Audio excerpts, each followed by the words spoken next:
Yo, what's up guys? So what you're about to watch is going to be probably the single greatest video about YouTube Shorts probably ever. This is like 11 to 12 hours, I think, of just pure sauce. Now, if you're a complete beginner, I can guarantee by the end of this, you'll know everything that you need to know about YouTube Shorts and how to make money with them. This is going to be a compilation of every single valuable video that I've made, just mashed together. Now, if you don't want to sit through the entire thing for some reason, I've also included timestamps in the description. So if you know exactly what you need advice for, or you just want to skip to certain parts, you can do that as well. You can watch this whether you're at the gym or while you go to sleep, guys. I really don't care. Just make sure you get this entire video downloaded to your brain. And also go check out my software, vids.so. We just launched. Everybody's loving it. And if you're doing faceless YouTube Shorts, it'll definitely give you an advantage and help you go viral. Anyways, I hope you guys enjoy, and let me know if any of you guys make it to the end. This is how I make over $10,000 a month with YouTube Shorts automation. So these are some real results that I've gotten in just the last few months with some of my channels. Now you may be thinking, oh, 8 million views, 7 million views, isn't that crazy in 48 hours? I'm not somebody who documents everything. This stuff is literally stuff that's happened in the last couple weeks or week or so. And keep in mind, these are only a few of my channels, right? I run over half a dozen faceless YouTube Shorts channels. And the craziest part about this is that all these videos are 15 to 30 seconds long pretty much. And these are the type of payments you can get with faceless YouTube Shorts.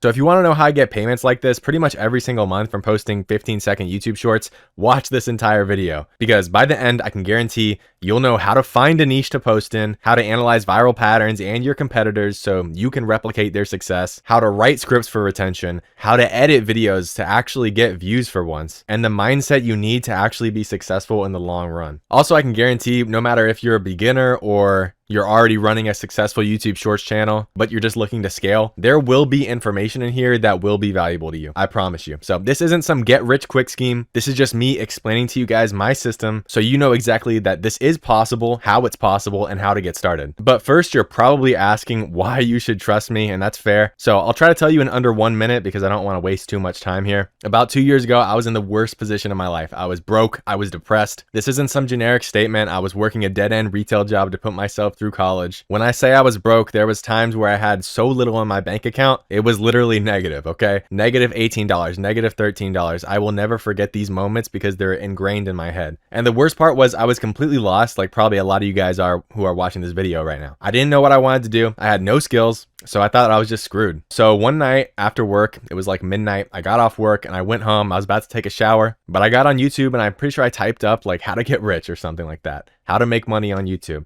And I stumbled across a YouTube Shorts video, just like this one that you're watching right now. Keep in mind, I knew nothing about how to edit, nothing about virality. I had quite literally never made a YouTube short in my life before, but I just started working. I started grinding day after day. And initially I didn't get any results, but I kept going for almost a year. And finally, after a year, it finally clicked and I finally got my first channel monetized. Now, fast forward today, I have complete financial freedom. I have complete flexibility with my work schedule, and I've never been happier. I actually can do stuff that I want to do. So on January 5th, 2025, I was making enough money and I finally was able to quit my retail job. Craziest day of my life. I had worked there for about 4 years and I just handed in the paper and said, I'm done. And today, about a year later, I make over 5 figures in a month. For reference, that's about 10 times what I used to make from grinding retail 8 hours a day. All from the comfort of my home, working about 1 to 2 hours a day, and literally posting 15 to 30 second videos on YouTube. So that's the power of short form content. And I've taught thousands of people how to do this. So if that's something that you're interested in, pay attention, because I'm going to go through start to finish how to start this process and how to actually get results for once. Okay, so first off, let's start with warming up accounts and choosing niches. So to start off with, zero view jail absolutely exists. Do not trust anybody who tells you that it's not a real thing, okay? Anybody who says that zero view jail does not exist has probably, I guarantee they've probably never uploaded a YouTube short in their life. Or maybe they only uploaded it on one channel and they got lucky, okay? This is what we call a shadow ban, okay? I promise you it is real, but there are steps that we can take to mitigate this, because I know a lot of people get stuck in this step. They stop before they even start because they just get discouraged because every video gets zero view jails. So this means that none of your views are coming from the shorts feed. That's important. It can come from YouTube shorts. It can come from direct links, right? But your videos are not getting fed into the shorts feed. That's what zero view jail is, okay? Now I'm going to go over some basic things on how to avoid this in this video, and that should help most people. But if you want an updated guide where I go over every single method to get out of zero view shorts jail, let me know in the comments. But yes, it's real. So the first step that we do every single time is we're going to want to verify our account, right? Before you do anything, you're going to go into YouTube Studio, you're going to click on settings, you're going to click on channel, and you're going to verify your account. So all you're doing here is you're enabling all of these features so that YouTube knows that you are not a bot, okay? That's the main thing. When you get 0 view jails, YouTube thinks you're a spam, it thinks you're a bot. So by doing these features before you even start to post, by enabling these, you're proving like, hey, I'm a real human being. This isn't just some bot farm. Next, how do we age and warm up our channel? So let's not overcomplicate this. So the first thing that I always do before you even post or anything like that, you're going to want to age and warm up the account. So the way I would do this, you just go to shorts or long form on the account, and you're just going to scroll. You're going to interact with videos. You're going to like videos, dislike videos, comment on videos, like however you would normally engage with videos. And you're going to do this for a couple hours. You're not going to spend 24 hours doing this process. You're going to do this for a couple hours, take a few days off, take 1 or 2 days off, do it again for an hour or two. And you're just going to do that throughout the course of like a week. Okay. And that's how you warm up the accounts. Now, in terms of aged accounts, it's a little bit of a hit or miss. There's obviously going to be exceptions. For example, there are many times where I've made a channel that day and posted on it and it got pushed. And then there are days where I made a channel, it gets 0 view jailed. Or there are days where I use a 15-year-old account, it gets 0 view jailed, but the account that I just made a week ago, it gets pushed. So there is some variance there. You have to play around with it. Some people say aged Gmails work better than aged YouTube accounts. Some people don't even believe in the whole aged YouTube or Gmail accounts. But the point is, a huge mistake that I see a lot of people making is when they get 0 view jailed, they think it's because something that they're doing. And while it can be, if you're getting 0 view jailed on a channel, don't waste your time on it. I wish somebody told me when I started out, if one channel was boned, go to the next one. We do not have time to sit around and try to revive a 0 view jail channel, because 95% of the time you're going to be able to post instantaneously on one channel and it's going to get pushed. So that's a better ROI. That's a better time investment. But generally speaking, older YouTube channels do seem to perform better from my personal opinion, but specifically YouTube channels that you have a lot of activity on, right? So if it's made 2 years ago, but you spend every day on it, then that might be a great channel that you can upload on. Maybe that would be a main channel. So I don't know, maybe you guys can watch a lot of Money Boy Max videos and interact with them, I guess. If that still doesn't work, rinse and repeat a few times. If that still doesn't work, then that YouTube channel or that email might just be boned and you need to try to switch. So you have to prove you aren't spam or a bot. A lot of you guys need to understand this. I got this guy to illustrate it, but you have to understand YouTube thinks you're a robot or spam if you're getting 0 view jailed. It's not giving you a fair shake. It's not that your content's bad. It's that YouTube is literally not pushing it, okay? It can't be tested. Your content cannot be tested. So the only way to beat 0 view jail is for the system to think you are a human or to give you a shot. So the second thing you need to do is you need to pick a niche, obviously. So it would be sort of stupid for me to sit here and recommend one niche for everybody, okay? That's like me recommending the same shoe size for everybody. You might be taller, you might be shorter. So the honest answer is to probably pick a niche that you have some affinity towards, okay? The best advice for picking a niche is not something that you even are like naturally gifted at, for example. It's just something that you actually like, right? If you're big into fitness, if you're big into the gym, then you might like a fitness channel, right? If you're big into outdoor stuff, then you might like an outdoor channel. So, but the one thing that I do tell everybody is that commentary is king, right? This is where I've seen most of my success. There are tons of other YouTube Shorts niches, and we can get into that a little bit later. But the commentary niche is something that I found success in as a complete beginner. Why? Because it's pretty simple editing overall, and all there is to it is you find an interesting piece of content online, you give your commentary over it, you talk over it, you edit it up, and you post it. And for most people, that's going to take probably 30 minutes maximum. So if you're somebody who doesn't have a lot of time, commentary is perfect because it's dealing with many times only one clip, and it's something that you can do every single day consistently, especially if you're on a time restraint. So if you're a complete noob, commentary is where you find a piece of content on social media like TikTok or Instagram and you transform it. Now, to be transformative, I included this because a lot of people get hit with reused content, which is basically their channel gets demonetized. So to be transformative, you need to follow these guidelines that YouTube set out. So you can pause this if you want to read it and see if it applies to the content you're uploading, but it's important to know this before you start searching for a niche on YouTube, because if it doesn't fall under the do category of examples of what is allowed to monetize, then you might end up picking a niche that isn't even monetizable. So you're going to be grinding for no reason. We're all in this game to make money. So to do a ton of work just to get hit with reused content, and there is a way to beat this, but to get hit with reused content or something that is not allowed to monetize, it's a huge gut punch for a lot of people and it discourages them. So keep that in mind. So now search for a niche. It's pretty simple. You're going to go in an incognito tab on the YouTube Shorts page on YouTube. Make sure your region is set to United States. And you're just going to scroll, right? And what we're looking for is something like this. So you can see this is an example of a commentary short right here. And so this is something that you could click on their channel. You know, if I clicked on their channel right here. So this is an example. If I wanted to click on their channel right here, I could see they have 130K subs. They're making money from these videos. And this is an example of a commentary channel. So you would just do this over and over again and click on accounts that you think is interesting, right? Like this is a meme little account. I'm not going to show that one, but this is an example. That was an example of like a meme account. This is another commentary. This is another commentary, right? And that's because I already liked commentary videos here. So now we get all these commentary videos, but that's really how easy it is. Okay. So just make sure you're scrolling. Just make sure you're scrolling on YouTube Shorts on a new account, or else your old activity, your old watching history will affect what you get shown.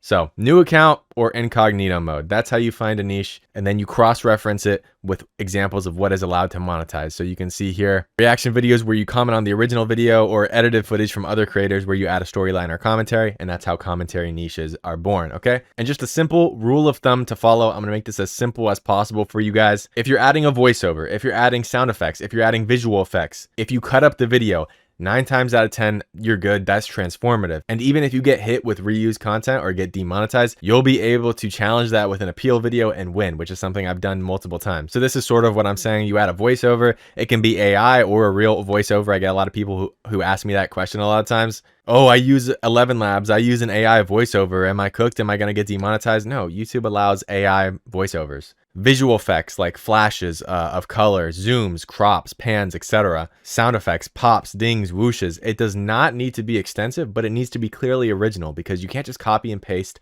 other people's videos, okay? They're going to copyright strike you. They're going to get mad. You need to add a narrative. You need to add commentary. You need to add VFX and SFX. But if you do that, the bright side is you can literally make money with other people's content. So now we can talk about sub niching. Okay. So this is where you don't just do commentary on anything. These are things that you can jump into if you're new and you feel like generic, general commentary has way too much competition. You feel like you can't compete because you don't have any editing skills. You can sub niche down. So what this looks like is that there's many different types of sub niches. So take, for example, this guy, Caddy III.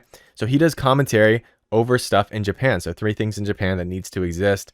3 things in Japan that always surprise you. Some people also do this with stuff in Korea. Bike Sanity, this is an example of a channel who does commentary over bike moments. So you literally find bike moments on Instagram, bike moments on TikTok, FitFix, the classic, you know, you do commentary over fitness stuff generally. Now he's switched to a little bit more general stuff. So you can see like here is like a video about a statue, a video about someone's foot. But, you know, generally speaking, for most of his career on YouTube Shorts, he was doing fitness videos. Orbit, this is an example of another guy who's doing more biker stuff. So there's tons of bikers who upload videos of them driving, interesting things happening to them. So he's another bike niche guy. And then we also have channels like Infy's Diary. And so he does more like animal wholesome stuff, right? So you can check out all these videos if you want, or all these channels rather. They all have their kind of unique different style, and each niche is going to have a slightly different editing style. And all you have to do is you go in there, you do your best to emulate it. Okay. So I'm not going to spend time going through all of these videos and all of their channels, but you can go to any one of these channels. You can scroll in the YouTube Shorts feed and see a lot of these channels. And these are examples of channels that are going crazy right now. So now if you guys ever need some help on figuring out niches and videos that are currently going viral, you can check out the tool that I built for you guys. It's called vids.so. We have a ton of cool features in this tool, like our Explore tab, where you can literally see what niches are currently blowing up, as well as sub niches within those niches. We have a niche research section that updates every single week, so you can look into viral sub niches so that you don't have to guess anymore with your content or scroll for hours in the Shorts feed. We also have an AI script writer that's trained on viral content. So it's not just like using ChatGPT to write your script for you. It's based on like proven structures for scripts that actually go viral. Of course, we have an 11 Labs integration within the app. You can upload your videos and get live feedback before you even post them, so that you can post confidently. And hey, you even get access to a private Discord that I'm extremely active in. So there's so much more in this tool for you guys, and we're constantly building and expanding this to make this by far the best faceless YouTube Shorts tool. This is what I personally built to speed up my workflow, and hey, it made me $26,000 last month, so I know it's valuable. Get in now while you can, because for the first month, the price is going to be a little bit cheaper, and then we'll have to raise the price a bit because there's just so much value being added to of this tool every single day, and we're grinding on this every single day. So if you guys are interested, click the link in the description. People have been loving this tool so far, and I'm super hyped to share this with you guys. Let's talk about AI. Everybody always wants to talk about AI. Okay, now the way I see it, leveraging AI is a cheat code if you do it correctly. Okay, so here's Infy's diary channel. Let's just click on one of her videos so you can see it's just videos of a raccoon doing certain tasks, right? And it has the credit listed right here. But what some people do is they're more genius with it, right? Because right here, obviously she has a great channel. It's performing very well. It's rather simple editing style, but it's just cut up so that, you know, there's a narrative around this raccoon. Oh, it likes to wash its food before eating no matter what. It's a grape or nut or jelly, and it has a payoff at the end, right? And it has all these cute videos of a raccoon. So what some people do is they literally go into Sora, which is an AI video generating tool. If you guys don't know what that is, if you're a complete noob, and they go in there and they perfectly customize their video. They type out like, oh, I want a raccoon looking cute eating an apple or something. And they use ChatGPT to generate the script. And there's lots of people who are blowing up in this niche, Infy's diary niche, but they literally customize the entire video, right? They're not limited to other people's content. Number one, they don't have to worry about copyright strikes, which are largely overblown, although there is certain issues with copyright abuse on YouTube Shorts. But they don't have to deal with any issues of copyright. They don't have to deal with any issues from the original copyright owners. And it's completely transformative because you are making the entire content yourself, right? Even if you prompt AI to make a video for you, that is your generation. So YouTube views that as transformative content. But the important thing is that you do it correctly, right? Because if you do it correctly, you can blow up. You can use ChatGPT. You tell it, hey, generate me videos or scripts like Infy's diary for short form content. And then you can even go as far as telling it to prompt you or give you prompts for Sora 2 that you can put in. And then you just mash those clips together, edit it together, and do the commentary over it. So I really can't recommend commentary enough if you're new and don't have any skills like me when I was a beginner, but there's endless niches you can do. You just need to do the research. Now there are some other niches. So these are going to be pretty easy niches that you can do just if you don't like commentary. So there's always ranking videos like this guy. He has one of the most popular ranking channels, but you do need to be careful, right? Now, a lot of people don't understand this, but with ranking, you're just taking funny clips or funny moments or just moments in general that you find online and you're ranking them. So like, for example, ranking funniest unexpected moments or ranking creative music moments, and you just kind of place them together, you mash them all together. But one thing you need to keep in mind is you need to add lots of sound effects, lots of visual effects, and probably a little voiceover in between some of the clips, because most people, when they do ranking, are going to get hit with reused content. This thing right here, which means that you're not going to be able to keep any of your money. Your channel is going to get demonetized and you're going to be cooked basically. So if you want to be successful in ranking, number one, you need to make sure you have a strong appeal script. Now I made sure that I made a video on this, so it's on my channel completely for free. Some people put that behind like a paywall or something, but this information is something that should be given to everybody. I've had dozens of people reach out and say that they actually unlocked, they started making thousands of dollars again, which is amazing to hear, completely for free. I don't need money for that. There's an appeal script on my channel right now. So if you want that, check it out. And then the second thing with ranking is that you really kind of need a unique angle. So this guy has really like funny videos, you know, and there's always some random people who blow up in every single niche, and it seems kind of unfair. That's just the way life goes. But you really do need a unique angle with ranking, because so many people do this because it's faceless. You don't even have to add commentary over it. It's very simple. But what happens then is, because there's so much videos on it, you need a unique angle, okay? Nobody wants to watch the same clips over and over and over again, okay? And most of these videos are just the same video rehashed over and over again. So keep that in mind if you're doing ranking. Now, some other niches, right? Obviously gaming, so Roblox, Minecraft, right? But the important thing is that you have unique angles for every one of these, because, for example, Roblox rants, which is just people adding a fictional story or talking about some like drama thing, like some Mr. Beast drama while they're parkouring in a Roblox obby. At some point, you need to have a unique angle, because the viewers get fatigued, right? You take this guy, for example, it looks like he's doing more drama stuff, or, you know, Roblox YouTubers who got exposed, or Mr. Beast employees who got fired. So they're kind of like a drama theme. Now, there is other stuff like Christmas memes and stories, just news stories. But, you know, this guy already has an established channel, so he can get away with a lot more. But if you're just starting out and you're doing the same exact thing, you're going to have a hard time. So you need to have a unique reason that people come to you, right? So I saw a guy in this niche, the Roblox rant niche. He does all of his rants on space, right? Or something to do with space. Like, oh, this asteroid's coming here to hit us and we're all screwed. And that's an example of, he like heavily niched down. He sub-niched into the Roblox rants niche. And then the same thing with Minecraft. I'm not going to say the same thing over and over again, but the name of the game with all of these is that you need to be unique, okay?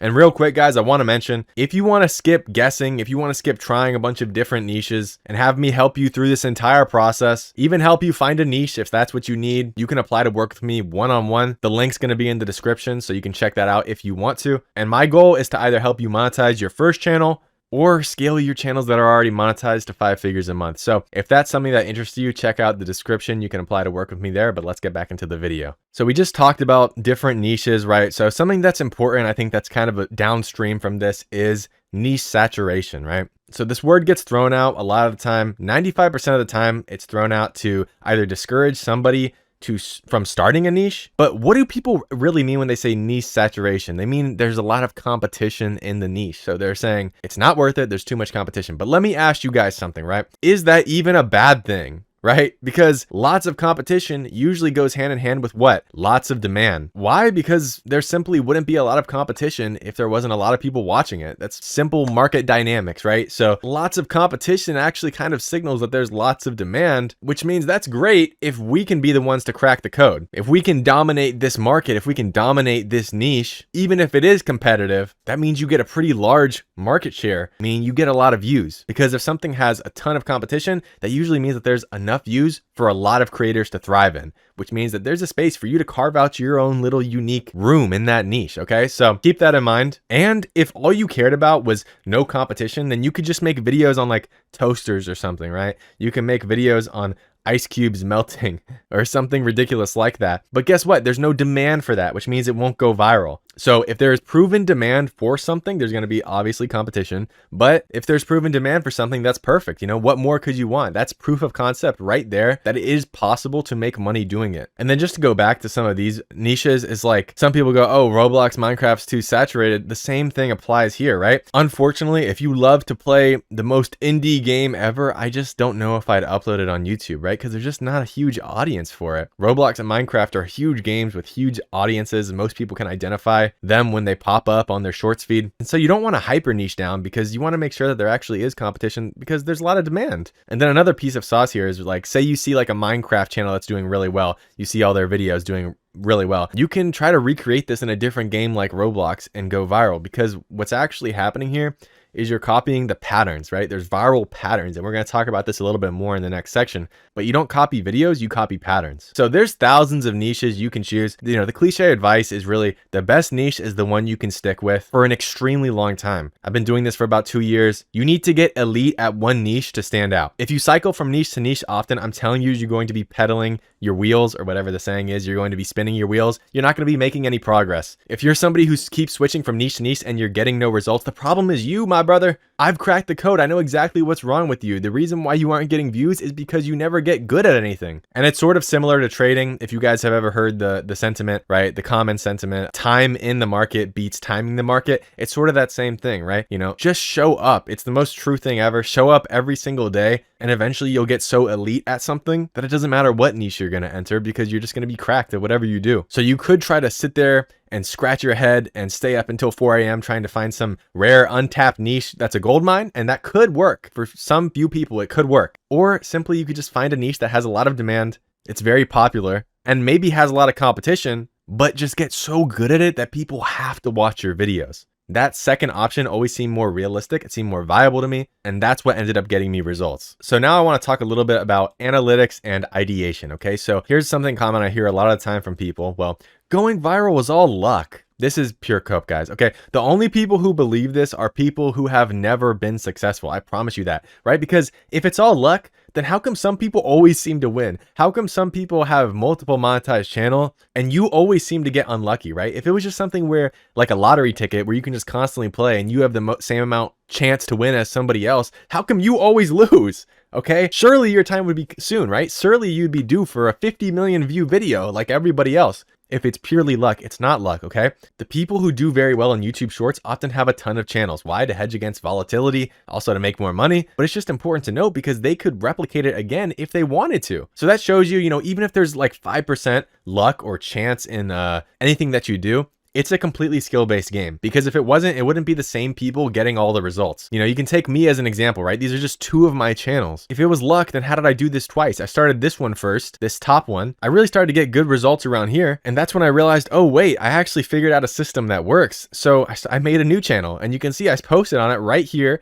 First time pretty much after I got my first real results with YouTube. And then after that, I started up a second channel, and boom, what do you know? The results came even quicker this time. So I was able to get monetized quicker, right? Luck would be something that you can't replicate. Another case study is somebody that I work with called Ghost. When you look at these analytics, right? Guess where we started working together, right? This isn't a flex at all, right? This is just facts. There's a system. You can see videos between 1 to 30K views. When did he start working with me? Well, he started implementing my system on January 23rd, believe it or not, right? Now, this won't happen for anybody. And the next few videos, to be completely transparent, that he uploaded didn't do as good. They didn't break out, but they will again. I'm confident in that. Why am I so confident? Because I know that we can easily scale this. We can easily get him breakouts from 30K view jail. So there's a system, right? You can't replicate luck in an experiment. If I say water bottle and a water bottle broke open and I did that in a scientific lab, there would be no chance that I can replicate that. But if you put me and you started me on a new channel, I could replicate success. I guarantee it. And that's just because I have the prerequisites skills. So a huge thing you guys need to understand, don't do this, right? Don't copy videos, because most of you guys have no idea what you're doing. For most people, this will go horribly wrong. You can see we have an original video here from this guy, Gaines. A lot of people might know him. He's a big shorts creator. And he created this video that got almost 100 million views called The Real Life Flash, right? So it's a video about this guy who does fast arm wrestling, right? And so we have this original video. Then we have every single other shorts creator right here who makes the same exact video. Their heart's in the right place because they're thinking, oh, this is viral content right here. This guy has fast arm wrestling skills. It's super interesting to watch. A lot of people already proven that they want to see it. But what do you notice? This guy's even down to the title, right? Real Life Flash. They pretty much have, you know, the fastest arm wrestler in the world, the Real Life Flash, fastest arm wrestler ever, fastest arm wrestler in action, real life human arm wrestling Flash, right? Now, some of these people have a little bit more success than other people, right? You can see Active Blast. He already has an established channel though, but you know, this isn't a new guy posting, but he has a little bit more success, or even this one 60K views. But the point is that most of these people are not recreating this video better than the original video. And so what do you have? You have a video that has 100 million views. And then when people try to recreate it, even if they try slightly different clips or they try to recreate their own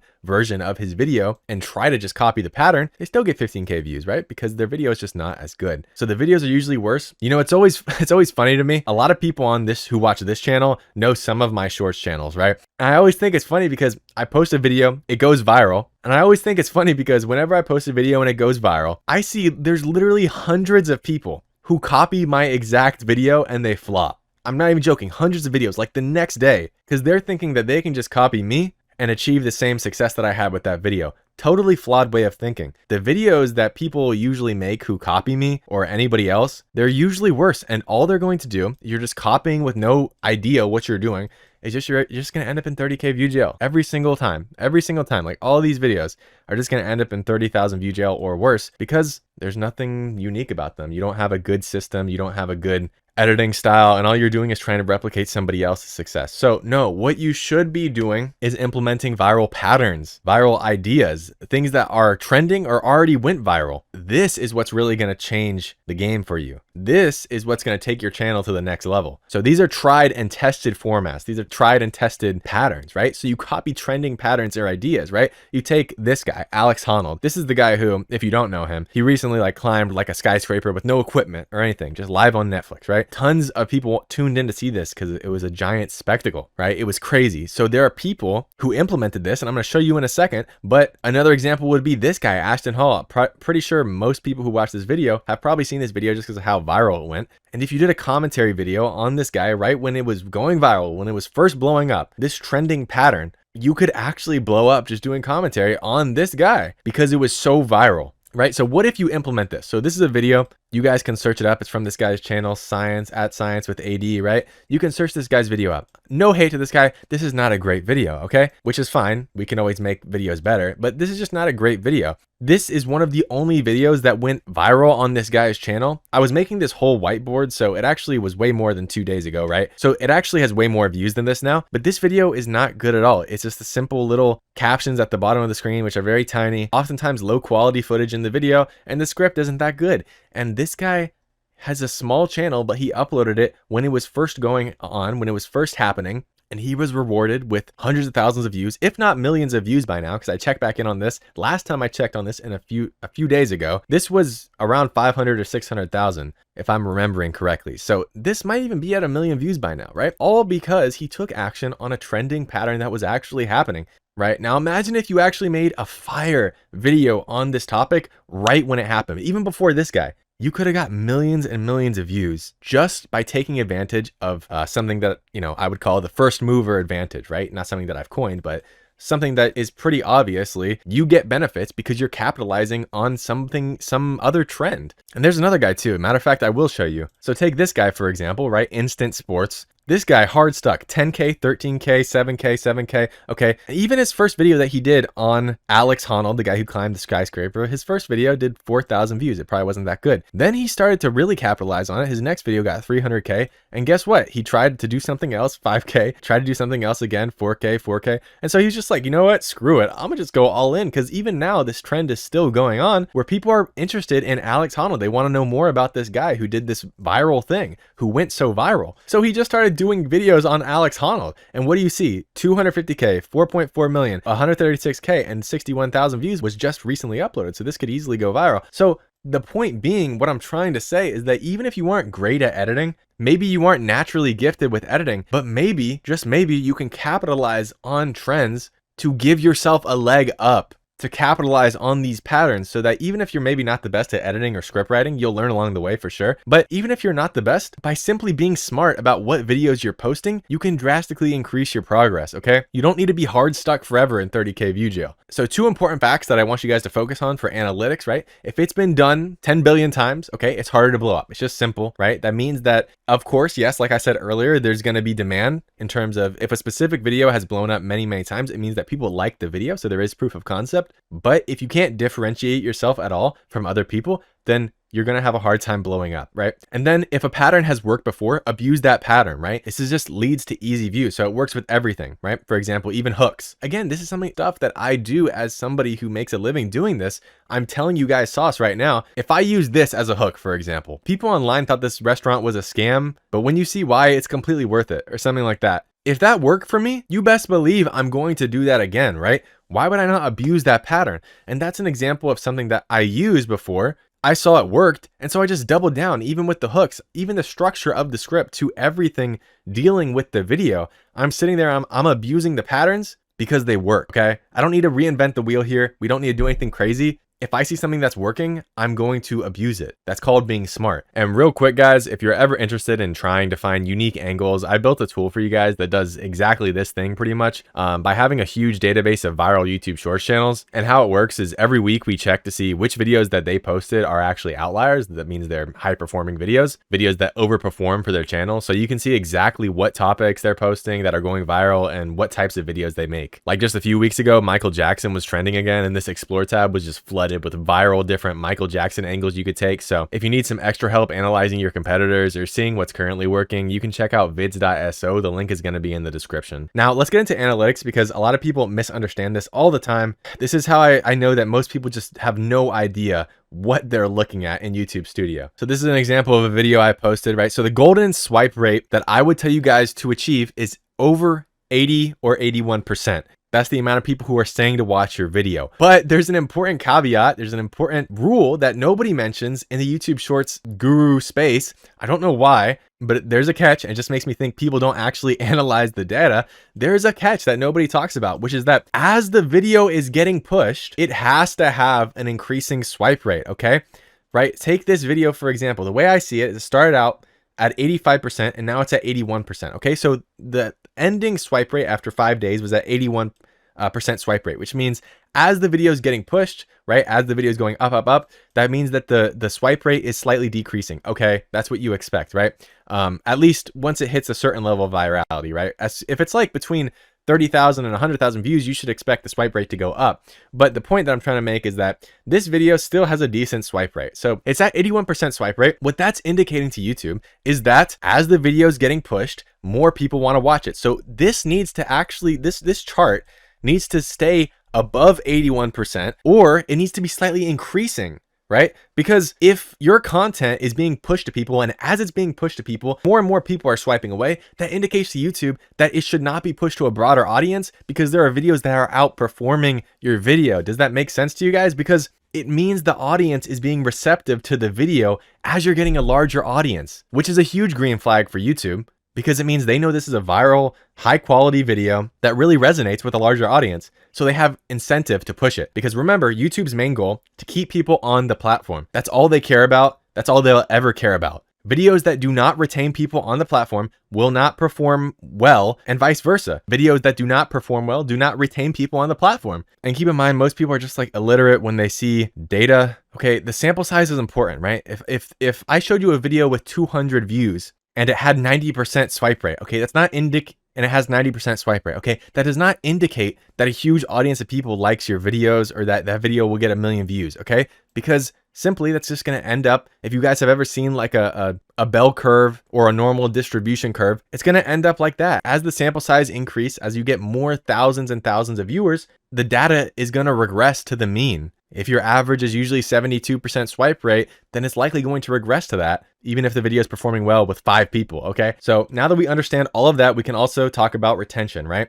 So this is an example of a 21-second video. This is the one that got 11 million views, actually a little bit more than that. The way to view it is you have to aim for over 100% retention. Again, something that people don't mention a lot of times is that 100% retention is not the same between a 7-second video and a 50-second video. We've already established that YouTube wants to keep people on the platform for as long as possible, okay? A 7-second video is not built the same as 100% retention on a 60-second video, because you're retaining the viewer on the platform almost 8 times as long with the 60-second video, right? So that can be hard because you need to have good script writing, good payoffs, but you need to make sure the viewer's engaged, and that can be hard, but they're not built the same. So this video that has a 21-second length of this video, it has an AVD of 23 seconds, which means that there's 103% AVD. People complicated this, again, more than they need to. And then if you look at the retention rate, you can see that this one's a kind of like just like a sloping graph. But if you see any like sudden dips where the graph is going fine and then all of a sudden it dips and then it kind of like stabilizes again, that means that something you're doing there in the lead up to that dip is wrong. So you need to analyze that for your own specific video. I can't do that without seeing the video. That's sort of how you view it. So again, longer videos are only better if they perform better, if you retain the retention. If you make longer videos, but they get 40% retention, that's a huge L, okay? You'd be better off just making 20-second videos with 100% retention. This doesn't need to be complicated, guys. Your rule of thumb is that if the swipe rate sucks, the hook is bad, and if the retention sucks, the script or storytelling is bad and it needs to be fixed. Very simple things. The hook can refer to the hook as in the script for the hook, and we're going to talk about script writing in a second, or it could be referring to visually the hook. Because somebody should see your video, even if they can't hear anything about the video, the music, the voiceover, etc. They should still be intrigued with your video. Understand that. When they see the video, that's how you get a very high swipe rate. People get interested not only by what they hear, because they might just hear this guy before they swipe. So they need to be visually intrigued by the very start of the video. All right, so let's move on to script writing. So off the bat, I'm going to tell you the #1 mistake that I see, right? It's using ChatGPT, okay?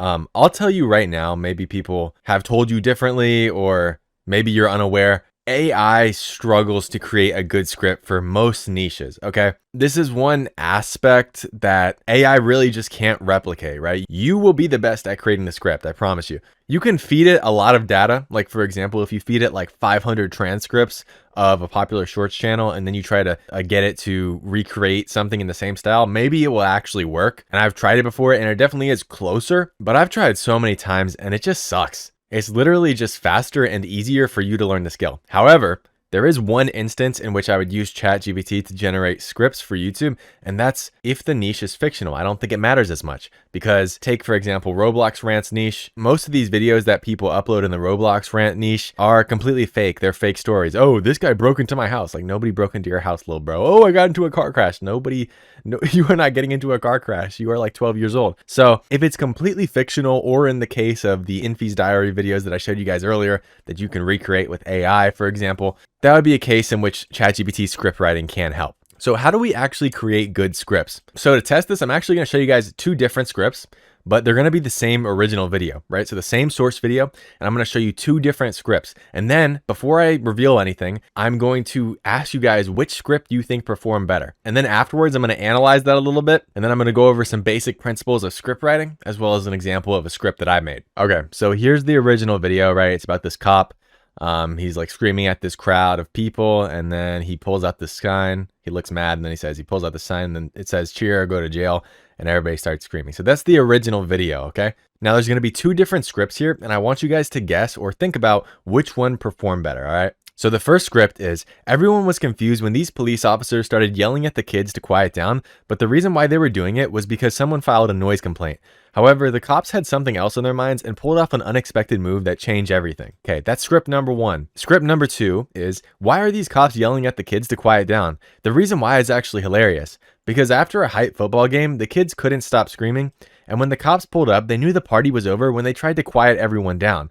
However, that wasn't the case at all, and the cops did the most unexpected move that no one saw coming. So one of these scripts went viral, okay, and I'm going to show you guys the results. One of these videos got 39,000 views and the other one got 48 million views. Would it surprise you if script number one was the one that got 48 million views? That should be fairly obvious if you know anything about YouTube scripts or YouTube script writing, but let's talk about this a little bit and kind of analyze what's going on here. Now, obviously, there's other factors at play here, right? So the channel that it's posted on was larger, the editing, who posted it first, but there's no way to control for that on YouTube, and they were posted with enough time in between that it could have gone viral if it was good enough. Like, this was 8 months ago. This was substantial time for audience to not get fatigued. This was 3 months later. So even if the audience had seen this video by 3 months, they'll forget about it. So if the video was good enough, it could have gone viral again. So if you're confused, let's sort of break this down. So why are the cops yelling at the kids to quiet down? Remember, this is the video that got 39K views, not 48 million views. Why are these cops yelling at the kid to quiet down? So it starts with a question. Now,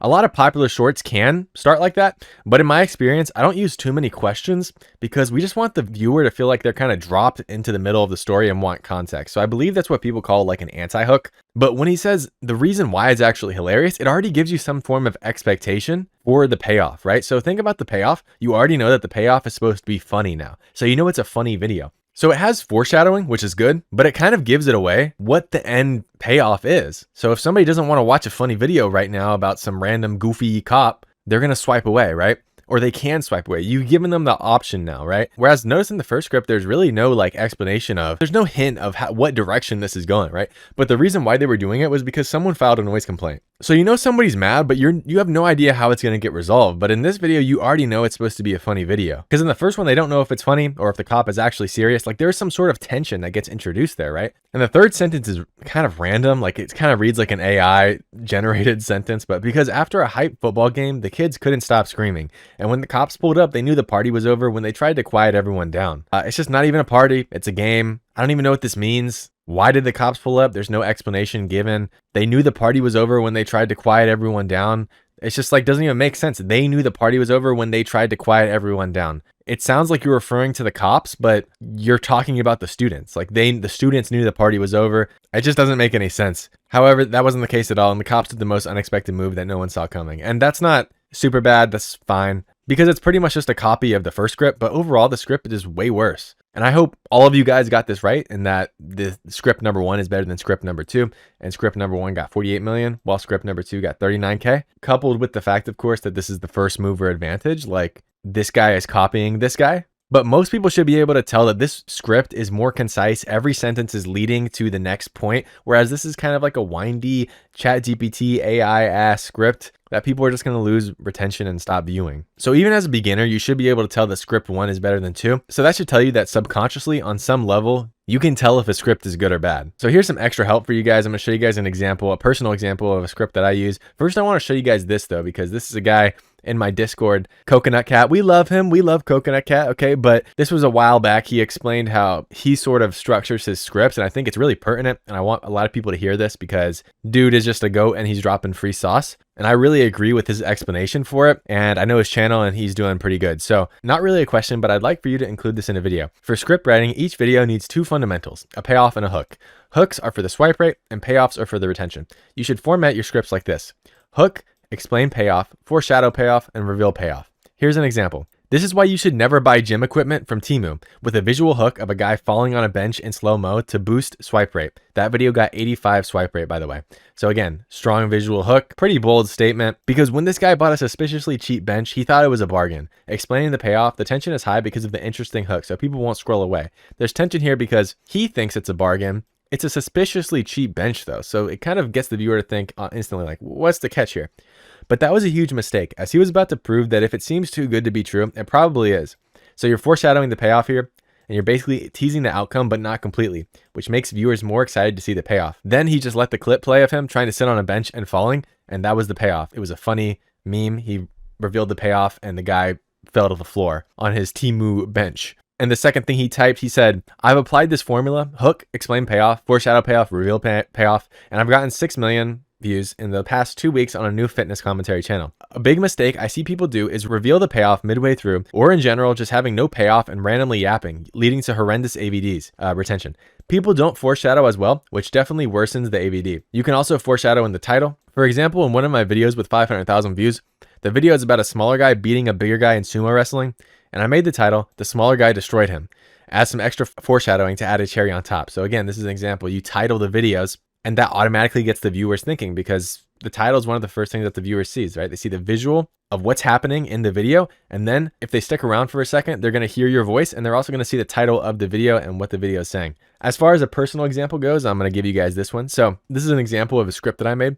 When this guy bought a magnet worth $80,000, he wanted to test it, because this is actually the magnet they use in MRI machines, and why you have to be extremely careful, as the magnet creates a force field up to 10 feet that can suck in almost anything, meaning that you have to be extremely careful around it.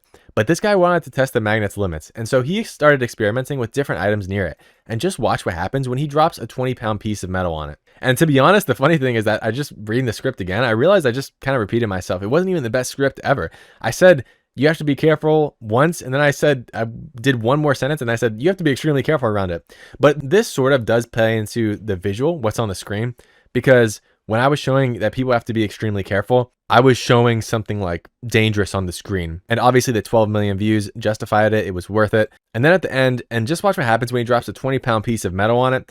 And what happens there is I just let the video play, and I ramp up the music, and then I show something cool happening. And it's as simple as that, right? I added a hook to get the people in. He bought a magnet worth $80,000, and he wanted to test it. So people automatically think like, what happens like when you test it out? Then I explained a little bit. So this is the magnet they use in MRI machines. Also, it's totally wrong, like factually. So this is just rage bait. I had a ton of people in the comments like, actually, they don't use this magnet in MRI machines. As the magnet creates a force field up to 10 feet that can suck in almost anything, I show that visually on the screen of stuff being sucked into the magnet. But this guy wanted to test the magnet's limits. Now we're back to this guy, and I'm showing him, and he's about to test what the magnet can do. And so he started experimenting with different items near it. I show that on the screen. And then just watch what happens when he drops a 20-pound piece of metal on it. And it's this big piece of metal, and it does this cool visual effect where it completely repels it. And then I cut the video quick. And all of that together combined created a net of 12 million views. And yeah, script writing can be one of the hardest things when it comes to YouTube Shorts. And that's why we built the AI script writer on vids.so. It's way different than just asking ChatGPT for a script, because like I said, ChatGPT won't understand the pacing of the video. It won't understand how to write a good hook or keep viewer retention. It won't understand the structure of a good script, or even how to build up to like a satisfying payoff for the viewers. But our scriptwriter here has not only been trained on thousands of viral videos, but it's also been trained on my exact methodology and how I personally write scripts. You can also do revisions to tailor your script exactly how you want it. So if script writing is something that you really can't quite seem to wrap your head around, check out vids.so and start writing some bangers. If you're still confused on this and you want to work with me one-on-one to help you with your script writing, probably one of the most valuable tools you can have in your arsenal, because once you can create a good script, you can really sustain yourself. So if you want to work with me one-on-one so I can help you with your script writing, you can apply in the description. Now let's talk about the editing process. So as I mentioned a lot earlier, we're going to keep it simple, right? We're talking pans, crops, zooms, so we're not just having a static image or some sort of static visual on the screen. People like to see movement, dynamic movement. People love that, especially in the hook. We want to add visual effects and sound effects such as colors, flashes, pops, dings, etc. We're adding our voiceover and a narrative, so that should be pretty water, should be pretty obvious by this point. We're going to spend time on the hook because without the hook, the rest of your script does not matter. Keep that in mind. It is true that the script is just as important as the hook, but without the hook to catch them in and draw them in, everything becomes useless, okay? And then you're going to want to make sure the payoff is sick. So that boils down to clip selection. So then that comes down to accentuating and kind of building up the payoff in the video, right? So even how you deal with music, right? Your music should be building up to the payoff. If it's a big thing happening in the payoff, your music should drop when the payoff hits, for example, because that's how you build tension. That's how you get the viewer to stay, right? They're waiting for the drop. They're waiting for the important thing to happen, okay? So to make it simple, I'm literally just going to edit a video right now so you guys can see the entire process. All right, this is the editing tutorial portion of the video. I'm gonna do my best to walk you guys through this. My voice is almost going out because I've been yapping so much today. But so I have the two videos in, the two clips that I'm going to use for the video, and I have my voiceover, as you can hear. This hairdresser made a huge... So I have the voiceover here. You can use 11 Labs. It doesn't matter. And then for the clips, you just download them. And then we're in Vegas Pro right now. That's the video editing software I use, but you know, CapCut works, Premiere Pro works, whatever you want to use. So the first step that I'm going to do is that I'm going to cut up the audio so that it's fast and quick paced. So I won't show you guys this part, but you'll see the end result. Okay, cool. So now all of the audio blends into each other, so I'll let you guys hear it. I also turn down the volume a little bit so it doesn't blast your eardrums out, hopefully. Huge mistake that almost got her fired. When she was supposed to make the front of her customer's hair darker, she accidentally spilled a ton of black hair dye on her hair. She tried to wipe... So pretty simple. Now we're gonna figure out how to assemble these clips. So I always like to put something visually intriguing at the beginning. So we'll see what we can do for the start, for the hook here. This hairdresser made a huge mistake. I think the first thing is that the captions are kind of in my way, so I'm probably gonna zoom this in a little bit, just like that. So that way we don't have to worry about the captions. This hairdresser made a huge mistake that almost got... This hairdresser made a huge mistake that... Hair dye. This hairdresser made a huge mistake that almost got her fired. When she was... This hairdresser... Okay, now I'm gonna kind of add a little zoom out motion at the beginning. So it looks like this hairdresser... And then I'm also going to add some sound effects here. This hairdresser made a huge... This hairdresser made a huge... Probably add a quick zoom like that. It's just something light. Made a huge mistake that... And then I'll probably add like an awkward anime sound effect here. This hairdresser made a huge mistake that almost got her fired. When she... Then I'm going to add a riser. So I'm going to zoom in a little bit here over the clip. That almost got her fired. Because we're just trying to make it dramatic. That almost got her fired. When she was... That almost got... And then I think what I'm going to do is I'm probably going to duplicate this clip. And then I'm probably going to add... Trying to think how I want to do this. I'm probably going to add like a mask. And then I'm going to keyframe it in with what she's dropping on the screen. So that the viewer's a little bit confused. And this is going to spike some curiosity. So this will be kind of how it looks. This hairdresser made a huge mistake that almost got her fired. When she... Take this out a little bit so it's... This hairdresser made a huge mistake that almost got her fired. Okay, now I'm going to add a little riser that almost got her fired. When she... And then I like to add a little click to signify I'm onto the body of the... Her fired. When she was... This hairdresser made a huge mistake that almost... This hairdresser made a huge mistake that... In fact, right here, I think I'm probably going to add a circle, a red circle, and probably a pop sound, I think. This hairdresser made a huge... Some people may think it's OD, but basically what I'm doing is I'm just trying to make this as transformative as I can. And I'm also trying to make the hook intriguing, right? So right now I'm just moving the red circle, like keyframing it. So it looks pretty, you know, it goes with whatever she's rubbing on the hair.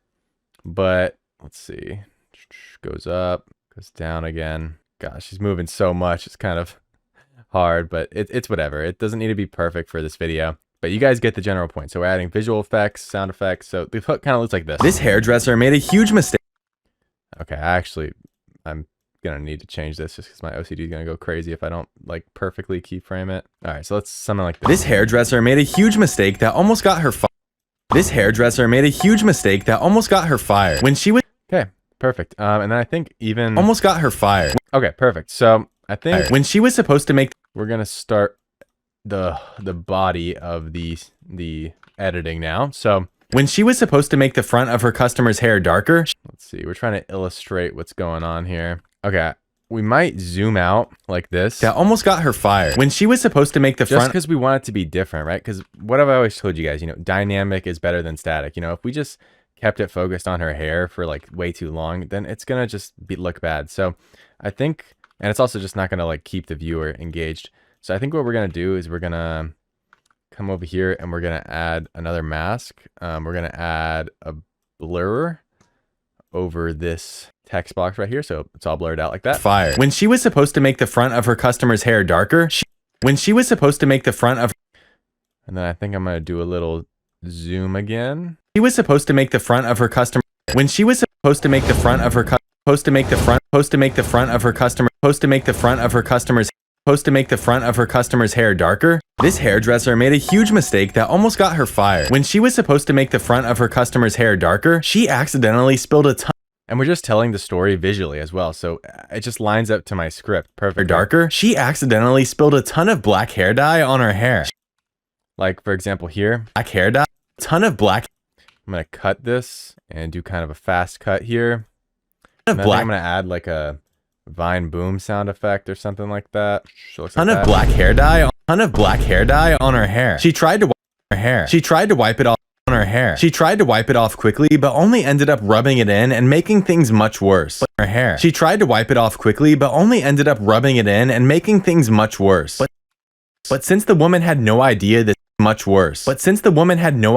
happened. Okay, again, what did I tell you guys? You know, we're gonna keep things moving. Much worse. But since the woman had no idea this happened, she fixed. And I always focus on the visual storytelling aspect part first, and then I move on to like more higher editing and stuff. But so this is worse. But since the woman had no idea this happened, she fixed it by dyeing her entire hair black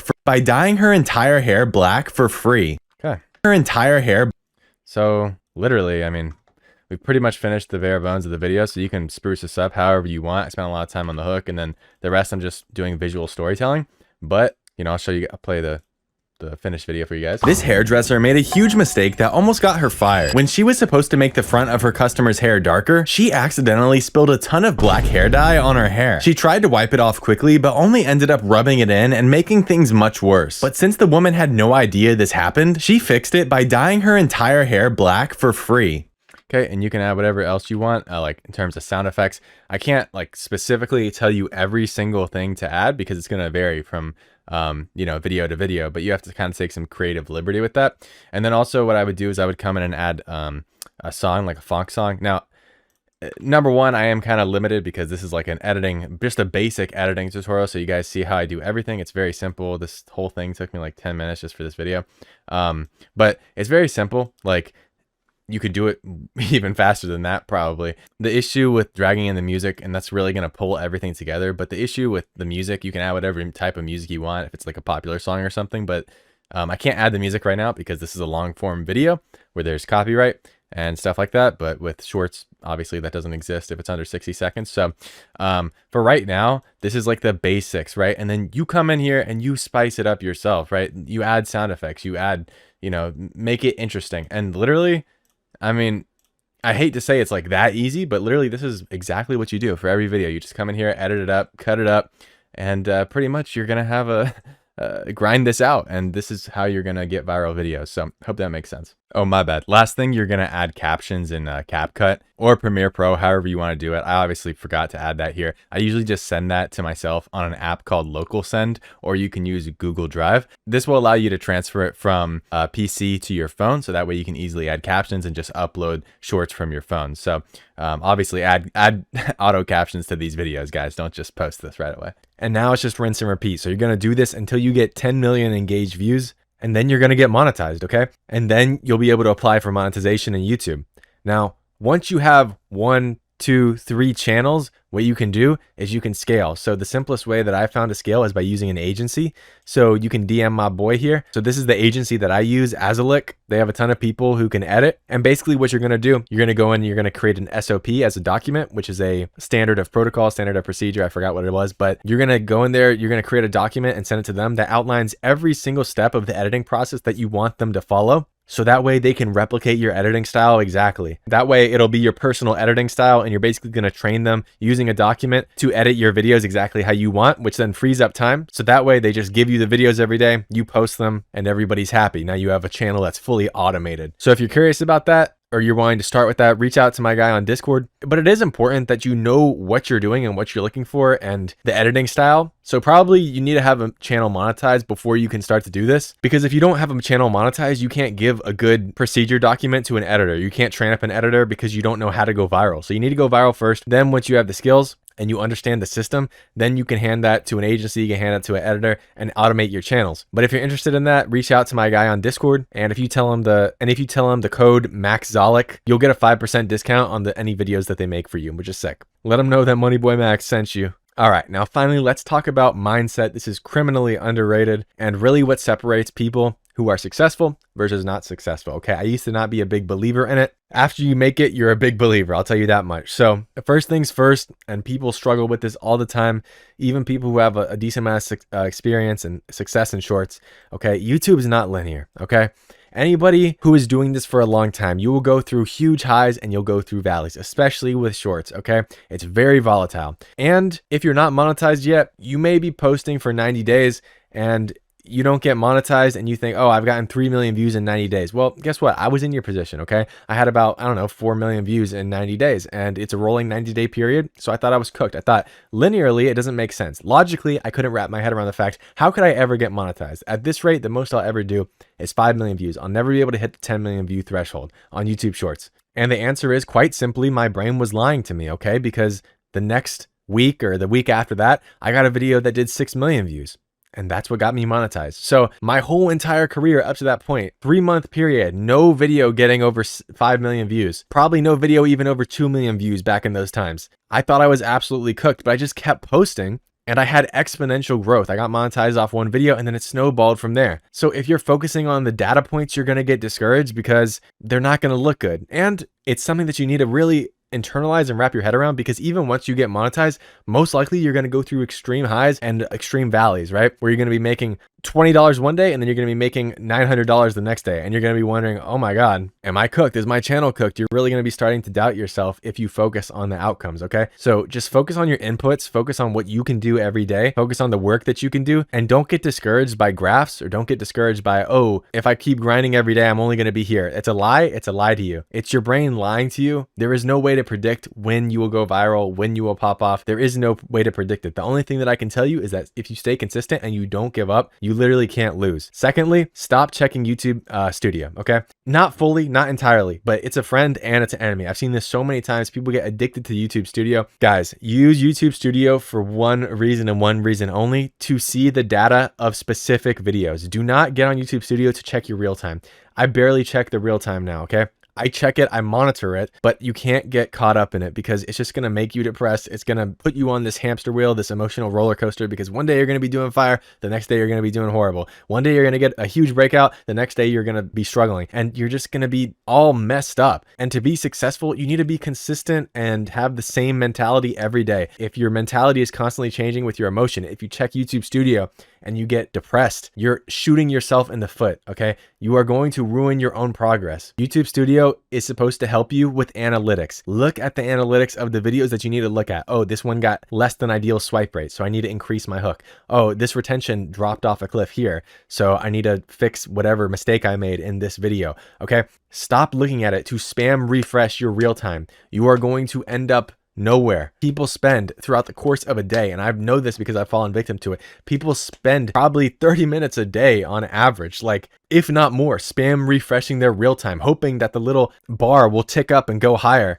It didn't happen this minute. Maybe it'll happen next minute. You are going to lose your mind. That 30 minutes that you spent doing that throughout the day, you could have allocated that time to make another video and grow even faster. But instead, you're stuck here focusing on some meaningless stat. Your real-time views for 60 minutes, your real-time views for 48 hours. Focus on your inputs. Focus on stuff that you can control. If you're somebody who's constantly checking YouTube Studio, banish the app from your phone if you need to. I don't care what you got to do. You need to be spending more time focusing on your inputs and what you can control. You are going to lose your mind if you are sitting there focusing on the outcomes of stuff that you cannot control. Once you post a video, it's on to the next video. You make the next video as good as you can. You shouldn't be ruminating on videos. You post a video, see how it performs maybe the next day or the next couple days if it still needs monitoring, and you move on from it. As soon as I post a video, I'm on to the next video, okay? That's how it needs to be. Third, I've seen a lot of people in this game. I run a huge Discord of YouTube Shorts creators, okay? And I talk to a lot of them. I've seen a lot of people in this game, from beginners to people who are very well established to noobs, etc. I can tell you 100% the biggest predictive pattern for success here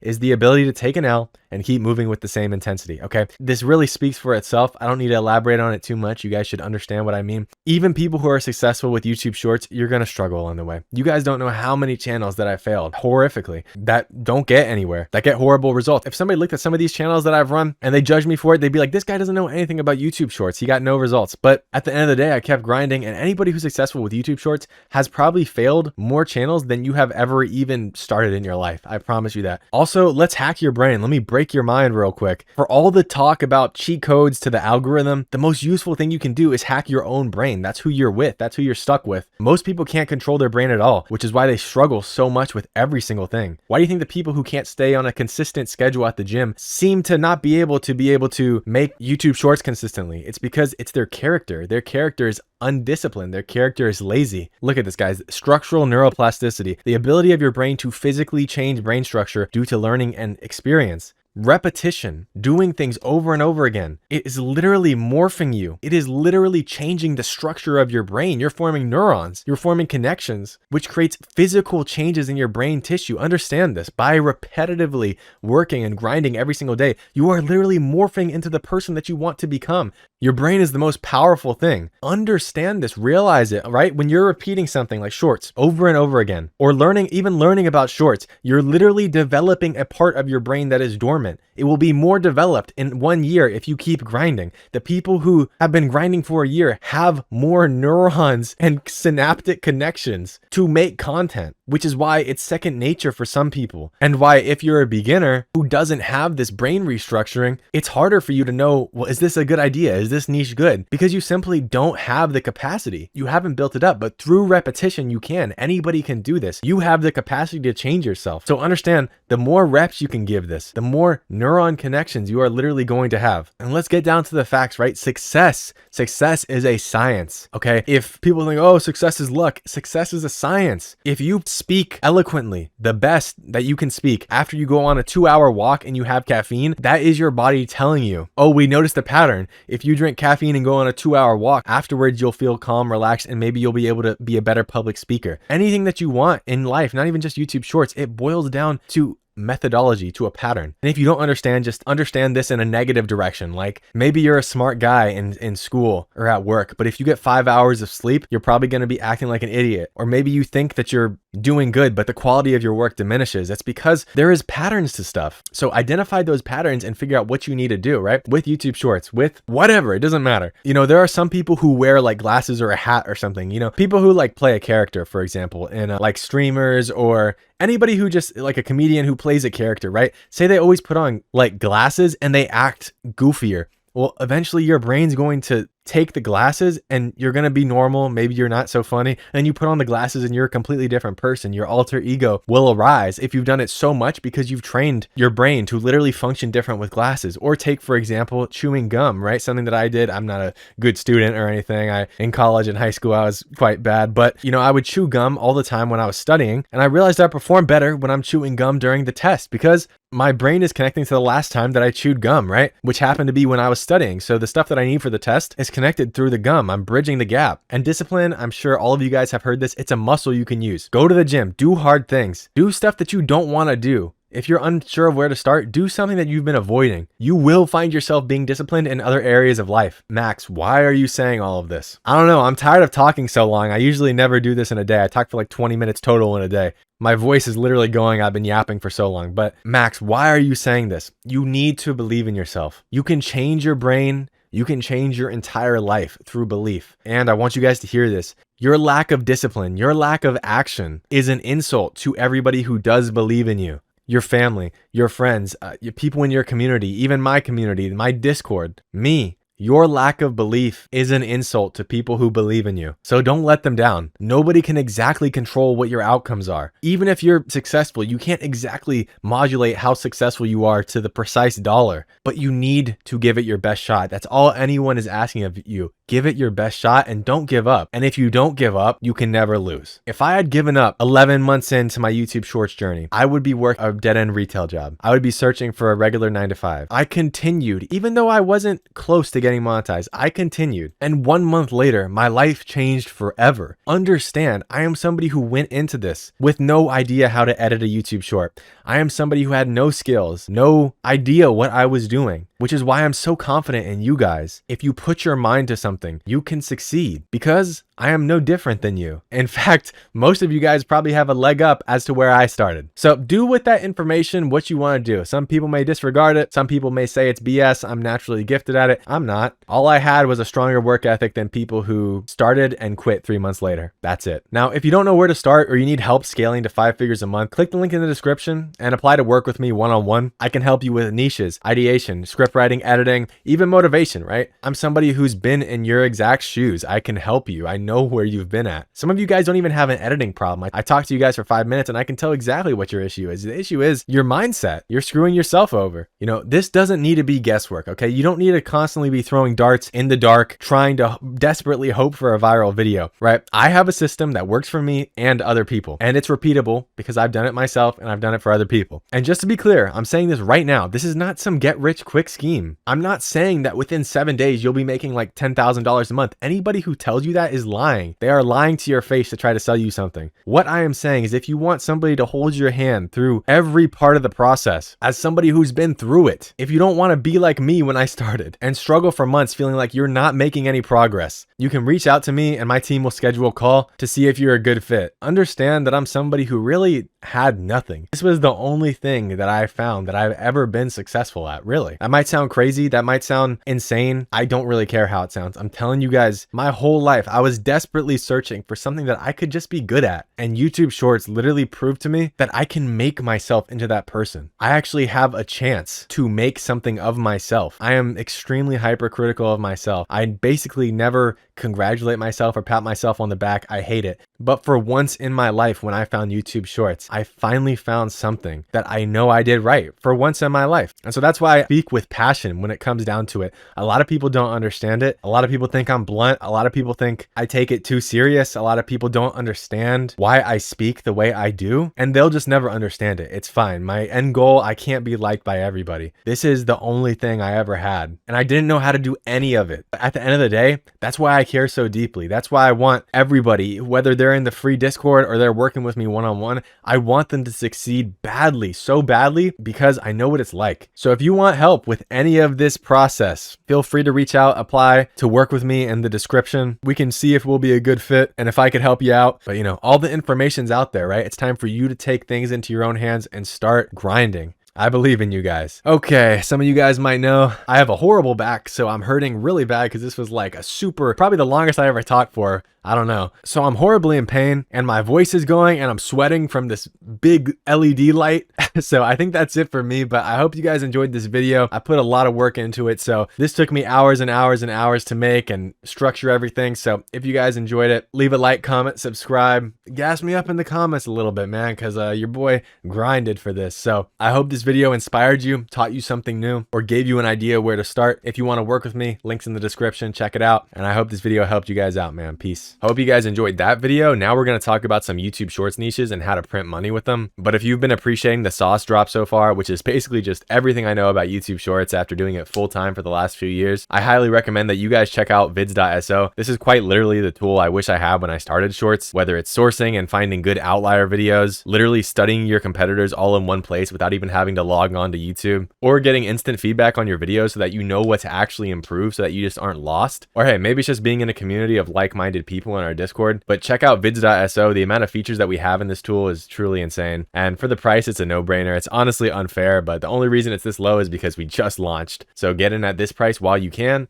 and let's get to the next video. Yo, what's up, boys? Today I'm going to show you guys 5 of the best YouTube Shorts niches you can get into for 2026 so that you can start making some of that sweet YouTube money. Now, real quick, if you don't know who I am, I run 6 monetized faceless YouTube Shorts channels. These are 2 of them right there. Okay, I run 6, but there's just proof of 2 right there. And on average, I make around $7,000 to $12,000 a month, basically posting slop. If you want proof or don't believe me, it's all on my YouTube channel. I don't gatekeep anything. I also don't exaggerate numbers like a lot of other people do. So this is my earnings from last month in YouTube AdSense. You can see 9,300. And on top of that, I do get paid some money outside of AdSense. Like this channel right here, I'm a viewer. I just want to be clear, this is not a student's channel. I do have one-on-one coaching and I am viewer for those channels just so I can see the analytics, but this is not a student's channel. This was somebody that I was working with and I helped him manage his channel, and I also made some money from that every month. I took a step back from helping people to manage their channels because I'm more focused on my one-on-one coaching and my students, as well as hopefully launching a software in the next 1 to 2 months here, but that is just an additional source of revenue on top of the AdSense. So I know what I'm talking about. I don't want to yap too much about all that. Is there always bigger fish in the sea? Yes. Okay. I think it's enough proof that I definitely know what the hell I'm talking about. Now, 2 super quick but important things before I start this list. Number 1, I'm not going to be including generalized categories. Okay, we all know about general commentary. We all know about general ranking. I'm assuming that you have some level of familiarity with YouTube Shorts. And although those are some of the most popular and good niches to start with because they obviously work, but I am assuming that most people watching this video want some more specific sub niches. So to make this video as valuable as possible, I made sure to include those. The second thing that's very important that you need to understand is that none of these niches are going to be like a magic bullet. So don't expect to post one video and then just go viral. Like everything else, you need to actually have good content. These are just some ideas of niches you could get really good at and take over if you wanted to, but at the same time, they're not super highly skilled niches with a high barrier to entry like animation so that anyone can get into it even if they're a beginner. Also, I'm literally leaking some of the channels on the niche list that I give to all my students, so leave a like and subscribe for that, dog, because I'm the GOAT. And real quick, if you do want to work with me and for me to help you find a niche, edit your videos, give you feedback, and actually grow your YouTube Shorts channel, there's a link in the description for one-on-one coaching. These are some of the student wins that we've gotten already. Keep in mind, it hasn't even been a full month since I've launched my coaching, so we're getting some pretty good results already. All right, anyways, enough yap, let's get into it. So the first niche that we're going to be focusing on is the wholesome niche. Here's an example, the Whisker Lore. It's an example of a wholesome niche. If we look at their popular videos, you'll notice they have multiple viral videos in the last just few months, and I'll play a few seconds of one of them right now just so you can see what it's about. This family always kept snacks and drinks ready for their delivery driver, but one day I don't want to get hit by copyright or anything since this is a long form video, but as you can see, very basic captions, and then we're just taking a wholesome moment, giving some commentary over it. You can find all these videos online. Makes people feel good, and it's satisfying for once. It's not like rage bait, so it's kind of refreshing for people. Sometimes they'll just add a little picture like this at the end, which is basically just AI makes this photo based off like a screenshot. So that's super easy. You can just put that into ChatGPT and say, hey, generate me a cartoon type image, mess with it just a little bit, and you can get a result like that. As you can see, if we look at their most recent videos, they're actively uploading 22 hours ago, 1 day ago, 2 days ago. They're posting about 1 time a day. 70K, 50K, 190K, 1.6 million, 300K. Of course, not every video is going to go insanely viral, but people like to watch this content. Kids like to watch this content. It appeals to a broad audience of people because, I don't know, who doesn't like positive things? Who doesn't like wholesome things? I also included this one, Reverse Rage, because I just want to show you guys what it looks like when you actually have some creativity. So if you haven't caught on by the name Reverse Rage, it's actually like an ironic version of the wholesome niche. Like it's kind of poking fun at it. So as you can see, if we take a look at like one of his videos, the title is Her Kindness Paid Off, but when you actually watch the video, this kind woman noticed the man in front looked stressed during the game, so she generously gave him a foot massage to help him relax. So as you can see, it's kind of ironic, you know, instead of this woman kicking this man and taking the negative angle, this dude's just straight up trolling by pretending that it's wholesome. And as you can see, all the comments, bro made his own story. Bro, please become my lawyer. It's so weird how he can turn rudeness into kindness. So you take a look at his latest videos, this dude's going absolutely crazy. 28 videos in, already 20 million views. He should be monetized already, or he's just waiting for YouTube to accept his monetization. So those are 2 channels in the wholesome / fake wholesome niche. And it's just proof that you can take a channel like this, take the wholesome content, literally troll with it, make funny videos that are about people getting mad, but you commentate over it in a wholesome way, and now you're printing. So don't be too rigid with your thinking, you know, obviously be creative in everything that you do. Next, we have the biker / body cam niche. You guys might have seen this trending recently in the shorts feed. This content style is kind of popping off right now, I'm not gonna lie to you. So this is an example of a channel who's currently doing it. 19 videos in, already 37 million views. The brother is cooking, and this is a little bit less of commentary, but it's still transformative because you're actually adding captions, sound effects. I'll just show you guys one of his most popular videos. So as you can see, I'm going to mute it because I don't want to get hit with copyright again. But you see there's sound effects, just taking an interesting video, kind of adding captions, cutting it up, little speed up at the end, which actually ties nicely into a loop. So people don't even realize that they're rewatching the video. It's actually kind of genius. And this is actually more of a content like format or style. So as you can see by this guy's channel, Peak Sanity, I've talked about this guy's channel before, going absolutely crazy, doing the same exact sort of caption style, but in the specific fitness niche. So as you can see, same sort of caption style, as you can see, holy, where there's like stars around, you know, certain text and stuff like that. 27 videos, 220 million views. So this content style is going insane right now. So I definitely take advantage of that. And I mean, I could go on and on and on. I don't want to make this video take forever, but you know, you can see how guys like this guy GameStop, he used to do commentary videos. He made the switch to more of the caption style viral videos in this format, and he's already getting a few outliers there, 3.5 million, 5 million. So again, be creative, hop on trends when they show up. You never know, you might be cooking. Next, we have more of what I would call like the celebrity niche or the famous people niche, right? So we can take a look at a guy like this, Archive Secrets, 75 videos, 173 million views. Right now, he makes a lot of videos about rappers. So you can see some of the most popular videos that he has: rappers who made serious songs, rappers who caused natural disasters, rappers to embarrass, blah, blah, blah. So rappers who did dangerous stunts, like when Billie Eilish broke through a wall for her music video. So should be pretty simple to understand what's going on. With a little bit of research, you can figure out interesting topics to make these videos on. And, you know, people are always interested in celebrities. People are always interested in even influencers, because it's something that a lot of people have emotion tied to. Like, they love their favorite artist, they love their favorite singer, their favorite rapper. This guy doesn't post as much, but this content is monetizable, and there's always going to be famous people to make videos about. You can also make videos like this guy, Magic Scenes, 134 videos, 108 million views. It's more about Hollywood celebrities and movies. So as you can see, pretty consistent views overall. We look at some of their popular videos. This is how Disney's Frozen was actually made. Famous cartoon sounds are made. New versus old voice actors for Disney. So it's all about like behind the scenes movie stuff, like this video. How Disney's Frozen was actually voiced. The young Anna was voiced by the director's daughter. And they can source all of this stuff online. You know, you can just type in Frozen movie clip. You know, as long as you're actually making it transformative, that's fair use. You can't just rip it and post it, yes, but that's not what they're doing, right? You can tell by this video they're adding commentary over it, splicing in clips from the movie and clips from real life behind the scenes. So if you're really into movies, if you're really into celebrities and artists, definitely a niche to consider. Oh, and by the way, if you have no idea where to start with YouTube Shorts, or you're a beginner, I have a full course. It's like 1 hour long where I just drop the most amount of sauce ever. It's free on my YouTube channel. It's in the description below, or you can just go to my channel. And I also have one-on-one coaching. I've been through the trials and tribulations. I know what the hell I'm talking about because I struggled for a long time with YouTube Shorts. But helping people is something that's really satisfying to me. You know, you can take a look at some of these student wins. Literally 2 videos over 1 million as soon as I started working with Max. My boy hit 130,000 views in 1 hour, 7 videos in, going viral, 800K in 1 day, monetized, 3 mil in 48 hours, 1 mil, another mil real time. Okay, I don't want to get too deep into this, but if you're interested and actually serious about YouTube Shorts, click the first link in the description. You can apply to work with me if we're a good fit, so I can help you get results like this. Next faceless niche is the meme or the fact kind of niche. Again, got 2 examples for you guys. I'm just going crazy right now. I know I really should only just show 1 channel for each of these niches, but dude, you guys deserve it, man. So for example, this guy's a super popular channel already. You can see he has tons of billions of views, you know, so obviously this is not like a new channel or anything, lots of uploads. It's because he uploads a lot every day. But you know, if we actually look at the videos, it's super easy to replicate. It's just kind of funny meme videos.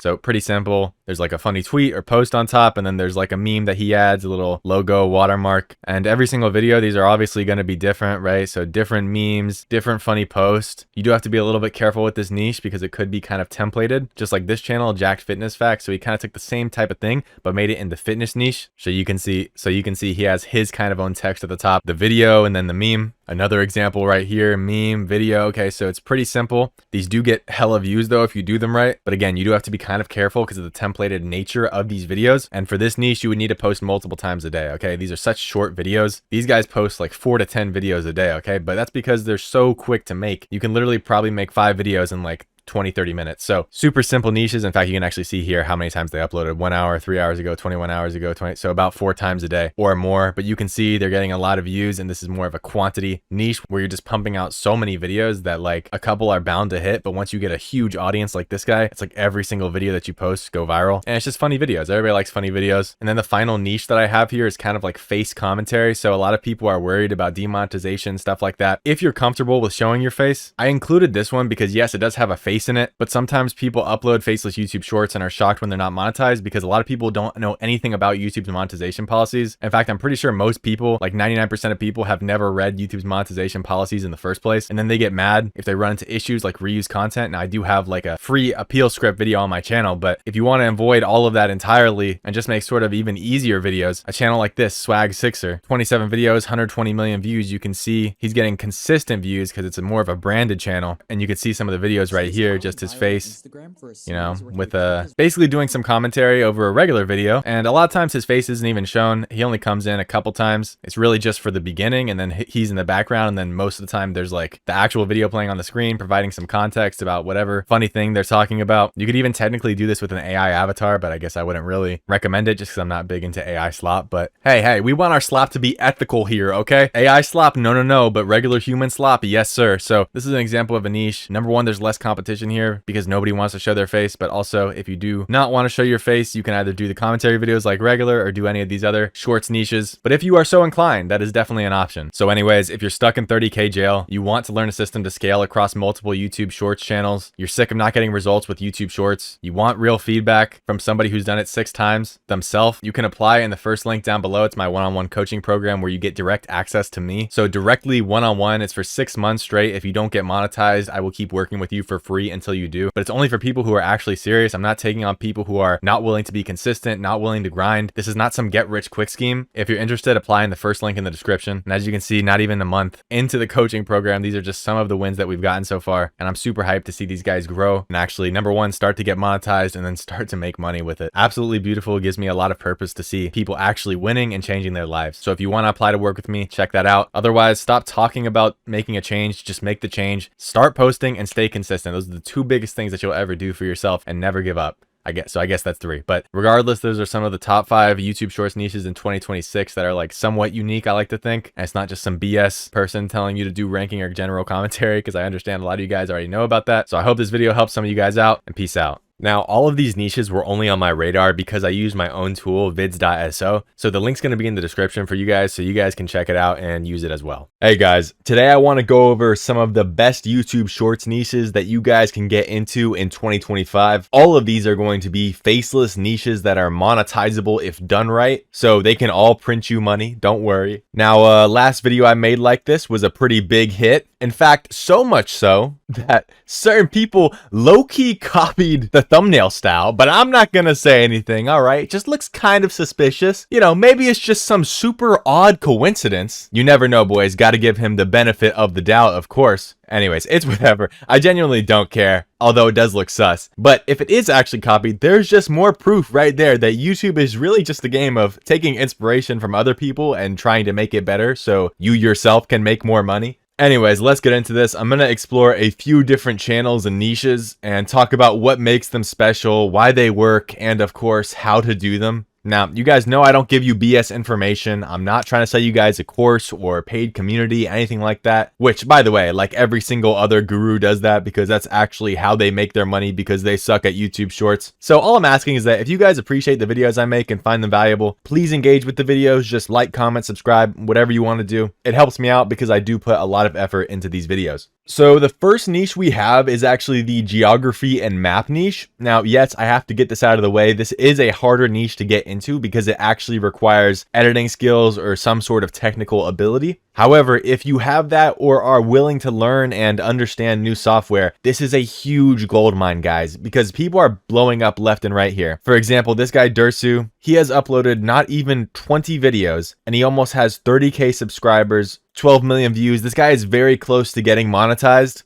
because YouTube only counts engaged views towards monetization. So if you know, you know. But within 30 videos, a month of uploading, he is probably going to reach the monetization threshold. And with the views he's raking in with only 20 videos, this guy would be easily making over 5,000 USD a month, probably much more though, because this niche attracts a lot of first world audience, which boosts your RPM. I'm going to play one of his videos so you guys get the idea of what's going on. I'll just play his most popular video. Did you know you could just walk from New York to the country of Portugal? This sounds like a joke because of the North Atlantic Ocean, but it's actually possible and very easy. You have to start in the New York City and go all the way to the West Coast by crossing states like Pennsylvania, Ohio, and a plenty of other cities. All right, so I think you guys get the point. And he's definitely not the only one. I'm going to show you another guy here. Envisage, 24 videos, 20 million views, 25K subs. Again, this is just another example and proof that this niche is good and active. Now, how would you make these videos? Great question. So I'm like 99% sure that most people who are doing these videos are using Adobe After Effects mixed with this plugin called Geo Layers 3. Now, if you're printing with this niche and you just want to be an absolute Chad, comment down below if there's any extra software or tricks you're using to make these videos. I don't know if there's anybody who's actually made a tutorial video about how to do this, but you can teach yourself using free AI tools like ChatGPT and playing around with the software, I'm sure, if you're technologically savvy. Don't be discouraged. It might take a decent amount of time to fully get the hang of, but once you do, proof is just totally in the pudding. And in the grand scheme of things, taking a few months to learn a software, if it means that you're blowing up within 1 month of posting, is actually a really sweet deal. A lot of you guys don't understand that. You know, take it from somebody who took a year to get monetized on his first channel. If you can just learn how to do something for a few months and then instantly blow up, it's way better than trying to learn while you're posting. On the plus side, I know for a fact that 99% of you guys don't want to actually put in work, and probably half of you guys are already skipping through this niche because you would just rather spam out low quality videos that have no chance of going viral, which means that there's a lot of demand for this content right now and not a whole lot of supply. If you get good at it, you could easily be one of the top people in this niche. Next one is the ranking niche. Max, this niche is trash. I'm not going to spend too much time talking about this because if you're an OG Moneyboy Max viewer, you know that I've spent quite a bit of time talking about this niche, the upsides and the downsides. My previous video was about this niche. I'm not necessarily talking about if this niche is good or not in this video, but I am going to make a public service announcement that if you're in this niche, watch my previous video. I am begging you, because you're pretty much at threat of being demonetized if you do not take action. YouTube is cracking down pretty hard on these channels, and even since a few days ago when I made this video, I've had a lot of people reaching out to me saying that they were in the ranking niche and they got demonetized. They can still potentially be monetized, but again, follow the steps in my previous video. Like I said, I'm not going to spend too much time on this niche. I'm assuming most of you guys know how to do this, but it's not bad or anything as long as you know what you're doing and you know that once you get monetized, you have a good chance of actually staying monetized, okay? All right, next one is Ruthless POV. Now this guy's actually printing. This is a commentary channel, so there's not a huge barrier to entry. If you guys know anything about me, you know that I actually monetize 2 channels in the commentary niche, and that's where I make my money from YouTube Shorts. But for this guy, most of his videos are about couples or relationships, but there is some other ones sprinkled in there. You guys can go through his channel and see for yourself. Dude is absolutely blowing up. 70 million views in almost 40 videos, 37,000 subscribers. It doesn't require a lot of editing or work. I'm going to play one of the videos for you guys right now. This girl. Anyways, you guys get the point. It's mostly about relationship stuff, wedding stuff, boyfriend, girlfriend. Now, a lot of times he posts where he got the video from in the description, so you can easily find the original content and make your algorithm on Instagram or TikTok feed you more videos like these, so you barely have to work to source the videos. I know a lot of you guys are confused. If you're new, you might not understand how to source these videos or whatever. If you don't know something, watch all the videos on my channel, please, before you ask a question, because I've covered all of this before and I still get spam with comments asking me the same BS over and over again. How do I source these videos, Max? Well, if you actually want to know, watch the videos I made on this subject. It's called How to Easily Source Content for Viral Shorts. I didn't make these videos for my good health, bro. I made these videos so you guys could have something that you could always reference. If you can't bother enough to click 2 times to find the information you want, then you're not gonna make it anyways, bro. But yeah, basically once you know how to source the content and do a voiceover, this all becomes extremely easy. If you're a complete noob, you can either do the voiceover yourself with a mic, or you can use 11 Labs. There's a link in the description of really all of my videos if you want to try it out. Okay, next one is MomentCam 14. Basically a simple commentary niche. Again, I don't need to spend too much time on this. I've done lots of videos talking about the commentary niche on my channel. The same things apply no matter what niche you're doing in commentary. For the last guy, he leaned more into relationship stuff. For this guy, he kind of leaned into the family or wholesome niche a little bit more. I'll play a popular video for you guys. This girl pulled an insane prank on her fiance, and it made him go mad. When he entered into the room, she was being fishy and made him feel anxious. See how he reacts. Oh, shoot. Hide. God, dude. Who are you telling to hide, Sarah? Huh?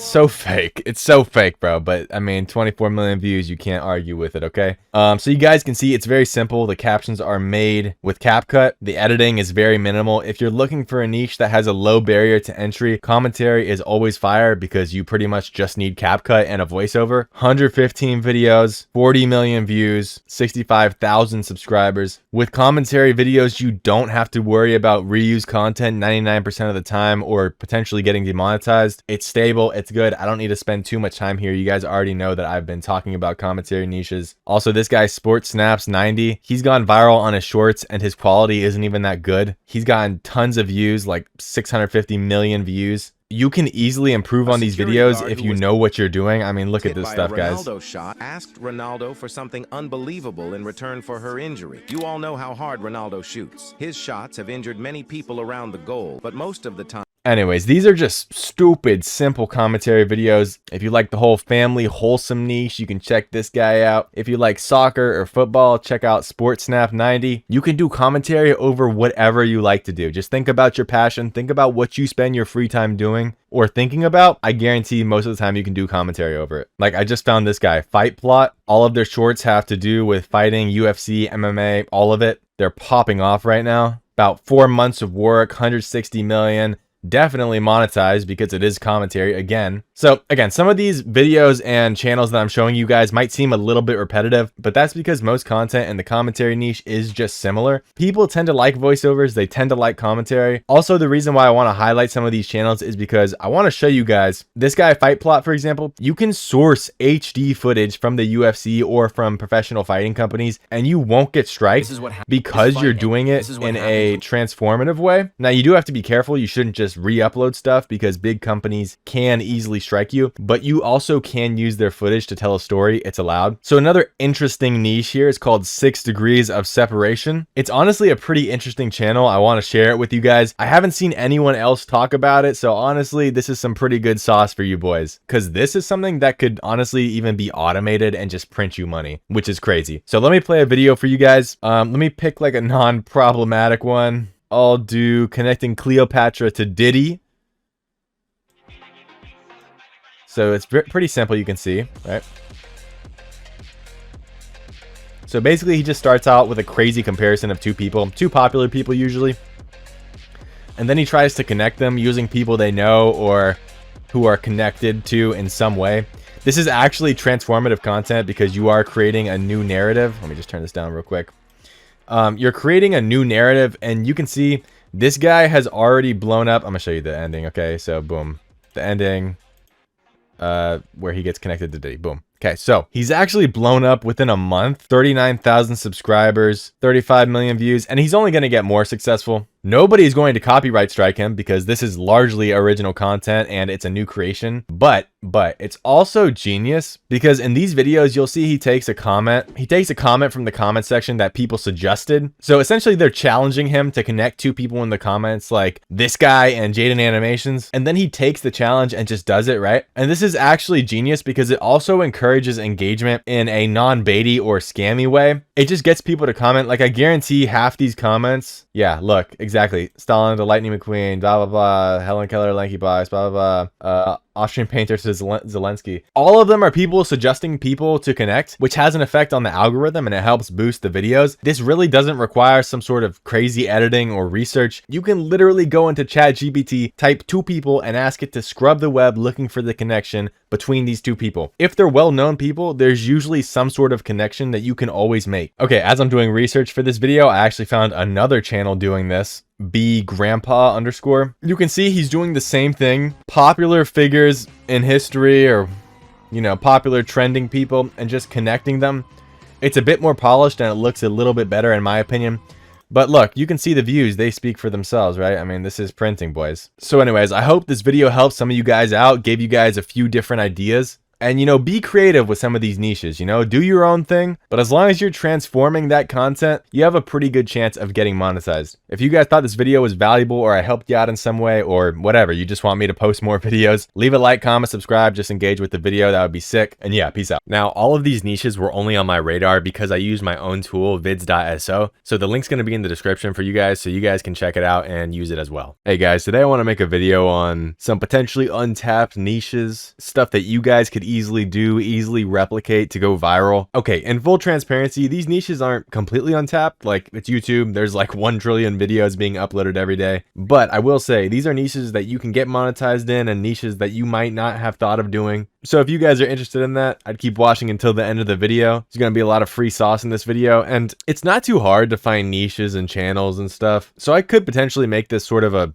regular series on this channel. If you guys wanted that, I don't know, let me know. So the most important thing with niches is just that there is demand for them, okay? In this video, I'm also going to include some niches that I think there's a lot of room for growth. Like, you guys could step in with a little bit better editing and really go viral or outperform your competitors. But all of these niches will have a big audience, people who will watch the video, and that potential to go viral that you want. Oh, I also noticed we're at like almost 2,000 subscribers, which is insane considering we've only posted like 15 videos. So I appreciate all the support. Okay, I don't want to spend too much time yapping. Let's get into it. The first channel I was looking at is this guy, Quixel, and he does sort of the same things that Curious Wolf does. This guy, if you've been an OG sub here, you know that I've talked about this guy and his content and why it's just killing the game right now. This guy does something similar. I guess I'll probably play you guys like 1 or 2 videos from each of these channels so you can understand what these videos are about. So this, for example, got 26 million views. In 2020, Oreo released a mystery flavor and offered $50,000 to anyone who could guess it. But when the answer was revealed, people were furious.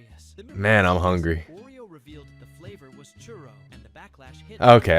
I think you guys get the point. I don't need to go through the entire video. Point is, it's like history about food. This guy has 270 videos and almost 100K subscribers already. Over 200 million views. This guy is consistently going viral. I mean, if you look at some of the dates of these videos, like how they're posted, this one 23 hours ago. Wait, how much does it get? This one got 1.5 million views in 24 hours. Another 1.5 million views in like, this was yesterday, guys. So, I mean, this is insane. There's a huge audience for this. It's a little bit more editing. But again, I mean, this is a strong niche. If you guys do have a little bit more editing skill, I would strongly suggest this this topic. Huge audience because everybody eats food. And some of you guys eat too much of it. You got to cut that out. So the next one I want to look at is Dashcam Central. So this is basically just dashcam videos of people in their cars and stuff. Now, I don't know if this guy is 100% monetized yet. Either way, he's super close. He'll get there very soon. 150 videos, 10K subscribers. You guys might be thinking like this isn't mega viral, but the point is, guys, I think there is a ton of stuff you could do here to improve this niche just with a good voiceover, a good script, and really you don't even need that crazy of editing skills because I'm about to show you guys some of these videos and like anybody could do this. So let's see. This one got like 1.3 million. I mean, he has one with 10 million, but let's just watch this one. This school bus just stopped to drop off some kids, but right as the doors opened, a white van went flying by and the idiot lost control and swerved right into this box truck and then into the woods. Good old instant karma. Look at this, guys. This school bus. Look at this, man. 11-second video. What's their most viewed? Nope. What's their most viewed video? This lady was trying to get home after a very long shift at work, but she came across some not so smart drivers, which caused her to have a reasonable crash out. So, I mean, just like look at this video, guys. This got 12 million views. It was uploaded a month ago, guys. If you make this video better, you could hit over 10 million views easily, bro. If you start building up in this niche, positioning yourself in a good way to be the Dashcam Central guy. By the way, I'm sure that there's a lot of these channels, you know what I mean? I'm just scrolling. I find ones that, you know, maybe this isn't the leader in the niche. I don't know every single niche, okay? But the point stands. There is a huge audience for this sort of stuff. I mean, the captions are not really that good, to be honest with you. The video quality isn't that good. This script is just narrated by a basic AI voice, probably like the most popular AI voice, which is fine, but I mean, dude, do not count out this niche. Now, in that same vein, if you like cars, I want to show you this guy, Frank SRT. Again, same thing. 30 videos, 5K subs, not fully monetized yet, almost there, almost to 10 million views. But I mean, the dude's gonna hit it. You need 10 million views in 90 days. This guy uploads like once a day, and within 30 days, he's already like at 9 million views. If you're big into cars, you can make this stuff easy and you can improve on it. In Texas, there's an illegal street racing group called Night Swim, like the ones in New York. Like, listen to this voice, bro. In Texas, there's an illegal street racing group called Night Swim. There's just money on the floor for people who actually want to do this, man. Like the ones in New York. But how do they avoid getting caught by the police? The cars they use aren't rentals. They own them. They have 3 BMW M5, M3, Cadillac. So this one's more of like a history, I don't know, history type mixed with the cars, illegal street racers, like info about them. But he also does like informative videos about cars. Why did Leon's Nissan Skyline R33 appear in so few scenes? It's kind of mixed in with movies like Fast and Furious. Did you know that just a few years ago, you could buy a Supra or a Skyline for less than 15? You can get ChatGPT or any AI to generate you video topics for this niche. You don't have to be super into it. I mean, of course, like always, I would suggest you guys have a passion about cars if you're going to do this. But what I want you guys to understand is with just a little bit more editing, more effort, you guys can make better videos than this easily and get monetized. No hate to any of these people, but the videos could be way better. Last guy I want to show you, Ya Cars, 70 videos, 30K subs, 30 million views. So this dude's definitely monetized. And if you take a look at the videos here, why do trucks make this sound when they stop? This is faceless, okay? This is not him. He's commentating over it. Why do trucks make this sound when they stop? The answer is more complicated than you think. You've probably heard it when a huge truck or bus comes to a stop and suddenly they're... So you're basically just answering questions, giving, you know, people info about cars. It sounds like something went wrong, but that noise is actually... It's not crazy, guys. And then all the videos you just source, right? You just type in truck driving on TikTok, right? And it's just, you get the videos from there. So those are all somewhat similar. Dash cams, informational videos about cars mixed with history. If you know a little bit about cars or have a passion for it, huge niche with tons of money waiting to be picked up. As long as you improve on the videos, there's a gigantic market for this stuff. Now, sort of similar, Daniel Wheels. It's a biker channel. But you don't have to know anything crazy about cars or bikes for this, because it's sort of dash cam footage, but it's bikers. There's a ton of this content online. Bikers will always post themselves. They think they're the coolest, most interesting people on earth. And there's a huge market for this stuff. 60 million views in 150 days. And watch some of these videos, right? When this biker was driving on the highway, this BMW driver basic commentary off, making the biker almost fall over. And right? At first, it seems like the BMW driver is gonna run away. But right after that, both the biker and you're just sort of cutting it up so that it can match up with your commentary. And praying to be alive. When this biker... That's it. 15 seconds, 23 million views, okay? Dude's printing. Show you guys one more. Coming close to a traffic. I mean, this is the guy's video, right? This is the OG video, Savage Dog. When this biker was coming close to a traffic light, he slowly started to brake because there was cars up front. But the Karen behind him didn't notice him brake. I gotta be careful here, bro. I don't want to post anything that's violating any guidelines after YouTube already gave me a strike, but you guys get the point. Big niche. You're just commentating over bikers, cars, etc. Tons of content is being posted every day about this stuff online. People being pulled over by cops, bikers and Karens. You can take it any direction you want, but either way, there's a huge audience for it. All right, so the next niche and channel I want to show you guys, Project Tomorrow, uncovering groundbreaking inventions that are shaping the future. Basically, 200 million views. This is insane. 200 million views in what, 28 videos? 160K subs. Pfft, this is crazy, man. If you look at the most popular videos, bro, look at this. 60 million, 35 million, 44 million. And what is it? Ants versus humans. This experiment was done to determine who has better problem-solving skills in groups. The task was for both ants and humans to maneuver a T-shaped object. Look at this, guys. Note that the humans were prevented from communicating with each other, replicating God. the same abilities as ants. The experiment showed that ants look at this commentary. So this is monetizable, because guys. The humans had a greedy solution approach in the group where each Okay, interesting. It's about like invention. This so is the edible water bottle. Like people want to know what that is. Bottle. Meet Uho, a revolutionary solution to single-use plastic. Okay, and this is monetizable, guys. Step forward in the... You're talking all over it, adding the edits. You can tell any AI to give you ideas of cool inventions. It'll give you it. You just have to type in whatever the invention is on, you know, TikTok or Instagram. Anyway, same thing with this guy. I'm not just going to play all their videos all the way through, but you get the point. If you guys want to check this out, go to their channel and you watch the videos yourself, right? My goal here is just to bring these channels to you, give you guys this free sauce. This creepy looking person is actually Show you guys that there are just so many niches that you can get into that will print you money, bro. So far, if you guys are appreciating this free sauce, drop a like and comment, bro. Subscribe. This is all completely free. And I'm not the type of dude to put this stuff behind a paywall. At least not yet. Hey, no, but seriously, I'm really not that type of guy because I genuinely want to help people. You know, maybe in the future I'll do something where it's like additional content or something. I don't even really know. Probably not. This is just because I genuinely want you guys to succeed. And just real quick to touch on this, I don't know if there's anybody who actually thinks this is like original content or something.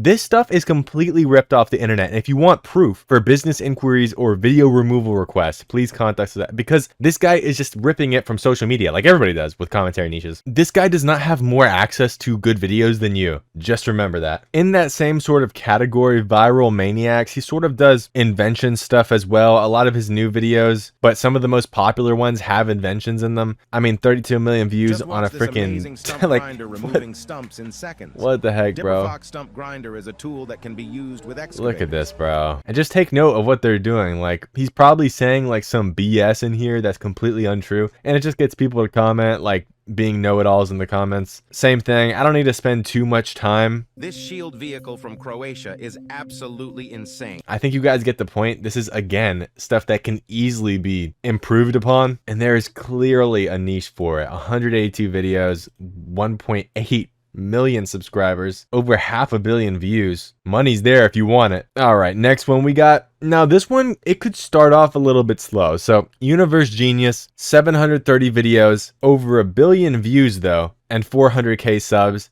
This one can start out a bit slow, like the initial ones he posted weren't edited that good, and there was a lot less competition here as well. But I'm going to show you guys some of the latest videos, show you guys some of his most popular videos, and why it's monetizable. So you take the Tim Tam, they're rectangles. So you right, so there's a lot of little bit of one corner, different videos popping up, right? A hypotenuse down to the other corner. You go bite off that other little corner, and now that becomes a straw. If air, which is a fluid, captions pass through, so too can liquids, which are also fluids. Anything that takes the shape. And this is sort of podcast clips. If you just rip podcast clips and add captions on it, it's probably not monetizable. But if you transform the podcast clips in some way, this guy's adding like satisfying footage at the bottom, captions, sometimes he'll add like B-roll up here, right? Like stock footage. One corner in your mouth and you then we're talking. Then that's more transformative. You're adding new stuff to it. Hot liquid, suck the liquid in only for like 2 seconds. I don't even know what this video is about, bro. What did I just watch? But I'm gonna show you guys one of the most popular videos he posted. What would happen if the Earth stopped rotating for a second? Oh, yeah, that would be disastrous. Because right now, here in New York, you can calculate. Like, look at this. This satisfying video doesn't even have anything to do with anything. With the Earth at 800 miles an hour, due east, because Earth is rotating. If you stopped Earth and you weren't and then at the top, see, because Earth is rotating. You got Earth, right? So you got Earth spinning. So this counts as transformative. So this is monetized, right? And the satisfying video at the bottom doesn't even have anything to do with the video at the top. Neil deGrasse Tyson talking about Earth, okay? So again, if you do this in the right way, it can work. There is a lot of competition with this niche. Like I say, that just means there's a lot of demand for it. Find a way to stand out. Use your own brain. You know, I can't give you guys the exact blueprint to go viral. You have to figure that out yourself. But by looking at people who've done it right before, just change some things up, make them a little bit better, add some things to them. I mean, this is a consistent, this guy's hitting consistent million views. There's tons of money here. Again, it can take a little bit longer to pop off. I mean, this dude doesn't have many videos, but as long as you keep getting better, this stuff is monetizable. But you actually got to put effort in it to make it monetizable, if that makes sense. Now, this one, Gad Techie, it's a little bit interesting because I don't think this channel is monetized. It might be barely, but this is a super interesting concept. So I know a lot of you guys are thinking like, it doesn't look too high quality, but it's such a good concept. Now, the way I see this is basically like an enhanced version of the ranking niche. A lot of you guys are scared about demonetization, losing your stuff with ranking. Now, this way I want to show you guys, you're adding commentary, so it'll fall under transformative content, and you can sleep better at night knowing your money is safe. So let's take a look at some of the latest videos, and we'll take a look at one of the popular ones as well. So we'll just look at this one. Random useful finds. This is a must-have umbrella for summer. It has a fan inside, and you Okay. can add a cool water So it's bottle basically at like the bottom, finds, then it right? showers water. It's smart. He has like a little bar going down here, so you know when the next tech gadget will be popping up, right? Huge for people who have like ADHD or bad attention spans, like all of you guys watching this video probably. I see the retention graphs. I'm on your head. Yep, it's MagSafe compatible too. This is an RGB. So again, this is all like, look at this video, guys. I mean, this guy has 12 million views, 300 videos, so it's not the best. But guys, if you're telling me you guys can't improve this, number one, hello, add some captions. Adding captions would already be huge. And this guy is just typing in, you know, best finds from around the internet, compiling them, basically like the ranking channel, but he's adding commentary over it. So you're not gonna have to worry about this stupid demonetization stuff. You're doing commentary, you're gonna add captions, you're gonna get good videos, and people want to see this stuff. 10 useful finds you need to see. Craziest finds on Amazon. There is so much stuff that you guys can do here, man. This could be absolutely disgusting if you guys genuinely took the time. If this can get like 500k views, if this can get 2 million views, okay, this is easily, you could easily blow this stuff up. And huge benefit of this, you could actually outsource this. You know, with this and the ranking niche, to be fair, you can outsource most of the work because the videos are kind of easy to make. You can just get somebody, you could hire somebody, bring them on for like $5, make them do the research, 10 useful finds or 10 useful gadgets or whatever, and you just do the commentary over or add the AI voiceover. That's obviously once you get monetized with this stuff. Unless you have a huge bankroll, you're not going to want to do that to start out with. But just food for thought, guys. Like, I'm telling you, this stuff, you guys are so lucky, man. You get an insight into the mind of a genius. Me.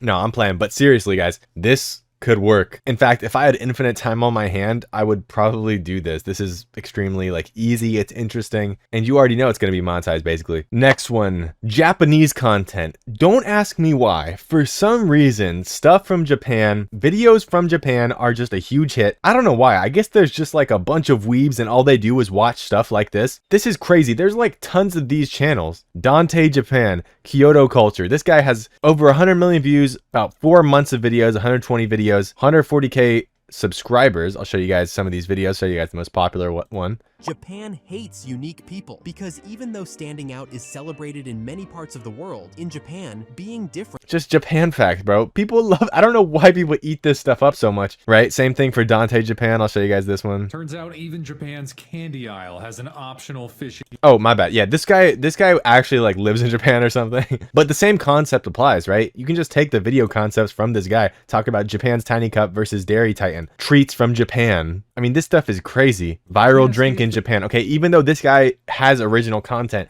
you can do this faceless. You can give your commentary over it and use background footage that you find on TikTok, Instagram, social media. Guys, the amount of free sauce I'm giving you guys in this video, bruh. Next one I want to show you guys, doorbell news. This one's a little bit different. Of course, they have tons of videos, a lot of subscribers too, but you know, but who wants to upload over 1,000+ videos, right? But I don't think you need to. I think this is just a spam channel. They also branch out into long form, which you can do. You can do like compilations of your short form potentially. But if you look at some of these, this is basically just Ring doorbell camera footage. And so basically what you're going to do is you're just going to get the Ring camera footage from all over the internet and commentate over it. There is massive potential here if you actually edit it a little bit more. As you can see, these videos are going mega viral, and there's just so much potential, especially if the clips are shocking or weird. It really hits home for people because it's literally from the Ring doorbell. I mean, look at this, guys.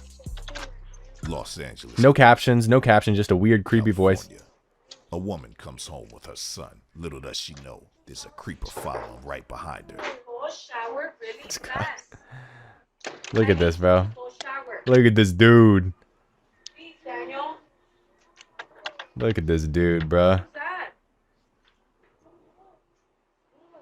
It's scary, right? So people love this.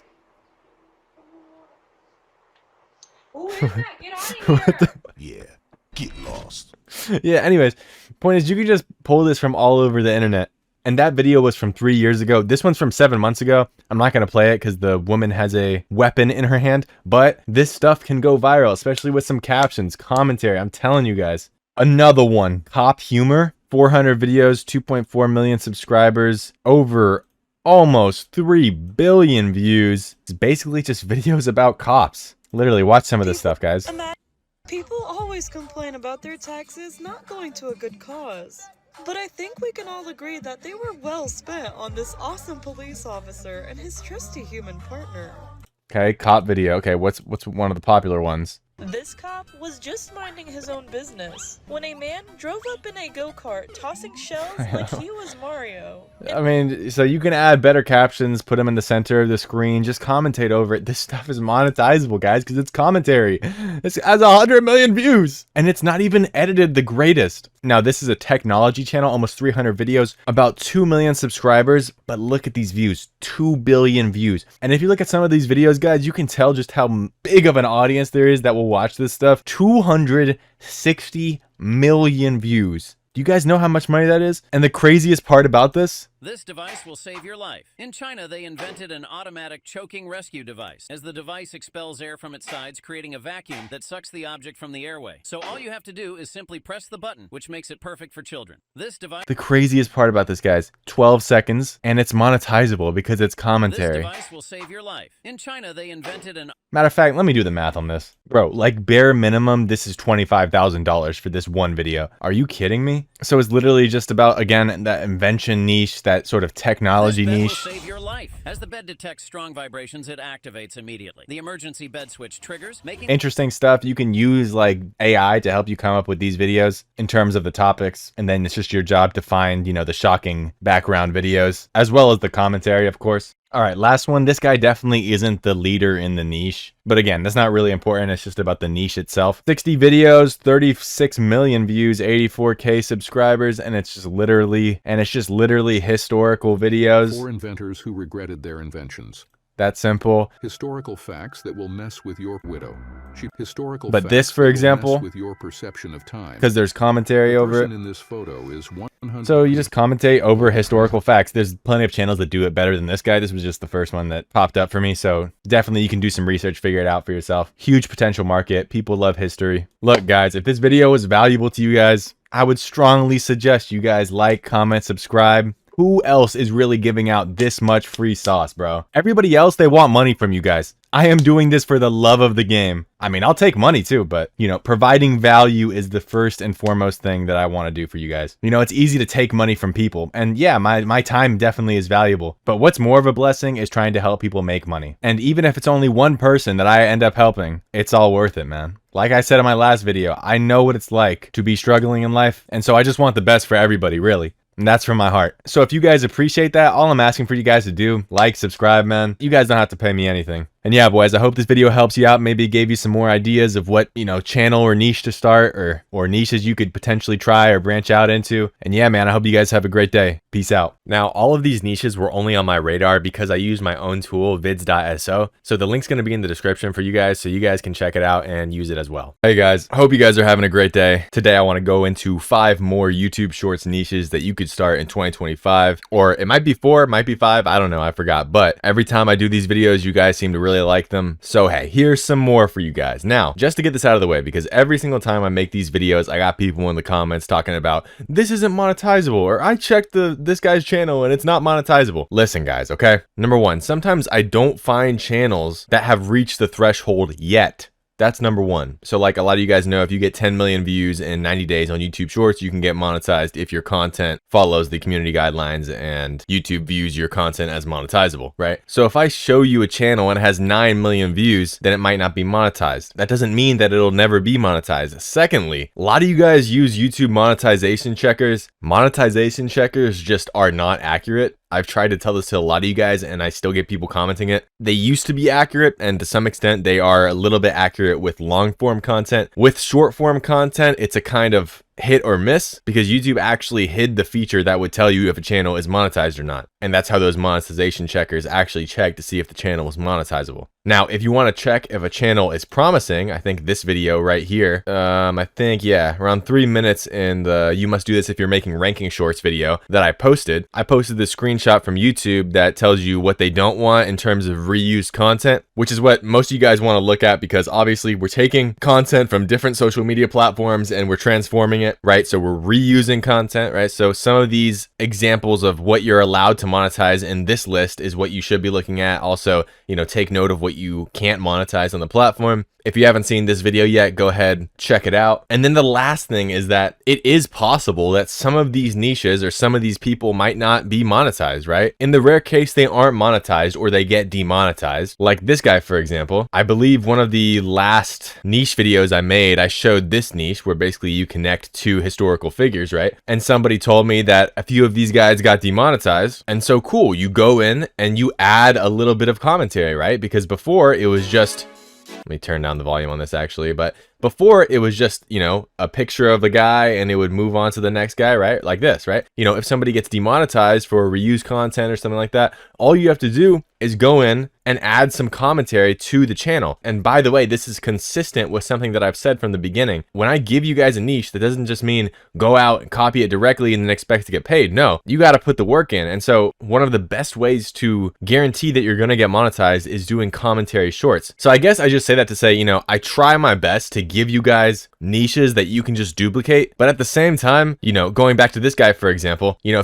if you found out that this guy just got demonetized and he was just using music and different pics of people, then it's on you to go and add some commentary, right? Anyway, sorry for the rant. It's just important to note with these niches, you know, put in work, you know, don't just expect to add no commentary over something and expect to get monetized, right? You gotta put in work. Good news though is if you put in the work, then yes, all of these niches are monetizable. I'll try to do a better job of pointing out when you might need to put in more work, because I'm realizing that, you know, a lot of beginners watch these videos, of course, and so I'm gonna try to do a better job of pointing out when you might need to add a little bit more commentary or add something to the niche to guarantee that it will be monetizable, right? All right, and then last thing, I did clone my voice. I'm sure a lot of you guys know about this. Maybe you don't. I cloned my voice in 11 Labs, so the voice that you're hearing right now, if you want to use that as a voiceover for your own commentary videos, I don't care. It's on 11 Labs. I'll leave the link in the description, probably in the pinned comment as well. All right, with that being said, let me get into some of these niches, okay? Okay, first one is Movie Land Real. Almost 500k subs already, 170 videos, as well as almost 500 million views. That's insane. I'm sure a lot of you guys can tell what this channel is about based off the name. If we take a look at their channel stats in the last 3 months, they've gotten 300 million views, 100,000 subscribers, and they're not even averaging one video a day. That's probably because their videos are actually, you know, well thought out, obviously, but 40 videos for 3 months, that's really not that much. So I'm gonna pick just a random video here and we'll play it for you guys just to let you see what this channel is all about, right? Minecraft movie bloopers that are better than the actual movie. During the mine escape cart scene, Jason Momoa accidentally right, so they're basically just,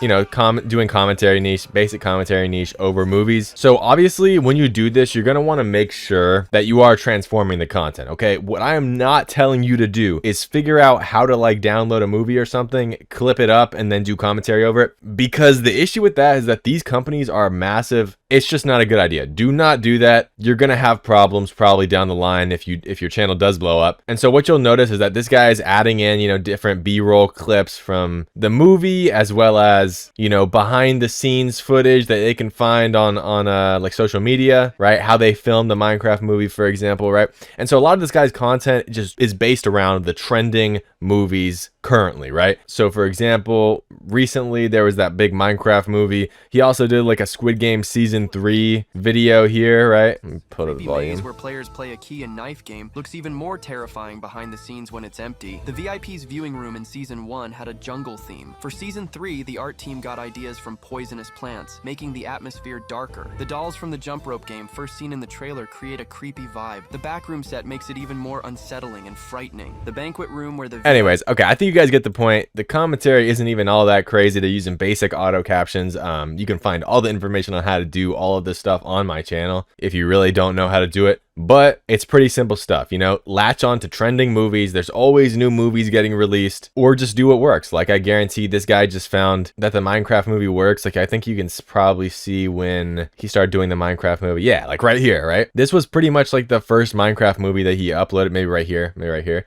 But other than that, he was doing Marvel videos, Squid Game bloopers, etc. And you can see like a lot of his videos were getting stuck in that 30K jail, and even big channels can get stuck in that 30K view jail, right? Like a lot of the videos that I upload on my own personal channel, they still go into that 30K view jail. It's just that when they break out of that 30K view jail, they can go mega viral if your channel is already bigger. So this is not weird or anything. You know, he had a few duds that happens to everybody, and then his channel really started to take off. He got a Marvel video that did good, he got a Squid Game video that did good, and then ever since then, you know, pretty much all the videos almost are getting, you know, millions and millions of views, especially the more recent ones, and that's just because they're putting more and more effort into these videos. So do some brainstorming, figure out, you know, interesting video topics. You could use AI to help you with it, or you could just type in interesting things into social media and see what it prompts you. Like if you really like the Minecraft movie, you type in Minecraft movie behind the scenes, right? And then you find a good video out of the videos listed, and then you make the video about that. You structure the script around that. I know a lot of you guys have a lot of problems structuring the scripts. I think I already made a video on this. It might be this one. Yeah, I like made a whole,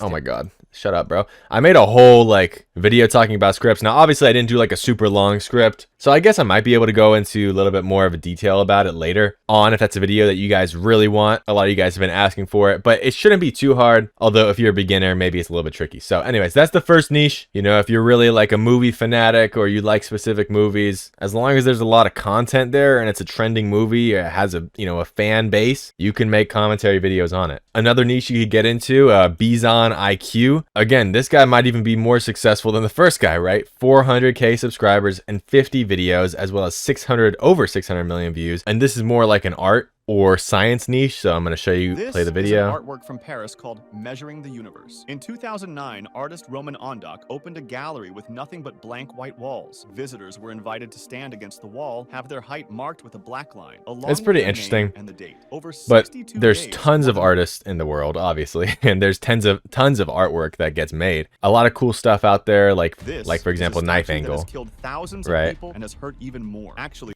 and again, just listen to this hook, right? this is a statue that has killed thousands of people and has hurt even more. And that's why I tell you guys to use bold hooks when you make a video. You know, make sure you can back it up. But this is just something that will go viral. Like, it's just, look at this, bro. It's like a statue made of knives. And he's saying that this statue killed people. And it's just like crazy, right? It makes people want to click because it piques their interest, Actually, right? This statue is present in England, and it's called Knife Angel. The whole statue is made up of thousands of knives. These knives belong to different criminals who have committed crimes. This 8-meter-high statue was created in 2018 by British artist Alfie Bradley. All right, so yeah, I don't need to play the whole thing. My TikTok attention span is kind of cooked, but there's tons of videos that you can source that have to do with artists and artwork, and a lot of it's pretty cool, right? Like a jeweler mining the streets of New York, right? This is pretty interesting stuff. I don't need to go super deep into it. That's just another commentary niche for you guys. Okay, another one is Chef's Couteau. 50K subscribers, 80 videos, 150 million views. This is one of those ones I'm going to tell you guys to be a little bit more careful with, right? Just like how if you're getting into the podcast niche, right? You got to make sure that there's adequate B-roll, that you're transforming this content, that you're adding some form of commentary, not just captioning and clipping videos, right? Because largely that is not monetizable. But if you transform it, there's definitely the possibility of making this monetizable. So I'm going to play one of these videos. Seems to be a problem here. There's no pumpkin. There's no pumpkin. I don't want it. You don't want it. Well, you finished it almost. Watch Gordon Ramsay crush this entitled customer's ego after his dish was missing pumpkin. And this is very important. Did you guys hear that commentary, right? Entitled customer's ego after his dish was missing pumpkin. Gordon, let me just serve this table. Why is there no pumpkin in my risotto? Right, can you get out of the way? Are you always going to be that rude and interrupt when I'm trying to talk? I just want more pumpkin. That's all I want. Right, well, I'll get you more pumpkin. I'll ram it right up your f***ing ass. Okay, all right. Well, you guys get the point. And this is just one channel in the sea of Gordon Ramsay channels, right? There is tons of channels clipping up Gordon Ramsay shows, like this channel. Now, I don't know if this guy transformed it enough, so he might just be monetizing with music deals, which you can do. I'll probably make a video talking about music deals and kind of my opinion towards them in a few days. But, you know, you can just make a channel, kind of clip it up more like this one, Mankind Evolved, and then you can just monetize it using music deals. That's totally possible, and it's fine. You know, you won't be making the most amount of money. You know, obviously AdSense makes way more money. That's getting monetized by YouTube, makes way more money than using music deals most of the time. However, if you are living in a third world country, this is kind of an interesting way to dip your feet into the water, because even if your RPM on music deals is 3 to 4 cents, if you're raking in millions of views like this guy, it actually could, you know, give you a substantial chunk of money, especially if you're not living in the US. But anyways, Gordon Ramsay niche, that's one that's always going to be evergreen. People love his shows. He has a ton of content online that you can clip up. Obviously, don't just rip the content, but, you know, transform it. You might be able to get AdSense as well as a music deal. But, you know, again, try to add some commentary here for this niche. M4 military niche, 250K subscribers, 90 videos, 260 million views. I am not going to play any of the popular videos that have weapons in them just because I don't want this video to get monetized, this long form video that I'm making. However, I will play one like this. Look at my fucking face. Tell me Sergeant again. I'm gonna destroy you. Say you were not sleeping. I was not sleeping, Sergeant.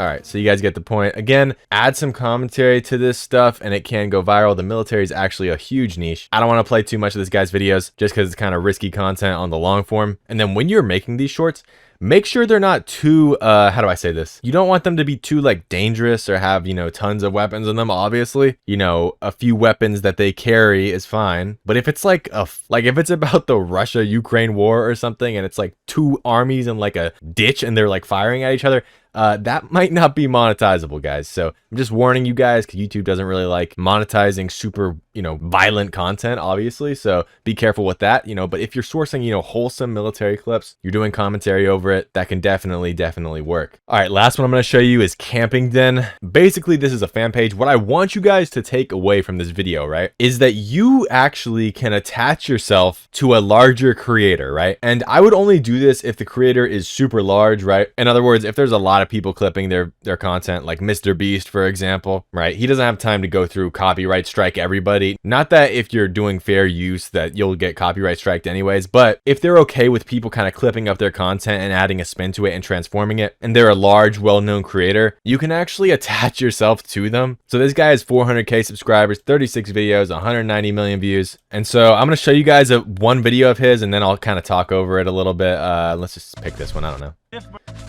I'm sure a lot of you guys know Outdoor Boys, right? Really important to keeping you warm. First off, you don't want your sleeping area to be the lowest point in the shelter. Also, he's monetized with a music deal. At the bottom. Another thing is you want to make sure your snow shelter has lots of corners. So again, even if the content is not transformative enough, you can still monetize with a music deal. And because these creators are so big and you can pull in so many views with these videos, the music deal is pretty good. Again, you don't want to allow the wind to blow straight into your snow shelter. All right, so you guys get the point. So really the issue with this is there's not any commentary, right? So the vision for this is if you go in and you add some more commentary, you add transformation, you're editing it. Essentially, if you actually want to monetize this with something other than a music deal, you don't just want to do clipping. You got to sit here and add some commentary. You got to add a narrative some way, right? Whether it's with your own voice or with, you know, 11 Labs voice, you know, create your own narrative, right? Instead of just clipping how to not die in a snow cave, you can explain why he's doing that or why it works, etc., why his gas can almost exploded. For this video example, you can just do things, guys. You can just do things. A lot of you guys don't understand that. You can just do things. This niche, this is really powerful because if you are wanting to get into new YouTube shorts, right, the chances are a lot of YouTubers you watch pretty frequently. So people go, oh, I can't do the fitness niche. I'm not into fitness. Oh, I can't do science. I'm not into science. No passion. Okay, but there is something that you know better than most people, right? Same thing with the movie niche from earlier. You take something that you've watched or consumed and you become the one making the content. Like this guy started out as an Outdoor Boys fan, right? If you're an Outdoor Boys fan, how many hours have you spent watching his videos? What do you know about this guy? What do you know about living in the wilderness, right? All of this knowledge that you have, that means you're going to actually have an advantage when you actually start making these videos. Now, I'm pretty sure Outdoor Boys, I don't even know if he posts anymore, but point remains. That's kind of rough for this clipping dude, but he still has retroactively, he still has, you know, tons of dozens of videos, hours of content that he can go through and clip up and transform it. But, you know, most YouTubers just don't stop uploading videos entirely, right? So, of course, make sure you're following the rules for monetization. I've made a few videos about it. Also fair use, so add music, add your own commentary, you know, add some humor or something, right? Add some criticism. This stuff is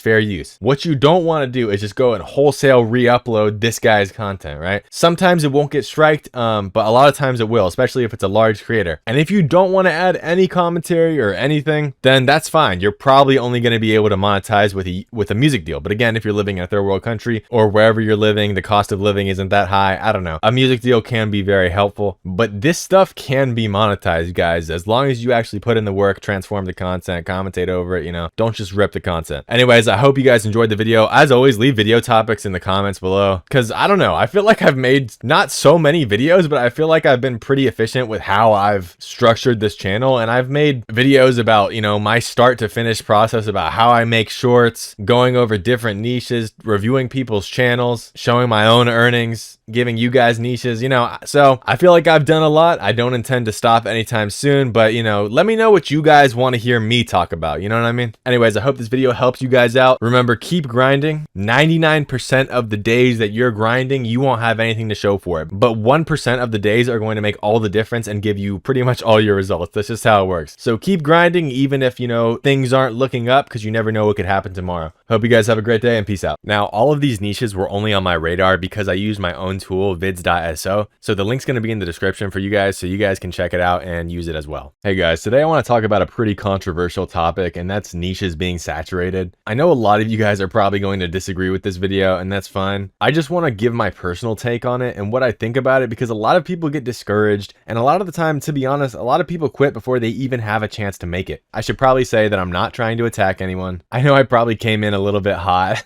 on this one video where I talked about Ronak, and he responded with his own video, and look guys, that's completely fine. And the reason for that is really just that I'm very passionate about YouTube Shorts. Like, it really changed my life. I know a lot of you guys don't know this, but I was in a really bad position before I started YouTube Shorts, and when I started making videos, I had no idea what I was doing. And a lot of people would always comment on my videos saying I'd never make it, or that my videos were trash, as well as people in real life didn't even understand what I was trying to do, and really not too many people believed in me. And if I didn't keep plugging away and making my own path, I don't even know where I'd be at in my life right now. I think I said this in my first ever video on this channel. Guys, I had negative money in my bank account. And the craziest part is that was a common thing for me. Like, that happened several times. I remember days when I wake up and have negative $50 in my bank account, or negative $18. I will never forget that. That is seared into my brain. I couldn't get gas for my car at one point, guys. I would literally not know how I was going to get food for the day. And so I'm never going to forget where I came from in that regard and what I overcame. And I don't need to go super deep into it unless you guys want me to in like a separate video at some point. But that's why I speak with so much passion towards this stuff. So I get it can come across as kind of like I'm maybe angry. It really is just passion. So I want to say again, guys, I have no problem with Ronak. He's a good guy. Check him out if you haven't already. But I'm sure a lot of you guys already know him. Anyways, but in this video, I really want to talk about different ideologies towards YouTube Shorts. And look, you guys can have your own opinions towards this stuff. Like I said, I just want to make a more informative, motivational video to tell you guys my personal outlook on niches being saturated. Because to be honest with you guys, the only difference between people who make shorts successfully and people who don't or think they can't is just the mindset. So the first thing I want to talk about and cover is that. And the best way to demonstrate what I mean are these types of comments, these comments right here. And basically this is on a lot of my videos where I show you guys what my niche is and how I make my videos.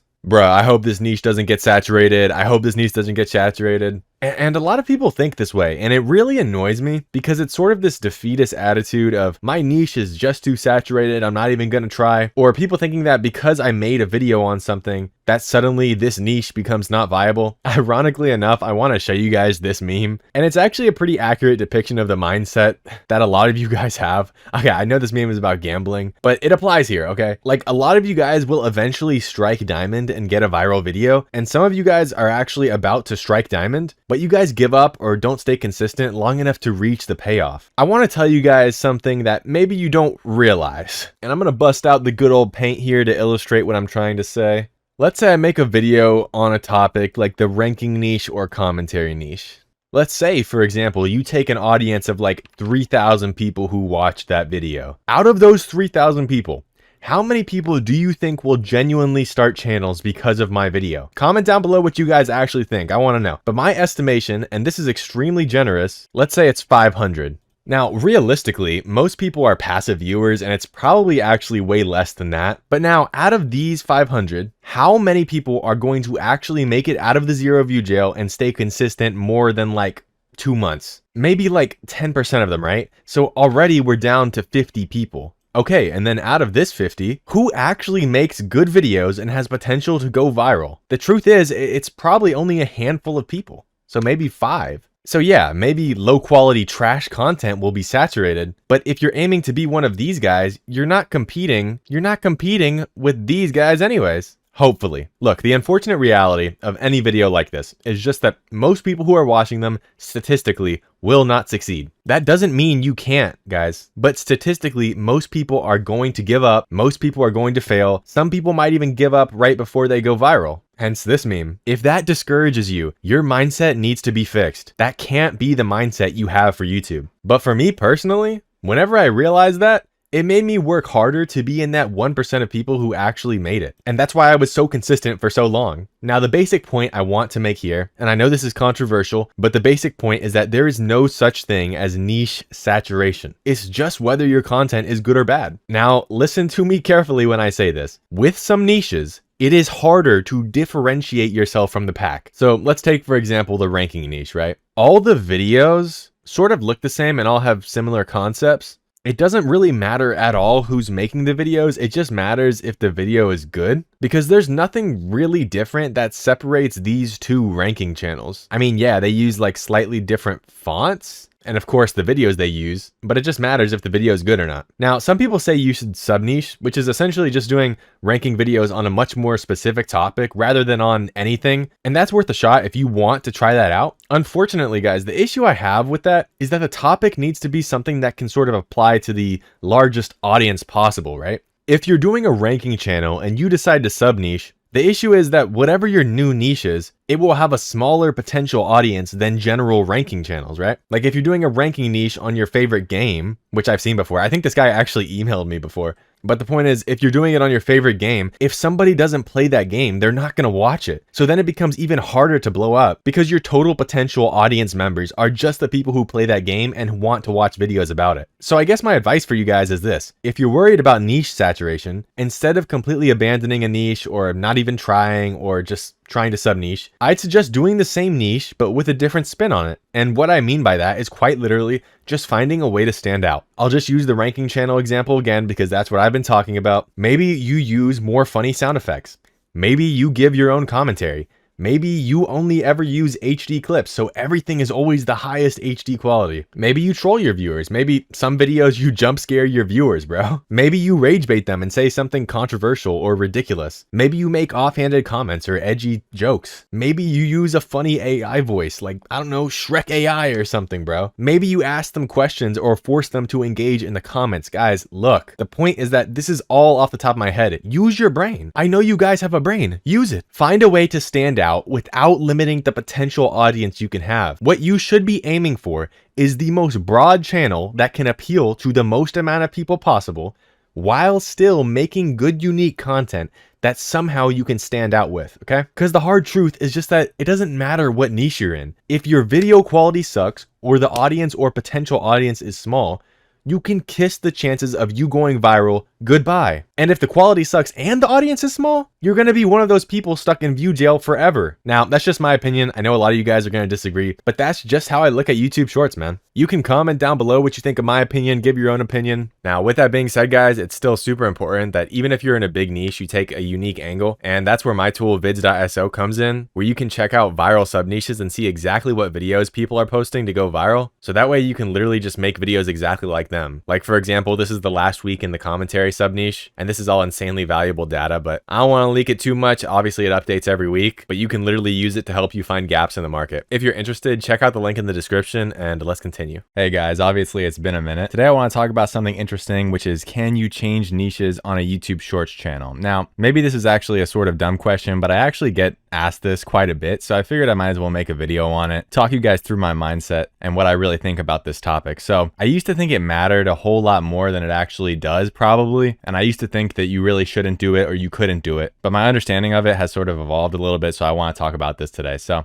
can you change niches on a YouTube Shorts channel? So the answer, in my opinion, is actually completely yes. I used to think it was less feasible, like I thought it mattered a whole lot more, but when you think about Shorts channels, they actually pretty much don't have a fan base, and what I mean by that is nobody gives it's not a personal brand. Like, nobody cares. Nobody logs into YouTube every day thinking about some, oh, I can't wait to watch my favorite Shorts YouTuber. Usually that's because if somebody anybody thinks that, it's usually because a YouTube uploads like long form videos and shorts, or in the severe 1% of cases like Zach D Films, he's pretty much built up a personal brand on shorts. So people actually care about that. But if you're just somebody making regular commentary shorts, like probably most of the people who watch my videos or ranking videos, nobody cares about you. It's not about you. That's a hard lesson that I had to learn. And it probably took me about a year to just fully realize that nobody cares about me. And you can think that's kind of harsh. You can think that's kind of cruel. With shorts, that's just the harsh truth. You're probably not going to be able to put in so much of your personality that people actually start caring about you. And moreover, the audience is barely spending time with you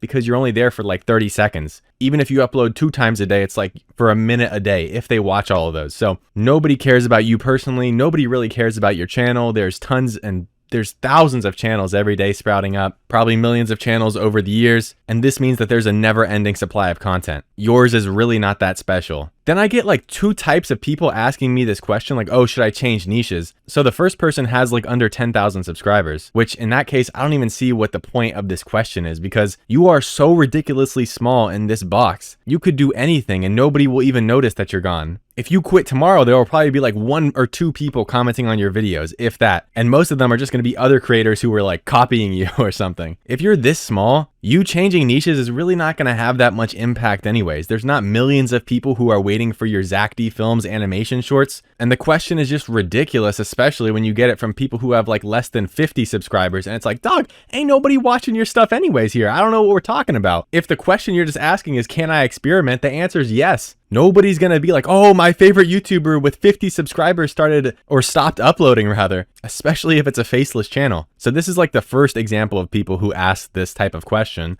And the second type of people who ask this question are people who think that their channel is dead before somebody in the comments starts talking about oh, you left out the A in dead. I know. But the second person who asked me this type of question is somebody who thinks that their views are truly dead. I'm not talking about just down for 1 month. I'm talking about like their channel has been in consistent decline. They aren't seeing any results. I mean, months and months and months, and they cannot reverse the trend. In this scenario, you probably should experiment with changing your niche or posting in a different niche. The only thing is you have to give an actual good chance to this niche. So that means you have to post for like 3 months, for example, at minimum. You have to be doing this, because if you only change niche and you post for like a week, number one, you're not even getting good enough at the content. So that's not a good proxy. It's not a good litmus test of how good this new niche is anyways. And number two, you just haven't given it enough time. Basically, nobody's going to blow up in 7 days. Even the people who are super good at YouTube Shorts largely cannot blow up in 7 days. Now, some people can. Some people have it down to a science, but I'm just telling you guys, it does take a lot of work sometimes. Even for people who know what they're doing, they still need to be putting 100% into this new channel, because a person who's at 100% skill level, but only using 50% of it is as good as somebody who only has a 50% skill level. You guys have to understand this. That's why effort is so important in YouTube Shorts, or anything really. If you're only putting in half, then you're only as good as the person who is half. So if your channel's fully dead, and it has been for months, then sure, take some time, identify a potential banger niche or sub niche, whatever you're doing, and test it out for a few months so that you can get good at it and you can also give it time to cook. Because the alternative is that you don't do well anyways and it just remains dead. So if these are your two options, then every single time you should be experimenting with a new niche. So the worst case scenario is this niche gets no results, and then you go back to the drawing board where you are already at. And then from that, you just have another chance to experiment again for another 3 months. Obviously, you don't need to do this every single time. I'm not saying you need to do 3 months for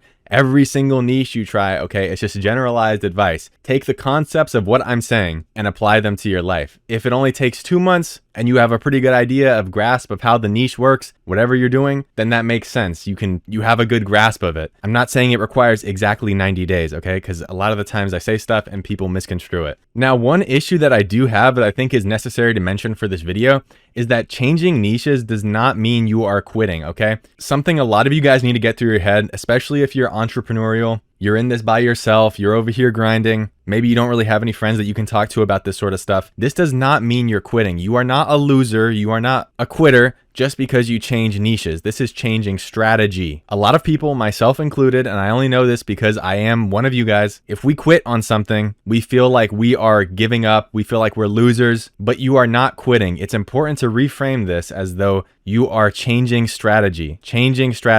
because a lot of times things are not going to work out. I cannot tell you the amount of times that me or anybody who's successful has failed at a channel, has failed in some business venture. I'm not the most successful person, but I can definitely 100% tell you that everybody who is successful has probably failed, has probably quit certain things and changed strategy more times than a lot of you guys have even tried. Quitting is giving up forever. That's deleting your YouTube channel. That's stopping posting. Changing strategy is you're posting for one day, you're getting no results after a while, and so you change strategy and continue to post for one day, once daily, I mean. All you're doing here is that you're merely logically accepting that whatever you're doing is not working. Like statistically, logically, rationally, it's not working. And so what you're doing is you're modulating your strategy to better have a chance to succeed and hopefully get more success. So never quit, but changing strategy is totally fine. Changing niches is totally fine. However, determining this can be very hard, especially for a lot of people who don't know what the whole entire work process and what the whole journey is going to look like for them. So a lot of people think, oh, in 3 months, I'm going to be at 10K or something, which is great. Be ambitious. But the person who has this goal might think at 3 months, if they haven't even got 1 penny out of it, they might be thinking, okay, it's time to quit, which is why sometimes I tell people, you know, watch out setting ambitious goals, right? It's totally fine to have ambition, but if you're dead set on a certain number, it can be good or bad. For some people, they really rise to the occasion. Maybe they're successful, or maybe even if they're not successful, they really have that endless motivation and drive to continue chasing this goal. But for some people, when they don't reach their goal, if it's very lofty, they'll get very demotivated and they'll just end up quitting altogether. So determining that you are where you're supposed to be, or that it's totally normal to not see any progress, is totally fine as long as it's done logically and rationally. A lot of times people message me stuff and they're saying like, I have no results. But then if you look at the last 30 days that they've been posting, they've had like the most breakouts from 30K view jail that they've ever had. And then I'm thinking like, well, you're actually more successful than you've ever been, but now you want to change? Like logically that doesn't make sense, but you're in your head because you have this ideal in your mind of where you're supposed to be. But if your results aren't good and you aren't blinded by impatience, I'm talking like 1 to 2 months, because a lot of people just can't stay consistent with anything. Doesn't matter if they do 1 niche or 2 niches, it doesn't matter. They won't stay consistent with anything they do. That's a personality trait, not any sort of judgment on the niche. That's a character flaw. But I mean, if you're not getting results over a really long period of time, change your strategy up, see what happens. You might surprise yourself. Sometimes, just sometimes, that will kickstart life back into your channel. I've had many times where a channel that I was running or dealing with, I thought was completely dead. And small tweaks, like how I worded stuff, the ideation of it, how I was doing the hooks, changed everything. So just keep that in mind. And one thing that I always say is that you literally cannot lose if you do not quit. You might not get somewhere as fast as you think you deserve to get somewhere, or maybe you never get to the place you want to be. But if you don't ever give up on that, you just can't lose. It's impossible, because it's only over when you throw in the towel. This is not boxing. There's not somebody coming and they're bashing your face in over and over again, right? You get out what you put in. For some people, it's going to take 3 years and they're going to feel like it's unjustified because they grinded way harder than everybody else. For some people, it'll be 3 months. That's how the cookie crumbles. Life's unfair. So never give up, stay consistent, and I hope that answers that question. Peace out, guys. And guys, if you're looking for a new niche to hop into, something that actually gets results so you don't waste your time, check out the Explore tab in vids.so. We have tons of viral videos and niches for you guys to explore. So if you want to cut the BS and just get the best content injected into your veins, click the link in the description and check it out. Yo, what's up, boys? Today I'm going to walk you through how I personally upload my YouTube Shorts videos to go viral in 2026. Just so you know, I'm not yapping some bullshit. This is from somebody who personally runs 6 monetized faceless YouTube Shorts channels that have over hundreds of thousands of subscribers in total, although subscribers are kind of a meaningless metric. But these channels bring me in thousands of dollars every month. Now, obviously, Shorts are pretty volatile, but to be completely transparent with you guys, my low months kind of hover around $7,000-ish USD, and my high months have exceeded over 10K. So I think I do know what the hell I'm talking about. It's my full-time income, and I'm gonna make this super easy for you guys so you don't make any stupid mistakes when you're uploading. So how this video is gonna work is I'm gonna walk you through my exact upload process every time I upload a short, and then after that I'll answer some common questions you guys have about uploading. Everyone wants to overcomplicate this, but in reality it is extremely simple. And also, disclaimer before I start anything, if your content sucks, it doesn't matter how you post, it's not going to go viral. So if your video is flopping every single time, it's more likely that your content quality sucks. sucks. Your video quality is not good. Now, with that being said, let's get into it. So the first thing I'm going to show you is pretty much a demo of how I upload videos in YouTube. So let's say we have our fire piece of content here, absolutely cooking, and now we just need to upload it. So as for the title, we're not going to overcomplicate this. The way I like to do things is very simple, but I just want it to be clean. Every single title I do, I always capitalize the first letter. Again, this is just sort of like stuff to make it look clean. At the end of the day, does this really matter? Does this really change anything? Does it really move the needle? Probably not. But do I want my channel to look clean and be appealing to people? Yes. The way I like to do things is I capitalize the first letter of every word,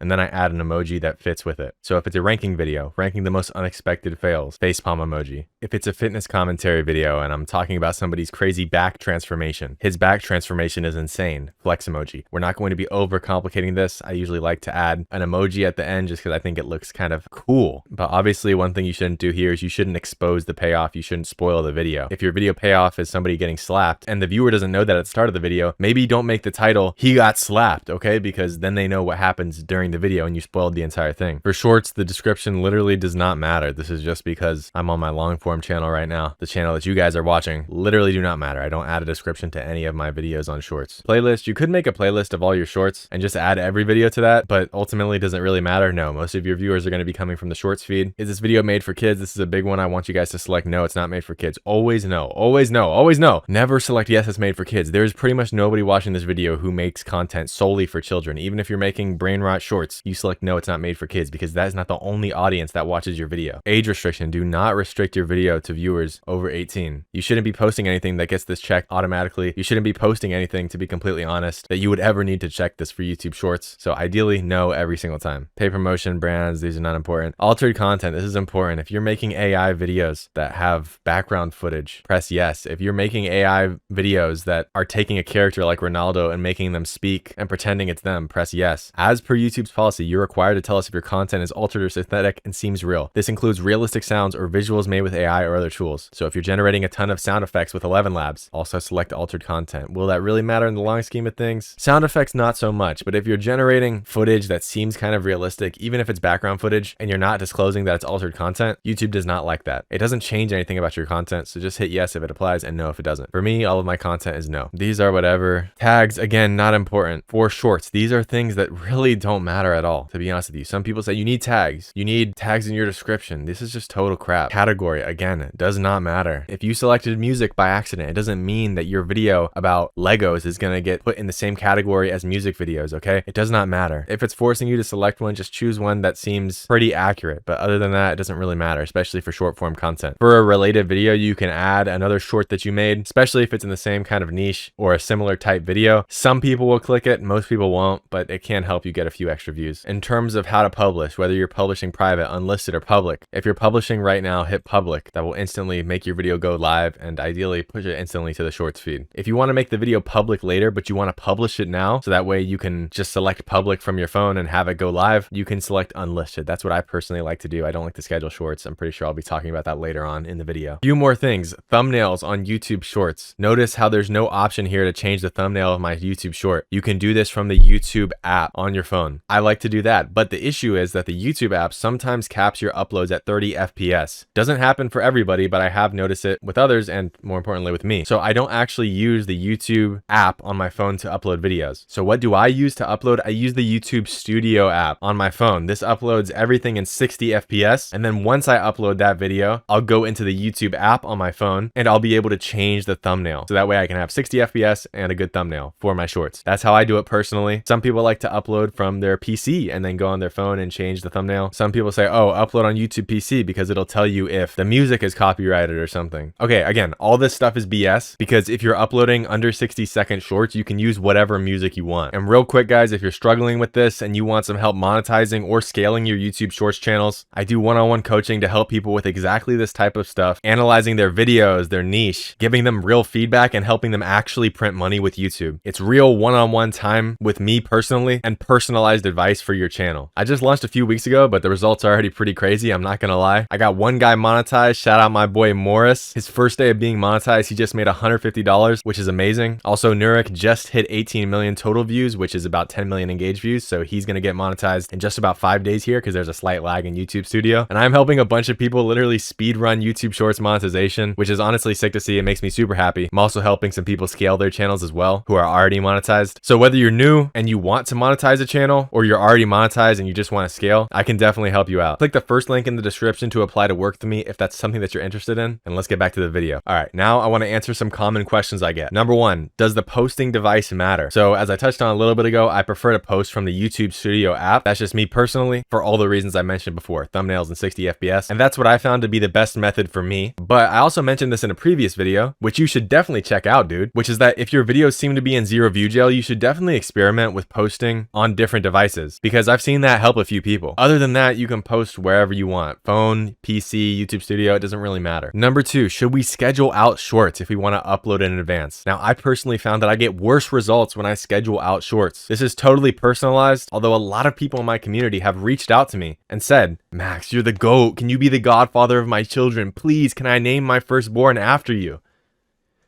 Oh, yeah, and they also mentioned that they get more of a push too when they don't schedule out their shorts. I've personally also encountered zero view jail here before when I've tried to schedule out my shorts in the past. It doesn't happen every single time to me, but like I said earlier, what I do if I want to schedule out my shorts in advance is I'll upload it as unlisted, and then say I want to upload it at 5 p.m. I'll just go on my YouTube Studio app on my phone at 5 p.m., change it from unlisted to public, and boom, it'll instantly get pushed. That's what I prefer. Next one is, do hashtags matter? I'll be totally straight with you guys. There was only one situation where hashtags actually matter, and that's if they are the viral hashtags. These were more of a thing last year. I made a video on it right here 7 months ago, so you can check it out if you're confused. But basically, you had these channels spamming hashtags in the title, and that's it. They wouldn't use anything else in the title, just the hashtag, and they'd post total slop and get views. But as far as I understand, guys, this really isn't around anymore. The cheat code is gone. Also, I've heard people say use tags like viral or hashtag USA. All this stuff is just total cap, guys. I'm not gonna lie. Nobody is looking at hashtags to find shorts anyways. Brother, I'll give you $1 if you've ever done this. Have you ever looked up a tag, gone to the shorts button in that tag and watched the videos here? No, you have not done that. Nobody has done that. You act like a normal person and you go to the shorts feed, brother. That's how people watch shorts. There would be some truth to it if every single person was using hashtag viral. Moreover, there's no hashtag that's going to put you to a more US audience. Okay, if you're speaking Mandarin in your content and then you're going to add hashtag USA, you think that's going to mean that you get a Western audience now? No, your audience demographic is not influenced by what hashtags you use. In fact, I think probably more people who use hashtag USA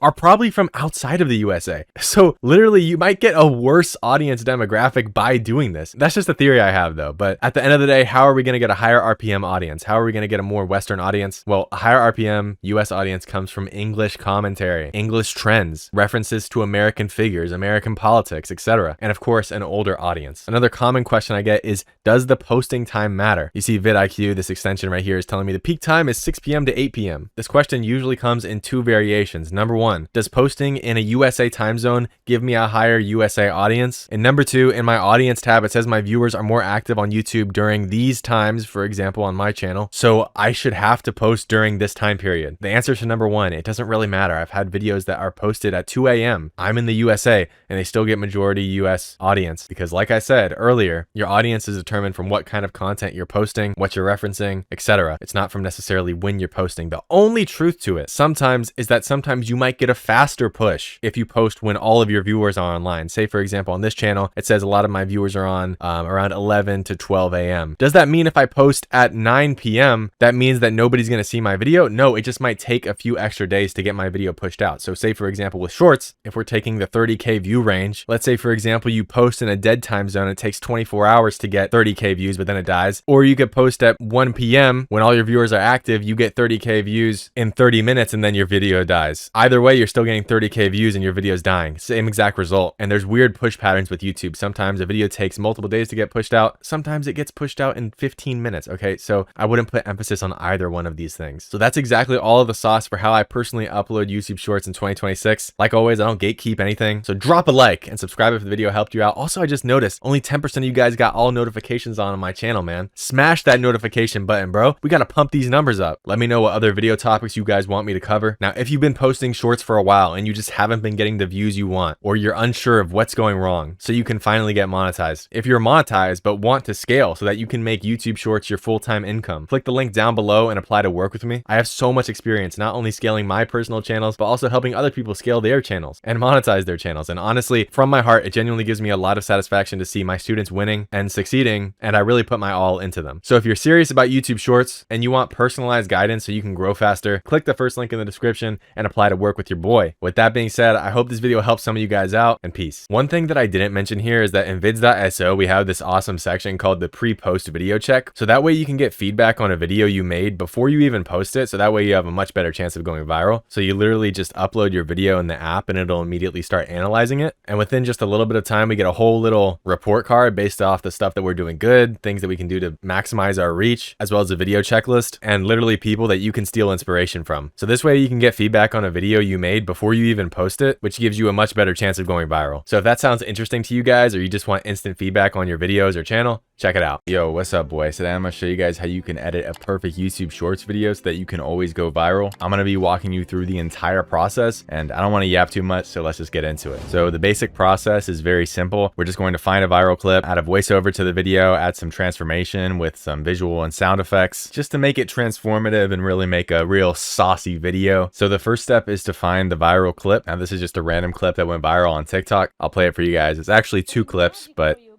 I'm going to be stitching them together. So it's basically just this video about this endless chocolate bowl that just keeps refilling. Probably not interesting enough by itself just to make a video just on this, but I was kind of interested in the topic. I'd never really seen it before, so I looked it up on TikTok and I stumbled across the same exact bowl where this guy was just loading an infinite amount of the chocolate into the bag, and then somebody told him to stop. So I'm going to combine these 2 videos to make kind of a funny story, and you'll see what I mean. But one thing I do want to mention here is it's important to choose a clip, in my opinion, that's actually performed well on another platform. You know, this clip has 220,000 views, 220,000 likes, I'm sorry, and this one has 180,000 likes. These are videos with millions of views, and there's already proof of concept there. If you're just using a video that has 3 likes or something because you think it's cool because your friend posted it, that's so much more of an uphill battle, because there you don't know if people already like the videos. But if you're sourcing from clips that went viral on other platforms, then you already know that people like it, so it's probably a better idea to do those videos. Now, in every commentary short, there's a script and a voiceover, so let's write the script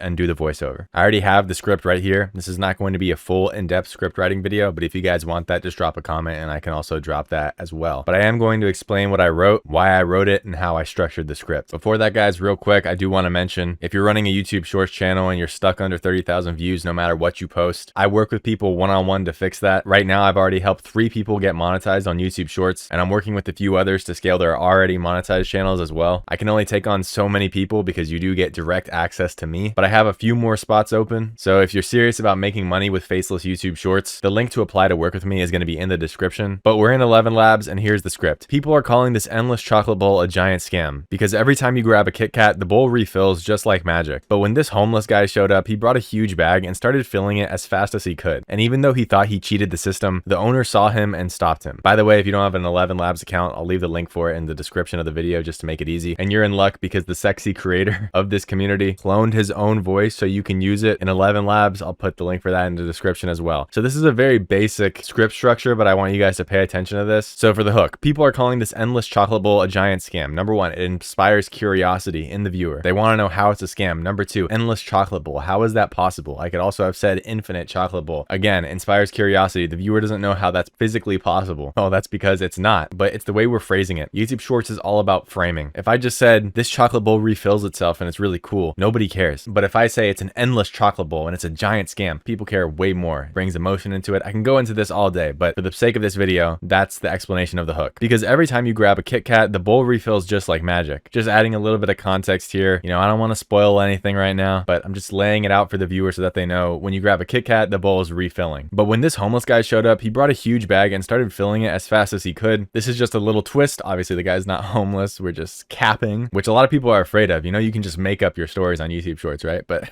yeah, this guy isn't homeless. He's just this random guy, but I'm framing it. It's all about framing. Again, this homeless guy showed up. He brought a huge bag, started filling it as fast as he could. It's just a twist because now he's trying to cheat the system. And even though he thought he cheated the system, just expanding on that twist in the story, the owner saw him and stopped him. Now that's where we're going to play the payoff. It also serves as a little bit of emotion as well because we're sort of spiking injustice within people. It's like an endless chocolate bowl, but now a homeless guy can't like grab as much chocolate as he wants. So it spikes their emotions. And also it's just another twist and it's going to be a funny payoff. So it should be good. good. So the full structure is a hook with foreshadowing, building out the context for the viewer so that they're not confused, having a twist in the video, and then a payoff. Also, one thing I do want to mention is I'm not the biggest fan of CTAs, which are call to actions, like saying like the video or subscribe, because a lot of the times gurus suggest these things, but if you don't apply them carefully, it can kill your retention. I've literally seen this endless times, and sometimes that simple fix alone can stop your videos from getting 30,000 views and make them go viral. Because if you're just adding a long CTA at the end of your video, like and subscribe if you think this video is cool. For example, people know the video's over with and they'll swipe away and it'll ruin your retention graph. Obviously, there are more advanced ways that you can add CTAs within the script, but on some level, a CTA is always pretty much going to damage your retention. Almost always. There are a lot of use cases for it, but again, I don't want to go super deep into this stuff right now. That's just a little bit of extra sauce for you guys. So you can either download the voiceover with 11 Labs, or you can just make the voiceover yourself with your own mic. And now let's edit the video. So open CapCut or whatever editing software of choice you use. Some people use Premiere Pro, some people use CapCut. CapCut's a good beginner option, but Premiere Pro in the future, if you're looking to edit long-term, probably the best option for you. I use Vegas Pro because I'm an unk, okay? You're gonna drag the voiceover in and you're gonna remove all the dead space in the audio. This is just so the video is faster paced. We don't want any gap between sentences.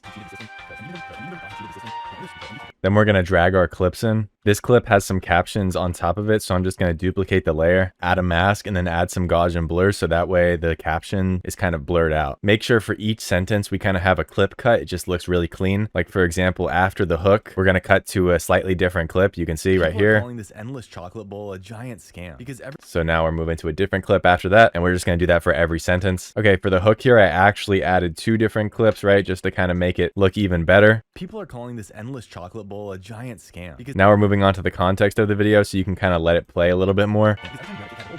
And we're just going to line up the video to align with whatever the script or the voiceover is saying. So if I'm saying this guy took the Kit Kats, then we're going to show that guy on screen. This is kind of the context of the video. Because every time you grab a Kit Kat, the bowl refills just like magic. But when this All right, so I'm going to play the final part of the video for you guys. But when this homeless guy showed up, he brought a huge bag and started filling it as fast as he could. And even though he thought he cheated the system, the owner saw him and stopped him. I'm sorry, sir.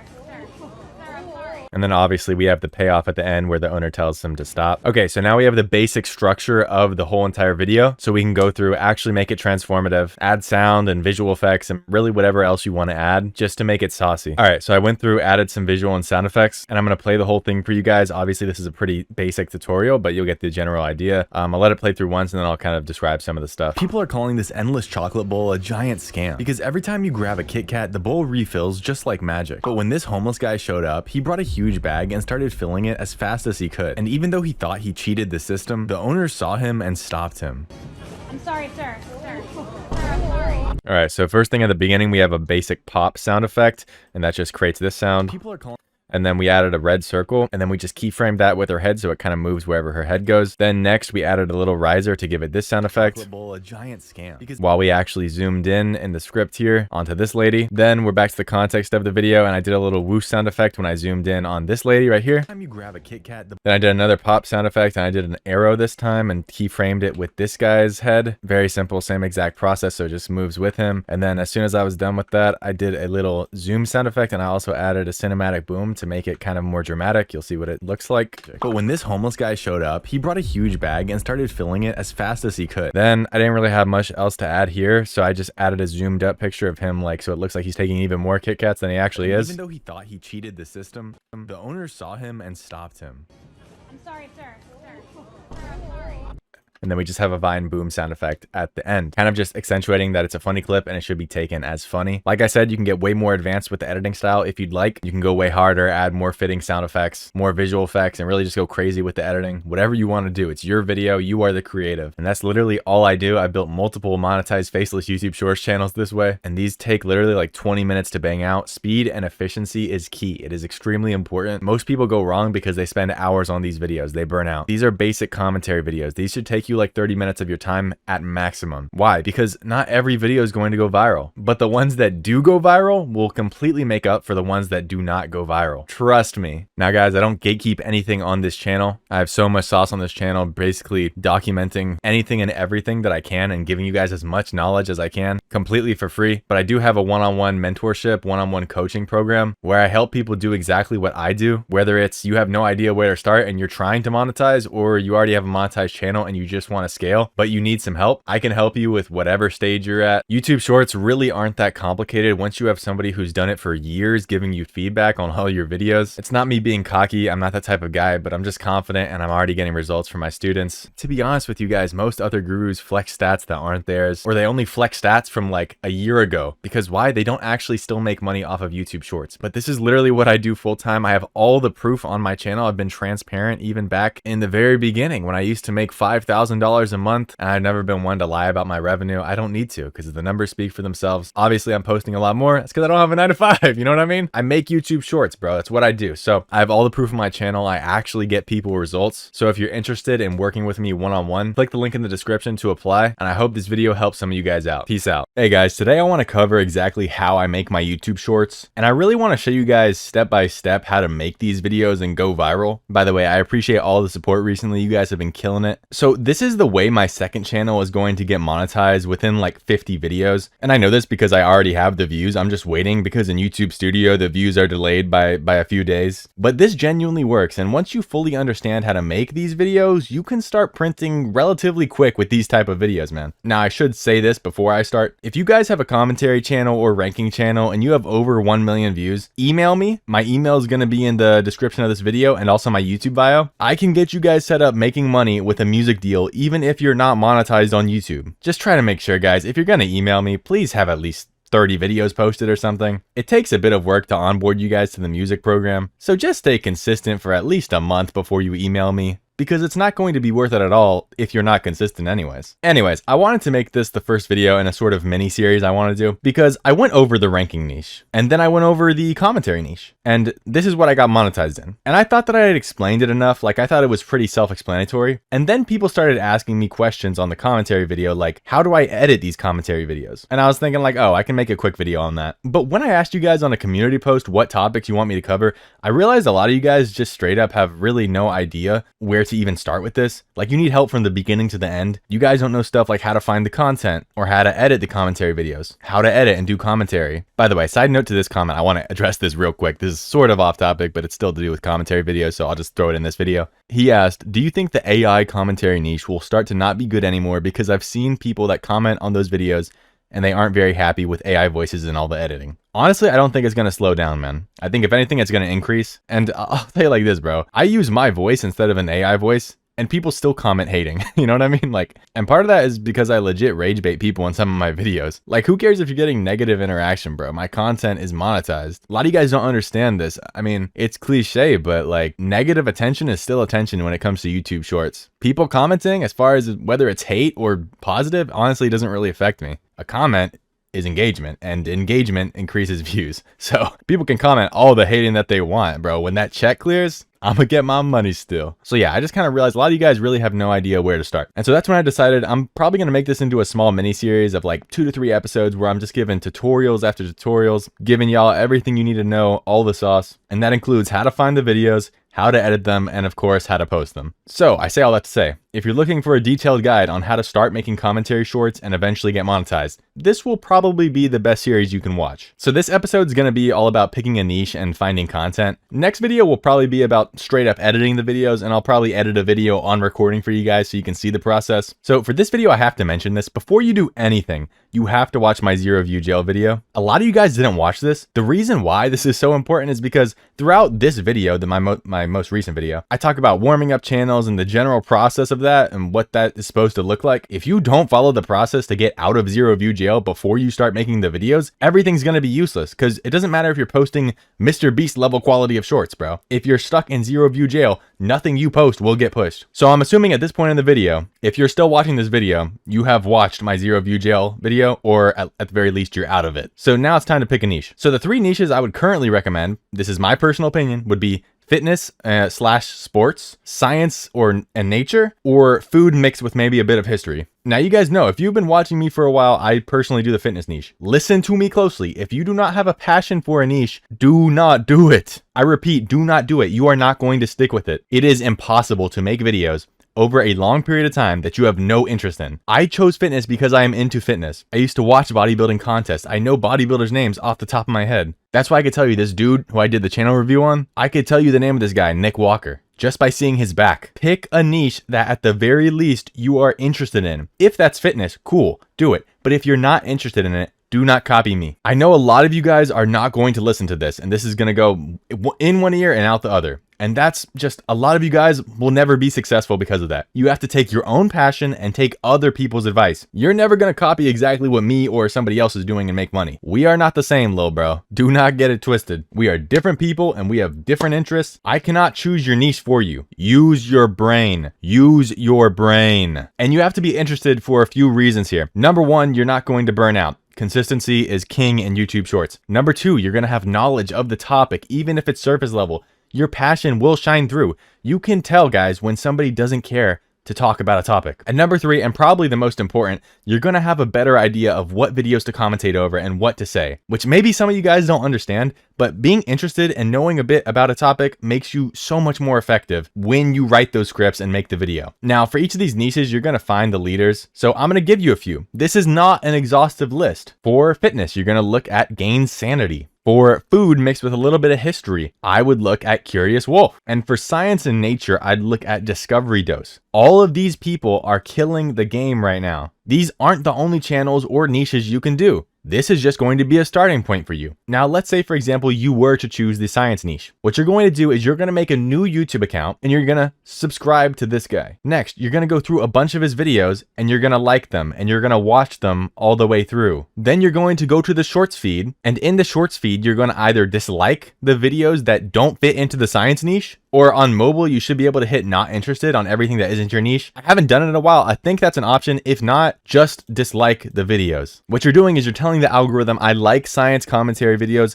I don't like random Mr. Beast videos, okay? You're going to hit not interested or dislike every video that is not your niche. Again, if you chose science videos, dislike everything that is not science videos. Now, this is going to take a little bit of time, but eventually the algorithm is going to start feeding you science commentary YouTubers. And every time you come across one of these in the shorts feed, you're going to like and interact with that video. And if their channel looks like it's getting a lot of views, you're going to add it to like a Google Doc or a notepad. That's going to be a list of all the leaders in your niche. And this will be extremely important in a second, but also just important for the future of your channel. If after a while you aren't getting fed science videos, go back, like more of his videos. You know what I'm saying? It's just about curating the algorithm. Now, to find content, a lot of people use TikTok or Instagram. You should have both, but for me, I actually prefer Instagram like 75% of the time. But again, have both. Now, the same process applies here, which is that you want the Instagram or TikTok algorithm to show you stuff in your niche. But now that we've found the leaders in our niche, it's going to be 10 times easier to curate our algorithm. So for example, I'm going to use the fitness niche to show you guys how to do this. You can do this with any of these guys. Discovery Dose doesn't always give credit, but other people will. And on some of his videos, he does have credit. So it'll work for this. So again, you're going to use a new Instagram or TikTok account, and you're going to go to YouTube videos from the leaders in your niche. So this is Discovery Dose. For example, you're going to go and you're going to hit the description, and it's going to have a credit of whoever made the original video. Same thing right here with Gain Sanity.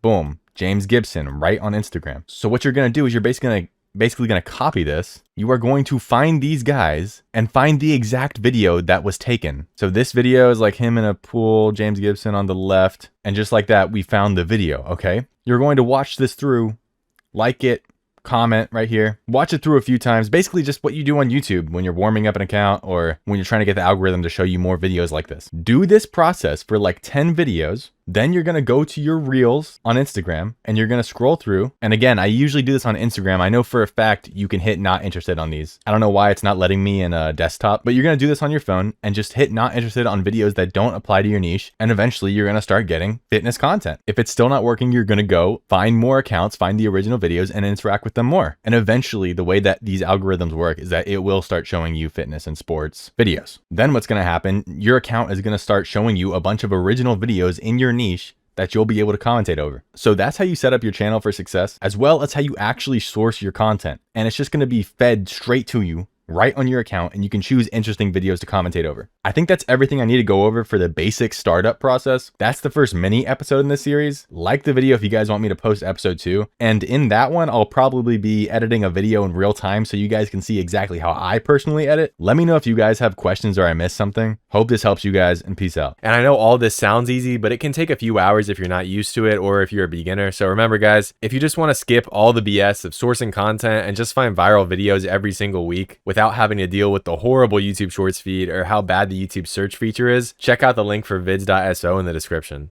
Your hooks are garbage, and I'm not saying that to be mean. I'm saying that because if you're watching a video about hooks, you probably already know that something is seriously wrong.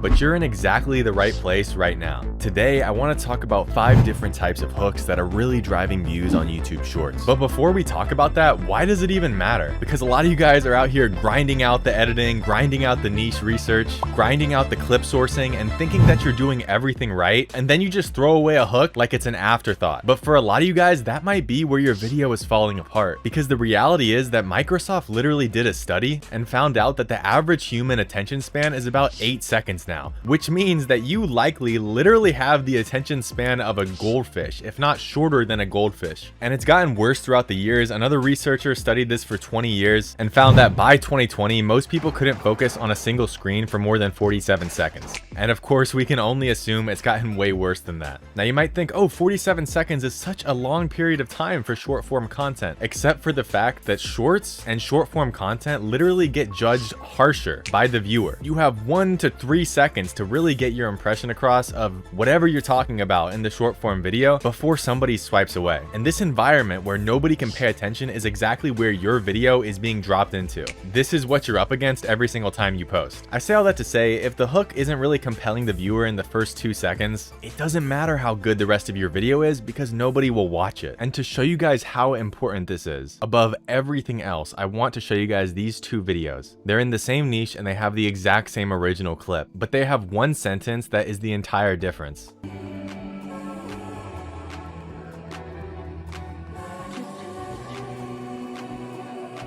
And this is the second video. This shows how fast you need to be in order to get the perfect picture at the famous Shibuya crosswalk in Japan. And the second video here got 121 million views. But at the end of the day, the most this video would have ever performed is probably 30K view jail. And that's being generous. So there's an extreme gap between a couple thousand views and 120 million views, obviously. So that gap is what we're going to be talking about today. The difference between a great hook and a dead one. So in this video, I'm going to be breaking down 5 hook types driving the most views in short form content right now, specifically for faceless content, the psychology behind each of these hooks, and a formula that you can actually use. And there's a 6th one at the end that almost nobody uses. It's kind of a cheat code, but only if you understand the one rule that makes it actually work, because if you don't, you'll completely butcher it and not understand why. So don't skip ahead like I know some of you slimy little rats will want to.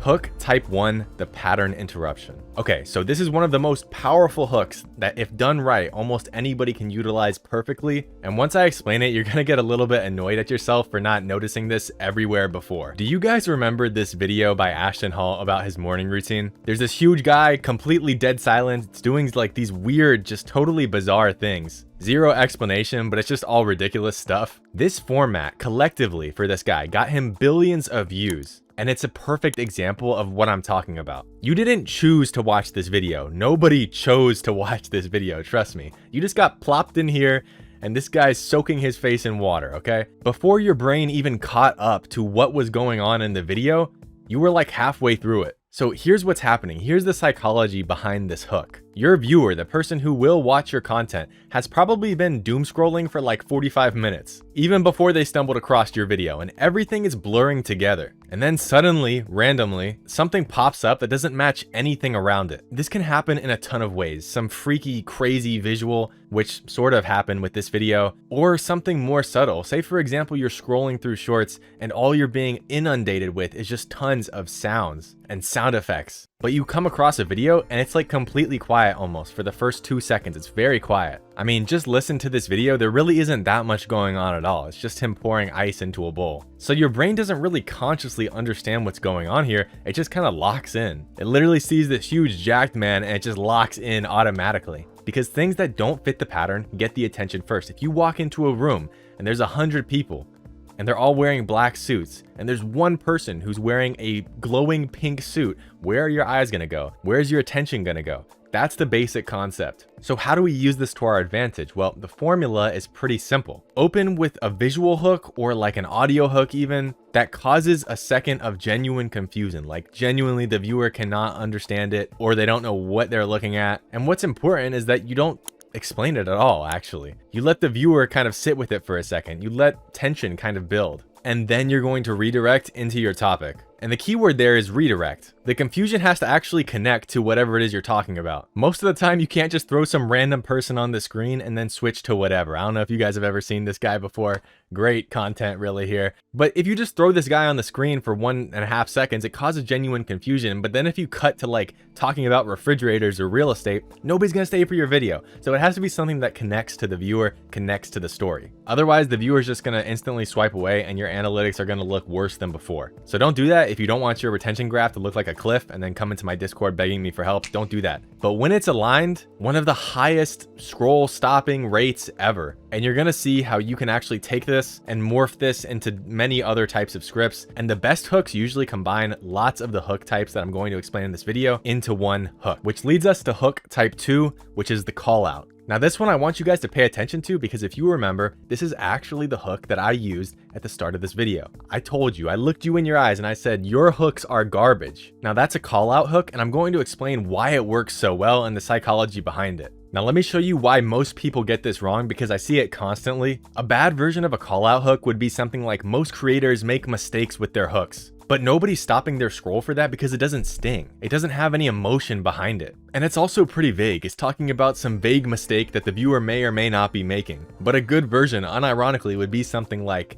if your last 5 videos have under 500 views, you're stupid. Okay, obviously don't be mean, don't be rude, okay? But the concept is the most important thing here. I know you guys feel the difference. In one, there's like some unspecified, vague scenario, but in the other one, it's a specific situation, the creator who's stuck at a low view count. It points directly at them and it casts a specific doubt. And the trick here is that the moment the viewer asks, wait, are they talking about me? Are they calling out me?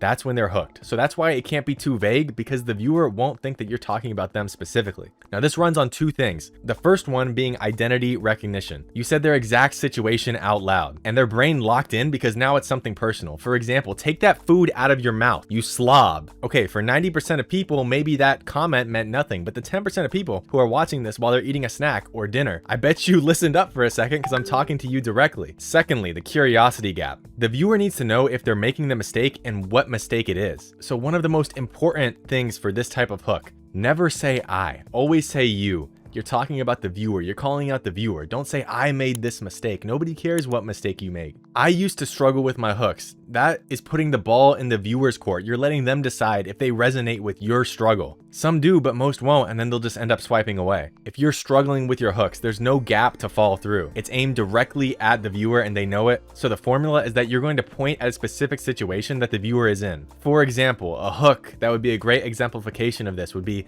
you've been eating this fruit your entire life and you have no idea. You've scrolled in the shorts feed for quite a while. You should have heard something to this effect at some point. And that's what we're talking about here. So it can be a call out with the viewer's problem, or you've been doing this the wrong way your entire life. Something like that points to a specific problem and calls out the viewer. Then you're going to imply that there's a reason that they haven't figured it out yet. But you're not going to reveal the reason for at least like 15 seconds, or maybe even until the last second of your short. This is going to be the most reliable hook for educational content, for scientific content. A lot of shorts channels that deal with scientific things have this sort of hook at the beginning. But the more accurately in the hook you talk specifically to your viewer and you call them out specifically, the longer they'll stay until the end to watch what the payoff actually is. It's that simple. But something easy like that is the part where most people mess up. So they see this, try to copy it, and then they wonder why it doesn't work for them. But real quick, guys, I want to mention I'm opening up a small mentorship program. If you're struggling with hooks, with script writing, with editing, niche research, whatever you need, if you just need me to personally look at your channel and help to guide you and give you personalized advice, click the first link in the description. There's a waitlist for my mentorship program where I will be working with you and showing you guys my exact system that got me to around $10,000 to $15,000 every month with YouTube Shorts. The waitlist link will be in the description.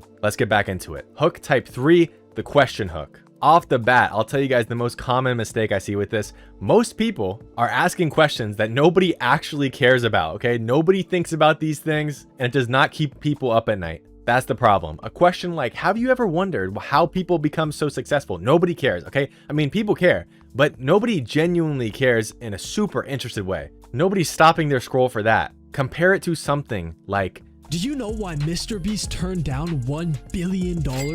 Okay, do you guys understand what just happened there? Well, there's actually 3 things that are happening at once here, but so much more of an interesting hook. Number 1, off the bat, there's a ton of name recognition, obviously with Mr. Beast. You recognize the name instantly, so there's just instant context. The number's so large that turning it down seems just genuinely insane. But that's cognitive friction because your brain just can't process that and move on. And then the viewer almost definitely doesn't know the answer. Unless there's some sort of Mr. Beast superfan, they're not gonna know why he turned down $1 billion. So them not knowing is gonna make them slightly uncomfortable. So your brain wants to close that gap, to close that loop, and the only way to stop that is to keep watching. Now, a lot of people mess this up because they ask questions that nobody cares about or that won't go viral. Asking questions that are way too open. Why do some videos go viral? I mean, that has 1 billion answers. The viewer automatically populates like 3 or 4 answers in their head and fills in the blanks themselves, and then they scroll away. So you want a question where even the viewer's best guess feels kind of incomplete. So the life hack for this one, the upgrade to this type of hook that I've found, is to add something sort of contrarian, a contrarian hint or foreshadowing right after the question. So take, for example, if I say, do you know why the most jacked guys at the gym are always the weakest? It's okay, but here's the upgrade. What if I said something like, do you know why the most jacked guys at the gym are always the weakest? And it has nothing to do with steroids. Boom, the viewer actually, the presupposition that they had of what you were going to talk about actually gets blocked. You pre-blocked that. You knew what was coming and you dodged it. So now they can't just guess and leave because you already said, no, it's not that, it's not that. So the gap gets wider. So the formula for this one is going to be a specific answerable question that the viewer actually cares about. The answer that they had at first, their intuitive answer. That should exist, but it should feel incomplete or completely blocked by what you say in the hook. And that's why a lot of people say stuff like, and it's not what you think, or the real reason is actually shocking. They're just deepening that gap. And then, and this is important, you're gonna wanna close the loop. So by the end of the video, make sure that you answer the question, that you lead it back to the hook. If you never answer why the jack guy in the gym is actually the strongest, the engagement rates are going to plummet. People are going to watch the video, but they're not going to be happy. They're not going to be satisfied. And satisfaction isn't always happiness. That is correct with YouTube. A viewer can be satisfied if they watch your video all the way to the end and they're like tragically sad. They watch something very emotional. That's quote unquote satisfaction to YouTube. But if you're trolling people, that's basically clickbait, and you're not going to get as much likes. You're not going to get as many comments, and this is going to look horrible to YouTube. People are going to swipe away, and overall, it's just going to lead the viewer to be unsatisfied, and they're all just going to swipe away, which leads us to hook type 4, the comparison. This one's kind of hard to explain without a video, so I'm just going to play it for you guys. So this is what it looks like. This is proof that huge muscles doesn't entirely equal strength, because when and off the bat, within the first 1 to 2 seconds, it zooms out and you see a smaller guy, although he is like a bodybuilder type guy, with this huge towering UFC MMA fighter. And your brain goes, what's going on here? You're not choosing to be curious, but your brain encountered 2 things that don't really make sense together, and so it's trying to piece it together. It's trying to make it make sense. And then he says huge muscles don't actually equal real strength. Now in your mind, you're thinking, well, big muscles do mean strength. Obviously that's common sense, but he just sort of pulled the rug out from under you. So now you're thinking, what? So the common belief that I held about big muscles are actually not true. Couple that with the visual of the comparison between these 2 people, and that's the comparison hook. The visual tension and the conceptual tension are happening at the same time, which is why, again, this is a format that consistently gets a lot of views. The viewer isn't just curious, they feel incomplete because they're not sure what's going on here. And by the way, that's a way stronger pull than just being curious about how bamboo or sugarcane is made. So the formula for this one is you're going to find 2 different things that don't necessarily belong together, or when you compare them, they look a little bit strange together. Then you're going to let the visual tension sit for a second, and then you're going to drop some contrarian claim, maybe even a little bit of rage bait here and there, just get people's bloods boiling a little bit. But make sure the contrast is actually real and the people are sort of mismatched. If the payoff is exaggerated or fake, again, we're leaving the viewer unsatisfied, and that's just not going to get the results that we want. And in the best case scenario, the reveal would actually be more surprising than what the hook set up. Now, if you're struggling with hooks really bad, I can't recommend vids.so more. There's a ton of features here, but one of the features is a scriptwriter, and it's incredibly advanced, the most advanced scriptwriter for YouTube Shorts. Once you write the script, you can revise it however you want. Like if you want the hook to be a certain way or have a certain emotion in it, you can just ask and it'll automatically revise it and write your entire script for you. And it's all trained on viral videos. It's not just like ChatGPT. This is trained on videos that actually went viral in your niche. So if you need help with your script writing, or you need to figure out how to get better hooks or just boost your attention in general, click the link for vids.so in the description. Hook number 5, the negative hook. So every hook that we've talked about up until this point has been pulling the viewer towards something. whether it's a question, a revelation, a resolution, a payoff, something that they want. But what if we push them away from something that they're afraid of or something that they don't want to happen? And what if that worked better? This, in essence, is called the negative hook. And there's actually real psychology behind this, because it's actually been proven that losing something hurts roughly twice as much as gaining the exact same thing feels good. So when we're talking about hooks, a title like "Here's How to Grow Your Small Channel" will perform less good than something like "YouTube doesn't hate small channels." And here's the example video. YouTube doesn't hate small channels. Take a look at this. Because a strong negative hook makes the viewer feel like they might already be on the wrong path, and that the cost, what happens to them if they close this video, will actually be real. It'll be not a punishment, I don't want to say, but there will be a real consequence for closing this video. So the formula is that we're going to state a specific negative outcome, and we're going to make it feel like it could happen sometime soon, not just something crazy in the future. Even something as simple as saying, "This could ruin your life if you don't do it correctly." It's playing off of a negative emotion instead of a positive one, and that spikes people. That gets them interested. Think about what you see on the news all day. All the headlines, are they going to talk about man rescues puppy? Probably not. They're going to talk about, this woman got kidnapped and she's gone for weeks on end. That's what gets clicks. And think about it like you're the news station, you're the entertainment station. What stops people from scrolling away? What actually gets clicks? Well, largely it's really not like a bunch of positive emotions, okay? I'm just being honest. But you can take a positive subject and frame it in a way that plays on those fears or those negative emotions to get even better results. And you're going to want to imply that the viewer might be affected, or they might already be affected, but you're going to position the video as you are telling them whether they are or not. But one warning, this does have a tolerance limit though. If every single one of your videos starts with "you're doing this wrong, don't do this, it could ruin your life," your audience is going to get fatigued with it. They're going to stop believing it. It's sort of like the boy who cried wolf, if you guys know that story. So reserve negative hooks for when the warning is actually real, and they'll hit way harder because of the contrast. And finally, the sixth one, the anti-hook. And this is the one I said almost nobody is using, but really almost nobody is using this correctly. So it's sort of a cheat code. Everything I just taught you, pattern interruptions, call-outs, questions, comparisons, negatives, all of it is built on the same core idea of creating a gap for the viewer. Make the viewer feel like they're missing something, they're losing something, and then pull them forward into your video. But the anti-hook actually does none of that. It just starts. Zach D Films does this better than almost anybody. He's the clearest cut example. Everybody knows who he is, and there's no introduction and no context. Watch the start of this video, the first couple seconds here, the hook. Jumped out as his plane was hit by enemy fire, but as he parachuted to the ground, they kept shooting. Who is this man? Does anybody know? Can anybody tell me who this man is? Do they know who this man is, or who is even shooting at him? Does anybody know? The answer is nobody knows. You have been thrown into the story without any context. But when we open mid-action and it just says he jumped out of the plane and he's getting shot at, your brain immediately starts filling in the gaps. Well, is this some sort of war? Do I know the war? Is this World War II? Is this World War I?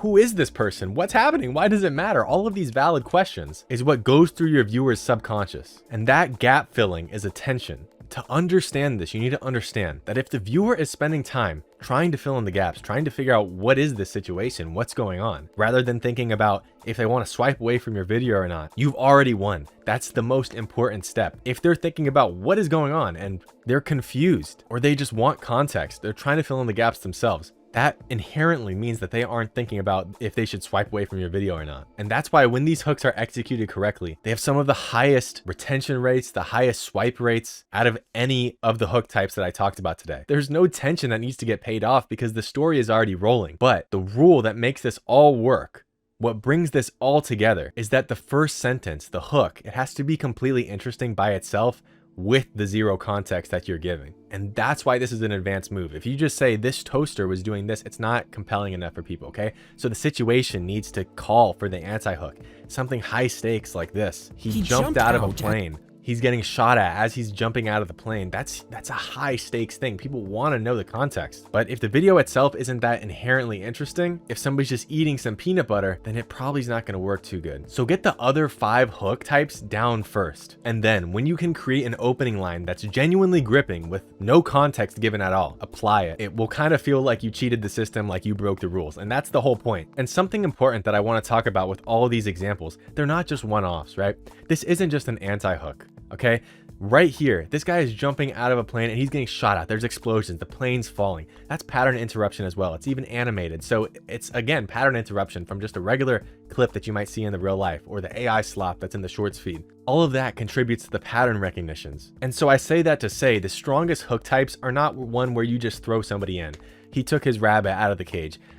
Yeah, they can work. They can work. But the strongest hooks are the ones where you take multiple of these hook types that I've given you and you combine them, you mesh them together, and that is what gets real results. That's what gets the viewer from stopping to click away. So here's what you should do right now. Find 5 to 10 viral shorts in your niche that have over 50,000 to 100,000 likes. Write down their opening first 2 sentences or even 1 sentence. Figure out what strategies they're using if it's one of these 6 types, which ones they're combining. And then look at the specific words. Once you have that, you have the structure. Then look at the specific words. Are they combining emotion? What are they adding? How are they wording stuff? And that's how the pattern becomes instinctual. That's how the pattern becomes automatic. And that's how you make YouTube Shorts hooks that go viral every single time. Now, if you watched this video and you thought you understood the concept, but you just couldn't figure out how to apply it, or you just need some help in your day-to-day shorts life because things just aren't clicking, that's not a talent problem. That's a system and feedback problem. And that is exactly what I'm going to help you fix in my mentorship. I work with you one-on-one for 6 months, 180 days. And in that time period, I'm going to diagnose what's going wrong with your shorts or channel overall, build your system, and I'm going to stick with you until you are making money from YouTube. So the waitlist is below in the description. It should be the first link. Click on that, drop a comment if you're applying, and stay tuned because I got so much more planned for you guys. Peace out. Yo, what's good, YouTube? Today I'm going to talk about probably the question that gets asked to me the most, which is how to actually write a fire YouTube Shorts script so that your videos can go viral. This is one of the highest ROI things that you will ever learn in YouTube Shorts, and it's where a lot of you guys mess up. One of the biggest mistakes that I see a ton of you guys making is writing bad scripts, and if you can perfect this, you can succeed not only in commentary shorts, but really in anything in YouTube because you're going to have that base skill of knowing how to write scripts. I cannot overstate the importance of having a good script. Most of you guys are probably stuck in 30K jail because of your script, not your editing. So if you don't know me, I run 6 monetized faceless YouTube Shorts channels. This isn't just like theory. I'm going to break this down into parts so that you guys can understand fully how to write a good script. All the information that I'm going to give you in this video will actually work. This is not outdated advice. I know it works because I literally post videos like this for a living, like this one that's at 9 million views and it's made almost $900. It's still actually growing a little bit, so it will hit $900. It'll probably hit $1,000 from one video. This video is 30 seconds long, okay? It legitimately took me like 30 minutes to make. So if you're interested in learning how to write these killer YouTube short scripts, you're in the right place. So I'm going to break this down into 5 simple parts for you guys. And to do that, I'm also going to run through 3 viral script examples that I made personally that got dozens of millions of views. So obviously I'm going to break this down more later, but first we have the hook where we're going to establish what we're talking about in the video. Then we need to add some context and we're also going to move the story forward so that way our script is not stagnant. Then we're going to add a twist if possible. And finally, we're going to add our payoff. And it's really that simple. I'm going to go into detail and show you guys how I do this and how this works. So pay attention, but real quick, I do just want to mention a few things. Number 1, you can go check out my second channel. This is basically just more unscripted content where I'm just going to be yapping about whatever, motivation, YouTube advice, literally whatever you guys want. And I'm also going to be doing channel reviews again on my side channel. So go drop a like, subscribe, comment if that's something that you're hyped for. And of course, hit the bell so you get notified when I upload. Secondly, I made a Twitter account so you can also interact with me on there, engage with me on there. I'll probably be doing some little silly posts here and there, but it's just another way for me to interact with the community, give back to you guys, give you guys some advice. And then finally, I made a post on this channel, just linking to my 11 Labs voice clone so that you guys can use my voice in your shorts. I know a lot of you guys already do, but in case you didn't, there's the link right there. So let's hop into the first example of the scripts that I'm going to break down. This script that I'm about to show you guys got 39 million views. It's going to seem extremely simple, but I'm going to break it down step by step just so you guys understand everything that you need to know. So it starts out with the hook. This is why you should never underestimate someone. Now the hook has one purpose. It's literally just to stop the scroll of the viewer. It's not to educate the viewer. It's not to provide the viewer with a lot of context most of the time. Literally, it is just there to stop the viewer from scrolling away. If you can inspire enough curiosity, if you can inspire enough intrigue, if you can foreshadow, these are all bonus points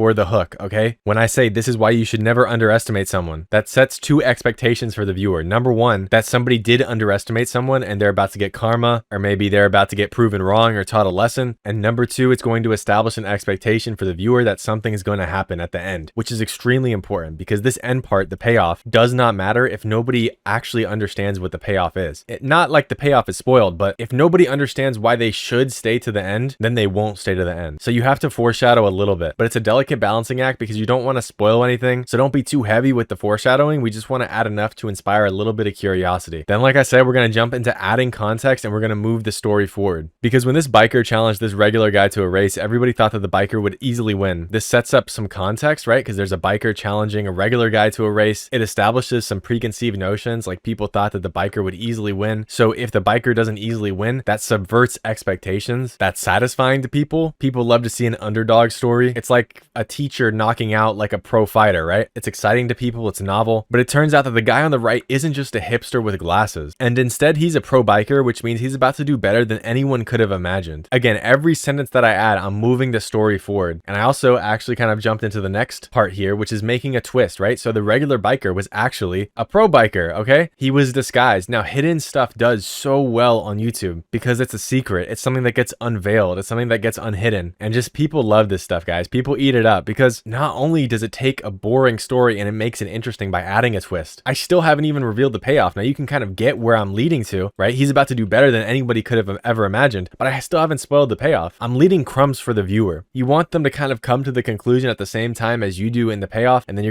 that's when you're gonna abruptly cut the video, but I'm gonna explain that later. Another thing this does is it establishes engagement. This is free engagement because now people in the comments go, so actually he's not a regular guy, so it's just biker versus biker. What's the point? But it's about the way I framed it. Initially, I spiked the viewer's interest by saying this biker challenged a regular guy to the race. I could even have said the regular guy challenged the biker to the race. In fact, that probably would have been even better. Maybe this would have gotten 70 million views. I don't know. So free engagement bait is always good. I love engagement bait so much. Whether that's rage bait, thad bait, I mean, whatever kind of baiting. Hey, don't go there. Not that kind of baiting. But I encourage everybody in this community. I encourage all you guys watching this to just bait people. Matter of fact, if you've already been doing this and you already know this sauce and you've already been baiting people, just drop in the comments below that you're a master bait. So anyways, then I pull back actually, and you guys can see what I mean when I say, and as they start pedaling, you can see who's winning the race by the arrows on the board behind them. So I actually introduced the twist, but then I didn't take it one step further, which might sound counterintuitive, but I just fed them a breadcrumb. I fed the viewer a little breadcrumb, so now they're even more interested when I pull back for a second. It's like, imagine you're texting a girl for like an hour straight and she's responding within 30 seconds every single time, and you are too. And then all of a sudden she leaves for 5 minutes to talk to her actual boyfriend. And now you're like, hey, where'd you go? Same sort of concept. You're more invested. So as they start pedaling, you can see who's winning the race by the arrows on the board behind them. But the entire time that they were racing, the blue arrow never once fell behind the red arrow, which means that the guy on the right was never losing. Again, I'm just building up,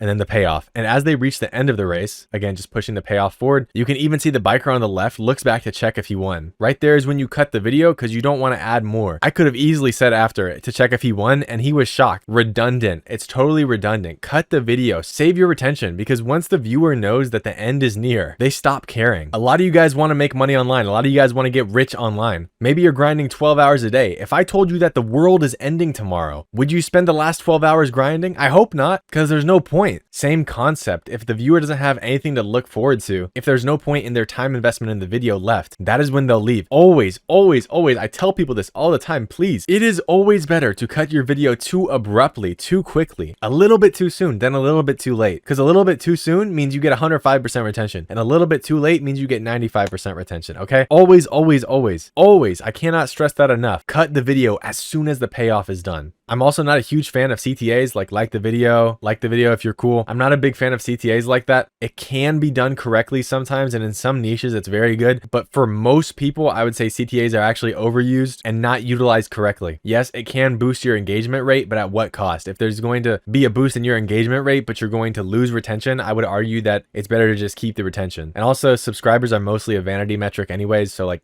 who cares? I know people who have 50,000 subs who are making more than people who have 1 million subs. So like, I don't care. And real quick, boys, I do want to show you guys what it looks like when you apply this strategy. So this is Salim, a student that I've been working with for about a month. We started working together on March 18th. I believe it was March 18th or 19th. I can't remember exactly, but he's about to get monetized. All you need is about 18 million total views. He's about to get there in like 1 or 2 days. So W Salim in the comments, but you can see he was stuck under 30K until we started working together. He had one outlier video right here. I'll actually circle it red so you guys can see one outlier video right there, but his channel wasn't doing too hot. So that's where I came in. So I started helping him with his scripts using this exact same structure that I'm telling you guys right now. And I give him feedback every single day. And immediately his views started to go up. We had a really viral video right here. Obviously there's highs and lows with YouTube Shorts, so it was very volatile. So then when that video died, we were obviously back in a little valley right here, and we just trusted the process. And 2 months ago, his daily views were around 20K, 30K. Now his daily views are around 300 to 500K every single day. And like I said, this boy's about to make bank in literally a few days when he gets monetized. And this is also not somebody with an established channel. Okay, this is realistic growth. I want to show you guys realistic growth from real people who are just like you. Okay, this isn't an established channel. This isn't somebody who already had a fan base. You can look at the numbers, greater than 999% more than the previous 90 days. Okay, this is what happens when you take this structure and you actually apply it for yourself. If you want me to take a look at your scripts personally and tell you what's happening with them, where you're going wrong, you can apply to work with me in the first link in the description. Let's keep going. So the next one that I posted got 20 million views. And again, I'm going to break this down for you young boys. The hook.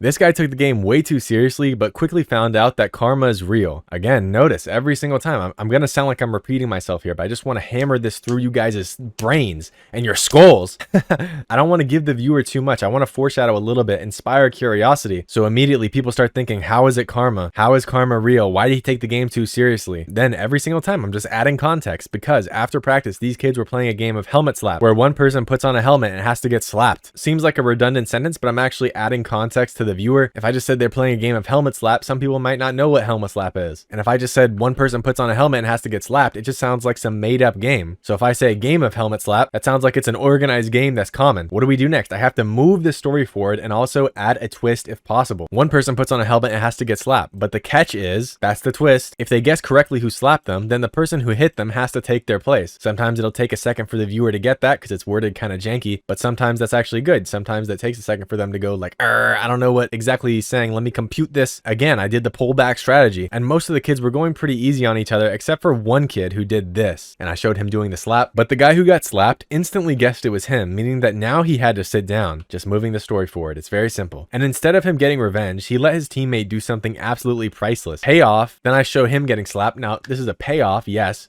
And as soon as I showed him getting slapped, then I cut the video. But it's also a second twist if you think about it, by saying instead of him getting revenge, right? So when I say but, or when I say instead, a lot of time that's me adding a twist. I build out the context with because, and I build out the context with and. And when I say but, it's me kind of changing the direction of the script just a little bit, or slightly trying to add some nuance to the script to make it interesting. Because if it was just helmet slap and they're slapping back and forth and there was no catch, it really wouldn't be too interesting. That's why twists are so important. All right, the third one I posted got around 18 million views. By the way, I should have added like how much money I actually made from these videos. I forgot, but altogether these easily made me over $5,000. I can't remember how much off the top of my head. I'm bad with like revenue and RPM stuff, but thousands of dollars for sure. I'm just not addicted to YouTube Studio, so I don't know off the top of my head. But let's do the next one. So people are becoming concerned for this young bodybuilder after some warning signs showed up on his body. So number one, I'm saying people are becoming concerned, right? Ain't nobody concerned, bro. Nobody really cares. It's me just trying to add social proof to whatever I'm saying. I'm saying people are becoming concerned. Really what I'm saying is I'm concerned, or you should be concerned. Really what I'm saying is the viewer should be concerned. But to do that, I don't really just want to say you should be concerned for this young bodybuilder after these warning signs. I say other people are concerned. And then that makes the viewer think that, oh, I should be concerned too. It's humans. That's how we work. We're kind of simple creatures. And so if we see everybody being concerned, if we see everybody being happy, most likely we're going to think that we need to follow whatever they're doing and whatever they're feeling. It's just social proof here. After some warning signs showed up on his body, what is this? It's a hook again. And we're establishing a little bit of foreshadowing, some warning signs, but I don't elaborate on what those warning signs are and why people are concerned. But I did also foreshadow again, and I said young bodybuilder. That will come up later. I jumped right into it. I didn't add a because this time. I just said the first thing that people noticed was that his skin color started to turn this weird dark red or purple color, which most people think is because his blood pressure is extremely high, although a few people think he just got a tan. This last sentence is total rage bait, total engagement bait, basically poking fun at stupid people, although nobody really thinks he just got a tan. So I sandwiched the actual medical reason, like his blood pressure being too high between the adding context of that, the fact that his skin color is turning a weird color, and then just total BS. Like, most people think he got a tan. So by the time most people finish this paragraph right here, barely anybody's even focusing on this middle sentence right here where I describe the actual medical reason. Most people are just focusing on the end part or the fact that his skin color is turning a weird dark color. So I literally got like however many words this is, like 10 words out of them for free. They just sat there and watched the video for free, which added a few seconds to my retention. And now I'm gonna add a big twist. But what's more worrying is that he developed this lump on his arm and nobody has any clue what it is. But it's extremely hard and hasn't gone away for months. Okay, this is just total playing off the audience here. All I'm doing here is, number one, I'm building the stakes up. I'm adding context, yes. Also adding a twist because I'm saying, but what's more worrying, right? So a few people are caught up on this just got a tan part, and then I'm immediately hitting them with the what's more worrying is that this guy has a huge lump on his arm and nobody has any clue what it is. Again, it's engagement bait. I engagement baited the hell out of this video. Nobody has any clue what it is. So are we gonna get all these armchair experts in the comment section? And I did, saying, it's actually this condition. It's pretty obvious, dude, which is great. It's more engagement, but it's extremely hard and hasn't gone away for months. It's just a funny statement because it makes people realize the severity of what I'm talking about. And that also plays into the fact that this is more worrying and this is more cause for concern. And this is a big twist. And by the end of this part, they kind of forget about this part because this part seems crazy. Like his skin color is turning a different color and people are stupid. But then all of a sudden now there's stuff appearing on his body, which kind of makes them forget about this part and focus on this part instead. And the final payoff, which is insane and is also engagement bait like crazy. Considering the fact that he's only 21 years old, people are starting to think he might be on steroids. Again, engagement bait. I get so many people in this comment section saying, starting to think, are you stupid? I don't even know if this guy's 21 years old. He might be 19. I don't know, and I don't care. All I care is that he's young enough. You could move this to like be 17 years old. It's even better, honestly. Don't take me out of context on that one, but I just mean specifically for this,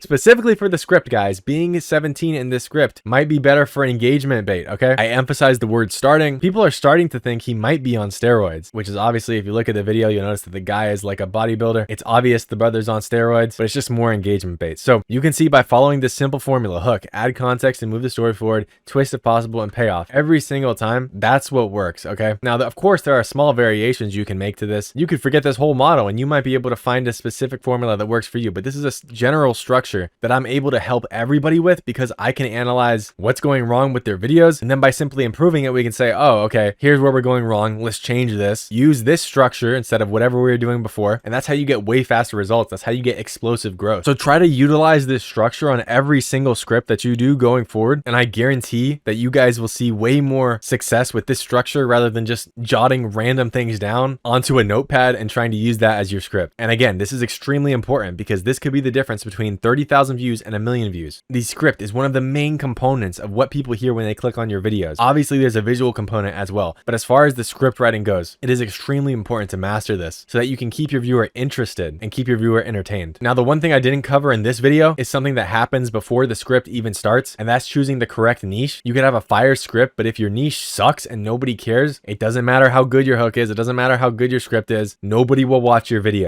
Lucky for you, I did break that down in another video, so that should be on the screen right about now somewhere, so you can watch that next if you want to. Or if you want to skip the trial and error with YouTube Shorts and work with me personally one-on-one for the next 6 months so that I can help get you monetized and scale you to $5,000 a month, $10,000 a month. The application will be in the first link in the description. I hope this video helps some of you guys out, and peace out. Now, if you're struggling with hooks really bad, I can't recommend vids.so more. There's a ton of features here, but one of the features is a script writer, and it's incredibly advanced, the most advanced script writer for YouTube Shorts. Once you write the script, you can revise it however you want. Like if you want the hook to be a certain way or have a certain emotion in it, you can just ask and it'll automatically revise it and write your entire script for you. And it's all trained on viral videos. It's not just like ChatGPT. This is trained on videos that actually went viral in your niche. So if you need help with your script writing, or you need to figure out how to get better hooks or just boost your attention in general, click the link for vids.so in the description. Alright guys, so today I want to show you guys how quick your life can change with YouTube Shorts. This is a channel that I've had for a while, but it was completely dead. And if I look at the analytics right here for each of these days, you can see that it was pretty much hard stuck from basically 10,000 views a day to 50,000 views a day, which means this is a channel that was stuck in 30K view jail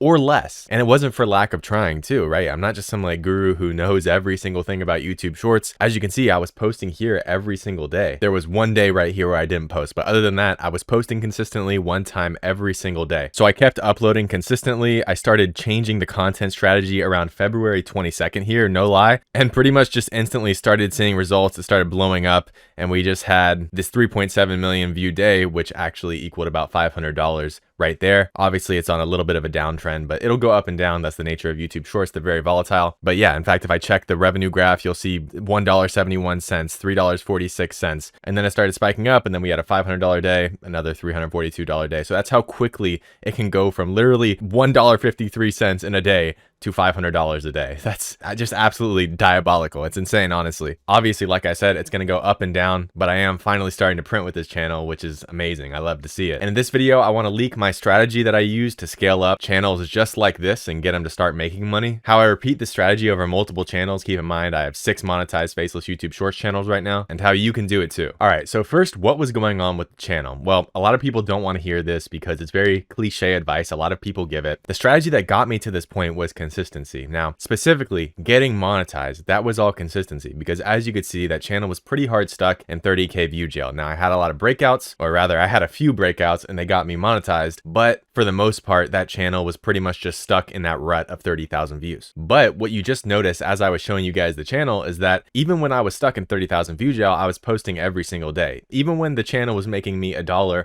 or less than $1 a day, I was still posting consistently. And that's because I knew that this flower could bloom into something much greater. So it's not only consistency, but it's also the self-belief that you can watch something and be patient as it grows, because YouTube is not a linear game. I always say this. I hear a lot of people echoing this now. A lot of YouTubers just jacked this and ran with it, but it's like, you know, we're talking about 1 week I made less than $1 a day, and now we're talking about $500, $300 a day. And so it's very not linear. If you're looking at the $1 a day, you're going to think, oh, I'm not even close to being printing money with this channel. And then you wake up the next day and your life changes. And so that's how quickly things can really flip on its head. So even when the results are bad, even when I wasn't really getting any money at all, I was still consistent, which allowed me to capitalize once I finally optimized the content strategy. Because a lot of people don't want to hear this, but of course it is hard work and preparation. You guys have probably heard the saying, luck is just when hard work and preparation meet. And that's very true. If I didn't put in the hard work and get that channel monetized in the first place, then when I have videos that go actually viral, I wouldn't actually be making money off of any of them, because I'd be waiting for YouTube to accept me into the YouTube partner program, which just goes to show you I worked hard and I was prepared, so that way when I actually optimized the content, we started to make money with it. So a lot of people think it's all luck. They couldn't be further from the truth. But let's talk about specifically what I was doing with this channel. So how I found this niche was very simple. I just scrolled on YouTube Shorts. On a new account, I just scrolled on YouTube Shorts. I did this for a while until I found a gap in the content that I wanted to make and what I thought that I had an advantage in and what I had strengths in. So a personal anecdote that I could give you is that when I started making YouTube Shorts years ago, I started making commentary shorts, and that's kind of what I would define as my bread and butter. I started making these commentary videos every day. And although largely they were in the fitness niche, for example, I got so good at editing commentary shorts, or I don't like to gas myself up, but I got better than my competition enough to the point where when I see a commentary niche or an untapped commentary niche, I know that I can dominate if I just play my cards right. And that's because I'm playing to my strengths. Now, for example, if I saw an animation niche, I can do the commentary for the animation, but in terms of actually animating the shorts, I'm not the guy for that because I don't know how to use Blender. I don't know how to actually animate shorts. And so for me to actually get good at an animation niche, it's going to take me an extremely long time just to be able to compete with people who are kind of medium-sized competitors. Whereas with commentary, I've been grinding it for years. So as soon as I identified a niche where I found essentially what I would describe as a lack of good supply and a huge amount of demand, you take a lot of the guessing work out of it and the randomness factor, and you actually just start pushing as hard as you can, and you actually get results that make you motivated to continue rather than just stuck in 30K view jail, like I was with the channel a week before. And real quick, guys, if you're interested to work with me one-on-one so I can help you out with your specific channels and give you personalized advice so you can scale your channels up to $5,000, $10,000 a month, click the first link in the description. I'm only taking on a limited amount of people because it's real work for me. But if you're just hard stuck or you don't know if you're doing things right, I can definitely help you. I've done this many times before. I've helped out many people. So I think I can pretty fairly say I know what I'm talking about. It's the first link in the description if you're interested, but let's get back into the video. So naturally, the next question that people have when I say find gaps in the content and play to your strengths, they say, well, Max, how do I develop strengths so that I'm ready when the opportunity actually arises, when I find this kind of gold mine niche or find a gap that I really think that I can excel in? And just to make it super simple, I would just say master one general niche. So whether that's ranking, commentary, any of the big niches, even animation, for example, master these generally. Really understand them in and out. So that way, when there's like specifically a sub niche of commentary, we'll say, for example, or say a sub niche of ranking where you're kind of ranking TV shows, that way you're ready, right? Because you've been preparing. sharing. You know everything that you need to know about commentary shorts, about ranking shorts, and that way you're a pro at it. So that will give you an advantage when the time comes for you to actually capitalize on this, because a lot of this is just execution. Can you execute better than your competitors? If that's the case, then you will be successful. Granted, there's enough demand for it. And most people are not masters of one general niche. In fact, a lot of people are jacks of all trades, but masters of none, which means maybe they'll make a few ranking videos, then they'll try a few commentary videos, then they'll try a few animation, AI videos. And so they're just all over the place. They don't actually develop the skills needed to be a master at anything. The honest truth is that once you have a mastery, a deep understanding of one specific general niche, you have an extremely high likelihood of blowing up once the correct niche presents itself to you, or once you think that you found a gap in the content. Now, it's not all editing. A lot of people think that you just need to edit better than your competitors, which is true. You do want to have comparable editing skills, but the end goal is just creating fire videos through ideation. And why do I say that? Because it's the idea of your videos that actually matter. I can't count the amount of times I've said this. I probably said this in a lot of videos recently. I know probably a lot of people are sick of it, but you could have Mr. Beast's editing team. But if you're making videos on mouse pads or like refrigerators or toasters, the potential to go viral in that niche talking about that is so much lower than it is to talk about Minecraft, Roblox, TV shows, etc. So the ideation is really what's going to separate you from other people. Once you have the editing down and you're a master at a specific niche, then it's going to be the ideation. And that's where, again, being a master in that niche is going to help you out greatly, because you are going to know already off the top of your head proven concepts, things that already worked. For example, if you're a master at the ranking niche and you know that people liked funny, unexpectedly cut off moments, and then you find, for example, a sub niche where you're making videos on a specific TV show, then you know that the proven concept that actually worked and went viral before could be something like ranking the funniest, unexpectedly cut off moments for that TV show, right? And now you're sub niched with a proven concept. And that's something that you can only really know through time in the game, through mastering one niche. Or I guess you could master a couple, but it's going to take a lot longer. And you're also going to know how to take different angles. So I also give this example a lot of the times. Like if the source video is about a restaurant, you can either say this restaurant makes the greatest food in the world, or you could say this restaurant is a total scam, and you're still talking about the same restaurant, but you're taking a different angle. So once you have an understanding of the niche, of ideation, then you can play around and actually dominate in whatever field you're trying to go into, whatever niche you're trying to go into, because you already have put the time in. And these are transferable skills. And then finally, I do want to mention as a little side note, engagement and retention are king. People always get this wrong, and I want to clarify this real quick because I still get questions on this to this day, where people always say, Max, you're not being consistent with how you're talking about like comments, for example, because you say comments don't matter, but you engagement bait.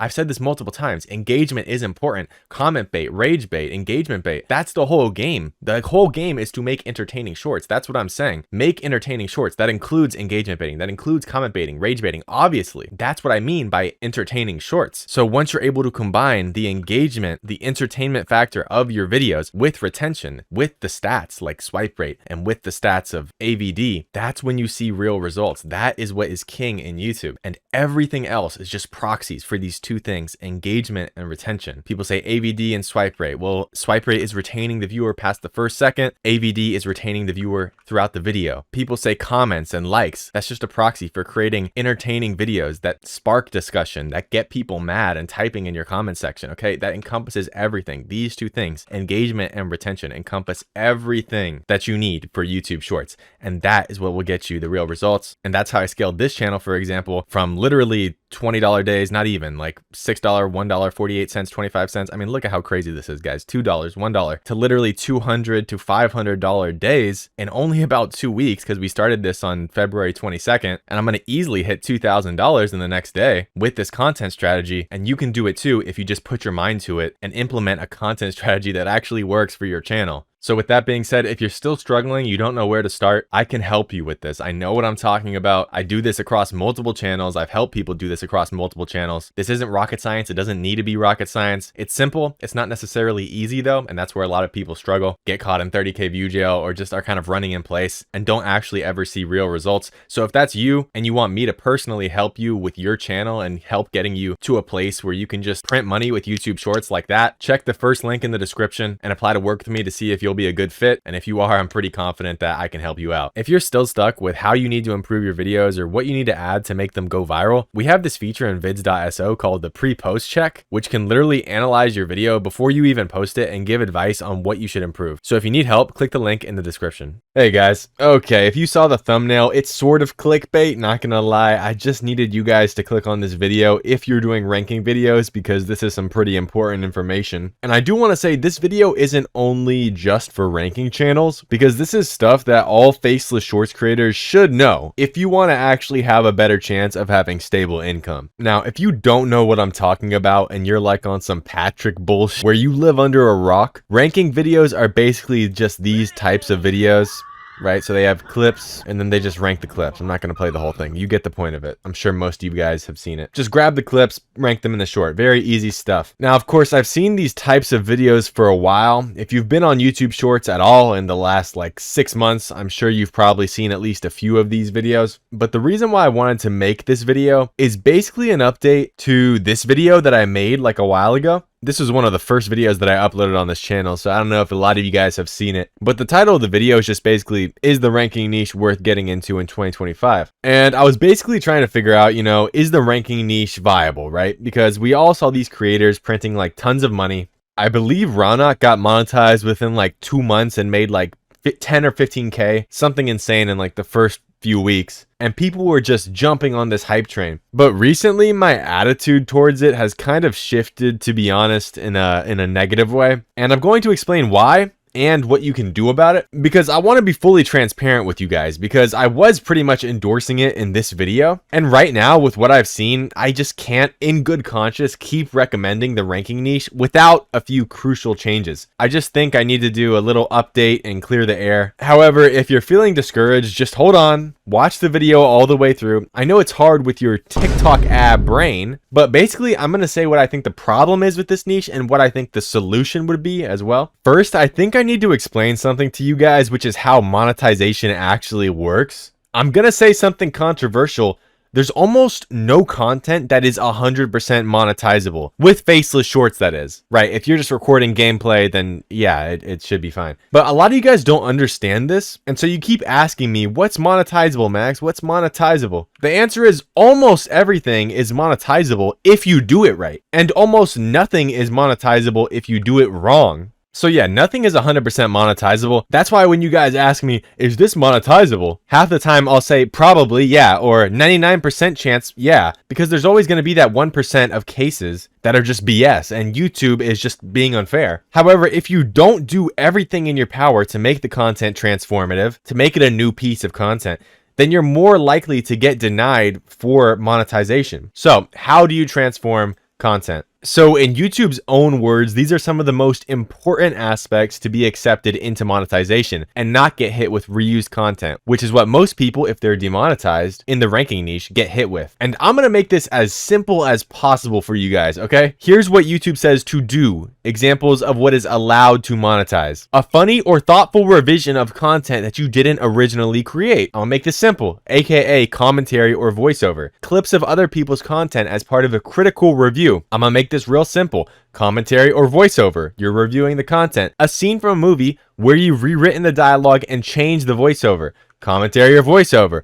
Replays of a sports tournament where you explain what a competitor did to succeed or fail. Commentary or voiceover. Reaction videos where you comment on the original video. Commentary or voiceover. Edited footage from other creators where you add a storyline or commentary. Commentary or voiceover, guys. Now here are some examples of stuff that they don't want you to do and stuff that can't be monetized. Short videos that you compiled from other social media websites. The silent part here is without narrative, without a commentary, without a voiceover. Collections of songs from different artists. Clips of moments from your favorite show edited together with little or no narrative. That's very important. It's extremely important. You need a narrative in the video. Again, to make it simple, a narrative just means adding commentary. Content uploaded many times by other creators. Promotion of other people's content. So the more your content falls into the left row instead of the right row, the more likely you are to be accepted for monetization. So now that you guys understand that, let's talk about the problem within the ranking niche. So I started to get a little bit nervous with the ranking niche whenever I saw this guy's video, and he ran a ranking channel and got accepted for YouTube monetization. In fact, he made about like $6,000. Yeah,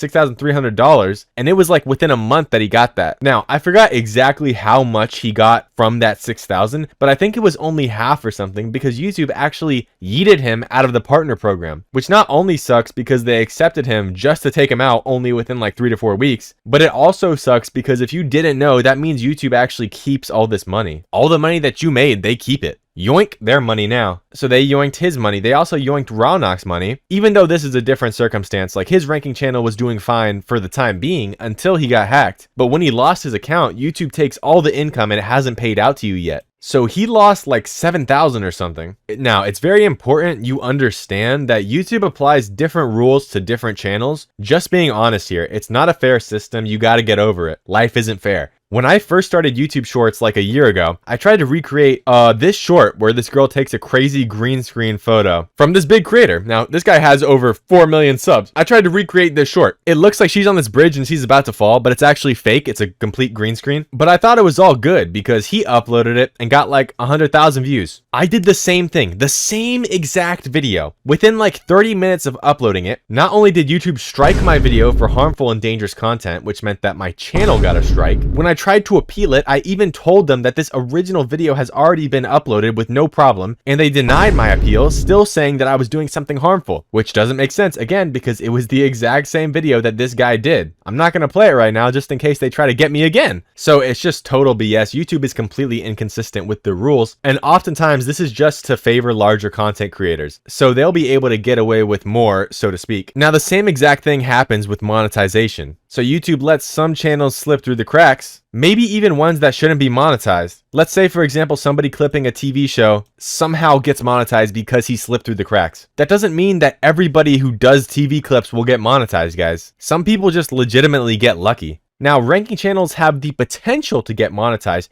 but how do they stay monetized? Because it's not just this guy's experience. Lots of people who run ranking channels have either been, one, denied monetization entirely, or secondly, which might even be even worse and more devastating, they get accepted and then demonetized within a month or two. And that's what's usually been happening to a lot of people. Again, I'm not going to say everybody, but I've had people commenting tell me that this happened to them. There's people in the comment section who got demonetized too. Now, I'm not going to go through and find all the people who have been talking about this on Discord servers or even in my comments, but just trust me, guys, it's happening to a lot of people. So what's the solution that I think will increase your chance of being monetized, as well as, more importantly, keeping you monetized? I think the answer is just as simple as adding a narrative, and you can just do this with something as simple as a few short little sentences of commentary. Now, I'm going to show you an example of a successful channel who's doing this and printing money so you guys know exactly what you should be doing. Okay, so this guy's channel is King Kermit, and I'm going to play one of his videos just all the way through and point out some things. As you can see, this guy's getting tons of views. All right, so I'm going to show you guys one of the videos and just talk you through what you see, and you'll notice just a few small differences that make this different than regular ranking channels. I just need $100 real quick. Yeah. First off, already, there's captions, okay? There's captions and they change when people are talking. Then there's a small shine effect, okay? Very minor, very small things. And also the numbers slide in. You see that? Super small things. Now this by itself is probably not enough to stay safely monetized. So let's just keep going here. Real quick. Yeah, I know you. All right, let me get like another 100. Sir, it's a prank. It's a prank. They crashed out. Okay. Then there's a transition and a sound effect. You guys hear that? Right here. They crashed out. Boom. It's very smooth, but there is a transition. Again, not enough by itself, but that is a step towards monetization. Then the most important part, there's the commentary with the captions again. So listen. They crashed out immediately. Super easy, super small sentence. So either he just does the voiceover or he gets 11 Labs to just say a simple sentence, and he just puts that in right before the clip starts. And this is, again, another step towards monetization because it's adding narrative. He crashed out doing this. Keep in mind, there's also, if you guys hear it in a second here, there's new background music as well. He added that meme song in the background. Bro's actually immune to these pranks. Again, the commentary. My friend. Right. Okay, another transition, another commentary, right? I'll take you home. Oh.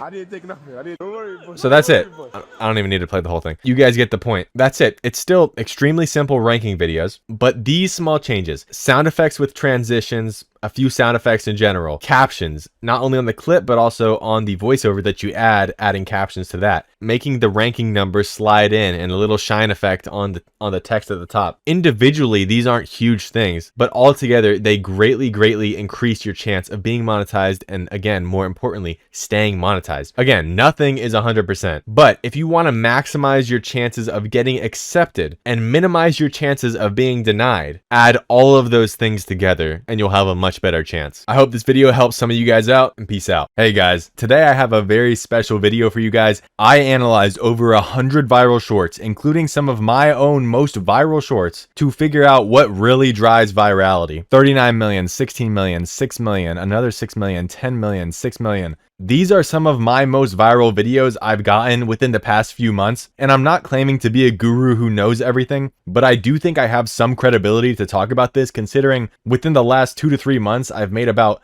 $13,000. Obviously, there's ups and downs in YouTube. You aren't going to be consistently posting new highs every day for most people. But even on my worst days, I still generate over $70 per day. And at my peak, I've had days where I made over $900. And it's just proof that as long as you stay consistent with something and keep improving, you can really do anything you set your mind to. Because when I started this, I had no idea what I was doing. So it's always funny to me when a lot of you guys say you want it really bad, but you can't or won't even sit down and pay attention for like a 10 or 20 minute video like this one. Anyways, I don't want to waste too much time here, so let's just get into this. So let's talk about how long these shorts are. Before I break any of this down, I'm going to show you guys what I found, but I have to tell you there is going to be bias here. It's just impossible not to have it. So to cross-reference my data, I'm going to show you guys data from a guy called Paddy Galloway. And basically he did a study where he looked at over 5,400 shorts across dozens and dozens of different channels and niches. I'm going to leave this Twitter thread in the comments or description somewhere so you guys can check it out yourself. This is huge data. If you're an OG Moneyboy Max viewer, you know I've referenced this before,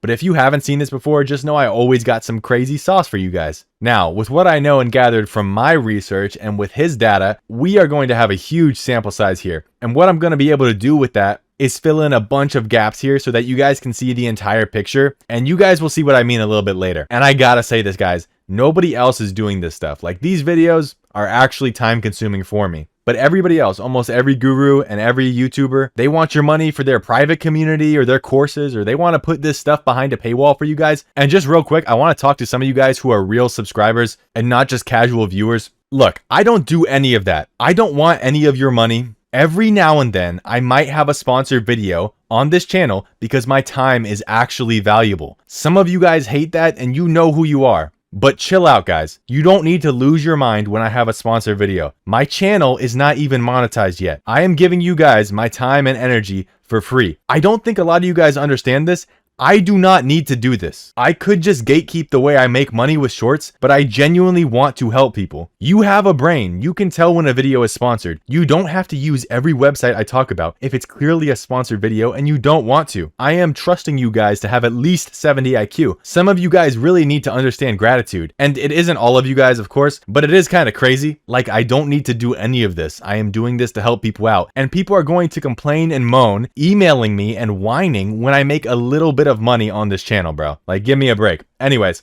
just needed to touch on that. So all I'm asking is that if this is valuable, please like and subscribe. I put so much work into these videos, researching, and I put so much of my heart into this channel. So if this is valuable information, help me out here, chat. Engage with the video, like, comment, subscribe, whatever. And by the way, people who can sit through all of my videos get the most out of this channel. Just saying. If your brain is rotted and you can't even sit through a video that's valuable, you're just missing out, dude, because I swear, I'm cooking throughout these entire videos for real. Okay, so out of the videos that went viral that I analyzed, here are some of the stats that I pulled. 3% of the viral shorts were between 0 and 15 seconds. 26% of the viral shorts were between 16 and 20 seconds. 16% of the viral shorts were between 21 and 25 seconds. 10% were between 26 and 30 seconds. 12% were between 31 and 35 seconds. 6% were between 36 and 40 seconds. 6% were between 41 and 45 seconds. 6% again were between 46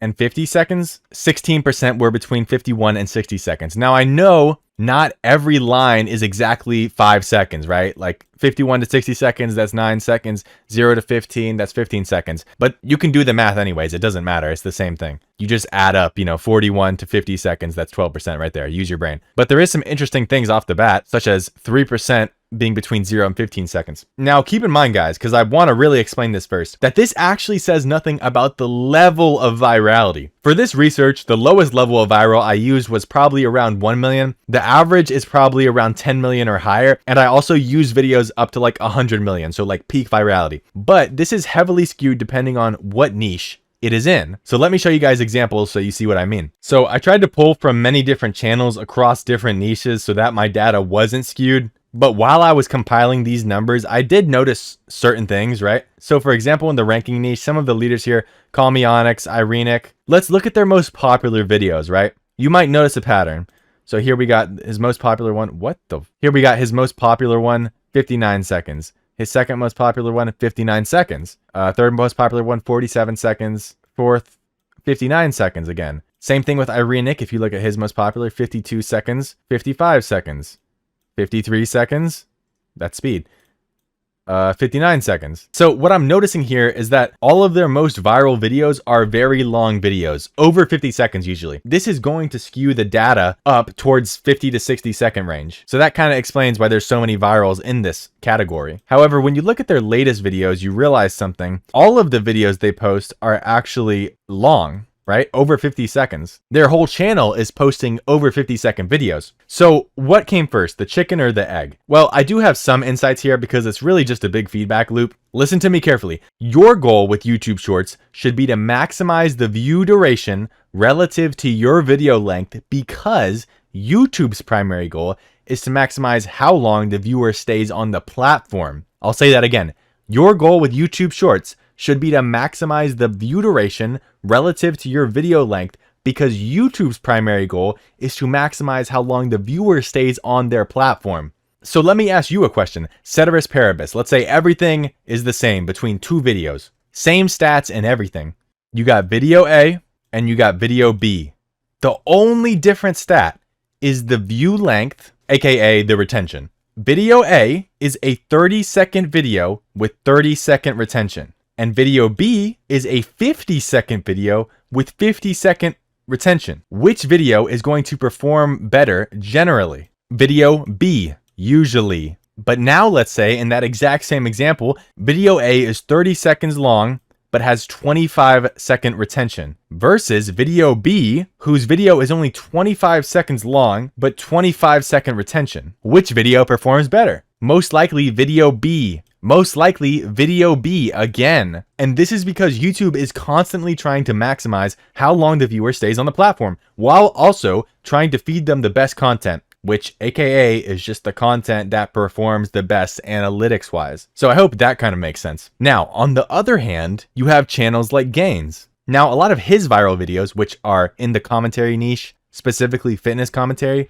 a lot of his viral videos were actually around 20 seconds. And actually, a lot of the times, some of them were under 20 seconds. So let me go through some of his most viral ones. Then these are ones that are, mega viral. Like we're talking about 120 million.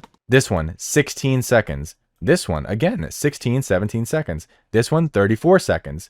Who are you?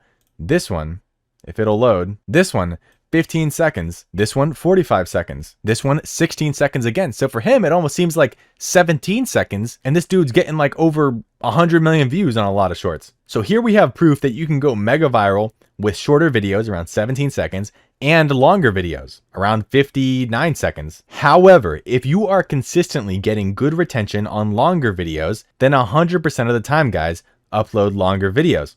So here's the graph from the other guy that I wanted to show you guys to cross-reference. And this is important just because of the scale of the amount of data that he has. It's an analysis of 3.3 billion shorts views over 5,000 channels. And this is what I mean when I say you guys are about to get the full picture here. So you can see the numbers. This is a graph showing the average views by video length. So the average views for a 0 to 10 second video, 77. Average views for a 10 to 20 second video, 90K. 20 to 30 second video, 460K. 30 to 40 second video, 690K. 40 to 50 second video, 800K. And 50 to 60 video, 1.7 million. Now, keep in mind, for you guys who are statistically illiterate, what this doesn't mean is that if you upload a 50-second video on average, you'll get 1.7 million views. This actually shows something way more important and interesting to me personally, which is that if your video goes viral, on average, you'll get more views the longer it is.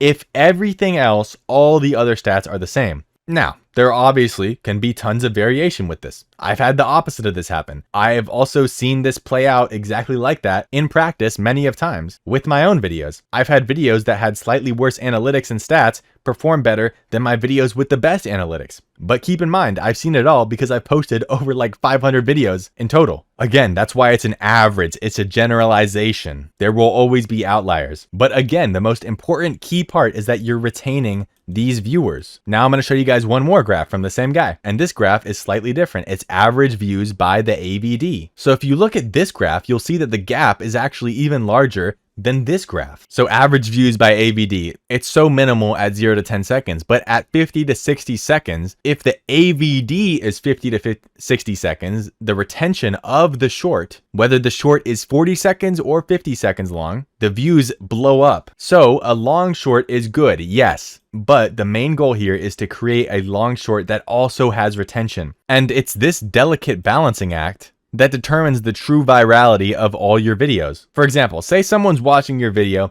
and they find it interesting. Making your video 2 to 3 seconds longer than it needs to be can cause people to swipe away before the video ends. And something like that would leave the retention under 100%. Whereas if you cut the video off abruptly and people don't see it coming, you might be able to get over 100% retention. As I'm doing this video, I'm realizing it's getting kind of long, so I'll probably do a mini series about this as well. So this was the first episode, mostly covering how long should your short be, the retention topic. The next videos though are probably going to be on the structure of all these viral shorts, like common themes I see having to do with the structure of these videos, and then probably a video on hooks and swipe rate and all that good stuff. So again, if you appreciate my videos, you want to see more, let me know you guys like this video by liking and subscribing. Turn the post notifications on so you guys are the first to be notified when I drop another banger. Hey guys, what's up? This is going to be part 2 of my mini series going over what I found when I analyzed 100 viral shorts. Last video, this one, I went over retention of shorts, and this video is going to be all about hooks, why they matter, how you can improve your hooks, and of course, analyzing the stats of videos that performed well. So first, I'm going to be talking about why hooks matter and the statistics behind that. And then if you watch to the end, you're going to get a little treat because I'm going to be going over some strategies that you guys can use for hooks. I think it'll probably only be about 2 videos in this series because I should be able to touch on everything I didn't get to talk about in episode 1. However, if you guys want me to go over anything else, let me know.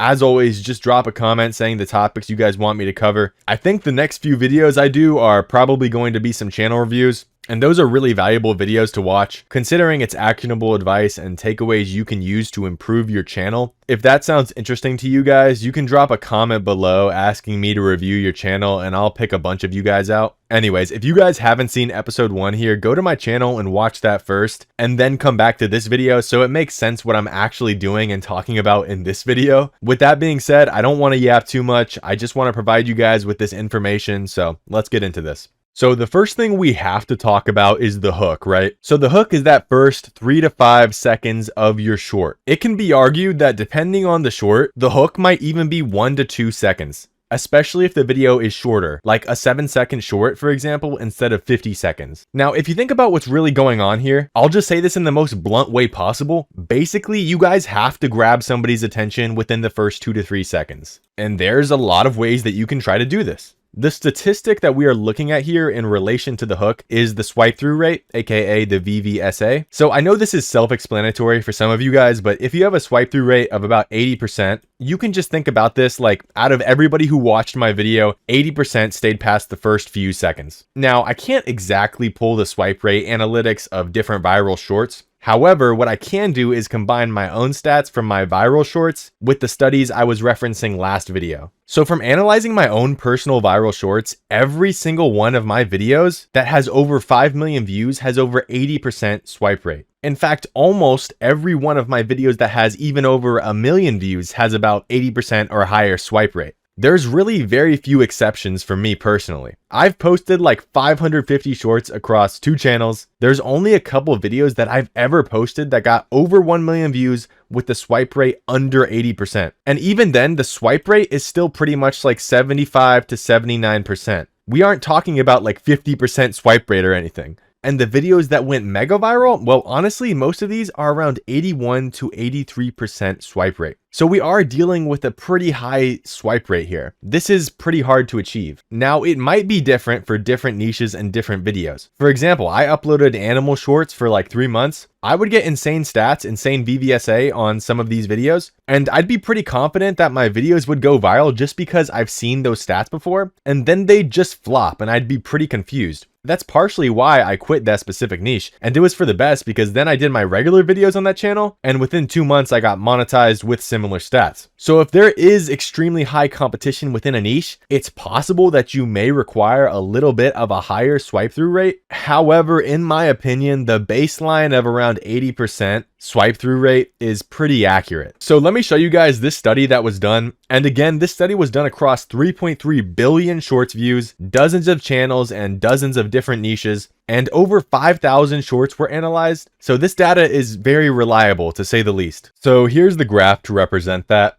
On the bottom axis, the x-axis, it's the swipe through rate. And on the y-axis, it is obviously the views. If you guys want to find this data, just search up Patty Galloway shorts into Google search and you should find it. It's a Twitter thread. So generally what we see here, ceteris paribus, with everything else held equal, higher swipe through rate is correlated with higher views. So okay, that's pretty obvious by now. It makes sense why that would be the case. So let's see exactly where the cutoff is. So the vertical red line here is indicative of a big cutoff point. So he found that if the swipe rate is under 60%, there's virtually no shot your video will be getting over 100,000 views. Now, I'm not going to say that 100% of the time that is true, because I'm sure there is a handful of people out there who got more views with an atrocious swipe rate like under 60%. However, in my experience, that is pretty spot on. Every video under 60 is completely a dud for me. Now let's look at what we want to achieve, which is the high view counts, the green up here. So oddly enough, the most viral videos he observed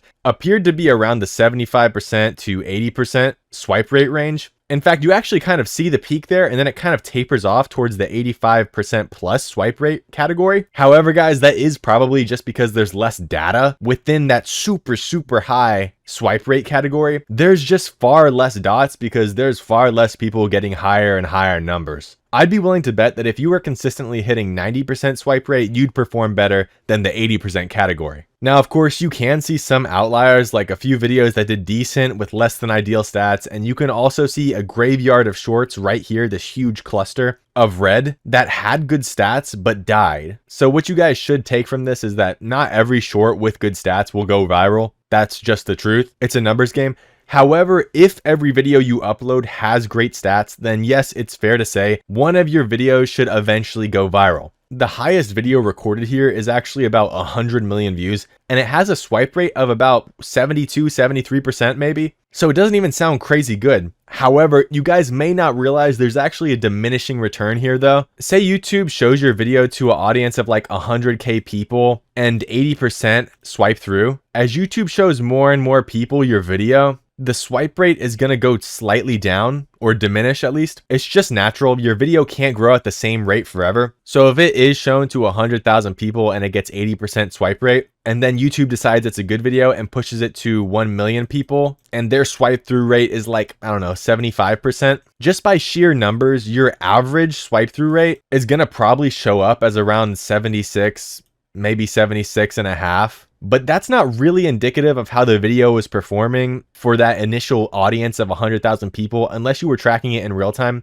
And that's why it's important to look at the entirety of the VVSA graph and not just the average. Because a lot of you guys, for example, your VVSA graph might look like this almost. So it starts out with a relatively high VVSA, like 82%, and then it ends up around 75%. And just by sheer numbers, it'll average it down. So average, it'll look more like this, but really it got pushed because of the 82% swipe through rate. So I hope that makes some decent sense. If you guys appreciate the videos I make on this channel and you want to show support, I don't want your money or anything, guys. All I'm asking is that if you find these videos valuable, please like, comment, subscribe, just engage with the video. It helps me out a lot. And if you guys don't want to miss when I upload another banger, turn on post notifications as well. Now, if you've made it to this point in the video, you guys get some extra sauce because now we can go over strategies. Like, cool, we know how important hooks are and what they can do for our videos, but how do we actually make these hooks? What are some strategies we can use? So firstly, I have to mention this, and I know this is a little bit about retention, but guys, you gotta put yourself in the viewer's shoes. This is something that actually took me a really long time to realize because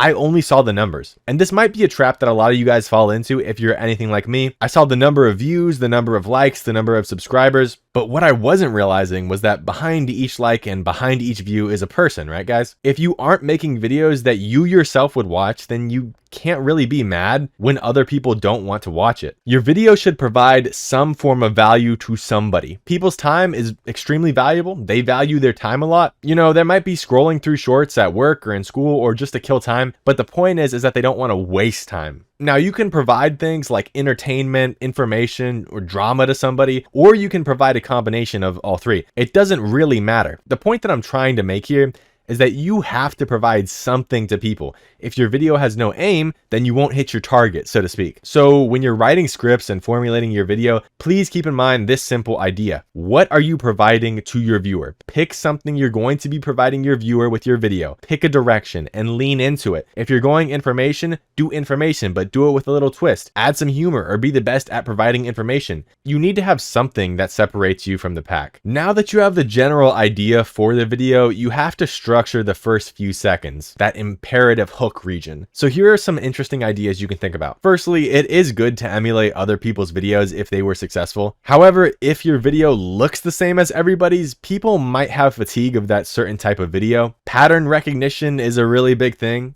On these short form videos, people are scrolling on YouTube Shorts just like how I'm doing right now. This is how people are going to find your shorts. This is how your shorts get pushed. If you think about this one viral Ashton Hall video with like 45 million views on YouTube alone, I'm sure all you guys have seen it where he just goes over his morning routine that's like fake or whatever. This is what we call a pattern interruption because the first few seconds of this video really pull people in. Imagine you're just scrolling, oh, it's like an ad, oh, it's like a fitness, oh, it's like another fitness video, and then boom, you get this jacked, roided out dude with mouth tape on. And it's very simple and subtle, but really just a text hook of 3:52 a.m., some ungodly time in the morning. And so this naturally sparks people's curiosity. It makes them wonder, why the hell is this guy up before 4 a.m.? Why is his mouth covered with this duct tape? Why is he so jacked, etc.? And all of this contributes to a high swipe rate. Keep in mind, this dude didn't even say a word at the beginning of this video. Listen. That's what the hook is. No audio hook whatsoever. In fact, there isn't even any music on this video even. It's just straight up kind of ASMR. So this kind of segues into my next point. There's really two types of hooks that I really like to think about. There is visual hooks and audio hooks. Now, the best case scenario would be to combine them together. And it might not always be so cut and dry, like it can be very subtle. Like I said, the visual hook in this Ashton Hall video is simply him existing and the small 3:52 a.m. text. And the audio hook is just him rubbing his hands together. That's it. That by itself piques interest and curiosity. But there is many ways you can do this, and I'm just going to start spitballing ideas here so you guys can take whatever you want from this part of the video. For example, ranking channels tend to put a good clip first, obviously. It's actually more important that the 5th clip is greater than the 4th clip, which sounds counterintuitive because you'd think that the 4th clip should be better than the 5th clip. But if the hook is not good enough, then people won't even stay to the 4th clip and they won't watch it. Now, in my opinion, putting some sort of action or fast moving thing to start off the video is another good idea. You want to draw the viewer in. Movement is always good. It catches people's eyes. Now, loud noises are good because it catches people's attention, but guys, please don't overdo it because it can turn some people away. If you are just obliterating people's ears 1 second in, it might just cause people to swipe away quickly. Faces are another really underrated thing. People naturally detect faces. If it's a close-up of somebody's face, you are biologically sort of hardwired to think like, what's going on here? Cutting the clip is very good. I do commentary. In most of my shorts, I honestly have a scene change and a transition effect with a sound like 3 to 4 seconds in. Obviously, I have very successful videos without this, and it can work without the scene changes, but generally speaking, cuts are very good. The people who are scrolling and watching your content sometimes are very ADHD or have a very low attention span, which is why they watch short form content. I'm not saying you have to cut the clip every 1 second because there is such a thing as too many cuts, but adding a few cuts can spice up your video. Like right here, right? It's the first 2 seconds. The first 2 seconds here, there's actually a cut. See, he's walking, boom, it's a cut and it's just restarting. That's all it is. Now this part is going to be channel specific. If you find that your retention is failing, like for example, you have a 30-second video and the retention is like 20 seconds. You can do a few different things. You could try out just doing 20-second shorts, honestly. It's actually possible your niche or audience is just so brain rotted and has less attention span, and by doing 20-second videos, they'll watch 100% of it. You could try different topics, or of course, improving your videos. That will always help out with retention.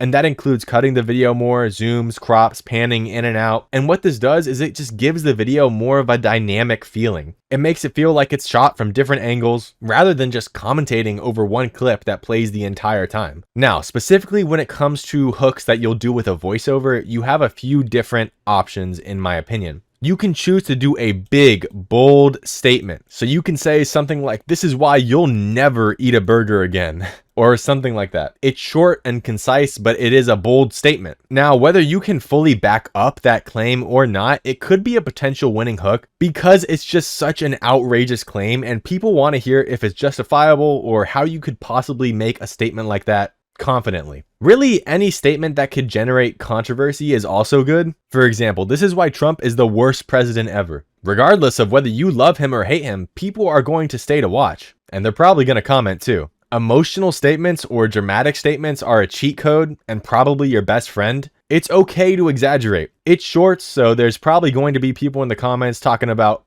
this comment is so dumb. But hey, that's engagement. And in the long run, it'll help you. People love to feel like they know more than somebody who's narrating the video. Sometimes it's okay to pretend to be dumb. And again, it generates controversy, drives engagement. Think about people like Flight Reacts. If you guys know him, I hope everybody knows this dude is not 70 IQ. He is totally pretending to be dumb. And it literally generates tons of comments and tons of controversy. People even make compilations of the stupidest thing he's ever said. Generally speaking, statements where you speak in absolutes are better for hooks. So like, this is why you should never do this, is better than you probably shouldn't do this. It sounds more confident, gets people more intrigued. Now, on the flip side, questions can work depending on your niche. For example, stuff like, did you know that Trump is actually poor? Or maybe, how many licks does it take to get to the center of a lollipop? Look guys, these are just things I'm coming up with right now, but you get the point. Instead of basically creating a polarizing statement that piques curiosity, you can just ask the question to pique curiosity yourself. If people want to know the answer, then they'll watch your video. Then of course, I have to mention the idea of sort of an anti-hook. I forgot who I heard mention this first, but basically it's just the concept that you don't even really create a hook. You just go straight into the storytelling. For example, something like during a football match, people were throwing water bottles at this goalkeeper. It gets straight to the point. Before people even realize if they want to swipe away or not, they're already somewhat invested in the story because they're in the middle of it. This can potentially boost how many people are interested. Back to the regular hooks, you can call out a group of people. So like, if you've ever played basketball, you've never seen this happen. Talking directly to a group of people can always work. Even people who don't play basketball will still be sucked in by hooks like this. Don't worry about that. It's not like the video will only apply to people who play basketball. For example, you could say something like, if you're a man, you get why this video is so satisfying. And then you're going to get a bunch of women in the comments like, this is satisfying to me and I'm a woman. Why is this a gender thing? In fact, if anything, it drives more curiosity because people want to know why the video only applies to people who play basketball or who are men. Some other quick ideas. Weird phrasing sometimes can work. Pronouncing words wrong. Gain Sanity does this with water bottles. He always says waddle. waddle bottle. And every single time it drives engagement. Like right here, 36K likes on a comment. Waddle bottle keeps cracking me up. Don't touch bros, waddle bottle.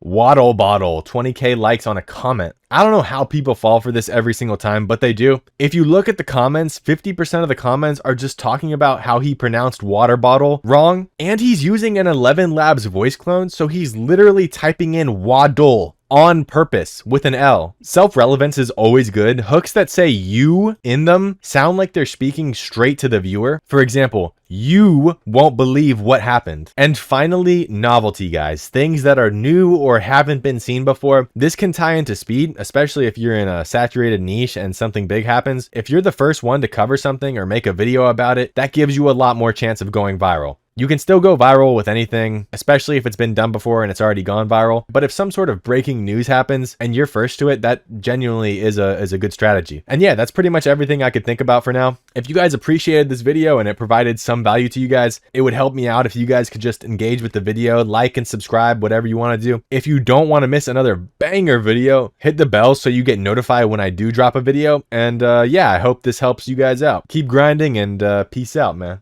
And if you ever need help creating your own viral shorts using my methodology, which made me $26,000 last month just from 15 to 30 second videos, you can check out vids.so. We have a ton of features to help you go viral and learn how to go viral. Jenny Hoyos is one of the most prolific short form content creators on YouTube. She's only 19 years old and she's generated over 3 billion views, mainly on YouTube Shorts, with dozens of her videos going mega viral. In this video, I analyzed advice she's given to figure out what exactly she does so right and how you can apply this to your own YouTube videos. Now, I'm a decently successful shorts content creator myself, okay? I've raked in a few 100 million views across my channels. I do think I'm semi-qualified to provide at least some insight here, especially because the shorts I make are faceless and the shorts she makes aren't. And I know a lot of my audience doesn't want to show their face when they make shorts. So don't worry, no matter what niche you're in, I'm going to be giving you actionable advice on how you can improve your shorts and go viral. So broadly speaking, this is her advice when she was asked about how she makes her videos go viral. It's just adding story and a twist, especially with shorts, since like no one's actually having to click on your video. I think you can make a video about anything. You can make video about paint drying and you can make it entertaining if there's a story around it and if the viewer is invested. And to me, off the bat, this is one of the most crucial parts to making a good short. Whether you're doing commentary and giving a reaction or just creating some original content, what's the story behind your video? What's the narrative? And is the narrative compelling to a lot of people? Now, Jenny goes on to talk about how she builds out these stories, and it usually has something to do with a twist. So for example, she talks about a video she made where she cooked for strangers, but the reason why she was doing this was to raise money because her kitchen broke. Immediately, this gives the viewer something to look forward to, a payoff if you will, but this is a payoff induced by the twist. Like, okay, sure, you can cook, but there's plenty of chefs on YouTube. But what if you had to cook in a high stakes environment? You get it, guys? But seriously, this makes the videos more entertaining. Narratives that you can add to your video can include challenges, bets, or truthfully even just talking about your story in a dramatic way. These are all things that serve to keep the viewer engaged and happy. But how do you actually hook the viewer to watch your video in the first place? To me, a good short is one that has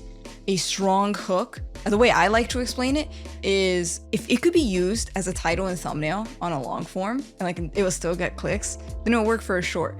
You know, so the hook needs to be very visual. You need to understand it without even listening to it, and it needs to be so simple, like so simply said, like you said, explained to a 5-year-old. A huge mistake I see people making when they just start out is making their hooks too wordy. Now, depending on how long your short is, a 3-second hook could already be 20% of your video. The way I like to see it is that if you only have a very limited canvas space and you're trying to create the most beautiful painting, you're not gonna doodle some BS on it, right? Well, maybe some of you freaks would, I don't know. But no, you'd probably wanna make sure you're using every inch of that canvas to work towards your end goal. And that's exactly how you should view shorts. Nobody has the time, or quite frankly, the attention span to hear you yap for 5 seconds without getting to the point. The hook has to be concise and easy to understand. And something important here to take note of is that she did say without the audio, the visual hook alone should be enough to draw the viewer in. So when you're making your videos, mute your videos, see if you're still interested just by watching your hook. Are your visuals eye-catching enough? Can somebody tell what's going on without even hearing you talk? Now, this is another interesting thing here I want you guys to pay attention to. Jenny said she actually puts her scripts through a readability checker, and what this tells her is the reading level of the script. So let's say, for example, it's 8th grade. She said she doesn't make any short with the reading level over 5th grade. And this might seem odd, I guess, unless you're in 5th grade, but think about it, right? You want to make your videos appeal to the most amount of people possible. And to do that, you need to make sure everybody understands you. In fact, she analyzed all of Mr. Beast's successful shorts. Now, you guys may not know who this guy is, but he's decently popular. But what she found was even more shocking, because after analyzing most of his popular videos, she found that his average reading level for his shorts was about 1st grade. So everybody being able to understand your short is a huge thing, and probably something that a lot of you guys are just not capitalizing on. Now, let's talk about how to actually find what strategies work best for you. Bear with me because this clip is going to be a little bit longer, but it is worth listening to. Yeah, so I've also like deeply analyzed all of my videos, and I think that's where you learn the most. Everyone has different audiences. What works for Mr. Beast might not work for me, right? What I did is like I did my own little experiment. Like when I knew I wanted to get into shorts, I told myself I was gonna upload every day for as long as possible. And I think I only got like a week or two in. I didn't get that far, but the goal was essentially to upload as much as possible. Quantity is what makes quality. When I was doing that quantity, I would analyze my retention graph. And this is just like one example I'll just pull out for you. So there was one video after 5 days, I got, I think it was like 50,000 views in 5 days, right? Which on average, I usually get like 1 million. So I was not happy with the performance. And I pulled up the retention graph and I noticed on the last second, it was a huge dip. It was 70%. 1 second later, it was 45%. Like a 25% drop in 1 second. And the retention was 83%. So what I did was I went to YouTube Studio. I trimmed off that 1 second. YouTube removed this feature, by the way. YouTube, please bring it back. But just by removing that 1 second at the end, it went from 83% to 88%. And the video went flying. And that's why like every second counts on a short. Like every single second. Because when you think about it, let's say you have a 30-second short, right? If you lose 1 second, that's already 97%. That's 3 percentages. You know, if you lose 2 seconds, that's 6%. So when you think about it on shorts, like you're not just losing 1 second, you're losing double or even triple because that 1 second accumulates to 2 or 3% of the video. I don't think I need to elaborate too much on this because she did a pretty good job explaining it, but here's the basic idea, guys. Analyze your top performing videos. The swipe through rate, the retention graph, these are usually very helpful. Analyze what you did that seemed to work for those videos, yeah, but especially analyze your failures too. If a video deviates from your regular views and performs poorly, what happened with it? Was the swipe through rate bad? Because to me, that sort of indicates there's a problem with the hook. Was the retention bad? Because that sort of indicates that you had a problem retaining the viewer, and that might be closely correlated to the story being bad or not entertaining enough. Also, something you can try is making your videos replayable or even loopable. Even if only a small percent of people who watch your short rewatch it, this can boost the retention graph by a few valuable percentage points, and sometimes that's all it takes to go viral. Now, what about the video idea? What would you say is your proportion of like video ideas to videos you actually create? Oh gosh. Right now in a Google Doc, I have a list of 1,000 ideas. Crazy. And I'm only doing 10. Not 1,000 hooks, 1,000 different video ideas that could each have multiple different hooks within them. Yes. I see a lot of people making this mistake. So sometimes people, especially if they're doing commentary shorts or something, they'll just scroll, find the first good video they see and make a video on it. And that's fine. That's cool. Nothing wrong with that, my man. But something you could try is being a little bit more picky with what you actually pull the trigger on. You know, if you made 5 scripts and chose the best one all the time, you might end up with a higher quality of video on your channel. Now, obviously you still need to upload consistently no matter what, but play around with this. If the script isn't really hitting to you, or you just have a bad feeling about it, it's okay to like, don't get me wrong, but it's also okay sometimes to just make another video. Do not feel obligated to post videos that you don't feel 100% about, even if you put a lot of work into them. Now, how long should you be trying to retain the viewers for a quote unquote good short? Well, I was in Patty Galloway's accelerator, and he showed some research that he had done to show like, depending on your short length, this is the bar for retention you should be shooting for. So I'm guessing that 90% retention is also related to the average total length of your videos. Whereas if it's shorter, maybe you need retention to be higher to achieve the same virality. Exactly, yes, correct. For my personal channel, like I said, like there's no specific number. I think everyone just has to check out their analytics. But for me, I noticed if a short is less than 30 seconds, it has to have over 100% retention or else it's not gonna take off. Wow. So that's why I like to make it slightly longer. But too long is too long for my audience, since I do have a very young audience. So I already did make a video on this, and if I can remember, I'll try to link it down below. But basically, I went into this data compiled by Patty Galloway and talked about what it meant for your own shorts. If you're interested in that, you can watch the video after this one, dude. Pump the brakes, homie. Don't click away just yet now. Anyways, the TLDR for that video was this pretty much. High retention good, high swipe through rate good. But more importantly, videos that are longer can go more viral provided that the retention is good enough. So in simple terms, 45-second retention on a 50-second video has the potential to go more viral than a 25-second retention on a 20-second video, even though you're keeping more people retained for more than 100% of the short length. And that's just because YouTube wants to keep people on their platform as long as possible, and that's why they reward your videos that retain viewers longer. Another great way you can retain viewers longer, like I said earlier, is just to have a good story. And Jenny says one of the most valuable things you can do is foreshadowing. Yes, I always have spoken time to foreshadowing it. Like, it doesn't matter what video idea it is. Like, let me just pull up like a random idea. Like, I'm going to the beach, right? And then it's like, why would someone watch? So that's the hook. I'm going to the beach. And what's the foreshadow? I'm going to the beach and I'm going to surprise someone with $100 at the end of the video. It could literally be with anything. It just needs to have some sort of expectation. So keep that in mind when you're making your shorts. Whether it's your own original content or content you're just transforming, the viewer would be watching to the end because there's some sort of expectation, right? Some sort of payoff. And she had some more great advice when talking about how to retain the viewer with a script. It's just like problem, solution, or but therefore storytelling. But therefore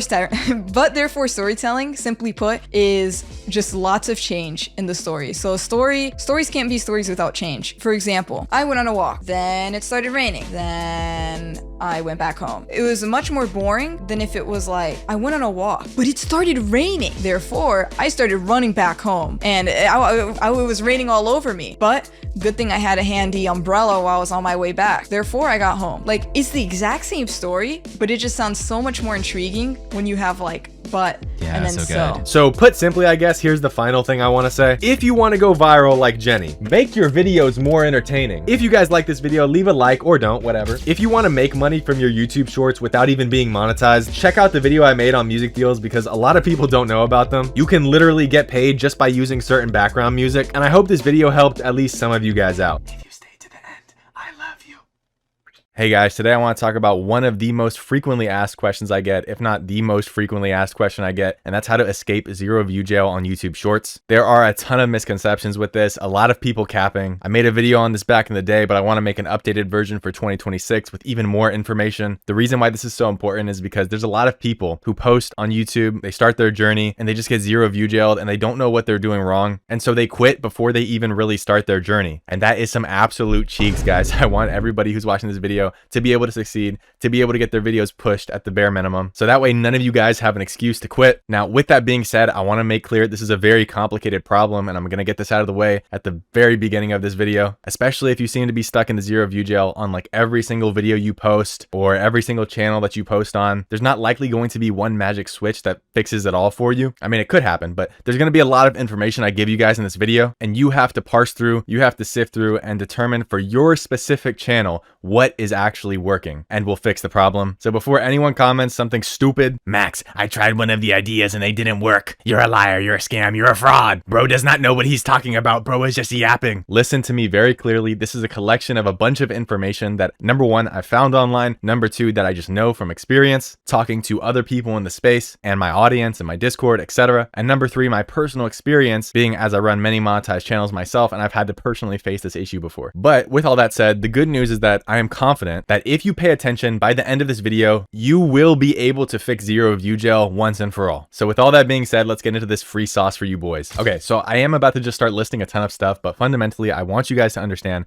that this is a trust issue with YouTube, okay? The best way to think about YouTube is that you're in this relationship with like this 10 out of 10 baddie, but she's a little bit crazy though, and she has like hella issues, but it's because she was hurt in the past. So you can't really blame her because YouTube is basically trying to prevent one thing, and that's spam, fraud, and bots. Everything that we do in order to get out of zero view jail is basically trying to get YouTube to actually classify us as not spam, not fraud, and not bots. The more we signal this to YouTube, the better our results will be. Another thing is that this is not a content problem. A lot of people think zero view jail is a content problem. In like 2 cases, I would say it's a content problem, and we're going to get to that way later in the video. But if it was a content problem, it would probably be 1 to 30K view jail, not zero view jail, because zero view jail means your video isn't even being recommended to the shorts feed. Like, it's not getting pushed to the algorithm at all. That indicates that it's an issue with the algorithm not trusting you, not trusting your video, and not pushing it at all. So a low quality video, a video with absolutely dookie quality, actually gets you in this range, not zero view jail. Also, real quick guys, if you are running a YouTube Shorts channel and you're stuck in this range, you're struggling to get viral breakout videos, no matter what you post, or you're lost, I actually work with people one-on-one to fix that and actually get them monetized and get them starting to print money or scale their channels. So the link's in the description if you want to apply to work with me directly. Okay, so first things, these are the first steps, kind of the beginner steps, I would say. Number 1, an older Gmail or an older YouTube account. If you're finding yourself in zero view jail and you just created a Gmail or you just created a YouTube account and instantly started posting, that could be a culprit. Now, some people say it has nothing to do with the age of the YouTube account and it's all about the Gmail account. I'm going to be expanding on all of this as I go throughout the video, but listen to me very carefully, because every single time I say a statement like this, there is some schmuck in the comments who misses the entire point. I'm telling you guys from personal experience. I run many channels and I have access to many channels. I'm telling you guys, I've had channels that were brand new Gmails and got pushed, and I've had channels that were brand new YouTube accounts and got pushed. I've also had channels that were new Gmail accounts and didn't get pushed, but a new YouTube account that was warmed up and it got pushed. So I'm going to briefly touch on warming up the account. Some people don't believe in this, but it's worked for a lot of people that I know. It's worked for a lot of people in my community, and it's not going to hurt to try it. Warming up the account is centered around just being a human, okay? What are you going to do if you're human? Number 1, you're going to make an account. You're not going to post on it instantly. You're especially not going to post 50 videos on it instantly. If you were acting like a regular human, there would be watch history on the account. You'd be watching some videos, you'd be liking, commenting, maybe even sharing, subscribing to channels. So just be normal, okay? Use YouTube for a few days, treat it kindly, you know? Scroll through the shorts feed a little bit, comment your feelings, etc. I have had warmed up accounts not get pushed, and like I said, I've had old Gmail accounts that don't get pushed. So do with that information what you will. Warming up the account is never a bad idea. It will never hurt you. And if you want my personal experience, what's worked for me, most of my channels were built on old Gmails with aged and warmed up YouTube accounts. Now in YouTube Studio, you're going to go to settings and channel and feature eligibility, and it's going to show you this tab. Make sure all of these 3 steps are checked or enabled. If this third one isn't unlocked or says you need some more posting history, sometimes you may need to upload for a few weeks or a few months to get this checked off. But basically this is just phone number and identity verification. Not too many bots are doing that, although honestly they probably could at this point. Hey, don't get any ideas, you sneaky little rats. You're not going to beat YouTube. You're not going to beat Google. Don't do it. Now, some people have already verified too many phone numbers. You might need to use your mama's phone number, or maybe you can use your daddy's phone number. You know what I'm saying?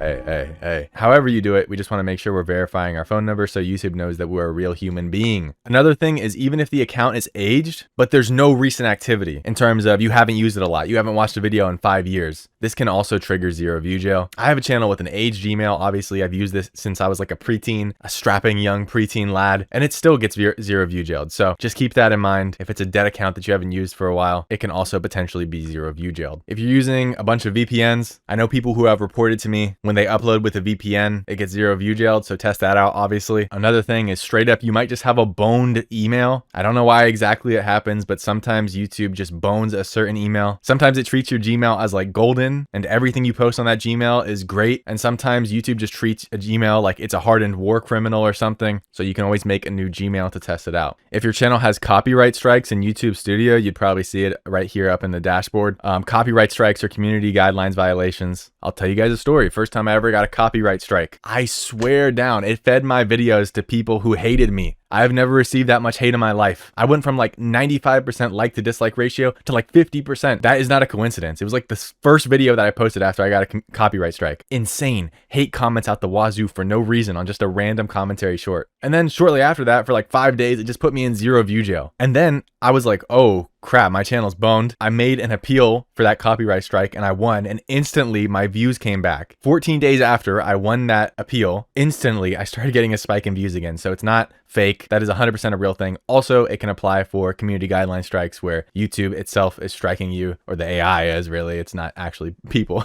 but it can still hurt your channel. So do the training, you know, see if you can get that strike removed. Try to appeal the strike, see if you can get the strike removed, although YouTube rarely actually fixes mistakes with community guideline strikes because it's all an AI doing it. It's an AI who strikes you, and then it's an AI who reviews your appeal in like 1 minute to deny you. And then when you ask YouTube, they're like, hey, yeah, we actually did a manual review of that. And you're like, how is that even possible? Because my appeal got denied in like 30 seconds. So nobody even read. Anyways, so that's just a little side note thing. We can talk about that later. But yeah, try to resolve any strikes if you can. This is totally water advice. I'm not going to spend any more time on this, obviously. Noob mistake. Don't make any of your videos unlisted or private for any reason. Don't upload them as unlisted or private, for example, just on accident. Another noob issue, make sure that your content is not made for kids. There's a box you can check on YouTube when you're uploading a video. Make sure it's not made for kids. Even if you're making 6-7 brain rot shorts, it's not only made for kids, and that will not only massively reduce your reach, but also kill your RPM and everything overall. Just don't do that, basically. If you're using AI and generating content, whether that's visuals or even sound effects, you know, you're supposed to disclose those too. Check the box that says you have AI generated content. The box says altered content when you're uploading on YouTube. Just check it. It's not that big of a deal on shorts. It won't really show anybody, but that will help YouTube know that you're accurately classifying your information. Also, I've seen some people actually get terminated and banned if they're not disclosing that they're using AI in their content and they're generating realistic images or realistic scenes. So if you don't want that to happen to you, just play on the safe side. Nothing bad comes out of checking this altered content box. And look, guys, I make all my videos for free. I don't gatekeep any information that I know about YouTube Shorts, YouTube in general. It is all on my channel here. I have so much free sauce for you guys. But if you want somebody to give you personalized advice on your channel, whether it's the niche that you're in, feedback on all the videos that you're posting throughout the week, break down your analytics for you and tell you what's going wrong and what changes to make, I do that for 6 months straight in my one-on-one coaching program. And that's how I've helped my students generate thousands of dollars a month, replace their income from their job, do YouTube full-time, just by fixing where they have weak points in their content that they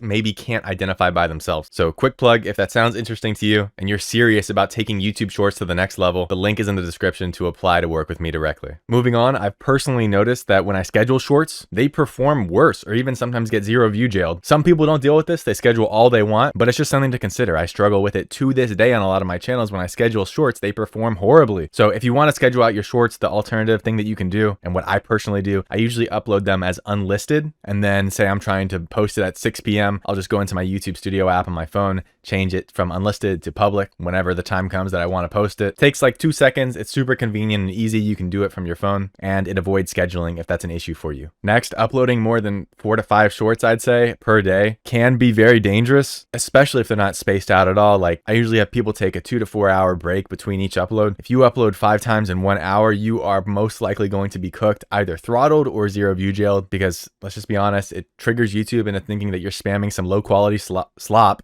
which you probably are, but we just don't want YouTube to really fully pick up on that. So don't spam post. That's usually why I recommend like 1 to 2 times a day uploading for most people. But if your channel allows it, I've seen up to like 5 times a day. That's totally fine. Next up, posting TikTok or Instagram videos with watermarks on them because you just downloaded off the platform and tried to put it on YouTube. I do not know why you'd be doing this anyways without transforming the content because it won't be monetized, but YouTube can sniff out that reused content right away, boy. And in that same vein, re-uploading the same video, even if it is completely yours. For example, I accidentally uploaded the same video twice on 2 different channels one day. The first video got pushed. The second video, 0 view jail. I didn't realize that I uploaded the same video until I saw that the second one was getting 0 view jailed. I looked at the video. I saw that it was the exact same as the first one that I posted. I misclicked and I didn't realize it. Also, don't even play with this one, man. This is not a joke. I have literally known multiple people at this point who have straight up gotten banned for accidentally reposting the same video on their channels. $500 billion company, by the way. Pure high IQ genius move from YouTube. W's in the chat. Can we get some W YouTubes in the chat? Now, luckily in both of these cases, they were able to get their channels back. They were able to get them reinstated and make new channels, but it's just still so ridiculous that this is even a thing. So do be careful when you're uploading or reposting. If you're not doing that much transformation, like for example, if you're doing a lot of clipping content, but you're not doing that much editing in the way of all you're doing is adding a few captions, but other than that, it's like a streamer clip, especially if it's one that they've they've already uploaded or something, it can get 0 view jailed. If all your content looks the exact same or it's a template, that can also trigger 0 views. Also, recently, a lot of people have been getting hit with inauthentic content who have more templated channels. For example, some of these Roblox rant channels. Some people have been able to recover monetization here, but YouTube can flag this gameplay in the background of these videos as kind of templated, especially if it's the same game. A lot of people just use this glide tower game and it's the same video every time even. So just be careful, try to make it somewhat unique. Inconsistent upload frequency. This one can actually be a lot more common than you guys think. I've seen this a ton before. Somebody uploading consistently 1 time a day, and then all of a sudden they're gone for 2 weeks because they went to go play pickleball or something. I don't know what you kids get up to nowadays, but dude, don't do that. I cannot tell you the amount of times I've seen people uploading consistently. They go on a vacation or something. They come back from a long break. They don't touch their channel at all during that time period. They come back, post, think that everything's going to be the same as it was, and it gets 0 views or it just gets very minimal views for a few days, and it takes some time to build up that trust with YouTube again. So what I do is I try to post at least every few days, at least. I usually try to keep the 1 per day guideline, but if it's not possible, if you're in like a severe accident or something, maybe every couple days. Is there like a bug in here, dude? Yo, this is devious. You guys are gonna have to tell me on the camera if there's like a bug. God, dude, it's literally like Jurassic World in here. I'm fighting for my life. Next, uploading from different devices, sometimes with different Wi-Fis, can actually help. A long time ago, I had a channel. Every single time I posted on my phone or my computer on my Wi-Fi, it got 0 views. I kept slamming my head against the wall. I did it for like 7 days straight. I was so confused. I was just wasting my time. One day I went over to somebody else's house. I uploaded the video using their Wi-Fi and it got pushed. It got pushed after like more than half a dozen videos for sure. So definitely try it out. Also definitely try it with mobile data. Also, if all of your titles are the exact same, that can be an issue for YouTube. It also goes into kind of like the spam category. Okay, big one here. Let's talk about it. If you are posting videos with children, very small children or women, I have seen this more times than I can count. YouTube has a very heavy moderation, especially if they don't trust your channel. On these types of topics, I try to stay away from videos of even cute videos of like babies. Also, if it's a woman just working out, but you know, she's wearing some like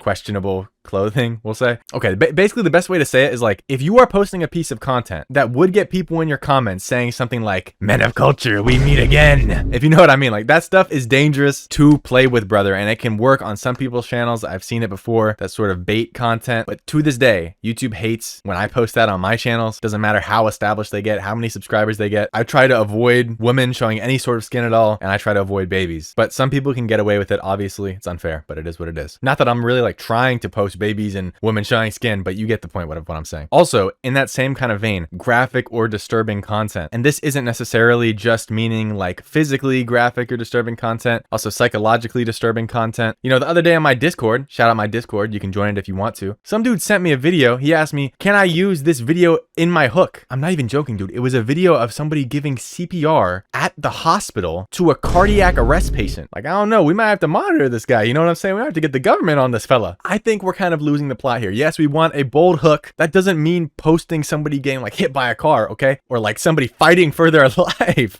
Like, come on, guys. Let's not terrify the people watching here. Remember, most of the shorts feed viewers are a lot of the times young people. Now, we've sort of touched on some of it, but let's also talk about a few fixes at the end here, just for clarity. Number 1, we got uploading a long form video with your face in it, just you yapping. Now, number 1, a lot of people, they say, "Max, I don't want to do this because I am chopped. I look like a silverback gorilla." This is the whole reason why I'm getting into faceless YouTube Shorts content. I get no play. I'm a LARP. It's over for me. And while that's probably true, some other people have noticed some great results with this method. So, I mean, if you're desperate, give it a shot. Just taking a long form video, you talking to the camera, leaving it up for a few days, and then trying to upload again. People theorize it is because it proves that you are a human. Also, on the same note, if you are getting randomly 0 view jailed, like you get pushed regularly, but then you got a 0 view jail video randomly, maybe try to take 1 day off uploading. I've had that happen to me before, especially if I get 2 0 view jails in a row and it's not a content issue. Like before, we discussed the graphic content, women, children, suggestive content falls into that as well. But if it's just a YouTube issue, you just take 1 day off of uploading anything and then you start again. Like I said, uploading from different devices and Wi-Fi, I'm not going to touch on this too much because we already talked about this earlier. Using mobile data, all worth trying. Metadata and the unlist trick, this is a fun one that maybe a lot of you guys don't know about. So this also applies to, like, say you've been posting regularly, they get pushed to like 30K view jail or more maybe,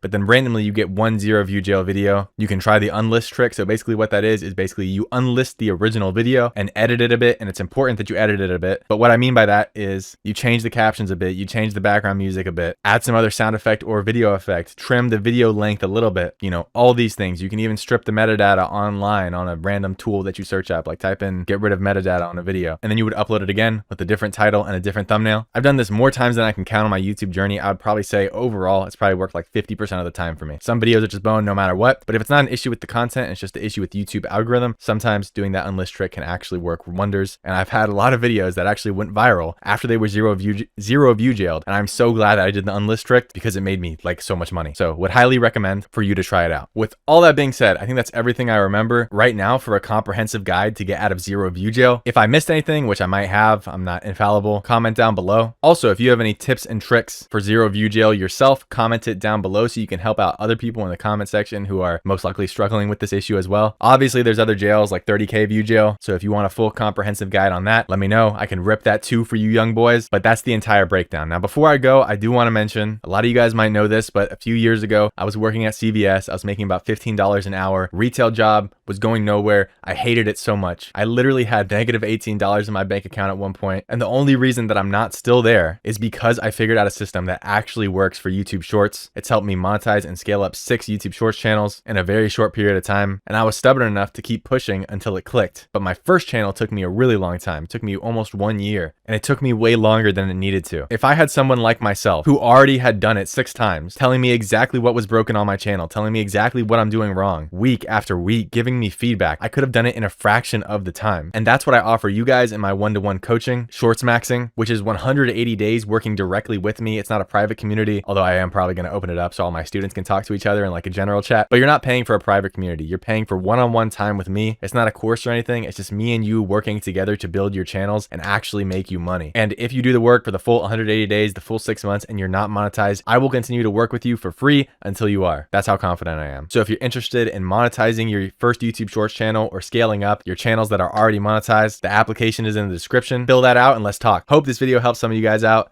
And peace. And if you ever need help creating your own viral shorts using my methodology, which made me $26,000 last month just from 15 to 30 second videos, you can check out vids.so. We have a ton of features to help you go viral and learn how to go viral. YouTube has a ton of ceilings, but one of the most asked questions that I've ever gotten is how to escape 30K view jail. And this is what happens when you post a video, it gets thousands of views, and then it just immediately flatlines, usually around 30 to 33K views. A lot of people think this is a content issue, and in some cases it is, but in this video today, I'm going to tell you guys every way that you can identify what is going wrong with your videos and then how to fix it so that you can actually start getting viral breakouts with YouTube Shorts and print some money. Okay, so like I said, a lot of people get stuck in this 30K view jail. They have no idea how to break out of it. They feel hard stuck. They feel like every single video that they post gets trapped into 30K view jail. And they aren't entirely wrong because the amount of channels that get stuck in this range is actually just abysmal. And this is basically what happens when YouTube tests your short with a relatively large seed audience, but then doesn't push it any further. So there are a ton of reasons why this can happen. I actually already made a video talking about this right before this one, but my audio glitched out, so we're recording this again. Drop a like and subscribe if you guys appreciate the dedication, but let's get straight into this. So as you can see, I've done all this before, but let's talk about the swipe rate to begin with. Okay, there are a ton of factors that are going to play into 30K view jail. So none of these sections that I talk about should stand alone. They're all going to be important in piecing together the puzzle of why you specifically are stuck in 30K view jail and how you specifically can get out of it. Swipe rate is extremely important. I see a lot of people throwing around numbers like 81%, 80%. This is generally kind of what I aim for when I see the swipe rate. Anything below 75, I really start to panic because I don't have too many videos that have gone viral with less than 75% swipe rate. And I know this looks kind of schizo right now, but it'll all make sense in a second. I usually aim for about 81% swipe rate, but what YouTube shows you as swipe rate is not really accurate, and it confuses a lot of people. When I see this on my Discord all the time, I get a ton of questions about this. They say, hey Max, my video got 81% swipe rate, but it's not going viral. Why is that? Because the number that YouTube displays for swipe rate is actually an average of the entire video. So for example, let's say you upload a video right here and it gets a few thousand views at 90% swipe rate. Very good swipe rate. But as it continues to get pushed, the swipe rate drops until eventually right here, this point in the graph is 50% swipe rate. This is something that you have to click see more on YouTube Studio to actually see this graph. But most people don't look at it. They just see the average and say, oh, I have 80% swipe rate. Well, in this scenario, your video started out at 90% swipe rate and ended up at 50% swipe rate. But on YouTube Studio, it will show you 70% swipe rate because that's the average. That doesn't mean you have a good swipe rate though, or that's a decent swipe rate, because the important caveat here with 81% and 80% swipe rate is that as your video is getting pushed, try to have the graph either stable or slightly increased like this. If not, what is getting signaled to YouTube? Think about it. YouTube sees this video where it seems like less and less people swipe on it, the more it gets pushed. So what is that signaling to YouTube? A larger audience does not want to watch this video, and they're not going to continue to push this out. So this is why swipe rate can kind of be deceiving, but you can fix this with bold hooks, visually intriguing things. I'm not going to go too deep into each of these strategies right now, but this is what you should be doing. If your swipe rate kind of sucks, you need to increase that to break out of 30K view jail. Again, I'm going to keep repeating this because a lot of people don't understand how analytics work. This is not the only thing. You can have a video, and I've had videos that have literally 90% swipe rate, mostly from shorts feed, and they've still gotten 30K view jailed or less. This is one piece of the puzzle. Put all of these pieces together that I'm about to give you, and you will break out of 30K view jail. And real quick, guys, I do want to mention I am launching my one-on-one coaching waitlist. So if you're stuck in 30K view jail or you're not getting consistent viral breakouts, click the first link in the description. There's going to be a waitlist. And once we launch, you can apply so I can teach you my entire system of how I got half a dozen faceless YouTube Shorts channels monetized and how I print about $10,000 to $15,000 every month on average. If you're stuck in 30K view jail or you're just having any sort of problems, I can look at your channel, give you personalized advice, and tell you what to do that will actually fix the problem and give you real results from somebody who has spent years doing this. If that sounds interesting to you, click the first link in the description so you can join the waitlist and know when we launch. And let's get back into the video. Okay, with that being said, let's talk a little bit more about key metrics. So we've already covered the swipe rate. We've already covered what is like the least I'd shoot for, being 75%, but I'm really kind of aiming for 80 to 81% and actually increasing as the video gets pushed to YouTube, because that's a great sign.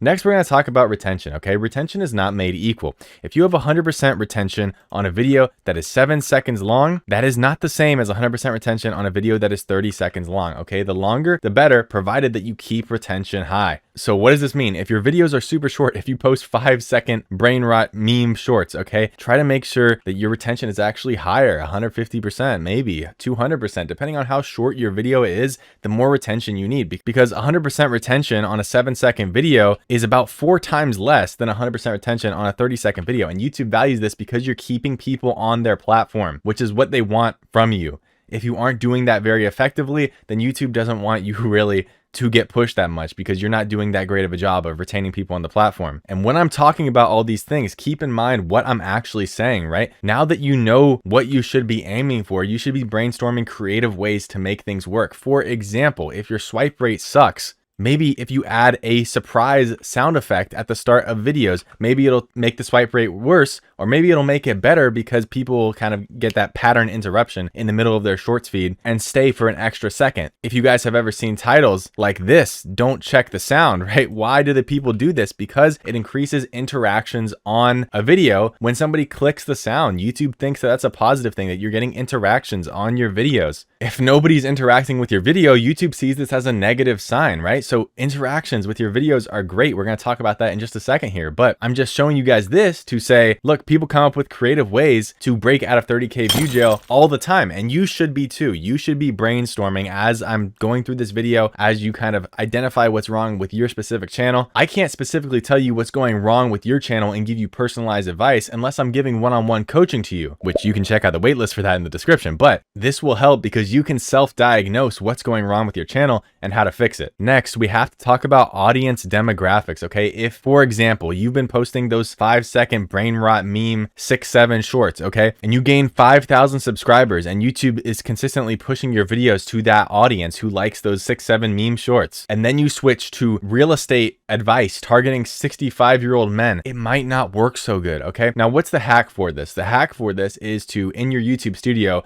check the audience tab, and it usually has a section of channels that your audience actually watches that are similar to your content. So how do we actually use this to our advantage? Well, let's say I went into my audience demographics and found that a lot of my audience is also watching Roblox commentary channels, and I'm making videos about cars, and I don't see any competitors about cars in the audience demographics. I only see Minecraft and Roblox videos. Well, play to your advantages, right? That might mean that your audience is kind of more prepped for Roblox and Minecraft videos. So I'm not telling you guys to drop anything, and usually this isn't too much of an issue for people, although I have seen this, right? And this usually happens if somebody has, you know, a couple thousand subscribers already, and they've been posting for a while in a different niche, and they want to change niches, which I always think you can change niches, but keep in mind, there might be some growing pains. You might have to get out of this phase, or it might just be better to play to your strengths, because at the end of the day, the audience is the algorithm. The algorithm is the audience, is really the way you should be looking at it. And so if your audience doesn't really like your videos, then the algorithm is not going to really be favorable of your videos too. You can interchange the two words and it means the exact same thing. So audience demographics is a huge thing. Make sure you guys are dialing in with this. Next, let's talk about upload frequency. Say there's person A who's uploading every single day, no matter what, at least one time a day, maybe even more. And then there's person B who's just uploading every day that he feels like it. He like hurt his foot, he sprained his foot, so he didn't upload for 2 days. Then he like, his girlfriend broke up with him because she cheated on him because he was making 6-7 meme shorts on YouTube. So he took another day off, etc. So this sort of thing signals to YouTube that you are not consistent. You need to have a good upload frequency. A lot of people actually undervalue this. This is so important, not only for your own growth, but to signal to YouTube that you are a consistent uploader. And I can't tell you the amount of times that I've seen this. A channel gets consistently 30K views or higher on every short that they post. They take 2 to 3 weeks off because they go on vacation and they don't think to actually like make videos in advance. They're just like, oh,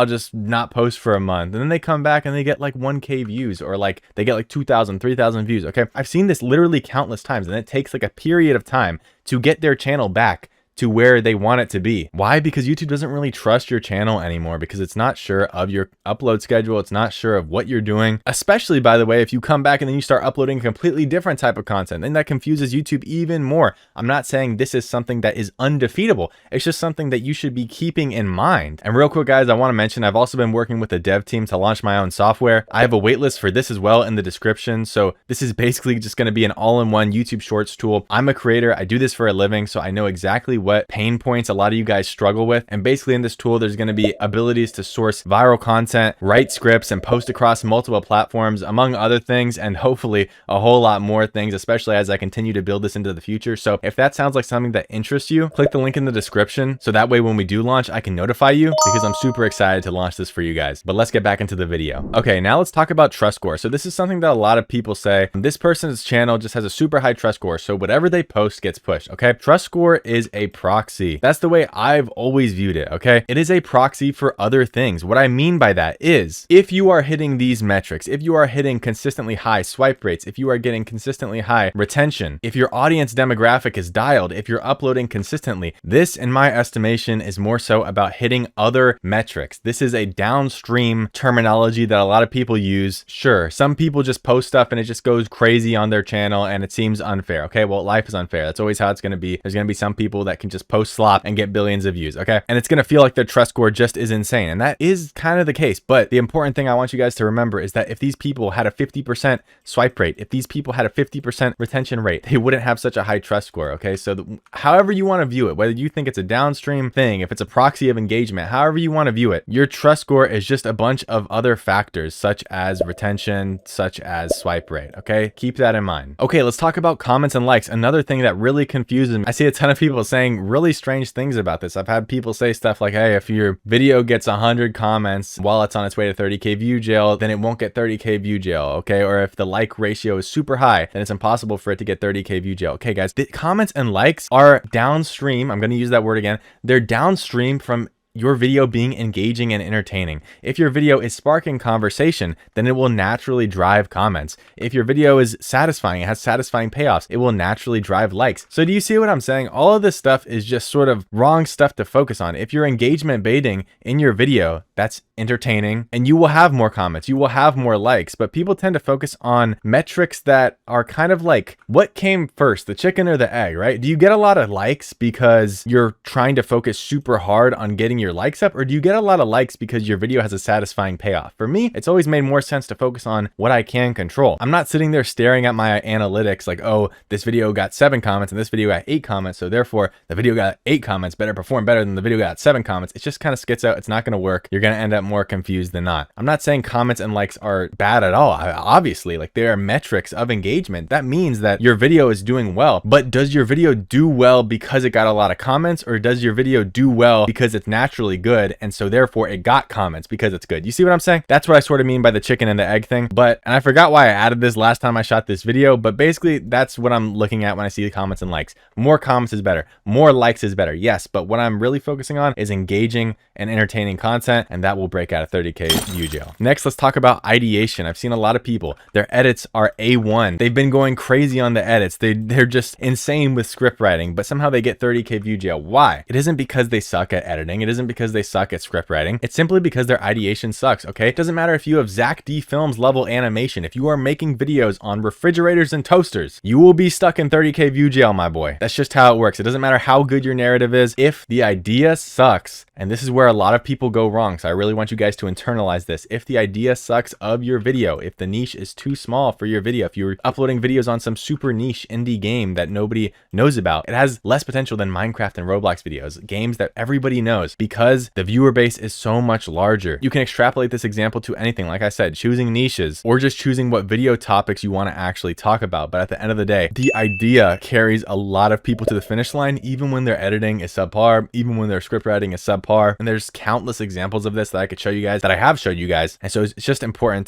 to recognize, is this topic actually interesting? Would it be something that I watch? A lot of people make videos about like, oh, check out this Chinese invention. Well, you know, some people might find that interesting. Some people might not. Okay, that's all I'm going to say about that. And finally, uniqueness. Now listen to me very carefully when I say this, okay? I am not saying that you should not do videos that have already been viral before, or viral topics, viral concepts, because proven concepts are good. That's actually what we want. We want videos that have patterns, like this basketball did this, and then we can see, oh, this guy got views when he said this basketball is on fire. So let's do this with a baseball bat. This baseball bat is on fire. That is an example of proven concept. That's an example of something that you can take a new angle on, but it's a proven thing that people are interested in. What I'm not talking about is something that's overdone, okay? And that's completely different. A lot of people do stuff that is overdone, has been done a billion times. More importantly, they take the exact same angles, the things that people already made viral videos on, and they just take the exact same angle. They don't even try to change the angle. They don't try to take, if the video was like positive video, they don't try to like flip it and make it a negative video or anything. They just take the exact same angle and redo it. Guys, if it's overdone, it's not going to work. Please understand this. So how do you get out of 30K view jail? Okay, first we're going to focus on the swipe rate. We want to make sure that is locked in and that we're getting over 80%. And of course that it's raising as YouTube continues to push our video, because if it's decreasing, that is basically a death sentence for our video. Okay, that's the way I've always seen it, and pretty much nothing good ever comes when the swipe rate decreases. Okay, we're going to focus on retention. We're going to focus on audience demographics to make sure that we're actually uploading the right videos for our audience. We're going to focus on hitting over 100% retention. We're going to focus on staying consistent with our uploads. Downstream from that, our trust score will increase, our videos will get pushed more, however you want to look at it. Downstream from making engaging and entertaining content, we'll have higher comments and higher likes, which will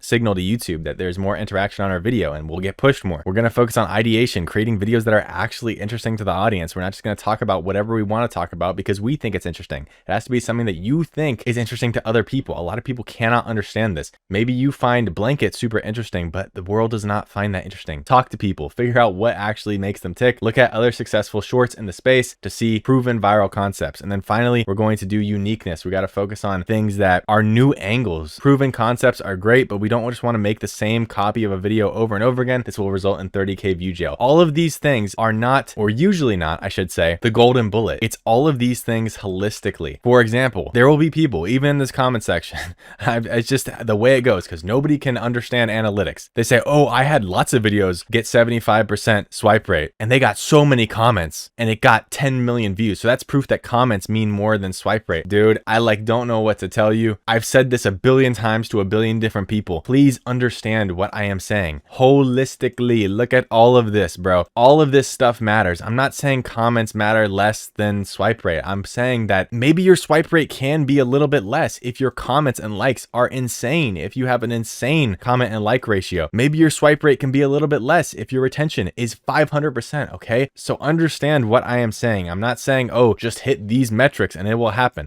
What I'm telling you is that all of these things together are where people go wrong with shorts and how they get into short 30K view jail. But the good news is that now that you know what all contributes to 30K view jail, you can identify and diagnose for your specific channel, where are you going wrong? Is it the swipe rate? Is it the retention? Is it the demographics of your audience? Is it your consistency? Is it your engagement? Is it your ideation? Or are you just like spamming and copying other people? With that being said, if you're still stuck, if you still don't know what to do, if you want another set of eyeballs on your channel, somebody who's actually done this multiple times, repeated it, helped other people do it, click the first link in the description. There's my waitlist for my one-on-one coaching. I've helped so many people do this. Why? Because I've done this for myself over half a dozen times. I run 6 monetized faceless YouTube Shorts channels. I know what I'm doing. One time you get one channel monetized, maybe that's luck. You do it 6 times or more and help a bunch of other people to do it. That is a system that you can repeat. If you want real results, if you want somebody to look at your channel and give you feedback and actually tell you where you're going wrong so you can specifically improve on what is holding you back, click the first link in the description. Check out the waitlist. I'm only going to be taking on a certain amount of people because it's going to be real work for me. So make sure you're in the wait list. So that way, when I drop the one-on-one coaching, you'll be first in line to actually make money. With that being said, I hope this video makes sense to you guys. Drop a W in the comments if you made it all this way to the end of the video, and I hope it helped. Peace out. And if you ever need help creating your own viral shorts using my methodology, which made me $26,000 last month just from 15 to 30-second videos, you can check out vids.so. We have a ton of features to help you go viral and learn how to go viral. Yo, what's up, YouTube? What's up?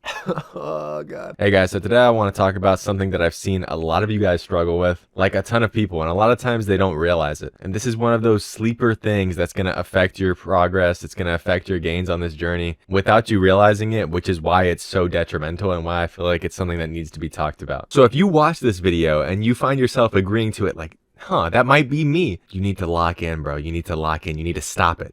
Stop it. Get some help. By the way, I won't always be playing around on this whiteboard for every video I do. I'm just having fun making these videos right now as I'm getting back into uploading frequently, but I will be talking about more stuff that's sort of hyper specific to YouTube in my upcoming uploads, such as like zero view jail, how to edit videos, really whatever you guys want. However, this is still stuff that's sort of imperative to learn, I think, and really valuable to understand on your journey to do YouTube or hell, whatever else you want to do. So your goofy is making this mistake. Skull emoji, skull emoji, skull emoji, skull emoji. So the concept that I'm going to be talking about today is shiny object syndrome. Okay, a lot of you guys have this. Now, I'm assuming most of you guys have actually heard this definition before, so I'm not going to spend too much time on that, but in case you haven't, shiny object syndrome is the tendency to get easily distracted by new exciting ideas or opportunities, leading you to abandon current tasks, goals, or projects for the latest novelty, often resulting in unfinished work, scattered focus, and a lack of progress on long-term objectives. Now, here's the issue with this concept, right? Because I've gotten so many questions that just constantly flash this in my head. I get PTSD over and over again thinking about this definition because it applies to so many questions that I get. In fact, even the previous video I just made on this channel talking about when to change niches or when it's time to move on from a YouTube Shorts niche sort of relates to this point because so many people are chasing constantly the next big thing, the next big niche, and everybody's constantly trying to get ahead of the curve. There's only so much time in a day that you can allocate to work.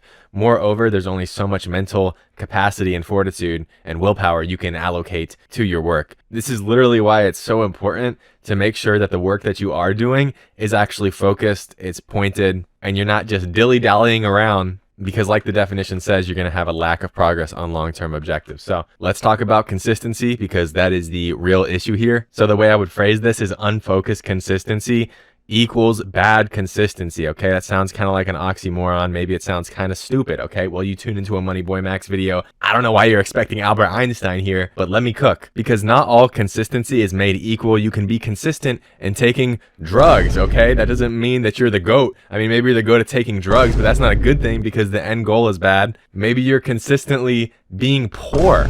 But for example, you know, a lot of times people upload for like 1 month, right? They upload for 1 month, then they switch niches, then they upload for another month, and we got this rinse and repeat pattern that happens over and over again, and they just don't end up ever making it to where they want to go. If I put these two visual models in front of you, you probably wouldn't know what you're looking at, but a lot of you guys are stuck in model 1 right here. A lot of people, they upload for 1 month in one niche. Great, that's consistency for 30 days. Then they switch to another one, rinse and repeat, and it's this cycle, right? And even if they make it to the end, this star, that's a star, by the way, I don't care if it looks bad. Even if they make it to their end goal, they're not doing it in a good, efficient manner. This is the more efficient manner. Option 2 is just to straight up go straight towards your goal. You're essentially making detours that are going to make your journey longer by being consistent in a negative direction. But if you just stayed in the exact same niche, doing the same boring work day in and day out, even though it's boring and even though you might kind of sour on how much you like it, you might go through ups and downs where you're feeling like you're not making any progress. But if you just stuck with it, you would actually be successful at something. Because the harsh reality is that for 9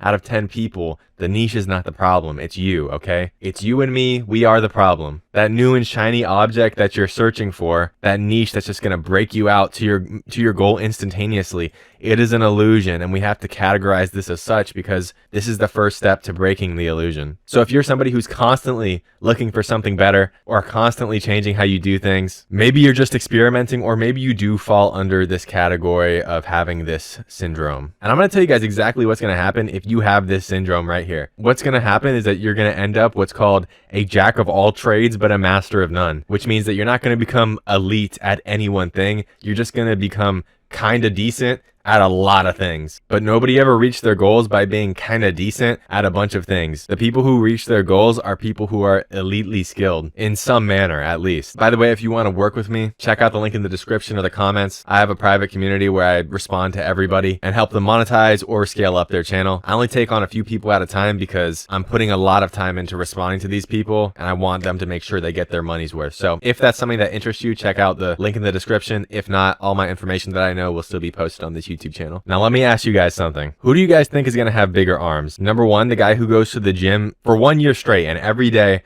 just trains his arms no matter what, only trains his arms, or the guy who pulls up to the gym, option 2, and is constantly indecisive, or he's always changing his workout routine in the sense that one day it's arms, one day it's legs, one day it's back. By the way, this gotta sound low IQ, but it's me. That's how you know this is raw, guys, okay? Everyone else is gonna give you these motivational quotes they heard in like a 30-minute Alex Hormozy video. I am up here giving you guys raw, unfiltered, low IQ philosophy. This is authentic, man. Okay, my fault. Anyways, what I'm trying to say is that by the end of the year, sure, the guy who might have had a more developed workout routine in terms of the fact that he was working on his whole body, he may have more developed arms, legs, all that good stuff, okay? Maybe he looks like this, all sort of muscle on his body. But the first guy is going to have these massive mountains. This dude's gonna have Popeye Vegeta arms, okay? The brother is going to be looking like this, okay? Absolutely jacked, man.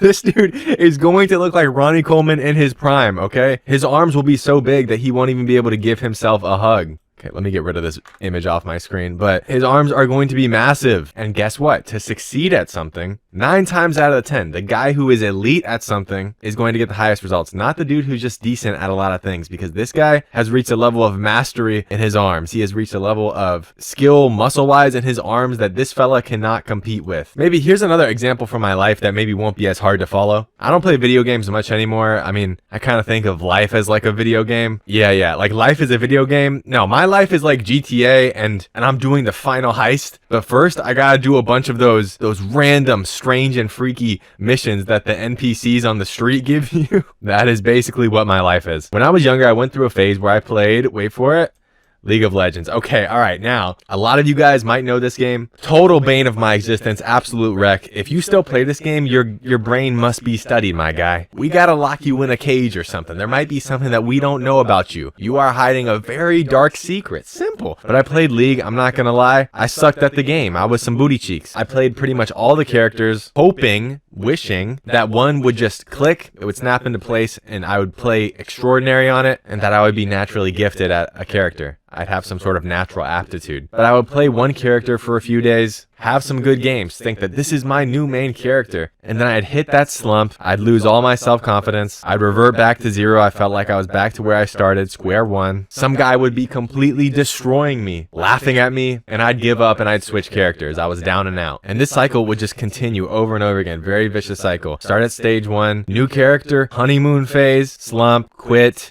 and new character. And my rank the whole time was the exact same. I was stuck at the exact same location, bottom feeder division, okay? But one day I made a change. I didn't want to do this anymore. I was sick of the monotony of really repeating the same cycle over and over again. One day I made a change. I said, you know what? I'm only going to play one character. It doesn't matter how much I hate it. It was a love-hate relationship. On some days I didn't want to play the character. It made the game a little bit less fun, but I just did it. I just did it anyways. Something amazing happened because after a few months of playing that character, just sticking with the same character, I made insane progress. I reached a rank that I thought that I could never reach. I thought it was something that I would never achieve. Being elite at one character or one skill got me 10 times more results than trying to find the quote-unquote perfect character, the perfect niche, if you get the analogy. Because the truth is that there is no quote-unquote perfect character. There is no quote-unquote perfect niche. You are the main character. Dude, I do not care that I've blocked. The hell is this? I don't care that you've blocked 1,030 ads for me. Oh my god. You are the main character. You are the person controlling your inputs, and you can make a niche be perfect. You can make a character be perfect in your video game that you're playing by putting in the work to become good at something. So shout out you guys. If you made it this far in the video, you're the goats. If you liked it, drop a like and let me know what topics you want me to cover next or what videos you want me to make. And peace out, gang. By the way, if you want to work with me, I do offer one-on-one coaching, one-on-one personalized advice now. I'm only taking on a few people at one time because the people who actually pay for it, I want to make sure that I'm not spread too thin and I can actually sit there and respond to them. I want to give the people who ask for advice as much time as possible and not just blow them off. So if it's something you want to check out, check the link in the description or the comments. If not, it's fine. All of my information is still going to be on this YouTube channel. And if you ever need help creating your own viral shorts using my methodology, which made me $26,000 last month just from 15 to 30-second videos, you can check out vids.so. We have a ton of features to help you go viral and learn how to go viral. Hey guys, it's been a minute since I've uploaded on this channel, and it kind of sucks because I always want to pump out good content for you guys, but I've just been dealing with some health issues and stuff. I made a community post at some point, but chronic pain on top of a bunch of other health issues, it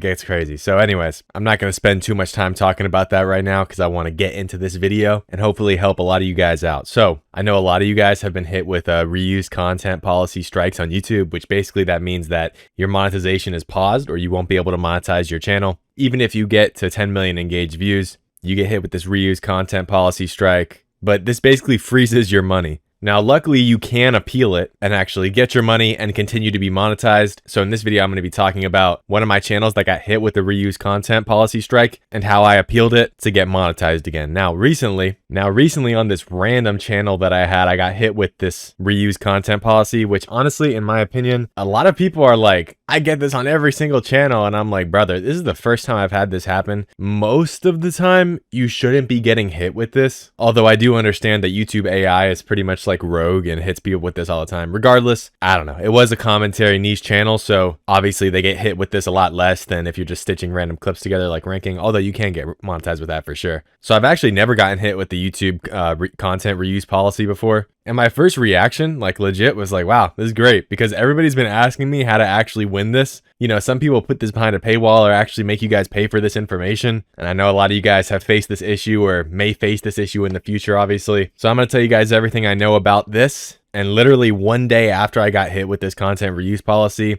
I got an email back after I appealed from YouTube and said, oh, you're successful. You can monetize your channel again. Okay. All right, YouTube. So here's how we actually win this thing. The basic idea behind an appeal video is that you're trying to explain to YouTube why your content is transformative. Okay, well, hold up. This is actually a different word. Let me, Okay, you're trying to explain to YouTube why your content is transformative. Now, this is niche specific because how you transform ranking content is different from how you transform commentary content. You understand? Like in commentary, there might be a voiceover, there might be more cuts and zooms, and in ranking, for example, there might be more sound effects, transitions, maybe a voiceover before the clips, etc. So I'm going to give you the appeal script I use, but I can't just tell you everything to say because you're going to need to use your brain, your 2 brain cells, and you're going to need to put it together specifically for your channel. Now, when you get hit by this, don't panic. Relax. I know a lot of people panic when they get hit by this. Even when I got hit by it, I was a little bit like, what the? I wasn't panicking. I was more so annoyed, but don't panic. If you rush your appeal and you create a bad appeal, then you could lose your ability to be monetized on the channel. So don't panic. If you need to let it sit for a couple days, make sure you don't rush anything.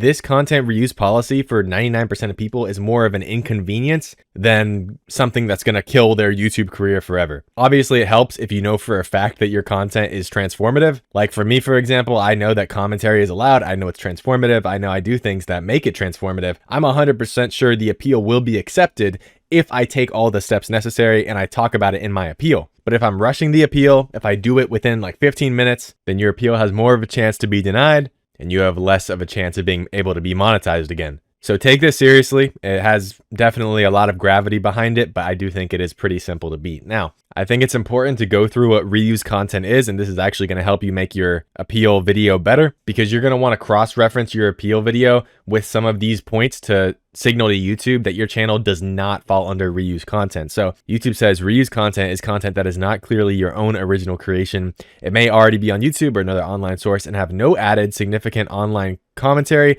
substantive modifications, or educational or entertainment value. So some examples of content that could be flagged as violating this policy: compilations or clips edited together with little or no narrative, short videos compiled from other social media, and these two right here, you can see why ranking videos may get hit with this a lot more. Collections of songs from different artists, content uploaded many times by other creators without significant commentary or editing, promotion of other people's content, content downloaded or copied from another online source without any substantive changes, and we'll get into that a little bit later. Content that gets views from mostly nonverbal reactions to your videos without added voice commentary. Now, when you get striked, you're going to want to appeal by video. And so some important aspects of this video is that it should just be a video. It should be less than 5 minutes long. You're going to upload it as an unlisted video. You're going to upload it to that channel that you're appealing from. And you're going to speak in a supported language, which shouldn't be that hard unless some of you guys are speaking like Latin or something. Then in the video, you're going to want to include the URL of your channel within the first 30 seconds of your video. They say to refer to the program policies. It says to make sure you address specific parts of the policies and give examples of how your channel follows the guidelines. You're going to focus on the channel as a whole, not just individual videos, because one video could be good and one video could be bad. And you're going to provide visual examples of how your content was created, showing how you edited or filmed the content, and try to connect with you showing your video appeal to other content on your channel. And you can show yourself in the video, show how your content was edited, etc. So now this is the script that I actually used. I'll probably paste it in the description because it's kind of all over the place on this whiteboard thing I got set up. But here's the appeal script. Hi YouTube, my name is whatever your name is, and I own the channel, whatever it is. And then when you say this, you're going to, in your editing program, you're going to show your channel URL on the screen, as well as make a little text box on the screen and just pop that up. So in my case, it would just be this, and I left this on the screen for like 10 to 15 seconds while I was showing that I own the channel. And then I quickly refreshed the tab, showed that I had access to YouTube Studio and I had access to all the videos. Then I said, here's the channel URL and here's proof I own it. Keep in mind, I'm doing all of this pretty quick because the appeal video needs to be under 5 minutes, and majority of the time is going to be spent talking about why your videos are transformative, because you don't want to yap too much.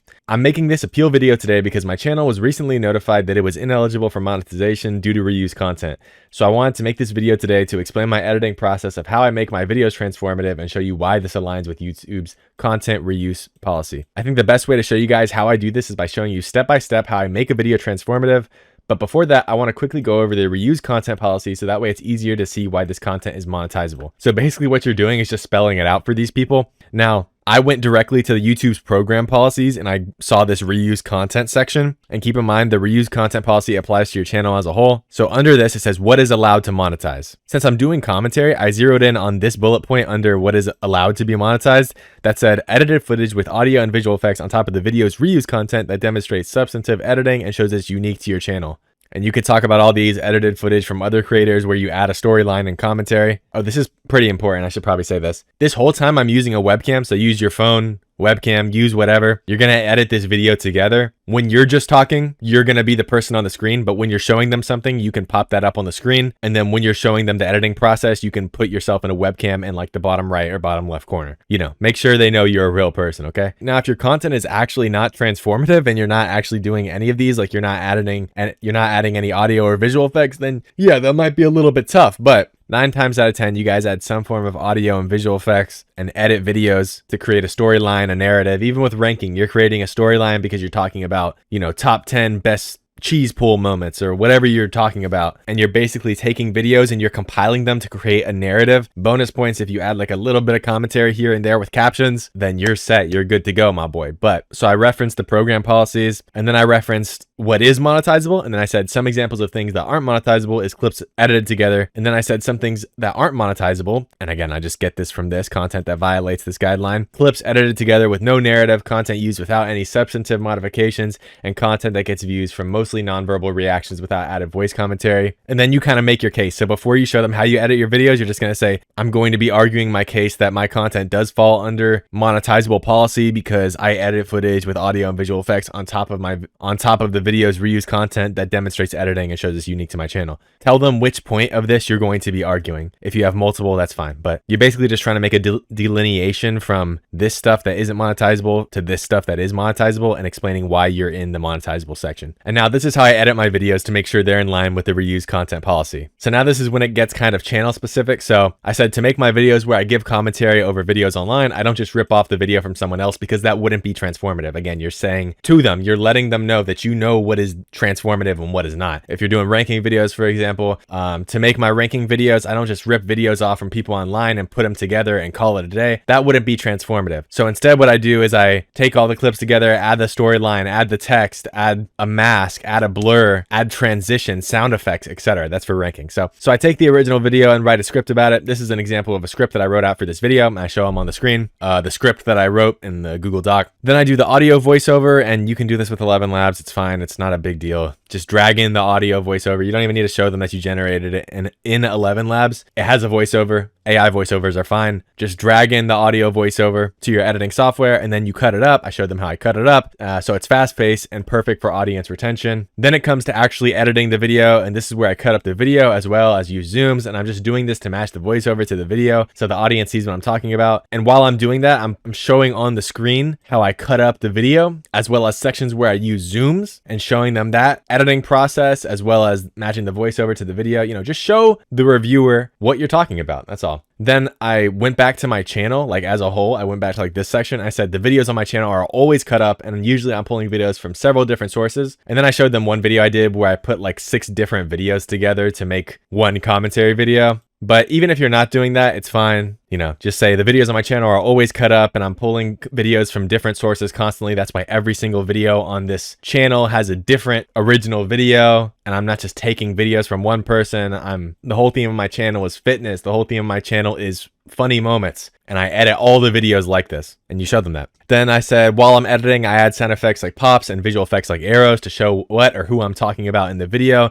This is editing that shows it's unique to your channel, and it's video and audio effects on top of the video's reused content. In this specific video, I had to add a mask to blur the captions on the screen, so you could say that if you do that. Again, this is all like channel specific, but this is just an example of something I did. Then I'll always add a song that I think fits the background because usually the original clips have different or no music. Then I'll export this, go to a different editing software where I can add subtitles so the viewer can follow along. At this point, I stopped for a second. While I was doing the subtitles, the captioning for the video, I stopped and I told them, and I can't even show you guys everything that I do fully because these videos take me hours every day to make. Since I respect your time, I don't want to go over 5 minutes, so I can't show you guys everything, but these are just some of the bullet points that I hit on while I'm editing all these videos. Now, this is important, I think. So then I said, so the original video looks like this. So I grabbed the source video, or you can grab, you know, if you're doing ranking, just grab one of the videos, play it through. This is how the original video looks like. And then after my editing and transformation, the video will look like this. And I played like another 10 seconds of my video to basically show that I changed the background music, I added audio visual effects, I, you know, essentially did everything in this monetizable section right here. I added captions. It's just a completely different piece of content than the original video.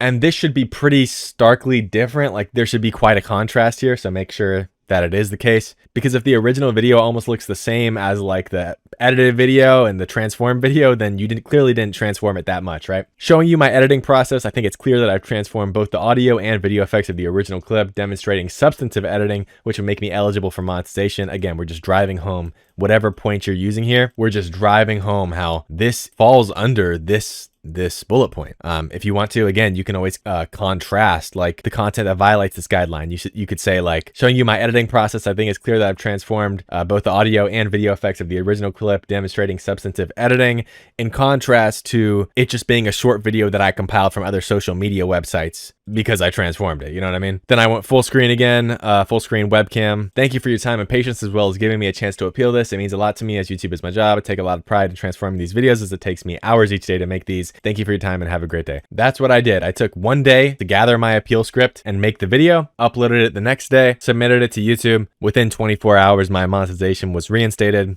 and we are back to making money on that channel. Super simple. This doesn't need to be something that's crazy. Just make sure that it's under 5 minutes. Make sure you cut out all the fluff, all the silence, all the dead space in the video. You want to make sure every sentence is leading you to your next point or serves some sort of purpose in the video. I think my video ended up being like 4 minutes, 20 seconds or something like that. And just make sure you include everything that they want you to include, all the 4 steps that they want you to include in the video. Think about and really think about your content. If you got hit with Roblox, if you got hit with reused content on a Roblox video, is that your original gameplay, right? That could be a vector in which you push to show YouTube, like, this is original content. Think about your content. Think about everything that you do, how you add captions, how you add transformation to the video. Any of these things, sound effects, visual effects, cuts, zoom, how you source the videos, if you have to go through TikTok, even that is worthwhile. Don't spend too long on these things, because the video has to be very short, but make sure that you're actually showing all the steps to your process and stressing that, you usually do much more, but you only have a couple minutes here to tell them what you do. And unless your content is something that's like totally unmonetizable and you're just actually like reposting other people's videos, I think like 8 or 9 times out of 10, if you have a good appeal video, you'll be straight. So with that being said, I hope this video helps some of you guys out. Yeah, like I said earlier, I don't want to go super deep into it. I got a lot of like pain and health issues I've been dealing with. So obviously I don't know the upload schedule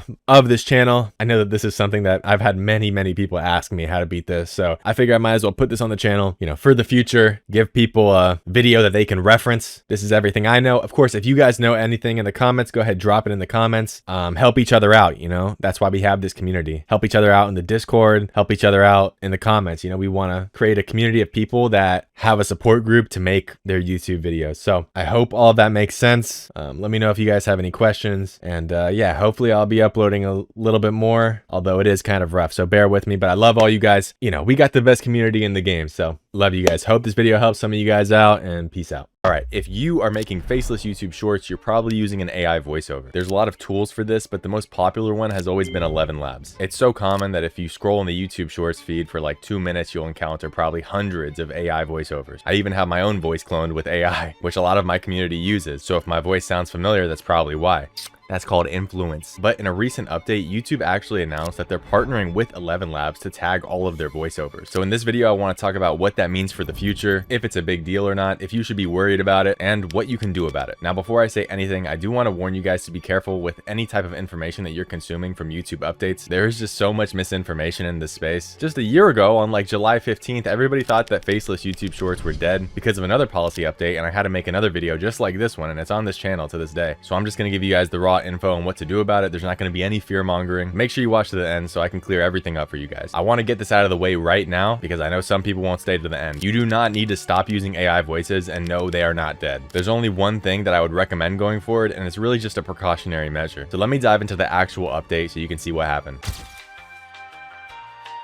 So I think a lot of people are worried because of this Twitter post. And again, guys, there's just so much misinformation going on. As you can see, this got 120,000 views. But basically, it's this screenshot that just says, at the presentation, Google announced that 11 Labs, along with OpenAI, are officially adopting Google's Synth ID technology. Instead of trying to fight each other, these major AI companies are forming a unified front. By joining this initiative, 11 Labs will now embed Google's imperceptible digital watermarks directly into the AI audio, voices, and music they generate. Because 11 Labs is adopting it, Google's ecosystem, like Chrome and Google Search, will be able to seamlessly detect and flag if an audio clip or voiceover was originally created using 11 Labs tools. That's it. That's all the screenshot said. And somehow from that, everybody got that 11 Labs voiceovers are going to be demonetized or banned. That's just not what this means. To some extent, there was already some detection of AI voiceovers and really any AI tools in YouTube's backend before this. But now people think that something massive is going to change. It's just not.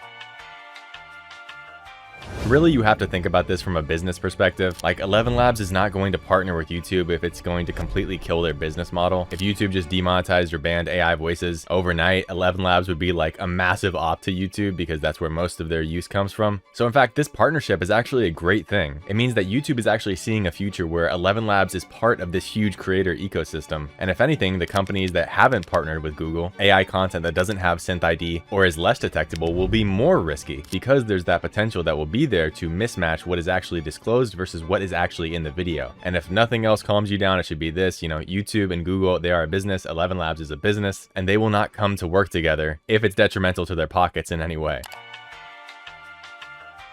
Now, as far as I understand it, this massive push to actually detect AI voices or partner with 11 Labs is really mostly due to this EU AI Act, which you guys might have heard about. And I'll literally show you in the law what they're trying to do. If you scroll down, you'll see the section that says transparency risk. And what they say directly is this refers to the risks associated with the need for transparency around the use of AI. The AI Act introduces specific disclosure obligations to ensure that humans are informed when necessary to preserve trust. Moreover, providers of generative AI have to ensure that AI generated content is identifiable. And guys, this isn't even necessarily talking about, you know, your fruit videos or like random 3D slop animations. They list what they mean. Like on top of that, certain AI generated content should be clearly and visibly labeled, namely, literally by name, deepfakes and text published with the purpose to inform the public on matters of public interest. So YouTube and other social media platforms are just trying to comply with this, mostly when it comes to like politics, when people are spreading fake news or pretending that something actually happened when it didn't happen. And the issue is when they don't disclose that, most people have like 2 brain cells and can't understand that this is actually AI slop. So that's the whole thing. It does not really apply to you who's just making faceless YouTube shorts. It's not something to be worried about, but there is one change that I'm going to make personally going forward into the future just to make sure that I'm 100% safe, which is when I'm uploading. If I use AI voiceovers from this point on, I'm probably going to check the altered content box, this yes right here. I usually press no here because yeah, it doesn't really apply to the content that I'm making because it even says what they're really trying to avoid, which is like making a real person appear or say to do something they didn't say or do, which is like deepfakes, alters footage of a real event or place, again, just like fooling people. You can be used to trick people, and generates a realistic looking scene that didn't actually occur. To follow YouTube's policy, you're required to tell us if your content is altered or synthetic and seems real. So like, is it really a big deal when you're using a voice clone? No, but just to be safe, I'm gonna click this if I use AI voiceovers, just because it says this includes realistic sounds or visuals made with AI or other tools. And this doesn't do anything. It's not gonna reduce your reach or anything like that. And you probably do not need to do this. Like I said, I'm just being super safe. I like to run my business as risk averse as possible. So that's what I'll be doing and probably what I'll recommend to people. And again, you know, we can keep in mind here, examples of altered or synthetic content. This is directly from Google. This is directly from YouTube. Under examples of content creators don't have to disclose, one of those things that's listed as minor is cloning one's own voice to create voiceover or dubs. Obviously, this is not an exhaustive list, but you really don't need to even click the altered content box. I'm just probably going to do it going forward just so that there's not a mismatch between what is actually in my video and what is not, because a lot of times when people get demonetized or banned, it's because of this mismatch where their video is AI, but they're not disclosing it. They're not getting demonetized or banned because the video is AI. They're getting demonetized and banned because they're not disclosing it. And now that YouTube has the ability to detect and flag these things even stronger and harder than before, I suspect that will become more important. But the fear mongering is not a big deal. You don't need to stop using AI voices, and we're not all cooked. I hope this video helps some of you guys out and eased your nerves. If you're interested in making YouTube shorts your full-time income, you can apply to work down below directly with me. I take people, work with them, and help them monetize their first channel or scale up their existing channels. You get direct access to me and all the resources that I have that I wish I had when I was starting, so that you don't have to be guessing anymore. So if you're interested in learning directly from me how I make $10,000 a month with faceless YouTube shorts, you can apply in the first link in the description. Also, I'm launching my software very soon, so stay tuned for that, because if you're a faceless YouTube shorts creator, this is going to cook. I hope this video helps some of you guys out, and peace out. And if you ever need help creating your own viral shorts using my methodology, which made me $26,000 last month just from 15 to 30 second videos, you can check out vids.so. We have a ton of features to help you go viral and learn how to go viral. Yo, what's up YouTube? Today I want to show you guys how you can avoid getting hit with 2 of the most common strikes I see on YouTube shorts that lead to demonetization, as well as how to appeal these strikes and get your channel reinstated if you've already been hit with these. So obviously the 2 strikes that I'm talking about are the reused content strike and the inauthentic content strike. The second one is a little bit harder to win than the first one, granted that you're doing everything right. But if you really want to take your YouTube shorts channel to the next level, it's really hyper important that you know how to actually deal with these things, because so many people get hit with these strikes, and a lot of the time in these cases, this will lead to whatever money that you did make last month getting yoinked by YouTube. So if you made $5,000 last month, that is now YouTube's money. That's why it's so important that we win this so we can actually get paid. Before I say anything, I of course do want to mention that prevention is better than appealing, okay? So our main goal should be basically to try to mitigate getting hit with these strikes in the first place rather than appealing. It's just safer, but of course sometimes you do just need to appeal when you get hit with it unfairly. But the main goal should be to avoid getting hit in the first place, obviously. Anyways, my goal with this is to make this the single greatest video that you will ever watch on the topic, because I'm going to give you guys every single piece of information that you could possibly know. So I'm not going to BS and waste time. Let's just get into this. So both of these strikes, to be honest with you guys, are becoming more common. Reused content, only a little bit, I would say. And to be honest, it's not that big of a deal like I mentioned before.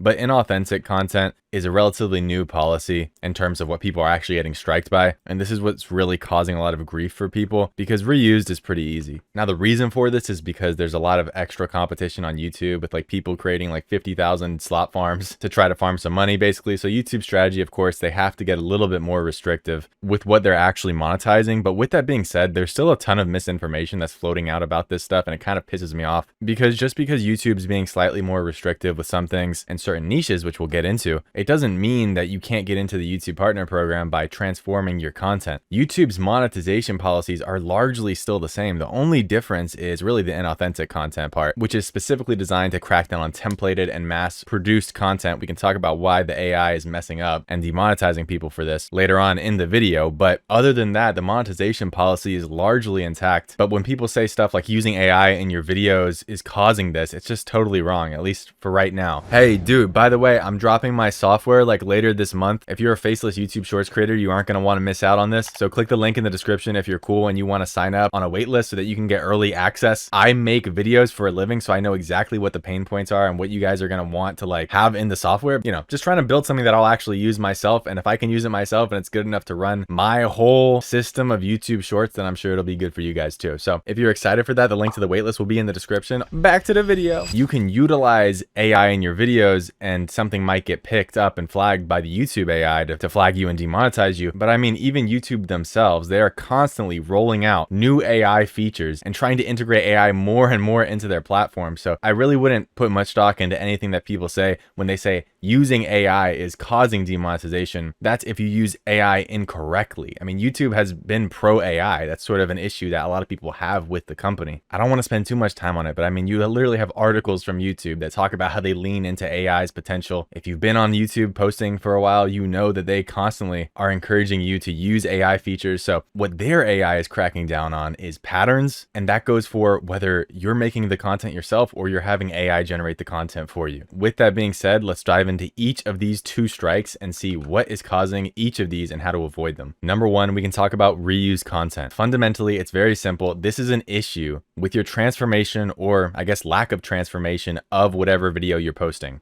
Basic re-uploads won't cut it. Stolen content that you barely repurpose will not cut it. Say, for example, you take a piece of content and you do commentary over it. I'm not talking about this specific video, but this is a commentary video. Actually, I kind of reviewed this guy's channel. It's funny to see that he actually got a video right after that had 400,000 views. Shout out my boy here. But say, for example, you just take a piece of content and you do commentary over it without any visual effects, without any sound effect, without that many edits. YouTube is much more likely to classify this as reused content, and you're likely to get hit. Now, me, throughout the years, I personally ran 6 YouTube Shorts commentary channels. Max, how many times have you been hit with reused content on these channels? Twice, and both of those times I was able to appeal within 24 hours and get my channel reinstated. Also, coincidentally, both of those channels are channels where I switched the niche, so I wasn't always posting YouTube commentary shorts from the beginning. However, I understand that I do run a community with a lot of people. By the way, guys, join the Discord if you want. And a lot of people in commentary have been hit with reused content. At the same time, it is really quite easy to win reused content on commentary shorts. I'm going to show you guys an appeal script in a second, and really most other content, as long as you're doing these things: audio effects and visual effects. Now, I'm classifying everything into these two categories because that's really what we're talking about. Even audio effects, we're talking about commentary. That's how I classify things. But you know, with audio effects, we're adding dings, we're adding vine booms, we're adding transition sound effects. For visual effects, we're adding maybe memes, we're adding visual transitions, we're adding color flashes, upscaling, color correction, captions, avatars. I mean, cutting up the video and editing the video itself all fall into these two categories. And if you do these things, you'll have a very easy time and winning the appeal that you have to make to YouTube when you get hit with reused content. Like I said, it's possible that you do all these things and you still get hit with reused content. That's YouTube's genius AI working, in which case you need to submit an appeal video for this. There's a whole web page that they made talking about how to correctly appeal via video. Some of these points are that the video has to be less than 5 minutes long, has to be narrated in a supporting language, and it has to be uploaded to the channel that you're appealing from with no appeal info in the description. There's also certain rules you have to follow, like including the URL of the channel within the first 30 30 seconds of your video, they want you to refer to the program policies. They want you to focus on the channel as a whole, not just individual videos. And they also want to provide visual examples of how your content was created. So for example, if you're editing your videos, show them how your editing process works. Now, luckily for you, I made a video on this channel explaining how to make a reuse content appeal script and what you have to do in the video. This is on my channel. It's just called How to Win Reuse Content Claim on YouTube Shorts. That's just because I'm the GOAT. Okay, but if you're too lazy, here's the entire script right here. You can screenshot it, put it in a cloud or whatever. Now, keep in mind, you have to change this script for your own channel. I can't just sit here and tell you exactly what script to make and what to put in your individual script for your channel, because everybody's channel is different. Somebody might be doing commentary. Somebody might be doing ranking. I guess unless you want to work with me personally, then I'll actually help you out one-on-one. Links in the description if you want to apply. But I can't sit here and tell you what to add for your script specifically. That's where you have to go in and say, I did this transformation, YouTube. Here is what that looks like. Now, I did write some notes, like obviously I said right here, like show the original audio, show how you cut it up,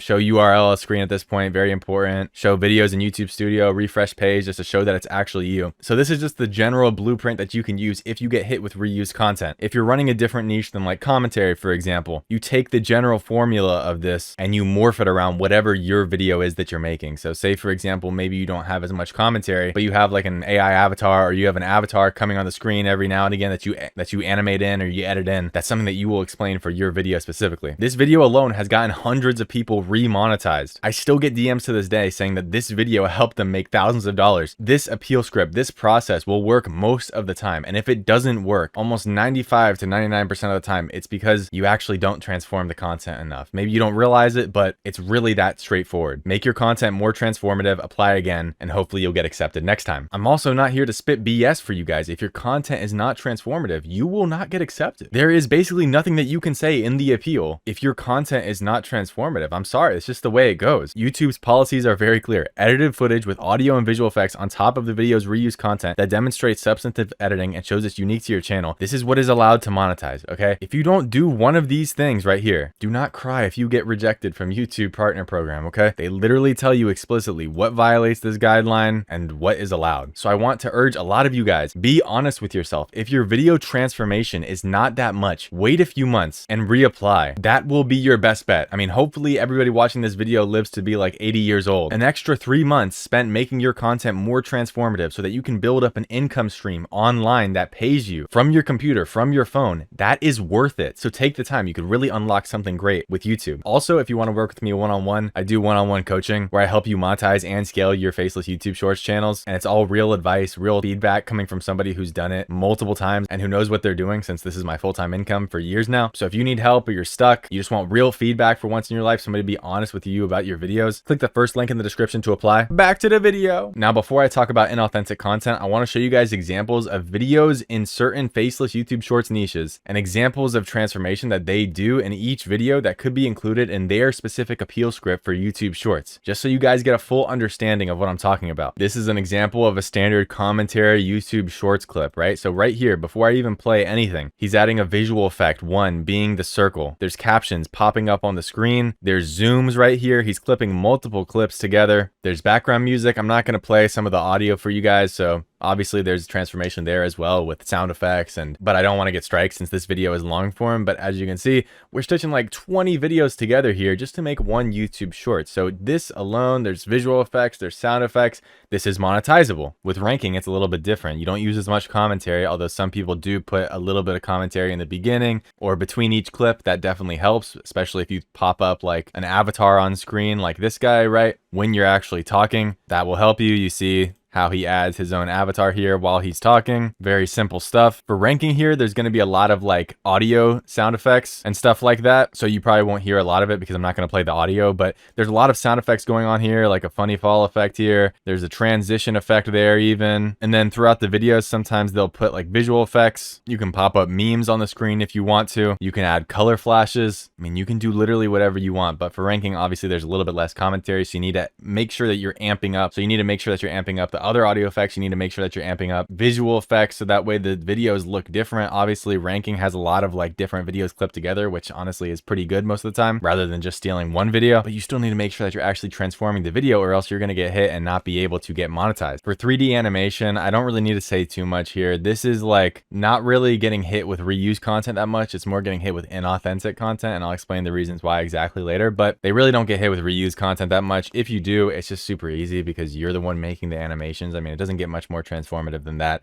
You make the script, you make the animations, you add sound effects. I mean, it is incredibly easy to win a reused content claim here, just because of how much you're naturally transforming it. And by the way, that includes any sort of animation, whether it's AI animation, whether it's real animation done by humans. I mean, at the end of the day, you're still taking the time and either generating the video or having somebody make the video with their work. For gaming videos, again, it should be pretty easy. Most of these guys don't get hit with reused content. Most of these guys are getting hit with inauthentic content. But, you know, take a look at this guy. He's adding visual effects on the screen. He's adding captions. His own gameplay is in the background. There's sound effects. If you ever watched a Roblox rant video, you know what I'm talking about. And then, of course, there's commentary running through the whole thing. It's, I mean, very transformative. Does it get hit with inauthentic content? Yes, but reused content, a little bit less. And also, if you do get hit with reused content in one of these, it's very easy to win. Again, edits and montages videos, they're very simple to win because you're just doing so much transformation. Now, I selected Bolt Motivation for this video, so I'm sure most of you guys probably know this channel. Not only does it have edits and montages, but it also has commentary. So I would definitely suggest, if you're doing edits and montages, that you add a little bit of commentary here, even if it's 1 or 2 sentences. There's a lot of Bolt Motivation videos where he's only adding 1 or 2 sentences of commentary. The rest, we have transitions. We have obviously upscaling here, right? This is Topaz upscaling. Flashes in. There's tons of transitions here. I mean, look at the captions. You got to do these yourself. You got to make these yourself. Sound effects, visual effects, all that. As you can see, I'm sort of repeating myself, but this is literally the play. This is how all these people are monetized, and that's exactly what you'll be arguing in your appeal script. Even a channel like this captions only niche, I've been getting a lot of people who ask me how this is actually monetizable, because there's not any commentary here. If you guys don't know, it's just literally captions describing what's going on. Maybe but why is like their own personal input, but that's about it. And then they're just cutting up the clip essentially. Even in this niche, if you do it right, there's still room to argue that your content is transformative and you can win. For example, right here we have the captions. Obviously there's a slight zoom out here, right?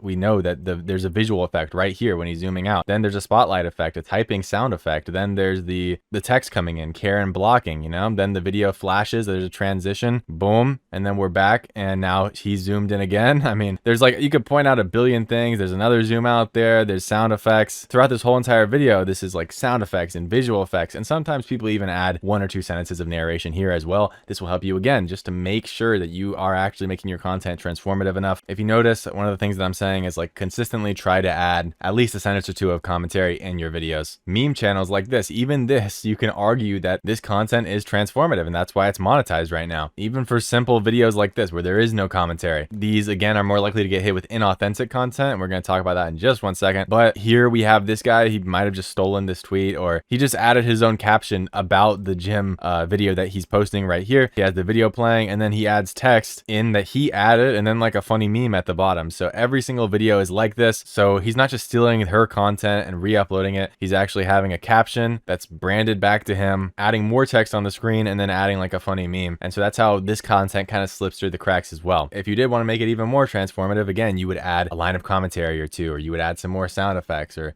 more visual effects. But ultimately, that's why this is monetized right now. Okay, so hopefully by this point, you should have a pretty good idea of how reused content works, what triggers it, how to fight it, and also how to avoid it. If you want to go more in depth, I have a software launching later this month, and I'm going to train it on all of my methodology, so that way you can check your videos and get direct advice on like, how transformative is this? Is this like a risky niche to post in? Is this like transformative enough for monetization? So among other things, there's going to be tons of other stuff in this software. So if you guys are interested or hyped, there's going to be a link in the description as well, so that you can join the waitlist for when we actually launch. And if you want to work with me personally to help monetize your first YouTube Shorts channel or scale your existing YouTube Shorts channels so that you can make it your full-time income, it's going to be the first link in the description to apply with me. It's 24/7 direct access to me, and you'll be able to ask me whatever questions you want. Pick my brain as somebody who's been doing this for years as a job. So if you're interested in that, the link's going to be down below. Now let's talk about the big one, which is inauthentic content. Okay, this one's a little bit harder. I'm not going to lie, it's just the truth. This one, in my estimation at least, is way more harder to beat. And I'll tell you why, honestly, because a lot of the people who get hit with this strike do not understand why what they are doing is getting flagged. And so they don't take necessary precautions to avoid it. Does that that mean YouTube's AI is fair? No, I mean, I think it should be obvious by like now. It's some BS, dog, but you have to play the game by the rules if you want to actually succeed. Now, I actually made a video on my second channel right here. It's linked on my main channel where I talked about how to avoid inauthentic content strikes on YouTube. If you're interested in that, or you want to hear me talk more at length about it with more examples, you can go click on that and watch it. I'm going to run through as quick as possible the actual reason that people get hit with inauthentic content, or at least one of them. And I don't know why nobody talks about it. It's super obvious what the pattern actually is, but I guess just nobody has a brain, so they don't understand what YouTube's AI is actually flagging. Number one, it's flagging content that is templated or repetitious. And number two, it's flagging content that has patterns in it. Okay, I'm going to explain what those patterns are to you. If you take a channel like this is a channel that got hit with inauthentic content. All this channel does is it takes memes or tweets online and uses 4K Minecraft background gameplay while they just voice over the tweet or meme. Every single one of their videos is the exact same thing. You can see what I mean. YouTube explicitly says in their inauthentic content policy, content that violates this guideline is content that exclusively features readings of other materials you did not originally create,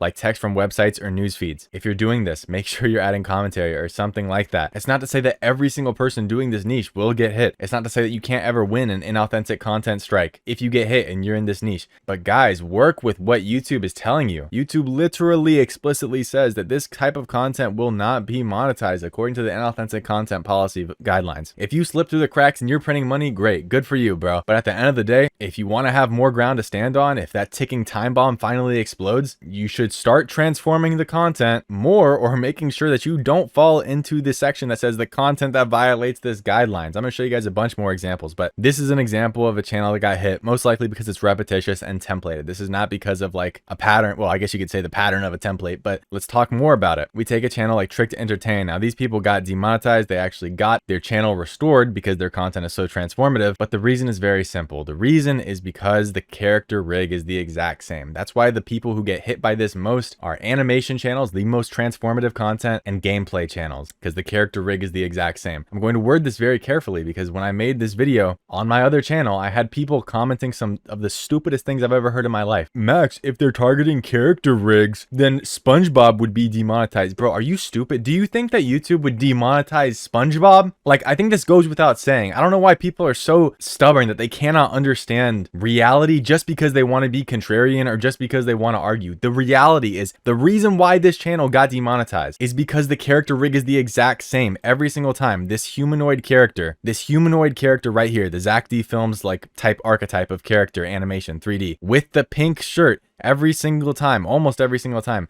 This is the reason why this channel got demonetized. Is it unfair? Yes. Thankfully, they got their channel back. The pattern of that is why they got demonetized. This channel, Amazing Cartoons, JJ and Mikey lost their monetization. Every single video has this animated character that's the exact same, right? It's the red or green character every single time. They actually take time and transform these videos, guys. They have like a whole team. This is actually transformative content. Why are they getting hit with this? The reason is because of this character right here. These characters, that is what YouTube is targeting, or it's what their AI has been unfairly hitting. A few people have gotten hit in the 3D skeleton niche. Why? Because, what is this? Why did they have CapCut logo? What the hell? But a few people have gotten hit in the 3D skeleton animation niche as well. This is transformative content, by the way. This is like, there's clips. This is like totally generated by them, even though it's AI. The reason why some of these people got hit is because the character rig is the exact same. This 3D skeleton in every single video is what flags the AI, and that's why they get hit with it. The reason why a lot of people have gotten hit with inauthentic content in the Roblox rants niche is because of the same gameplay in the background every single time. You have a little bit more ground to stand on than like the channel I showed earlier where they're just reading off something, because you're actually making the whole entire script yourself, even though it's with AI. But the templated nature of the background, whether it's Minecraft gameplay in the background or Roblox gameplay in the background, that's the reason why. I hope by now this is kind of making sense to you guys why certain channels are getting strikes, certain channels that are totally transformative and totally abiding by YouTube's monetization policy. I mean, hell, even this guy, Monkey Economics, should be obvious by now. The reason why he got demonetized because the same monkey characters are in every single video. Is it stupid? Yes, but that's the reason why. Does that mean that every single person who uses a character like this will get demonetized? No. Does that mean that every single character like SpongeBob or Tom and Jerry will get demonetized. No, I have to speak very carefully, but that is the reason. Templated content and patterns. A lot of people think that it's AI voiceovers. 99% of the faceless YouTube Shorts creators on this platform use AI voices. When a YouTube Shorts channel gets demonetized, if it is faceless, it is more often than not going to be using an AI voiceover. If we point to the AI voiceover and we say,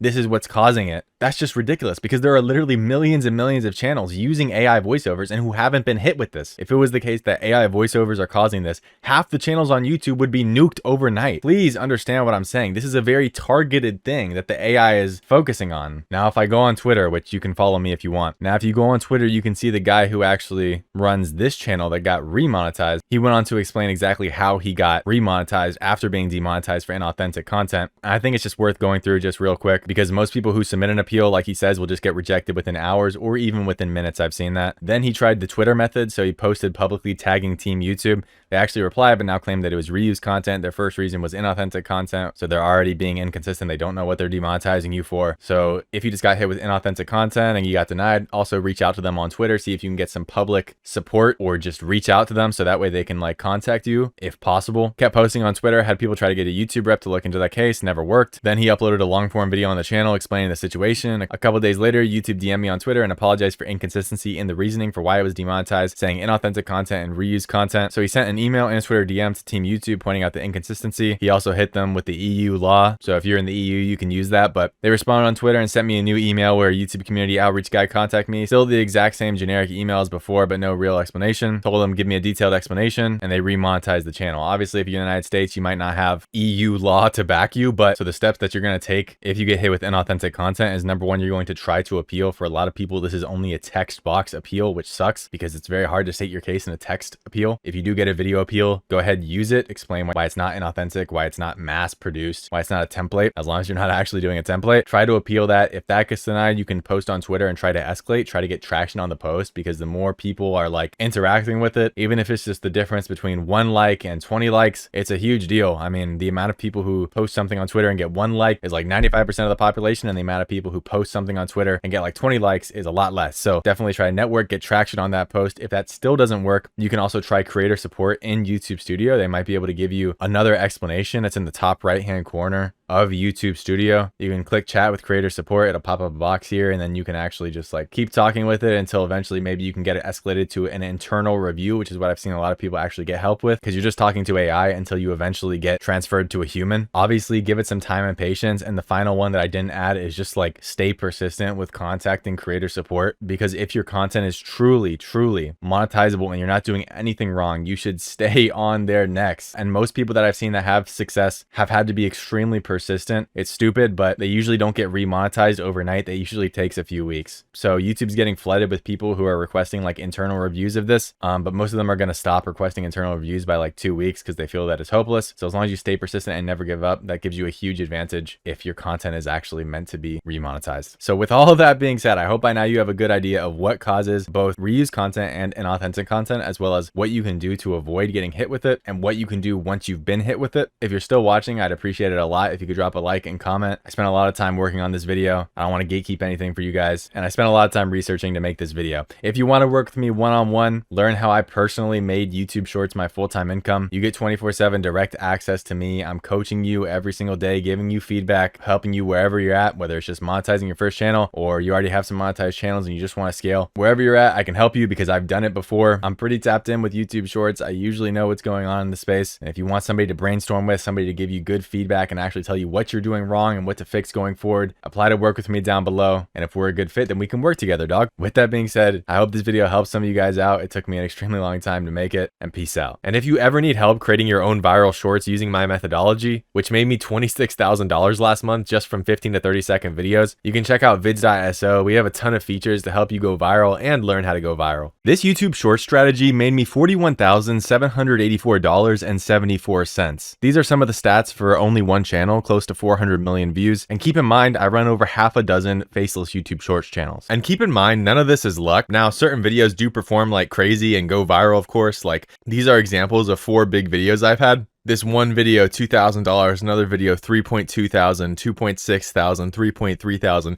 and altogether these 4 videos by themselves are over $11,000. So keep in mind, you can have videos that go crazy, give you thousands of dollars, but this is a repeatable process. This came from following a system that I've set up for myself that I can replicate across many channels. So in this video, I'm going to break down how YouTube Shorts make money and how you can actually get paid with them, why most people fail when they're making YouTube Shorts or YouTube videos in general, really. And I'm going to be talking about some video structures that actually work, breaking down videos that performed well, videos that performed bad. Because if you just understand why most people fail, it's sort of useless. But if we can offer you an alternative strategy that you can use to blow up, that's a much better situation. When I first started, I had no idea what I was doing, okay? I had 0 skills. And so what I want you guys to understand when you're watching this video or any other video that I might make, if I can do it, you can do it too. I'm not the smartest guy in the room. I've never been. All that I have that's unique is hard work and relentlessness. And if you have that, or if you're willing to grow that and be disciplined and be relentless, that will equal success for you, I promise. Across a long enough time frame, that will always equal success. Now, real quick, before I start this video, guys, I had to mention 2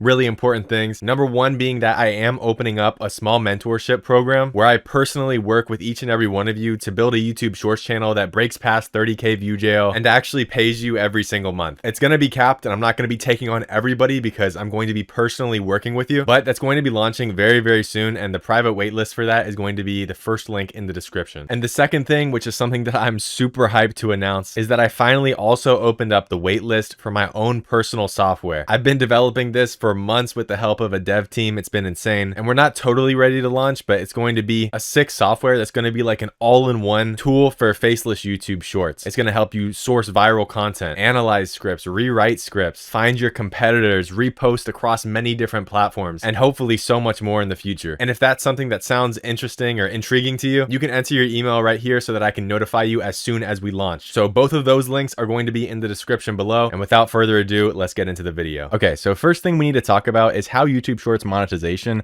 actually works. Now, the first thing, of course, is that the content has to meet the advertiser-friendly guidelines, okay? Before we're even going to talk about how monetization works, how you get paid for making faceless YouTube Shorts, you need to understand the content must meet these guidelines. And the reason why this is so important is because even if you're monetized, if your content falls under one of these categories, then it's possible that your monetization will be restricted or limited or have just no monetization at all on your videos. So if you're posting a bunch of content about drugs, for example, even if you reach the threshold of 10 million engaged views and 1,000 subs, and we can talk about that in a second, but even if you reach that threshold for monetization, your videos are still going to be demonetized or limited, okay? If you want to read more about this, you can just go on like Google Help or YouTube's Help. It's all online, so it's very easy to find. So now we briefly touched on it, but you do need 10 million engaged views and 1,000 subscribers. Now, the subscribers part is sort of irrelevant. If you're posting shorts over a very short time period, you should be able to easily acquire 1,000 subs. Well, what's the hard part for most people is the 10 million engaged views, just being honest. Now, engaged views are different than total views. Engaged views are about 50 to 55% of the actual amount of views you got on your channel, okay? This was a change that YouTube made probably about almost a year ago now. So on shorts, your views are counted differently now. What a view represents now on shorts is really the impressions. If somebody scrolls past your video on the homepage, if somebody scrolls past your video in the shorts feed, that counts as a view to YouTube Shorts. But an engaged view is when somebody actually stays to watch that video fully. And those are what counts towards monetization. Even when you get monetized, you are being paid for the engaged views, okay? So if you get 30,000 views on a video, you're actually really getting probably around 15,000 views engaged on that video. Okay, so let's talk about how you get paid with YouTube Shorts because it's a little bit different than YouTube long form. So firstly, all the money generated with Shorts goes into this YouTube Shorts pool for all creators. Then from this giant pool, YouTube takes their cut, okay? Now, usually that's between you and YouTube, but for example, YouTube also needs to pay for music licensing. So back when YouTube Shorts music deals were a thing, that would also need to be allocated to the music licensing companies, etc. But it's mostly between you and YouTube, like a split. So you get 45% of the revenue and YouTube gets 55%. Then from that pool that just got split up, then you get a percent of the revenue. So how does that actually work? So if you get 5% of the engaged shorts views in that pool, you get 5% of the revenue. That's how it works. So if the pool is for, let's just say, to make this as simple as possible, if the pool is for United States, okay, and let's just say $100 are generated for the pool to make it simple, okay? If you got 5% of the total views in the United States, that means that you would get 5% of the revenue in that United States pool. So you would get $5 in that scenario. Obviously, we're working with much bigger numbers here, but that's the basic premise. That's how it actually works. And so I think something important to touch on is that bottom line, YouTube is rewarding attention. Okay, YouTube Shorts especially award attention. You can do things like boost your RPMs with a higher English audience, for example, but fundamentally, you are getting more money the more views you are gathering. And how do we do that? We want to essentially retention max, for lack of a better word. We want to have such high retention that we are keeping people on the platform of YouTube as long as possible, because that's what YouTube values really more than anything. If you're gathering 50% of the views, that means you're getting 50% of the attention, and that's what YouTube cares about. Okay, so now that we talked about how YouTube Shorts actually make money, that's just an important first step to understand. We can actually talk about why most people fail. So in my experience, here are some of the most common reasons why most Shorts YouTubers fail. So the 7 points that I've written down are: number one, a weak hook in the first 1 or 2 seconds. It's really that important, okay? When I say first 1 or 2 seconds, honestly, it could probably even be half a second, okay? Because if you've ever watched somebody scroll through short form video content, you know that they're probably going like this, or they're staying and scrolling for just 1 second. And if they don't like the video, then they'll just skip. That's why the first 1 to 2 seconds is so important. This is literally make or break, which is why some of the most common advice that I can give to people is to make sure that even if somebody can't hear what you're saying in your video, they should still be able to understand, and they should still be drawn in just from the visual of your video alone. And we can talk more about this later, but this is really a crucial step, because without the hook, your rest of your video is totally useless. You can have the most banger video with the craziest payoff, but if the hook isn't there, nobody will watch it to the end. So obviously the script writing and the hook work in tandem together. You can't have one without the other, but the hook is one of the most important parts, and it's very easy to mess up as well. Secondly, we have boring, or how I would put it, just not fast-paced editing. I see this all the time. People's edits are slow. What this does is this kind of makes the video lack life, number one. And number two, we're dealing with viewers largely who scroll short form content. Their attention spans are cooked. Okay, we're talking about people with 5 to 10% attention spans. These people can barely last for like 3 seconds. So fast-paced editing is super important because you have to keep the viewer engaged. Thirdly, and I'm not gonna spend too much time talking about this, but if you don't have captions on your video, what are you doing? Unless your video doesn't really require captions because there's no voiceover or anything like that, you should have captions. The viewer can follow the captions. It's a fun bouncy effect on the screen that the viewer can look at. Even if they can't understand something that you're saying, when there's captions, it makes it 10 times easier. So just a quick point, add captions to your video, please. 4, we're gonna have lack of engaging visual or sound effects. And believe it or not, this is actually important because it boils down to what I said here. You know, we're dealing with people who have very low attention spans, short form content viewers. If you're not having engaging visual or sound effects, the viewer's just they're gonna swipe away. That's just the nature of YouTube Shorts or any short form content. 5, no clear reason / expectation for the viewers to watch to the end. And this basically means your payoff just sucks, right? If you're not setting up the expectation for the payoff to be great, the viewer has no real reason to watch till the end. That's the most important part. You want the video to have good retention. We've talked about this before. Retention is king. If there's no expectation for the viewer to watch till the end, or no reason why the viewer should watch to the end, if it's just a story that just keeps going on but really has no payoff, this will result in poor results and poor views, basically. 6, the ideation is horrible. So basically what I mean by this is that there's no narrative. Ideation is a very important part of YouTube Shorts. That's why stuff that has gone viral before tends to typically go viral again, because the ideas are good. The ideas are gold. That's why people copy people. That's why people take niches and twist them a little bit to make their own niche. That's why people do the same with videos, right? Because ideation is a lot of the process. But if your ideation sucks, or the video quality just simply isn't there, in other words, nobody wants to watch the video, or simply if you just haven't set up the angle correctly, right? Like the narrative, and nobody will want to watch your video to the end, okay? Narrative is extremely important, and you can take several angles from one video. For example, if you're doing a commentary short and it's about a restaurant, you can either take the angle that it's worth $500, or you could take the angle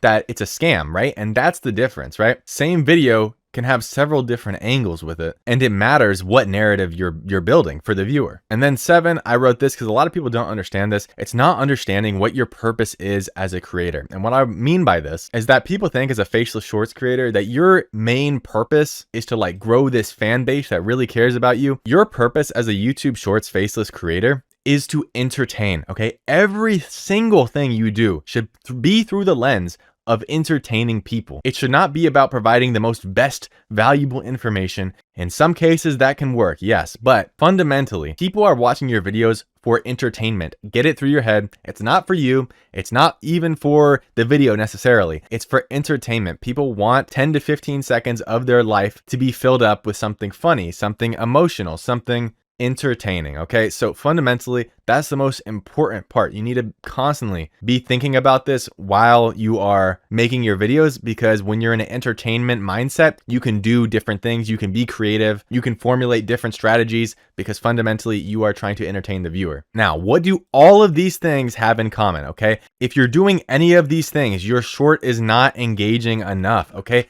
all of these things are proxies for engagement. If you have all of these things, the engagement will come, right? I get so many DMs, so many messages asking about, how do I increase my comment ratio, bro? My video won't go viral because the like ratio sucks. I don't know who's telling you guys this stuff. The comments will be popping if the video is engaging enough, if the video is controversial, if it's entertainment. The like ratio will be high if people are entertained by the video, if they share it with their friends, if they like the payoff. You are worried about the wrong metrics. I don't know when we got this in our head that I need a certain comment ratio. I need to hit this certain metric. Metrics are important. Analytics are important. Don't get me wrong, but comments and likes are proxies of engaging videos. Those will come. I promise you that. All you need to focus on is creating entertaining, engaging content, engaging videos that the viewer watches fully. That is your goal. If you're doing those things, comments, likes, shares, those will naturally come with the territory. Now, with that being said, let's talk about two of the biggest niches and analyze them so we can see the good, the bad, and figure out what the winning structures are. So this is an example of a YouTube commentary short, okay? So the sound's off on this just because I don't want to get hit with copyright, because this is a long form video and not a short, but this is a great example to demonstrate what a YouTube commentary short is. Basically, there's a little bit of commentary in the beginning with captions, and then sometimes you let the video play, sometimes you just talk all the way through it, but it's very simple. The Chinese often made this.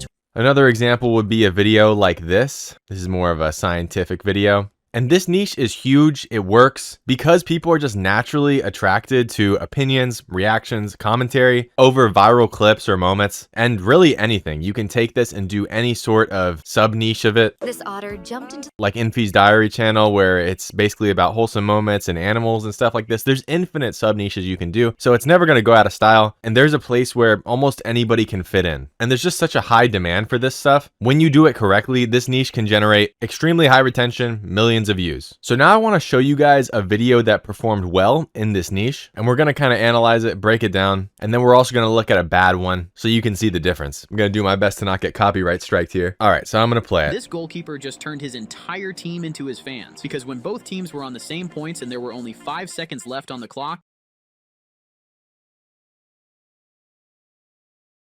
Pretty simple.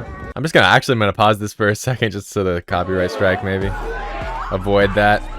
So pretty simple, you know, we have commentary, and then we have a clip of, let me turn this down, a clip of a goalkeeper kicking a ball all the way across the field into the opponent's net right there. A little reaction, and the video cuts off. This video got 71 million views, okay? So let's analyze why it works. So for starters, let's talk about the hook. This goalkeeper just turned his entire team into his fans because... Okay, pretty simple, but it inspires curiosity, right? If you're a viewer watching this, how did a goalkeeper turn his entire team into fans? It's a bold statement, but it also inspires intrigue in the viewer, although it's rather simple. On the screen, you just simply see the goalkeeper kicking a ball, and so it doesn't look like anything crazy is happening, but because of the hook, you realize that this visual might not be all there is to the video. There might be something else to the video, something more to the video. Now, the second thing I want to talk about is you'll notice as the commentary is going and as the music's starting, he's replaying the clip, right? And you can see the ball actually almost goes all the way across the field, and he replays it 3 to 4 times, really. Yeah, so it's like 4 to 5 times where before he even shows the entire clip being played, and that's because the clip is short, but he's commentating over it. So the important thing here is that there's fast editing, because if he just played this original clip and that was it, then the commentary would be kind of boring. He wouldn't have time to say everything that he needs to say, and the clip would be way too short. There's also a visual effect in that there's a zoom at the very beginning right here, and then actually an arrow on signifying the goalkeeper. We got captions here, which are good, of course. That should be standard, that should be natural. But you do notice that actually these captions are white when the voiceover is going on, but as soon as the audience reacts, the captions actually change color to signify that it's somebody else talking. So you'll see this at the end here. I'll play it for you. See? right? So it's blue captions instead of white, just a minor thing. And then there's emotions at the end because the girl starts screaming at the end. This is the reaction, right? That is the payoff right there. And that's why as soon as the payoff hits, he cuts it instantaneously, right? If your payoff drags on, it's just going to be mid, right? So that's why this is cut immediately. Somebody puts their phone down in shock, and instantly after you hear, oh my God, the video just cuts off, right? And this gets the viewer wanting more. And everybody in the comments is just talking about how crazy it is that the goalkeeper did that, right? So that's why it performed well. Now let's take a look at a short that didn't do so well. And it's actually the same exact clip. So you guys can see it's the same exact clip. He added visual effects, and all he did was horizontally flip the original video. So he's thinking, oh, I'm gonna do commentary over it, go viral just like that guy, gets 71 million views, except it didn't really work out. He got about 5.5k views. So let's check it out. Let's watch it, see why it performed so poorly, right? This goalkeeper just turned his entire team into his fans because when both teams were So on the same point, already, this should already kind of be showing you guys exactly what went wrong with this video, but let's break it down. So as far as the hook goes, turned his entire team into his fans. he used the exact same hook, okay? Which isn't bad. You can use the exact same hook across different things, but his visual, he has a circle and an arrow, and then he's like flipping the screen back and forth horizontally. There's weird like upbeat background music. I don't know why he used that instead of like a funk sound or something, or like the Giga Chad theme. It's just like this weird stock music. Teams were on the same points, and there were only. Maybe I'll just let this play first. I'll just play this one whole time for you guys. Look at this. Just turned his You guys aren't gonna believe this, bro. Because when both teams were on the same points, and there were only 5 seconds left on the clock, he didn't waste a single second. And but first, if you believe in family and respect for everyone, be sure to like and subscribe. You see what I'm saying, guys? Put a heart in the my comments and share this with someone who values family. Who knows? Maybe good luck will come to dude. Bro. Oh nah, dude. This is crazy. So you can see this whole structure of this video is cooked. Absolutely cooked. Never make a video like this, right? And this is from a guy who, I don't know if he's achieved a little bit of success after this fact, because he already has 200,000 subscribers, but this video that he posted months and months ago, completely dog water. So he copied the 71 million views hook. The arrows look kind of low quality. They just do. They're not moving at all with the keyframe. The circle is there, but it just has this weird, again, it's like, it's not being keyframed at all. It's not dynamic movement. It's just he plopped a circle and an arrow down and the goalkeeper's moving out of it, but the circle just flies away, right? We're flipping the video over and over again. At one point when the commentary is going on, the captions just literally go away right here, right? Just disappear, completely disappear. There's almost no types of visual effects, sound effects. The whole context of the story gets ruined because as he's explaining the context of the whole clip, the goalkeeper clip, all of a sudden there's just this random cut to where he starts doing a CTA, which is literally just going to kill retention if you haven't already built up to that point. Okay, so I'm not a big fan of doing this regardless, but we look at this, right? We see there's a CTA from 9 seconds to 23 seconds. So the whole video is 30 seconds. You spent more time doing the call to action of liking and subscribing. More of the video is the CTA than the actual video, right? So it's just not good. Also, it completely ruins the flow of the story because then you just drop us in afterwards and we just have no idea where we're at because we forgot. Right? So it's just weird. And then as far as the payoff goes, you'll notice I don't think there's any screams here. There's no crowd reaction. Let's watch.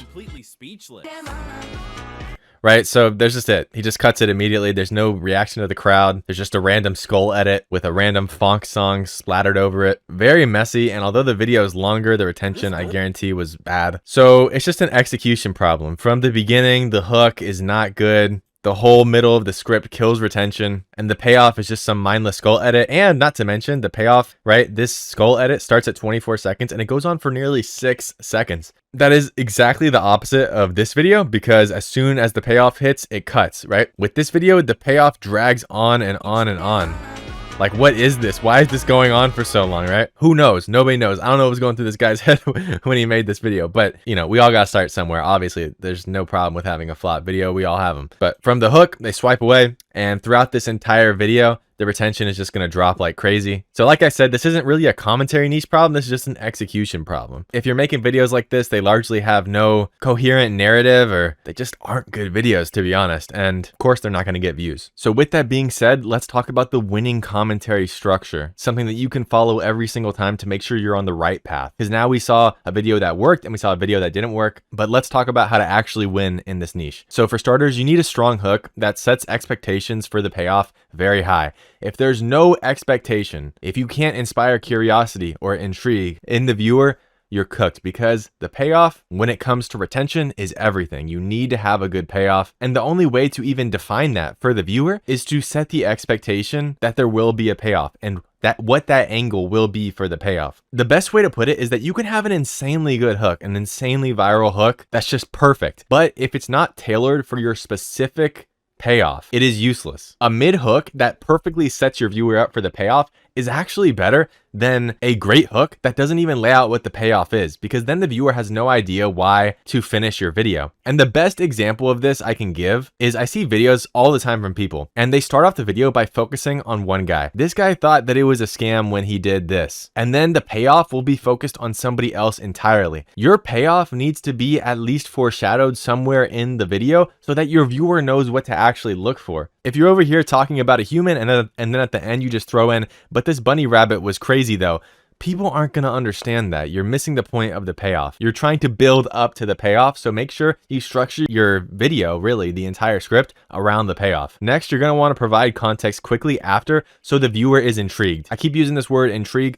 but really you're just going to want to provide the context so the viewer knows what they're actually watching. For example, in the video about the goalkeeper, we're saying this goalkeeper did something that made his entire team fans. And then we're just going to provide some short context. It doesn't need to be anything crazy. We just say, because during this game it was tied up, or because during this game they were just about to lose. That way you're keeping the viewers invested and you're giving them the full context around the story after they've been plopped in. Next, we need an explanation of the context, or you can also provide some opinions. That also usually works pretty well in my opinion. So we're going to elaborate the context now. Instead of just saying that the game is tied, we're going to say the game is tied, but this goalkeeper wanted to go home quickly so that he could eat a meal, or he didn't want to play the game, right? So he took things into his own hands and decided to pull off a move that shocked everybody, right? So you're elaborating on the context, so that way the viewer understands more, again, of what the payoff should be. Alternatively, like I said, something you could do is that you could also add others' opinions, and you can just make this up literally. But there's a lot of potential for rage bait here. If you just say something like, but people online thought he was crazy because he tried to kick the ball all the way across the field. Or, but people online thought he was stupid for this move. This automatically generates some emotions, kind of gets people's blood running. And there's a lot of potential for rage bait there if you actually work the angle correctly. And then finally, we want a quick payoff that was foreshadowed in the beginning, either in the hook or very quickly after the video started. So those are some important points you should always keep in your mind when you're doing commentary niches. And real quick, guys, let me just stop right here and quickly say everything that I've covered up to this point in the video and everything that I will continue to cover, all of this stuff is exactly what I help my own mentorship students with. So if you want a clear path, a clear system, without having to guess every single upload if you're on the right path, with someone who actually reviews your content in depth to tell you what's wrong with it, I'm taking on a handful of people. So the link to the private waitlist is down below. I'm keeping it small so I can actually show up for each and every person. So with that being said, let's keep going. Now, the second major shorts niche that we're going to be analyzing is, of course, the ranking niche. This is an example of a video in the ranking niche. I'll just let this play while I'm talking, I guess. And like the commentary niche, the ranking niche really works because it has such an ability to appeal to such a broad audience. There's so many people who can get into this content, who can watch it, who can be intrigued, who can think it's funny, and these videos go crazy viral if you do them right. There are some things, some changes you need to make sometimes to make sure they're transformative, but that really boils down to editing it more and also taking your time with the videos. If you're just pumping out slop every single day and it's clips that everybody has already used and you're not really transforming the content at all, you're gonna run into issues. But if you actually take the time with each video, you add transitions, sound effects, even potentially a voiceover maybe, you can really turn this into a money printing niche. Additionally, with the ranking niche, you might want to figure out a unique angle. Some people do this through sub niching, or you just take a unique angle in general ranking, because there's so many people who can do this type of video that you want to make sure that you're standing out, or else you're just going to end up in 30K view jail or worse. Now, with that being said, let's go ahead and analyze the first ranking video, which is bad. It got 18,000 views, was published 2 months ago, and we're going to take a look at it and figure out what went wrong. So it is ranking the 5 weirdest sports. So already we just got something heinous on the screen, man. Totally heinous. But what you'll notice is that these clips, actually, I'm just going to let you guys watch this video. Maybe you guys will be able to spot it.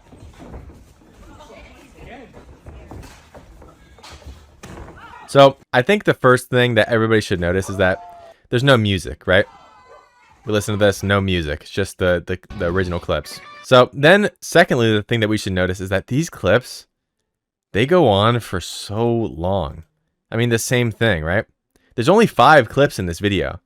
They go on like crazy long. In fact, the video is almost 1 minute and 30 seconds. But just the last video alone is about 30 seconds, right? So that's a long time. So what they're not doing is they're not having a good payoff in terms of the fact that the video is dragging on. Clip 5 should really be something that doesn't last for too long usually. It should be a nice dopamine hit of the payoff, and then you end the video, so maybe they want to watch it again. So the video is extremely slow paced. The last clip isn't even that crazy in terms of the payoff, so maybe it's just me. This video of the weird sports, this is actually a pretty normal sport. I've seen this sport before. There's other ones like this one, that's a little bit more weird, or this first one, like I understand what he was trying to go for, and that isn't too bad in the sense that, you know, it definitely gets people wondering.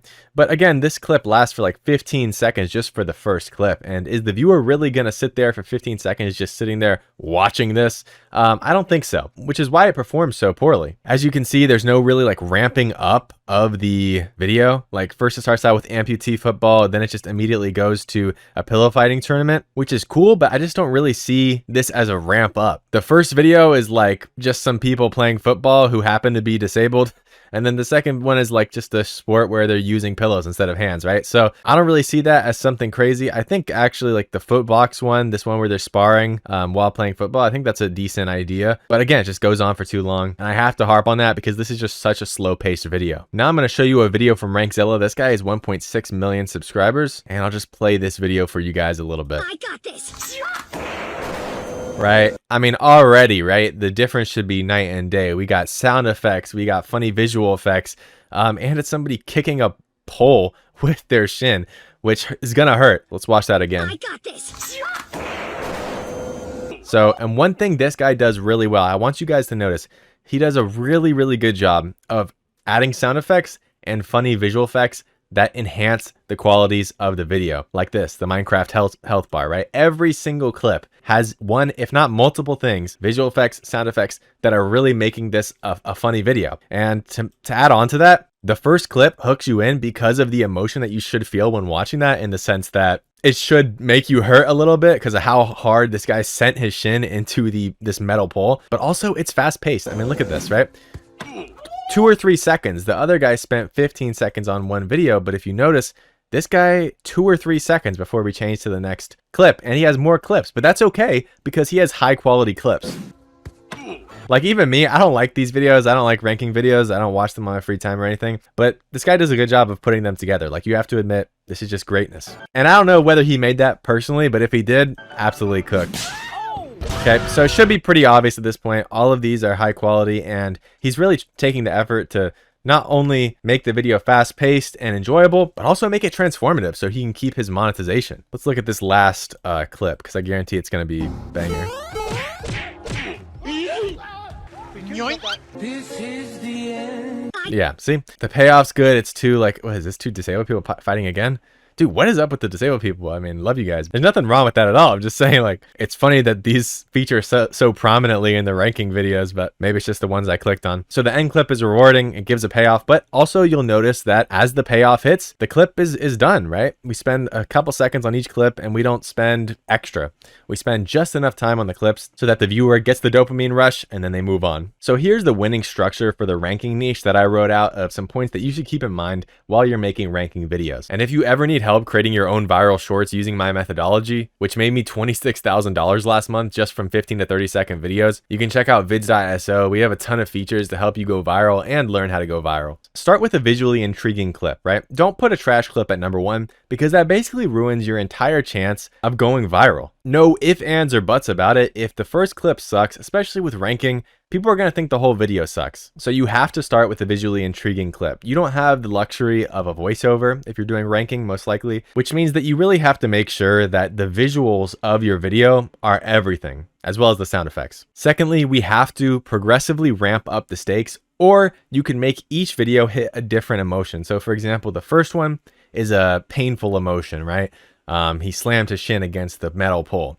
The second one could be a sad emotion, right? He lost his bunny. The third one could be a happy emotion. He made somebody's day, right? So you're taking the viewer on that emotional roller coaster and you're basically manipulating their emotions to keep them involved in the video. Or like I said, you could progressively ramp up the stakes. So you don't want the first video to be bad, but alternatively, good ranking videos usually, they have a good hook to pull you in. The middle is kind of like you could swap out 2, 3, and 4. They're kind of interchangeable. And then the payoff is usually a banger. So it's actually the first and the last clip that are very important. However, of course, the middle clips are important as well. And you need to make sure that they're either taking the viewer on a roller coaster emotionally, or it's getting crazier and crazier. So you're kind of building up excitement in the viewer, because if it keeps on getting crazier and crazier, then people are like, oh my God, if it keeps on getting crazier, then what is the final clip going to be? Thirdly, you want to move quickly, of course. Okay, don't do slow paced videos. I showed you guys with the bad video. 15 seconds usually is going to be overdoing it, but it depends for each video. Maybe a certain video requires 10 seconds to really cook. Maybe it requires 3 seconds, right? That is up to you. But what you don't want to do is extend a clip past its welcome time. And what I mean by that is that don't let a clip play out when it's not wanted anymore. After you use the clip for what it's supposed to be used for, get it out of there. Do not do slow paced videos. It will kill your attention and it will kill your views. Fourth, this is just sort of a side note, should be kind of water advice, should be kind of simple. Controversial clips are really good. For example, if you put Donald Trump in your first clip and he's involved somehow, that's an example of a visual hook that will suck in a lot of people. He's widely recognizable and everybody has strong feelings about him one way or the other. Moreover, that's going to be engaging for the audience, as well as the fact that it's going to boost comments, likes. People are going to like have entire wars in the comment section fighting for whatever belief system they believe in. And really, that's what you're tapping into. You're trying to hijack people's emotions. Okay, it sounds dark. It sounds like manipulative. I don't mean it in that way. I'm just saying that this is what gets people to stay on your video, stay on the platform, spiking their emotions. Making a video that's actually engaging, usually like 99% of the time, is because it spikes somebody's emotions in some way. They get some form of joy from watching your videos.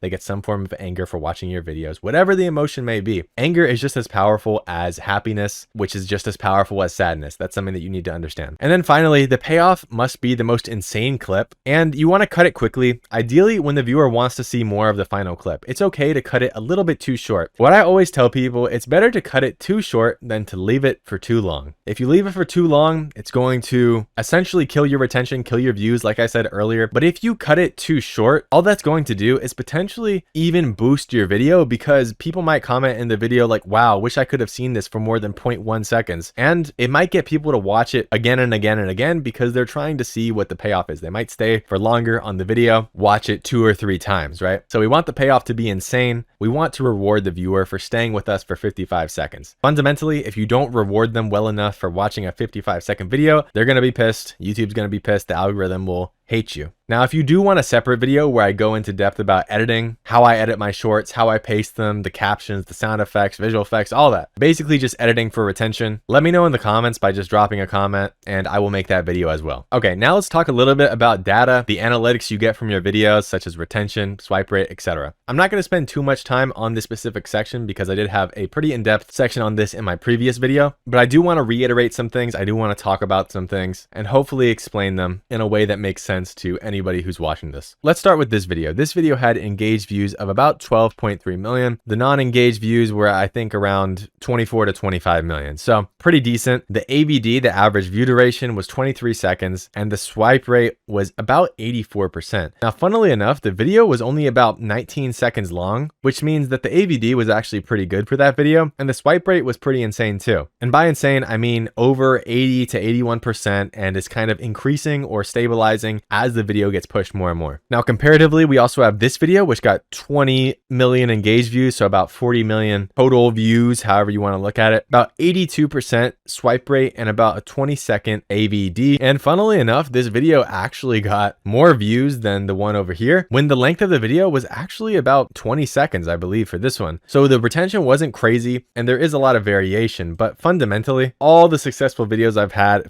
kind of follow a similar analytics, which is over 100% retention, and you need more retention depending on if the video is shorter, coupled with the swipe rate that I mentioned earlier, 80 to 81%, which is increasing or slowly increasing as the video is continuing to get pushed, because fundamentally, if the video is losing swipe rate or losing retention as the video is getting pushed, this shows YouTube that a larger audience does not want to see this video. And that is why they're pushing your video, because they want to see the larger audience will interact with it. So if those analytics are dropping, it's kind of a good sign that your video's time might be up, because at some point YouTube is going to stop pushing it if the stats are not ideal. Fundamentally, that's what analytics mean. Are people enjoying or entertained by your hook? Then your swipe rate will be good. Are people entertained by your entire script writing? Then your retention will be good. It's really that simple. Obviously, it's harder to do than it is to talk about it, but in terms of understanding how these analytics work, it's really pretty easy to understand. So here's a step-by-step plan for beginners. If you're new, or if you just find yourself kind of pedaling your wheels, running in place, this is a step-by-step plan for you. Number one, choose one niche and stick to it. Okay, I've done a lot of channel reviews in the past on this channel. It's funny because people will reach out to me and they say, oh, I followed your advice and I got this channel monetized, or I followed your advice and I finally actually had my first breakout video. And then I'll also have people who update me and they say, hey, I just watched one of your old videos. I checked out a few of the channels that you did channel reviews on, and they never made it and they quit. But it's sort of funny because it just so happens that the people who don't quit when I do a channel review on them happen to succeed. But the people who never make it, even after I did a channel review on them, happen to quit. It's sort of strange.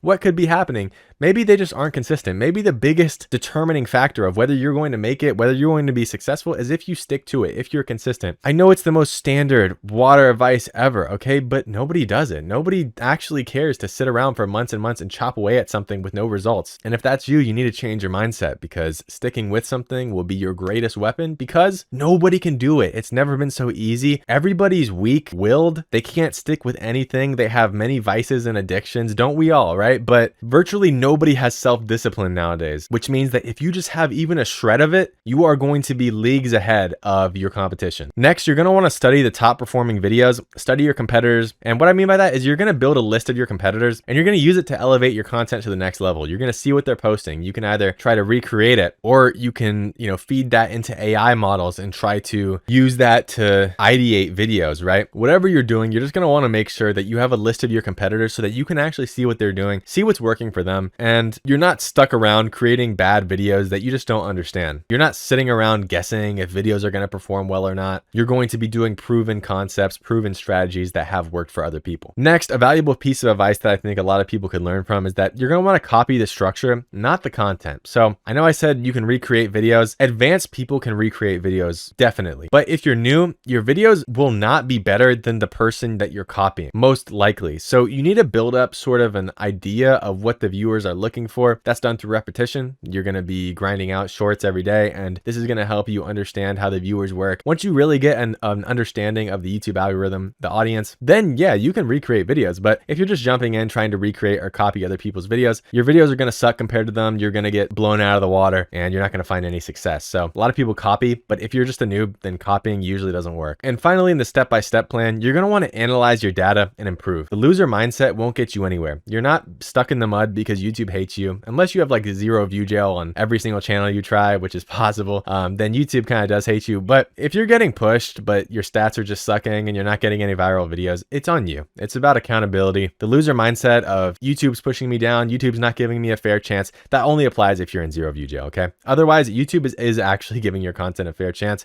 It's pushing it out to the shorts feed and the audience isn't liking it, okay? Algorithm is the audience is the algorithm. The two words are interchangeable. If the audience likes your video, the algorithm likes your video. Kind of funny how that works, right? And here are some common mistakes you will make on your journey if you're newer. You're probably going to have a poor understanding of hooks, which means you're going to be unable to get viewer interested. This will reflect in a horrible swipe rate. So that's a huge thing I see a lot of people struggling with is hooks. A lot of times it boils down to not foreshadowing or setting up the payoff very poorly, if not setting up the payoff at all sometimes. Another mistake I see all the time is slow-paced editing, which we've already talked a lot about in this video, but I do want to also point out it could just be editing that's not designed for engagement or retention, and basically that boils down to this box over here that I made, right? All these types of things are what's going to really boost engagement on your video. And then the final one would be ignoring the analytics, because some people just stick their head in the sand. They don't want to admit that their videos suck and they need to get better. And so they see the analytics, they just think, they throw their hands up in the air and they say, oh, like it's just YouTube not giving me a fair chance. So you'd be surprised how many people think like this. No, your videos just suck. Take accountability for it. Once you understand that, it makes life so much sweeter, because that means that the failures will be completely on you, but it also means that the wins will be all yours. Okay, it's not up to luck. We're not going to leave this up to luck. Everything is on you. Whether you win or fail, it is on you. And that means when you win, it's that much sweeter. And another issue is being too hyper focused on analytics, right? We all know those people who refresh YouTube shorts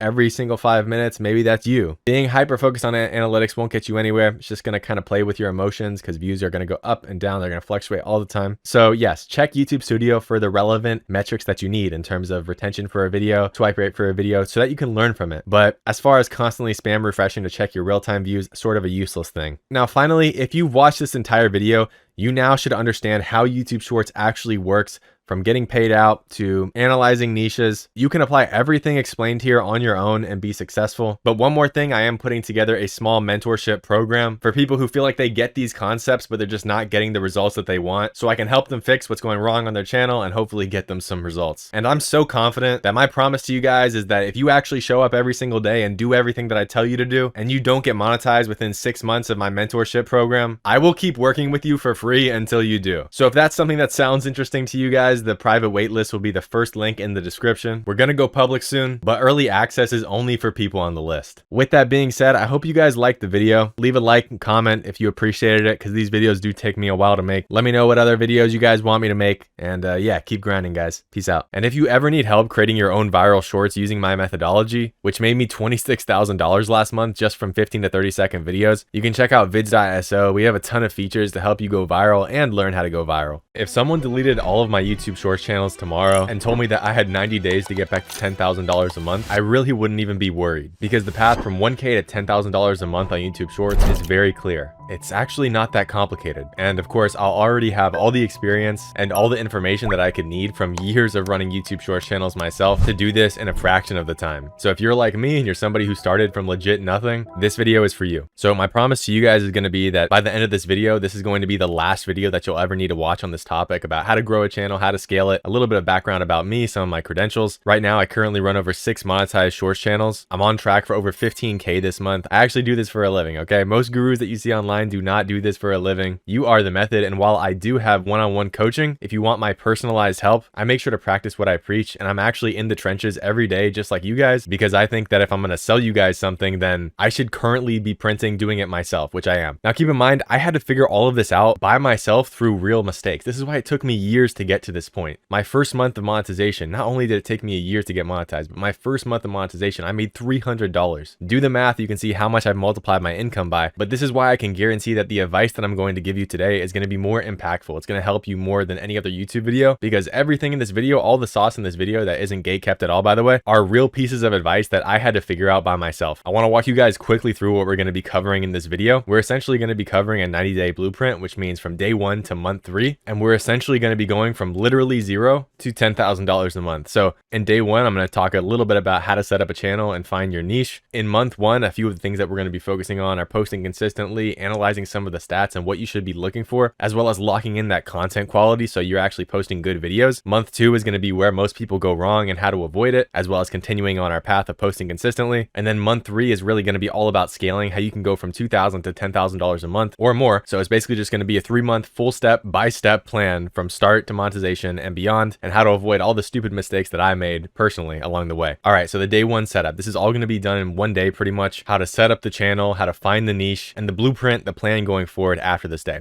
So, okay, I'm going to run you guys through this real quick. So the blueprint at a kind of glance is just going to be, we're going to start one channel. Okay. I don't want you guys starting up 5, 10 channels, right? Believe me, this actually is more common than you guys think. A lot of you guys are going to start up 5, 10 channels, and then you're going to focus all your time and your energy into it. And then you're either going to get burnt out or get no results. We're going to focus everything into one channel, go super hard on one channel. This is what I personally did for myself. I built my whole little empire here on YouTube off the back of one channel. Not only is this time efficient, but it also allows you to reinvest, which I'm going to get to in a second. So anyways, the second step is we're going to speed run monetization on that first channel. Now, there are going to be some strategies that I give you guys in this video, telling you guys how you can analyze your own videos, all the info that you'll need to actually speed run monetization on that first channel. Step 3 is that we're going to use the money that you're printing from that first channel to reinvest in yourself. And this can happen in the course of really only a few months. You can start making money from YouTube in a few months if you play your cards right. Instead of blowing it on something stupid like a car, no offense to all my car guys, or like, I don't know, a piece of gold jewelry, we're going to take the money and we're going to reinvest it into myself. I mean, yourself. Okay, you can reinvest it into myself too, but you're going to reinvest it into yourself. This is literally the best thing that I've ever done for myself. Taking calculated risk with my money to invest in myself has always, every single time, pushed me to the next level. I promise you guys, it's the most OP thing. And you're not going to be the richest person ever starting off, but your trajectory of growth is going to be so much higher and faster because of the fact that you're going to spend your formative years investing in yourself. Anybody who's rich will tell you that this is like the most important thing. I'm not saying you need to buy my one-on-one coaching or buy anything, but just figure out a way that you can reinvest in yourself. It's very powerful. Then we're going to start other channels once you're monetized. Okay, you already have the knowledge, you already have the information on how to blow up a channel from scratch. Once we have this information, then you can start up other channels and your time will actually be worth something because you already are making money from the first channel. Obviously, getting monetized is easier the second and third time because you already know the system. This is why you don't want to start too many channels at once. And we're just going to start dumb simple, bro. Okay, we're not going to overcomplicate everything in the beginning. A lot of you guys have an issue with overcomplicating every single thing you do. It is so annoying, bro. One of the biggest issues I see is you guys just think too much about stuff. I will bet money on the dude who doesn't think that much and just starts posting every single day, not knowing what they're doing, succeeding faster than the person who's overthinking, like, okay, this video needs to be perfect and I need to actually make sure that the captions are 1 pixel up and the font size is a little bit down. Like, you're gonna learn all this stuff as you go along. Just start, don't overthink stuff, and stay consistent. A lot of you guys don't understand, you can just brute force your way into this. Okay, I had no idea what I was doing when I started, and somehow I made it here, right? So I think that I'm living proof that you can make it work. So let's talk about the channel setup, the branding, and the first week mindset that you need to have. So most people, again, are going to overcomplicate the channel setup. You're going to keep it simple. In fact, for a lot of my students, for a lot of the people that I help, if your videos are getting stuck in 0 view jail, there's no point in doing the branding first. I always tell people, if you're starting uploading on a new channel, upload a few times. If the videos get pushed, then you can brand the channel. And you can just do this by asking ChatGPT to generate you a logo. Make sure it's something that looks kind of cool, or you can just take a random picture online. It's not a big deal. Your profile picture is going to be easy. Your bio is going to be easy. You can literally just be like, hey, I like making shorts. It doesn't matter, but we are going to enable all the advanced features in YouTube Studio in the settings, so that way your channel is trusted. Once you start getting pushed, really all we're trying to look at is if the videos get pushed or not. You can post the first video on day 1 or day 2. Ideally, we want to be posting on an aged Gmail or an aged YouTube account, although pretty much if there's an aged YouTube account, it's going to be on an aged Gmail, but these will give you higher chances of being pushed. If a channel is stuck in 0 view jail, just go to the next channel. We don't have time for this. We're going for a hard, fast track to monetization. We're not going to spend days and days and days warming up stuff. I posted on channels before that got pushed, and I literally made them the day before, okay? Now, importantly, what I want you guys to understand, we are not trying to flood the algorithm with slop on a brand new channel, okay? That's literally the worst thing you can do. I've seen this time and time again. People upload some trash, some garbage trash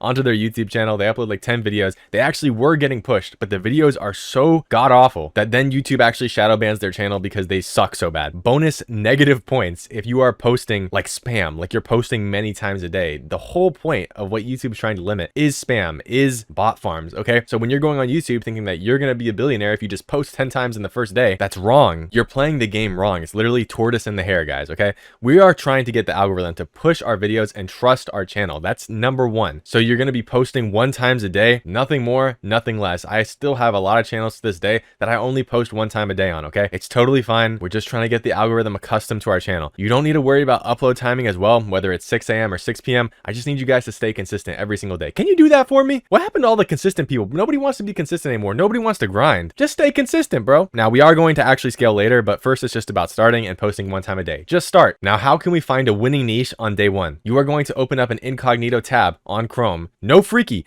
and you're going to be scrolling on YouTube Shorts until you find channels that have viral videos that looks like something that you can replicate. We also want it to be something that has transformative nature in the actual videos. So we're looking for maybe commentary, text on the screen, arrows, pops, sound effects, and visual effects, anything that you can think of. We're looking for things that are transformative, so that way this content is actually going to be monetizable as well. We're really looking for channels here that have videos that have overperformed, so that way we can see what is actually currently working. Now, alternatively, you could use my own tool that I'm just launching today, which is vids.so, which will have everything in one place for you guys. This is an awesome tool that I actually built to help speed up my workflow. One of the cheapest tools in the game right now too. And I'm really excited to announce this to you guys because I know that if I can get some use out of it, you guys are definitely going to be able to get some use out of it. We have an explore feed section that shows videos and niches that are blowing up every single day, sorted by their outlier score, meaning channels that have low subscribers but are getting extremely high viewed videos. That means that the topics or the videos themselves that they're posting are actually really good and you should learn from them because they aren't posting from an established channel. So using this tool as well, you can find channels with less than 5,000 subscribers posting videos with millions of views in the last few weeks, which just makes the whole niche research process 10 times easier. Obviously, we got a lot of other features in here, but I'll leave that up to you guys for right now. I don't want to make this whole video a promo, but honestly, I could spend a lot of time talking about it. So you can do this either way. If you literally have zero money to invest and you can't even buy like a McDonald's burger, scroll on the YouTube Shorts feed. If you want to save some time and find channels that are actually printing without having to do the brain rot scrolling through the Shorts feed, then you can use my tool vids.so. You guys can also let me know what you guys want to see in this tool, and we're going to be going hard, adding as much as we can to make it the best faceless YouTube Shorts tool. Let's talk about something underrated, which is also planning your upload schedule. This sounds stupid, but this is the most important thing. Just staying consistent, okay? Be smart about this, guys. Plan for your life in advance. A lot of you guys don't have the privilege or luxury of not working a job. I mean, some of you guys are unemployed. Okay, shout out all my unemployed gangsters, but a lot of you guys do not have the privilege of just sitting around all day. You guys have a 9 to 5. You guys are spending a lot of time grinding on other things. You have work, family, your personal life. So just plan stuff out. If you know you usually don't have time on Mondays, make 2 videos on Saturdays or Sundays. If you make double the videos on Sunday and Saturday, then you already got Monday and Friday covered. So all you need to make videos for is Tuesday, Wednesday, Thursday. Literally that simple. Obviously, come up with a plan that's going to work for your life. If you need to knock out 7 videos on the weekend and you're just going to post 1 time a day, so be it, okay? You can make like 4 videos a day. You'll be straight for the week. If that's when you have free time, that's when you have free time. You understand your life better than I could. I want to sit up here and troll and say, I know you better than you know yourself, but realistically, you know yourself the best. So plan out your week so that you can't give yourself any excuses not to upload. And an important thing, guys, is that I can tell you all this information, but I can't want it for you. If you're not going to sit there and actually be willing to put in the work, I cannot help you. There is no amount of info that I can give you.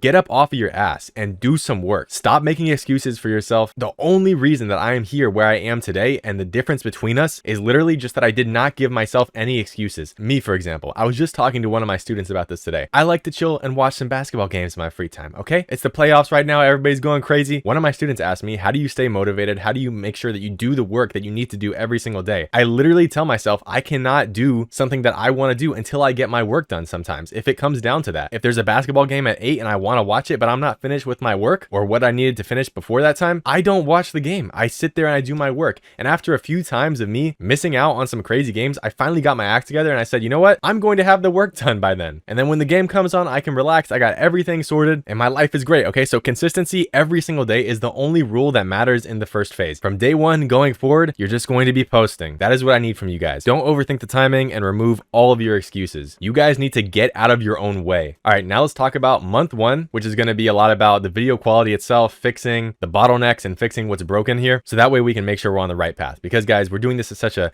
expedited time frame of 3 months. We want to make sure that we're actually doing this correctly. Okay, so I'm going to split this into 2 phases for you guys. So month 1 is going to be the beginning of the month where you're going to analyze your stats and determine if your niche is worth continuing, and the end of the month, which is you are going to be locking in on the content quality, and ideally you're going to be hitting some view milestones at this point already. So by the 2-week mark, if you listen to my rant from earlier, you should already have been posting consistently 1 time a day. This is important because we have to make changes quickly. You need a good sample size of videos. By this point, you'll have posted 15 videos. If you're brand new, that might not be enough to get to a good quality. If you really need feedback, you can apply down below in the description to work with me. This is how people get good fast because they get feedback every single day. But if you don't want to work with me, ask a friend, ask the Discord, okay? Join the Discord, ask people for help, ask people for what you can improve in your video. At this point, we might need to consider changing strategy if something isn't working, okay? This is called adapting. This isn't quitting. Don't feel like you're a loser if you change strategy. There's nothing wrong with that. Just don't be somebody who has shiny object syndrome, who bounces around every single week, unable to choose something and stick with it. You guys need to learn how to stick with things, but also changing strategy and adapting is just smart if things aren't going as you want them to go. So at this month, we're going to be looking at the analytics analytics of the videos and also the quality of the videos as well. We want to make sure that we're not posting slop. We want to make sure that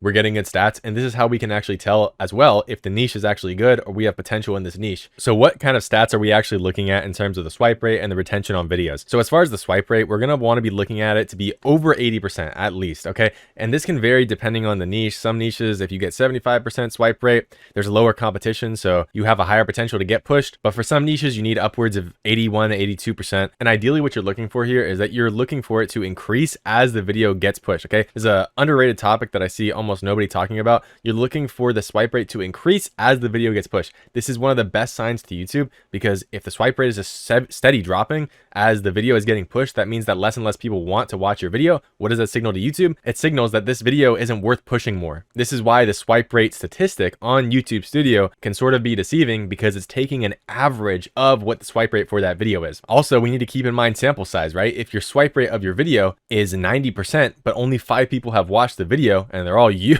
that's a useless stat. Stop looking at that. If the video is in 0 view jail, stats are useless because it's the sample size. It just doesn't make sense. It's just not relevant data. And by the way, if you are stuck in 0 view jail, I made a video completely for free. You can watch that. Has every single method that you need to get out of 0 view jail. Now, as far as the retention goes, we want it to be over 100%. So I think this is pretty common advice. So I'm going to go deeper, right? So the longer the video is, the lower the retention can be, and it can still go viral. If we think about what YouTube's goal is here, they want to retain people on the platform. So if you took 2 videos and one's a 60-second video with 90% retention and another's a 5-second video with 120% retention, although the retention is higher on the 5-second video, YouTube is going to value that 60-second video way more because it's actually keeping people on the platform for like 10 times the amount of time. Now, how can you actually like analyze your own channel and see, is this niche worth continuing, or is it my content quality? So now let's talk about some of the bad signs that we would see if we're looking to change our strategy or adapt to something new, right? So a bad sign would be like hitting great analytics, but being hard stuck at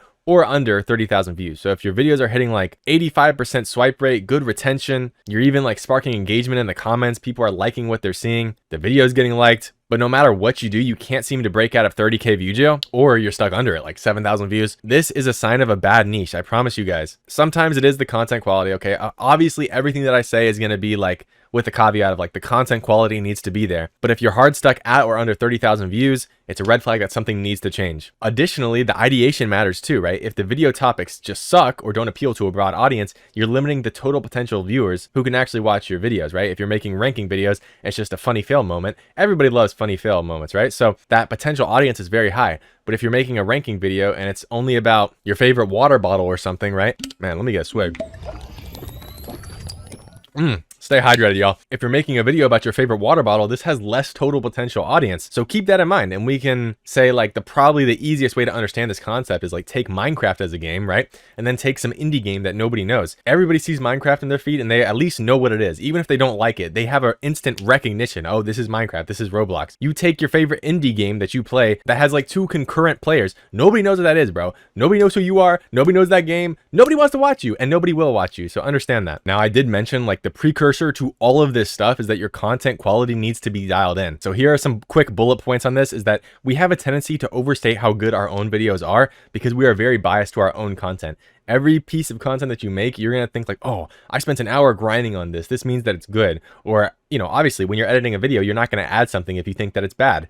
I hope you guys aren't doing that. So obviously you're going to be adding stuff that you think, oh, this is sick. The viewer's going to enjoy this, which means that you have a blind spot when you're looking at your own videos. So what you can do is you can ask a friend for some honest feedback on your videos. Or again, you can use the app that I built, vids.so. It's trained on a proven methodology of hundreds of thousands of videos. So you can get pros and cons instantly. We have a bunch of interesting different features and our premium AI tools that will literally analyze your videos for you, give feedback before you post it, which again is trained on all of my methodology. So that way you can get feedback like based on my advice. But in this section, we just want to know like content quality is the king. If the content is not good, guys, you can post for 6 months. You can post for 10 years. You'll probably have success if you post for 10 years. Okay. But you can post for 6 months and you can still not hit your goals. Now, thankfully, if you post for 6 months, your content should be getting better unless you're just like zoning out and gooning the whole time that you're making a video or something. But which, I mean, hey, some of you guys, man, I don't even know, but you should be grinding every single day, trying to improve 1% every video. So by the end of 3-6 months, your videos should be like 200% better than they are right now currently. So also let's look at the videos yourself and compare them to the top people in your niche. If their videos are better than yours, just flat out learn from them. That's the best thing that you can do. Replicate their videos a few times if you need to. Understand their editing style and think about brainstorming ways to make your videos more appealing than their videos. Our goal here is to dominate a niche. Our goal here is to dominate a category of YouTube Shorts. So the goal here is like, we need to beat the top creator in your niche. That should be your goal. And to do that, you need to study the top person in your niche. What makes their videos work? What makes people comment? Look at their comments. See what like honestly is triggering comments in their video. Like, are people rage baited because of the fact that they pronounced watermelon wrong? They said like watermelon, right? But also view the content as like a viewer.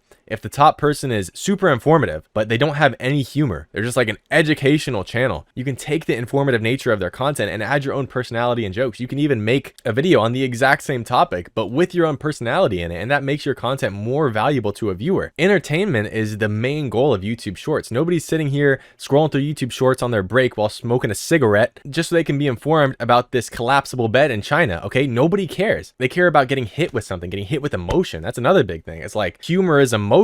Happiness is emotion, sadness is emotion. All of these things lead to the viewer being satisfied. Just be thinking about ways that you can add anything else to make your videos more entertaining than theirs. If they don't have like good commentary in their videos, add some commentary. That's also good for like transformative stuff. If you don't know how to add commentary, literally just go to 11 Labs, sign up, and just start making voiceovers. I'll include the link for it in the description too, so you don't have any excuse. Also, I literally cloned my voice so that all my community uses it, so you can use my sexy voice in your videos. How good of a deal is that? That'll be in the description as well. So making your videos more entertaining, add elements to their videos that they don't currently have. This will make people eventually want to go to your videos instead of their videos. You're trying to beat them out at their own game. If the top person in the niche, right? Say the top person in the niche is like Zach D Films. If you don't know who it is, you can look him up. He's the 3D animation shorts guy. If that's the top guy in the niche, you might not beat them on quality. You might not beat them on quantity. So maybe you beat them on a different angle. It's very simple. People realize they can't probably beat Zach D Films. He has a whole team of animators. They're new. They're like an independent creator. They're posting 1 time a week. He's posting like 4 times a day with higher quality videos. So what did? They said, okay, he's making videos about general stuff, interesting stuff. I'm going to make videos on war, military, 3D animation. Build up a channel that way. And now you're controlling a different sub niche. So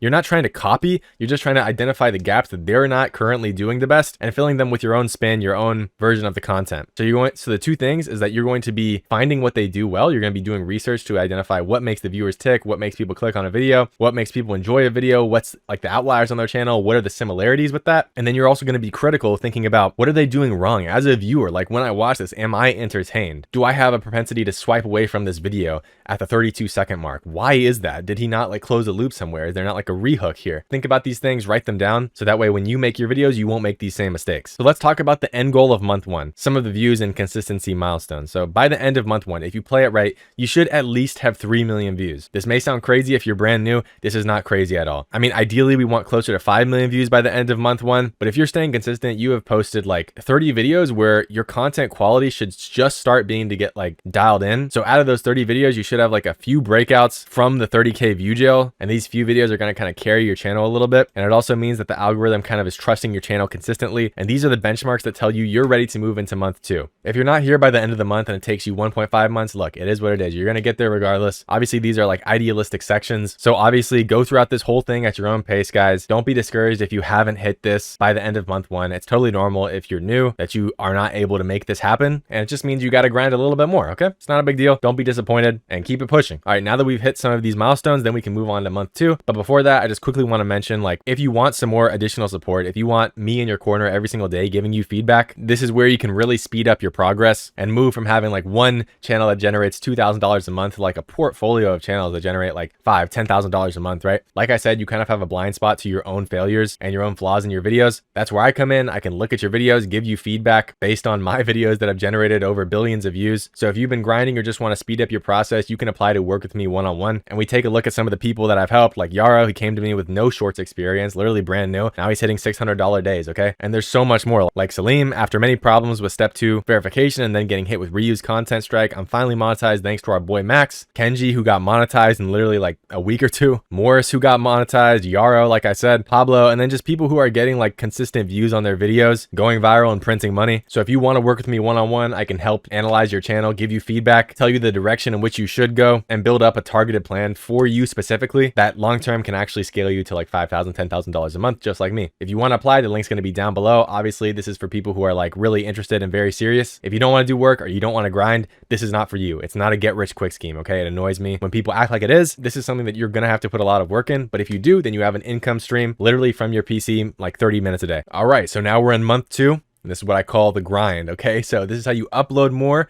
without destroying your channel. This is the step before scaling up your channels, where I'm going to be honest, you're just going to have to put your head down and grind. You're going to have to sacrifice here. If you want results, you're going to have to sacrifice. A lot of people don't understand that, but it is what it is. So where you should be by month 2, by this point, you should have the content itself dialed in, meaning that the content quality should be getting much better, or it should already be to like a certain percent where you're like emulating at least like 90% of the top competitor in your niche. You also should be getting 1% better every single upload still. And the goal here is that we need to rapidly iterate and make better content every single day. You should be starting to get a decent amount of views with compounding videos and a compounding real time. So your real time should be kind of ticking up a little bit. Obviously there's highs and lows to shorts, but the algorithm will know who your audience is and it should be pushing videos to them. Stats should kind of be increasing a little bit. So I waited until month 2 to increase you guys' upload frequency because your content needed to be fire first. If you're just sitting there posting 4 videos a day and the content sucks, your channel will be shadow banned, or you will just not go anywhere. The views will kind of go down and down with every upload that you post, with every video that you post. And it'll be the opposite of what we're aiming for. We're aiming for your views to kind of be ticking up. That's because YouTube needed to know who your audience was. They needed to know they could trust your channel.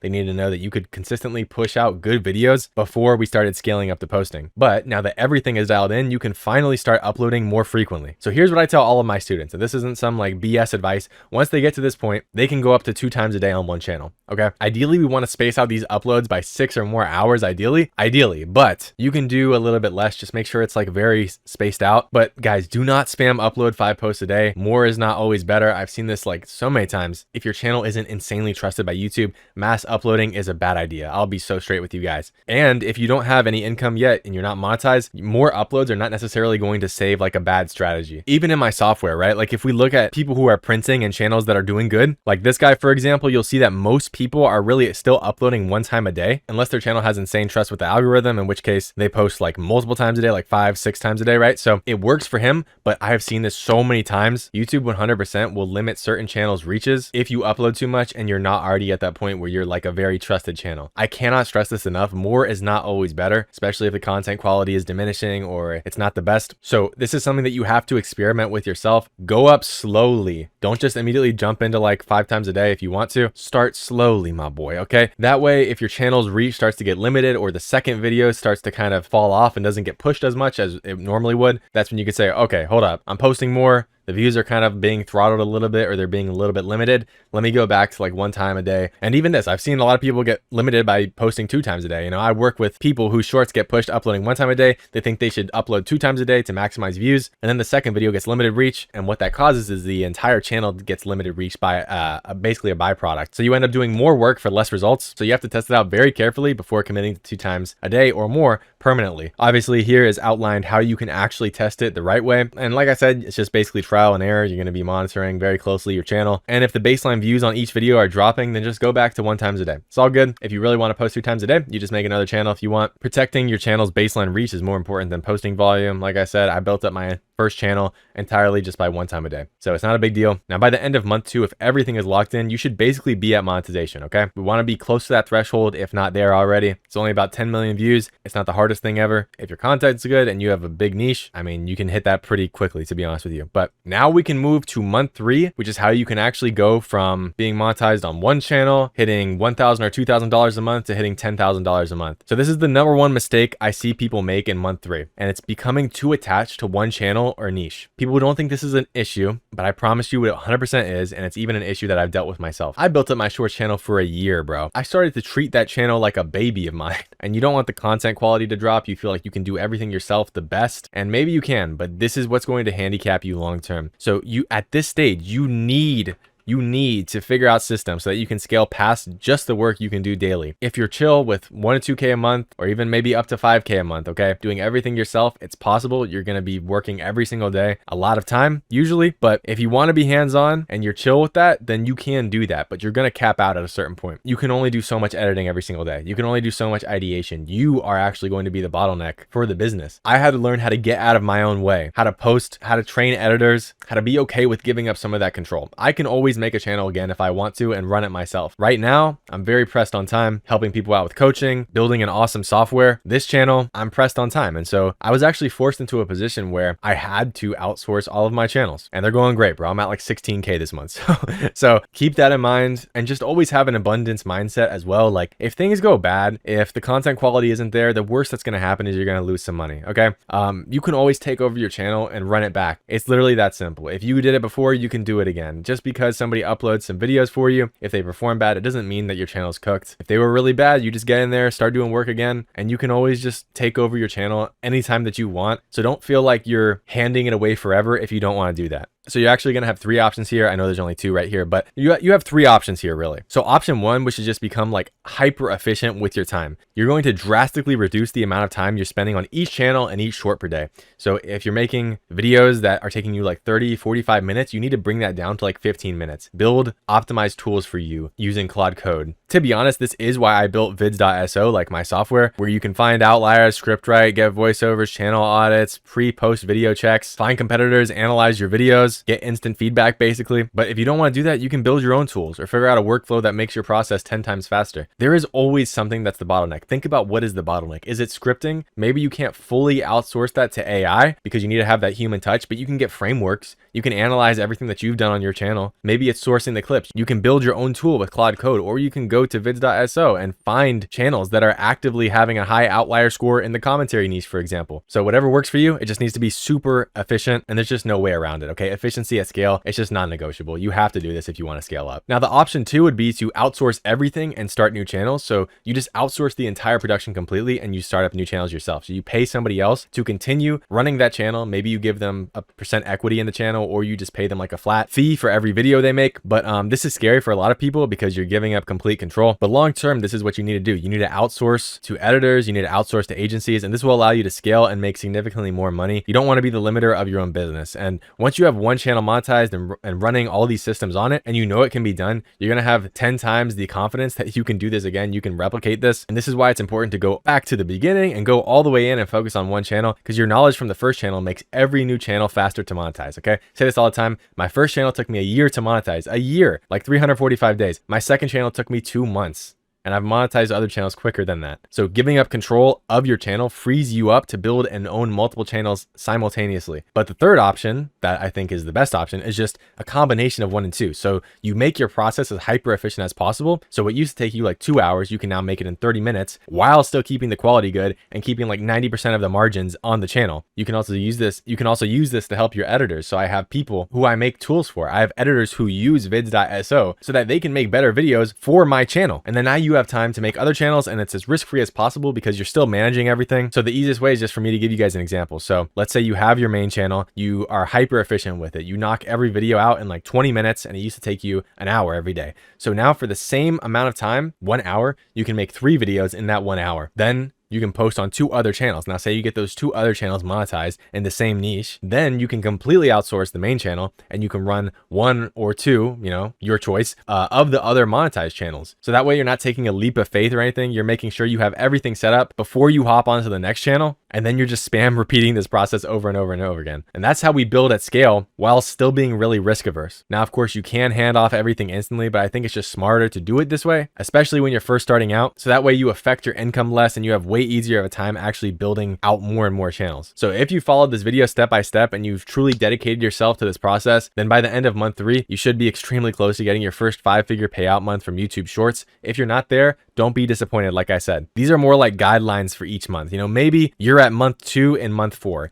Maybe you're at month 3 and month 6. Okay. This is obviously extremely expedited for people who have locked in their content strategy, who have put in the work every single day. But regardless, if you get there at 3 months or whether you get there at 6 months, you're still building up an income stream for yourself that's going to cook. And look, to be honest, it took me a year to monetize my first channel. It's been a few years. I don't think about it like, oh, it took me a year to monetize my first channel. God, I'm just happy that I got here. You know what I mean? I'm happy that I got here and I hit what I needed to hit regardless. I reached my goals regardless, which is very satisfying to me. And that should be your end goal. So if you're stuck at all with this process, if you want some more personalized feedback, if you want to download all of my knowledge into your brain, learn how to scale, how to build these systems for yourself, just like how I did for myself, or you're just stuck in 30K view jail, you want to get your first channel monetized, come to me, dog. I got you. The application link is going to be in the description below. You can apply to work with me one-on-one, where I will literally give you personalized, specific feedback, how you can actually scale and how you can actually get out of your rut, get out of your view jail, and start making money from YouTube, or scale your existing channels where you can quit your full-time job, etc. Also, as you guys know, we are now live with vids.so. I spent months building this up for you guys. We're going to add so much more. Drop any feedback in the comment section if you want. Let me know what you guys want in this tool, or if you have any questions. We're just going to basically be making this the best faceless YouTube Shorts tool. The database is extremely accurate. I mean, I know I didn't even really show it off in this video, but you can literally click commentary, sort by in the last week, sort by subscribers, sort by the views, check out the outlier score, check out the most viewed, the most recent videos, how long the videos are, even if you're making shorter videos or longer videos. You can look at certain channels that we have in our database. You can sort by ranking, animation, gaming, captions only, edits, montages, and memes. So it's all here in one place for you guys, the best niche research tool. Again, this is just something that I built for myself that I actually use. I get use out of this. I run several commentary channels and I look at what the outliers are doing. I look at the videos that they're using and I take that into account when I'm making my own videos. So we're going to add a lot to this in the next upcoming weeks and the next months. So if you're excited for that, I will see you in there. I hope this video helps some of you guys out, and peace out, man.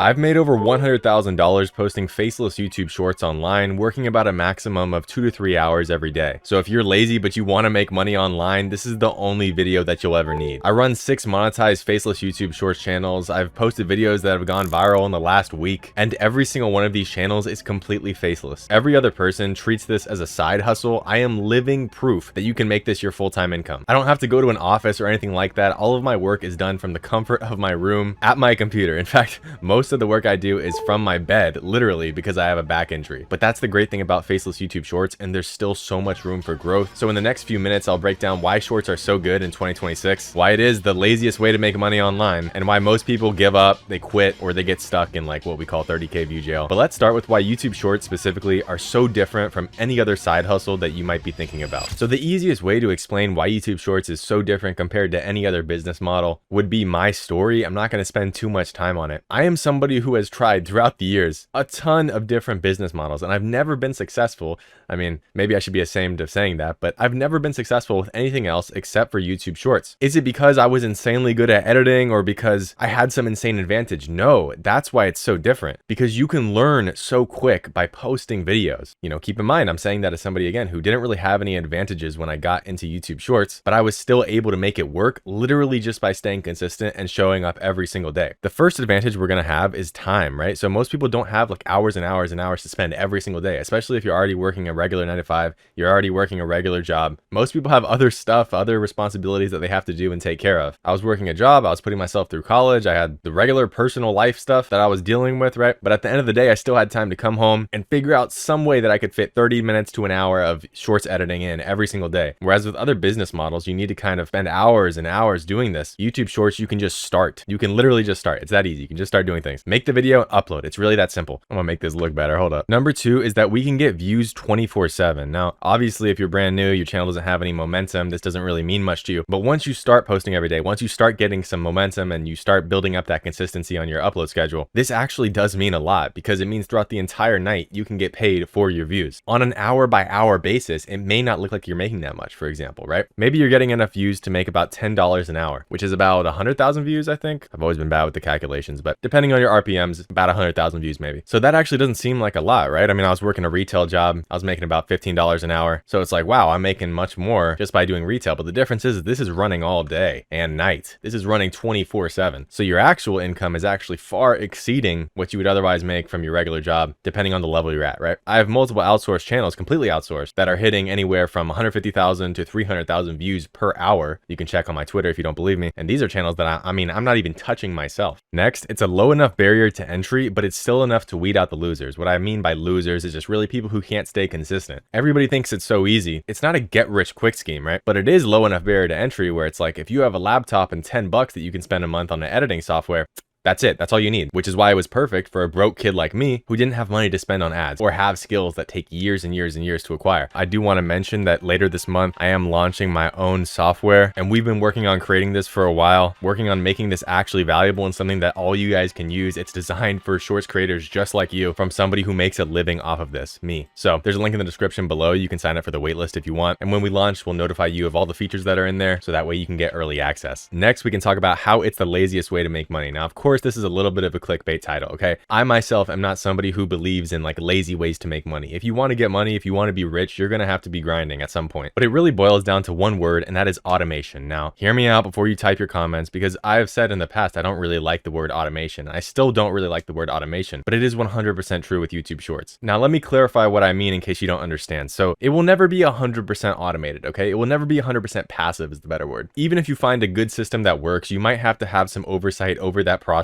You'll have to be constantly checking in with editors, other people who are doing work for you, ensuring quality control of the videos, right? Because if you just hands off and you never take a look at the videos, then your editors can do whatever and you don't really have any idea what they're doing. The views go down, you wonder why. So I'm constantly monitoring the videos that are performing well, that are doing good on the channels that are completely outsourced and automated, as well as you can use AI tools like Claude to speed up your workflow individually, which is something that I do and something that I've done recently that saved me a lot of time. Also, I forgot to fully mention this in the video, but if you're somebody who really wants to learn how to make personalized tools for your specific workflow that will actually speed up, again, whatever your workflow is, a lot, drop a comment down below and let me know that you guys are interested. This is something that I've been working on a lot more recently, and I've come to find out that Claude is just like insane. It's overpowered. So if you guys want like a full breakdown of me like showing how I make tools for my workflow, I can also do that just so you guys can understand how you can do it too and get 10 times ahead of your competition, have like a crazy advantage and leg up on everybody. But yeah, back to the video. So just to clarify, don't believe when people say, oh, I'm making this amount of money and I'm spending 5 minutes a day doing it. That's not what I mean by automation. But what I mean by automation is building out systems to make videos for you that will get views. And like I said, you can go on my Twitter. This channel, for example, where just yesterday was getting 200,000 views an hour. Another channel, same exact niche, completely outsourced, 150,000 views per hour. And just the day before that, another one with 270,000 views per hour. These are channels that I do not touch. I have somebody who sources all the clips and I have somebody who does all the editing, okay? That does not mean that I don't do any work myself. I have my own channels that I personally run, but in regards of those channels, those make me money. Those are completely automated. And of course, automation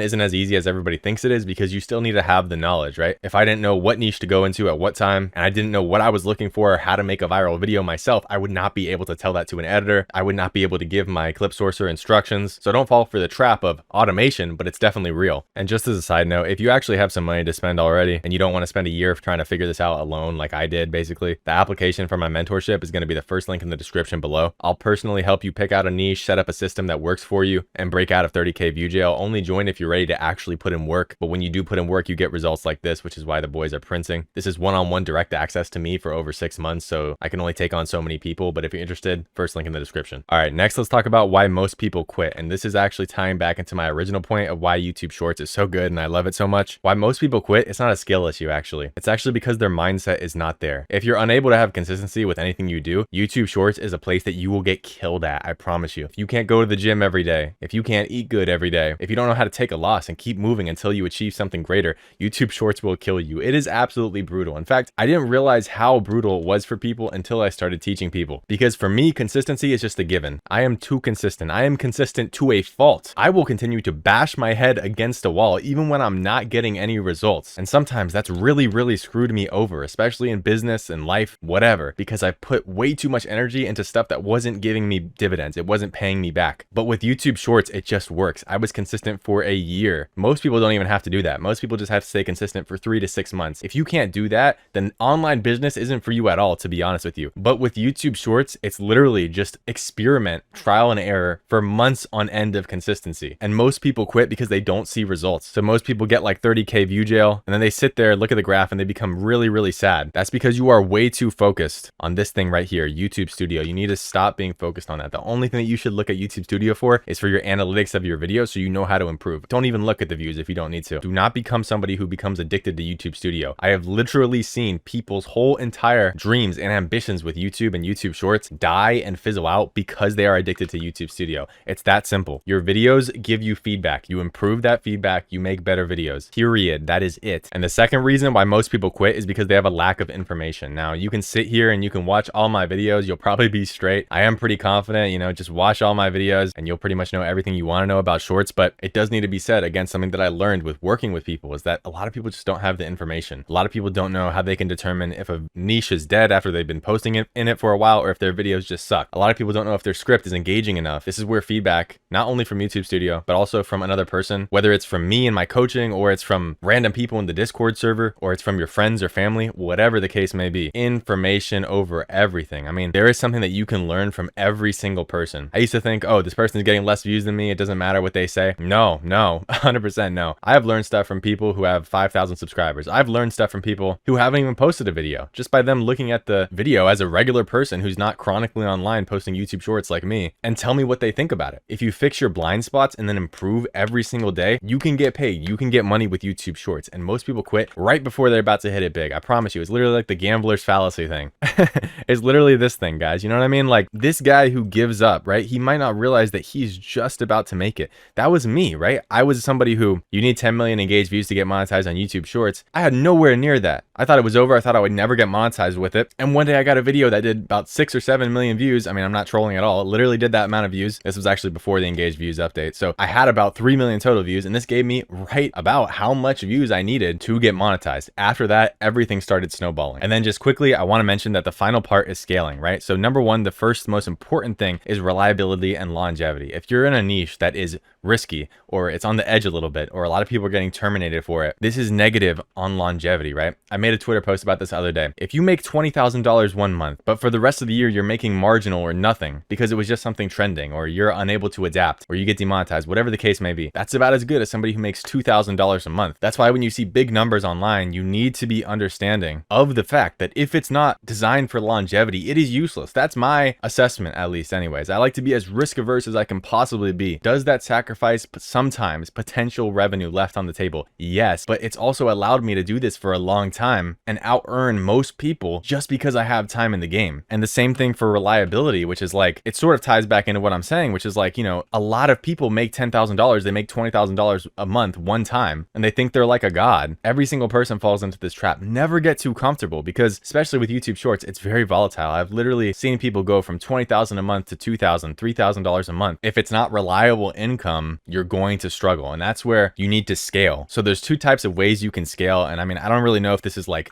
BS marketing terms or whatever. This is just sort of how I see it. This is how I would describe it, which is horizontal and vertical scaling. And again, I don't know if this is the correct way to describe these terms, but for the sake of this video, what I want you to understand is that horizontal scaling is starting multiple channels. You can only handle so many channels by yourself. I handle and edit and ideate and everything for about 2 channels myself, and the other channels that I have are outsourced. This is horizontal scaling. You'll have a tougher time hitting larger numbers if you only have 1 or 2 channels, just obviously, right? Because you're going to be limited by the amount of work you can do every single day. If you have a team, then you can horizontally scale through multiple channels, which I can help you with that, or you can do it by yourself by building out your own team, starting up multiple channels, etc. And then vertical scaling, which is maximizing growth on one channel. You don't just do one of these things. You need to do both at the same time. People get confused. Oh, I'm just going to max out and focus everything into one channel. That's good. I prefer that for people initially. But what you need to understand is that if you only have one channel, again, it's even more volatile, especially with YouTube Shorts. People be like, oh, I got one channel and it's making 5K. I'm so much cooler than somebody who has 5 channels and makes 1K. Well, guess what? At the end of the day, buddy, you still have the exact same amount of money in your bank account. When that paycheck hits, there's no difference between how cool you guys are. And in fact, fact, this guy is way less at risk if he's doing it right because he's diversified. So it should kind of be just common sense when I say it out loud, but a lot of people don't actually understand this, or they don't apply it, right? And that's where the real money is made. If you just have one channel, you might not be a massive earner unless you have like a massive brand or something. But if you're somebody who really tries hard to vertically scale each of your channels, as well as somebody who makes multiple channels and horizontally scales, that's where money is to be made in YouTube Shorts. That's also where a lot of people burn out because they're doing it all themselves. That's why you need a whole team. That's where you need a system where you need to actually build up something that works for you. I would not be able to manage 6 channels by myself. And look, I'm somebody who likes to do everything myself, okay? I like to have the quality control of me doing everything myself. I feel like I'm the best worker. But at the end of the day, when I get paid from YouTube, it's always a reality check to me. It reminds me that I'm doing the right thing. This is actually the correct way that you need to be doing it. If you're interested in my coaching, it's for people who want direct guidance, one-on-one access to me, personalized advice. You'll be a good fit if you can take action fast and if you have some capital ready to invest in yourself. The application is the first link in the description below. I obviously can't take on everybody because it's real work for me. So apply while you can. And if you're broke as hell and don't know where to start, I made a full course in 2026 that you can actually go from $0 to $10,000 a month completely for free on my YouTube channel. It's 1 hour long. There's no paywall. I go over the entire process, niche selection, analyzing stats, how to make videos, literally everything. You have no excuse. And there's no paywall, just clarifying, okay? That'll be in the description as well. Hope this video helps some of you guys out, and peace. All right, so if you've been posting YouTube Shorts every single day, trying to grind through 30K view jail, this video is for you. I would be willing to bet that most of you guys are using AI. Most of you guys are using AI tools at the bare minimum, right? Whether it's as common as ChatGPT or whether it's just 11 Labs or using AI tools in CapCut or something. But almost everyone is using AI in the exact same way, so it doesn't give you an advantage. If I was just doing that, I wouldn't be able to make my whole entire system work. But the reason that I can run over 6 monetized faceless YouTube Shorts channels and why I'm planning to start up more soon, it's not because of luck or some editing skills. It's because I use AI, I use Claude to build my own specific tool that literally nobody except for me has access to. I don't write code or anything. AI does it all for me. But I am going to show you guys exactly how you can do this for yourself completely for free. This is some crazy, insane sauce that most people just aren't capitalizing on right now. So make sure you stay until the end so you know fully how to do this. All right, listen. So most people think that just because it says Claude code, it means that you have to know how to code or anything like that. But it's just using Claude to make code for yourself, which means that you don't need to know how to code at all. All you need to do is ask it to do things for you. Explain yourself in English and it will pop out code for you. Admittedly, sometimes it's a little bit harder to understand this skill, but with a little bit of practice, you should get it under your belt pretty quickly. Remember, you're not learning how to code. You're just learning how to describe and how to prompt an AI to do exactly what you want it to do. So have some clarity when you're talking to it, which is why you can see right here, I can just say, hey, how can I help you? And this is where I can actually start building something. Before I get into this, I want to set realistic expectations for you guys. Building a tool, especially if it's an extensive tool, will take you a lot of time. Especially with Claude, you're going to keep running into usage limits. So depending on the tool that you're trying to build, it can take a couple days just to kind of debug it and make sure everything's working how you want it to work. And for more advanced tools, it can take longer. But the good news for you is that I'm dropping my own software later this month. It's going to have everything you need to go viral, start to finish, to make sure that you're making some banger videos. My full-time income is YouTube Shorts, so I know what I'm talking about. I designed this specifically thinking about you guys. So listen, if you're interested in getting early access, there's going to be a link in the description. Just click that, enter your email, and I'll email you when we launch. We're aiming for late May and early June, and the best part about this is that you can just give me feedback once we launch, and we will add whatever good ideas you have to the software to make it the best YouTube Shorts tool, period. So back to Claude Code. All we're going to do is tell it exactly what type of app or tool we want to build. So I'll show you guys exactly how this works. I'm not going to make the whole entire product because obviously I don't have hours, but I'll show you guys the general process of how this works. So all I said literally was I want to build a nice local app with a sleek front end user interface that lets me download up to 10 TikTok videos at once in the highest quality possible. Keep in mind, you're going to personalize this for whatever your workflow is. And I'll show you guys some of my tools that I've already built with this. Obviously, these tools are going to be hyper specific to your use case, which is the best part about them because it can make your workflow 10 times faster. So for the sake of this video, I just want to build a simple app. So I'm just saying like a mass TikTok video downloader, right? You can literally do anything that your mind thinks of that could potentially help you with your process. As long as you can think about it, you can make it. So it immediately got back to me. It says, nice project. Here's my recommended approach. And it gives you all this technical information. Then it says, we need to install Python on your computer, but it's a very simple setup. And then it asks you some qualifying questions like, should the downloads be saved to a fixed folder? Do you want the videos with or without the TikTok watermark? So I just simply said, let me pick per session on the folders that it's going to download to, and let me get the videos without the TikTok watermark always. So as long as you can write a clear sentence about what you're trying to build, you can make a tool that will solve this for you. Now, depending on what you ask for, it's going to take a few minutes. So as you can see, it's using some tokens. I'm using my own tokens for this, bro. So So like and subscribe for this, man, but I'll be back once it actually generates the first version, and I'm not going to go through and fully debug it, but you'll get a very good idea of how this works and why this can be so valuable. Okay, so it took a couple minutes and it did everything. So it'll give you all the instructions you need. Again, if you don't know how to do anything, you just literally ask it. I'm not going to fully launch the app right now because there's a few requirements that I would need to download on this computer, but you could see this is pretty much what the app would look like. And of course, this is a preview, but you can see we have the TikTok URLs up at the top, and then you can click to save and select any folder that you want to save them to. So you can do 10 TikTok links at once. If you want to change that, you can just do 50 TikTok links at once, right? So depending on your use case, this can vary a lot. If you want to make the download all button golden or yellow or something, you can tell that to Claude, and it'll literally in like 2 seconds, it can spit this out for you, right? So these are very simple changes, and you can customize this to be anything you want. So now you should kind of understand why this is so OP. If there's any bugs in the first version that it makes, then you just go through and say, hey, you know, I'm getting an error message here. The videos aren't downloading, it's not going to the correct folder, etc. And you just test it like you would any other tool, and you tell that to Claude, and eventually it'll fix it all. And by the way, real quick, just making a tool isn't going to give you like 50 million views overnight. Obviously, most of the issues that you guys have is that you don't know how to build a system. So if you've been applying every single thing from my YouTube channel, or you still can't monetize or scale your channel, like Ken, who got monetized within a week, or Morris, who went from not even being monetized to being on track to make $2,000 in his first month of monetization, then you can apply to work with me one-on-one. Now let's talk about how most people are missing this. So most people don't even realize the huge opportunity that they have in front of them. I know you guys know this guy, Deeg Shorts, obviously makes some of the most viral iShowSpeed edits in the game, but most people are doing everything from completely scratch. They don't realize that they can completely build an advantage for themselves. So you can compete against people like this who have larger teams because you have more efficiency, you have a better workflow, because you don't have enough willpower to outcompete a channel like this. This guy has editors who can do it for him. So for example, right, you can even take something as simple as these captions, right? These captions you have to make manually because they're different, and this can take people a lot of time. I mean, I work with somebody right now who does iShowSpeed edits, and what we figured out is that we can use Claude to help make a script for these captions. It'll save him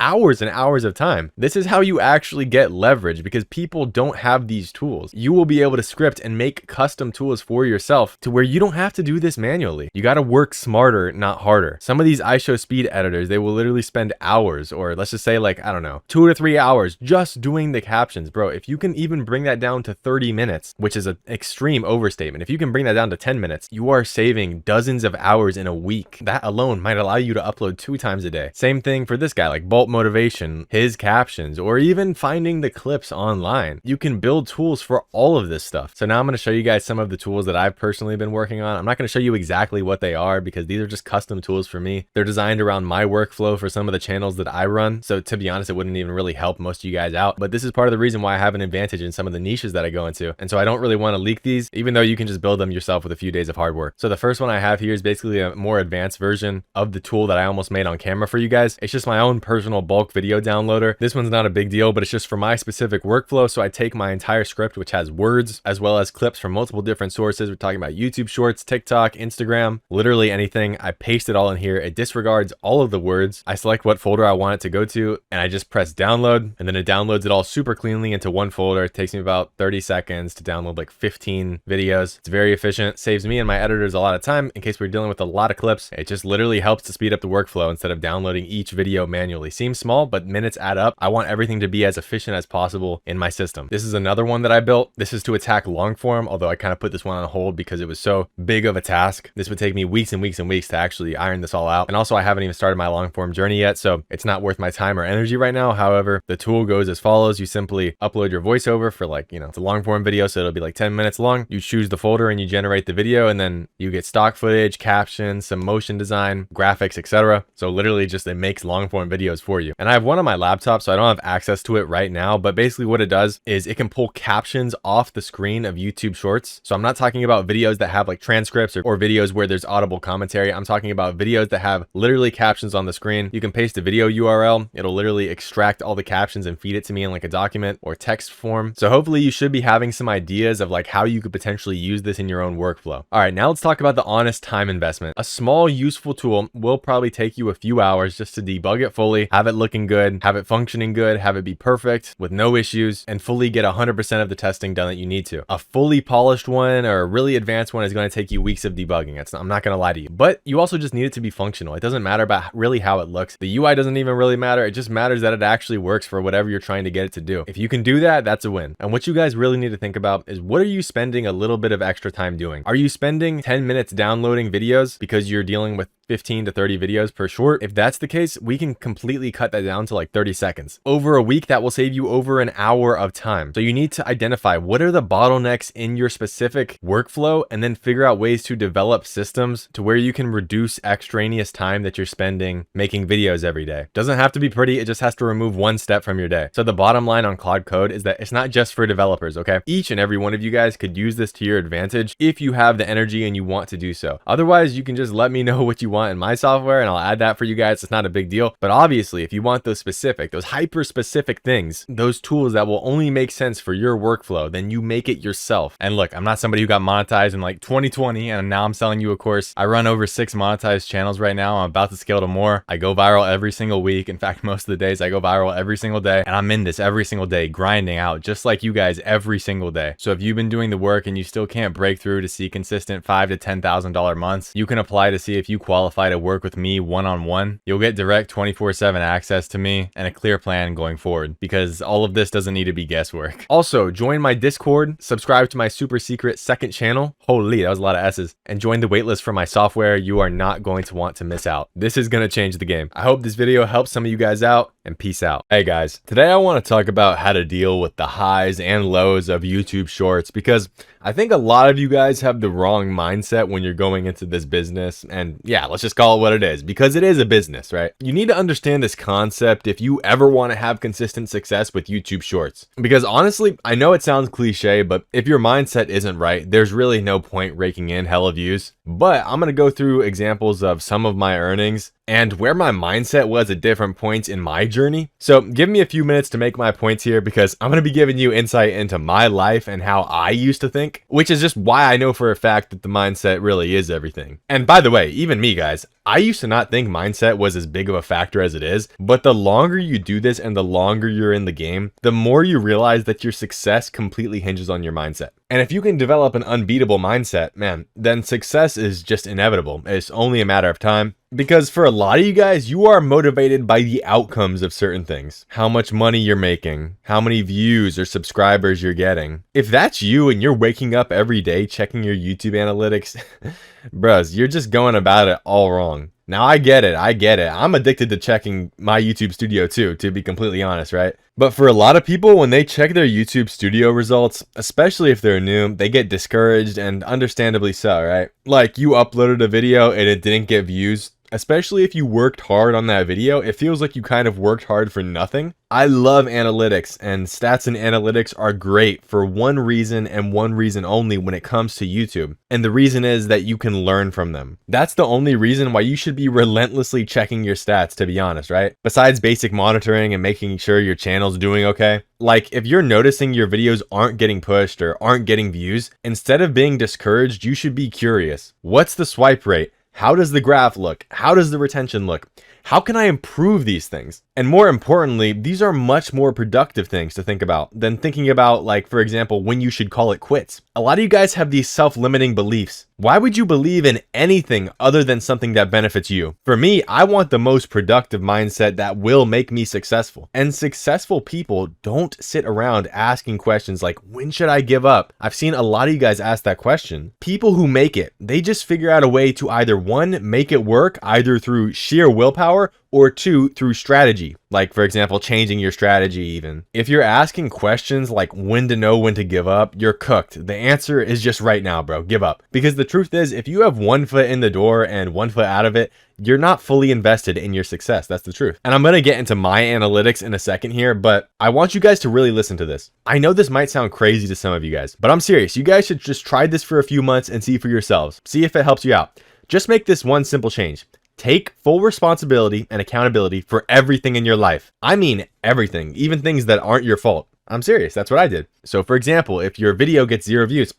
it's your fault. Stop blaming YouTube's algorithm and just do everything within your power to achieve your goals. Instead of whining or complaining about the 0 views, just find the solution. There's always a solution to everything. And sure, the solution for you might be harder. It might require more steps. It might be more painstaking than what other people have to go through.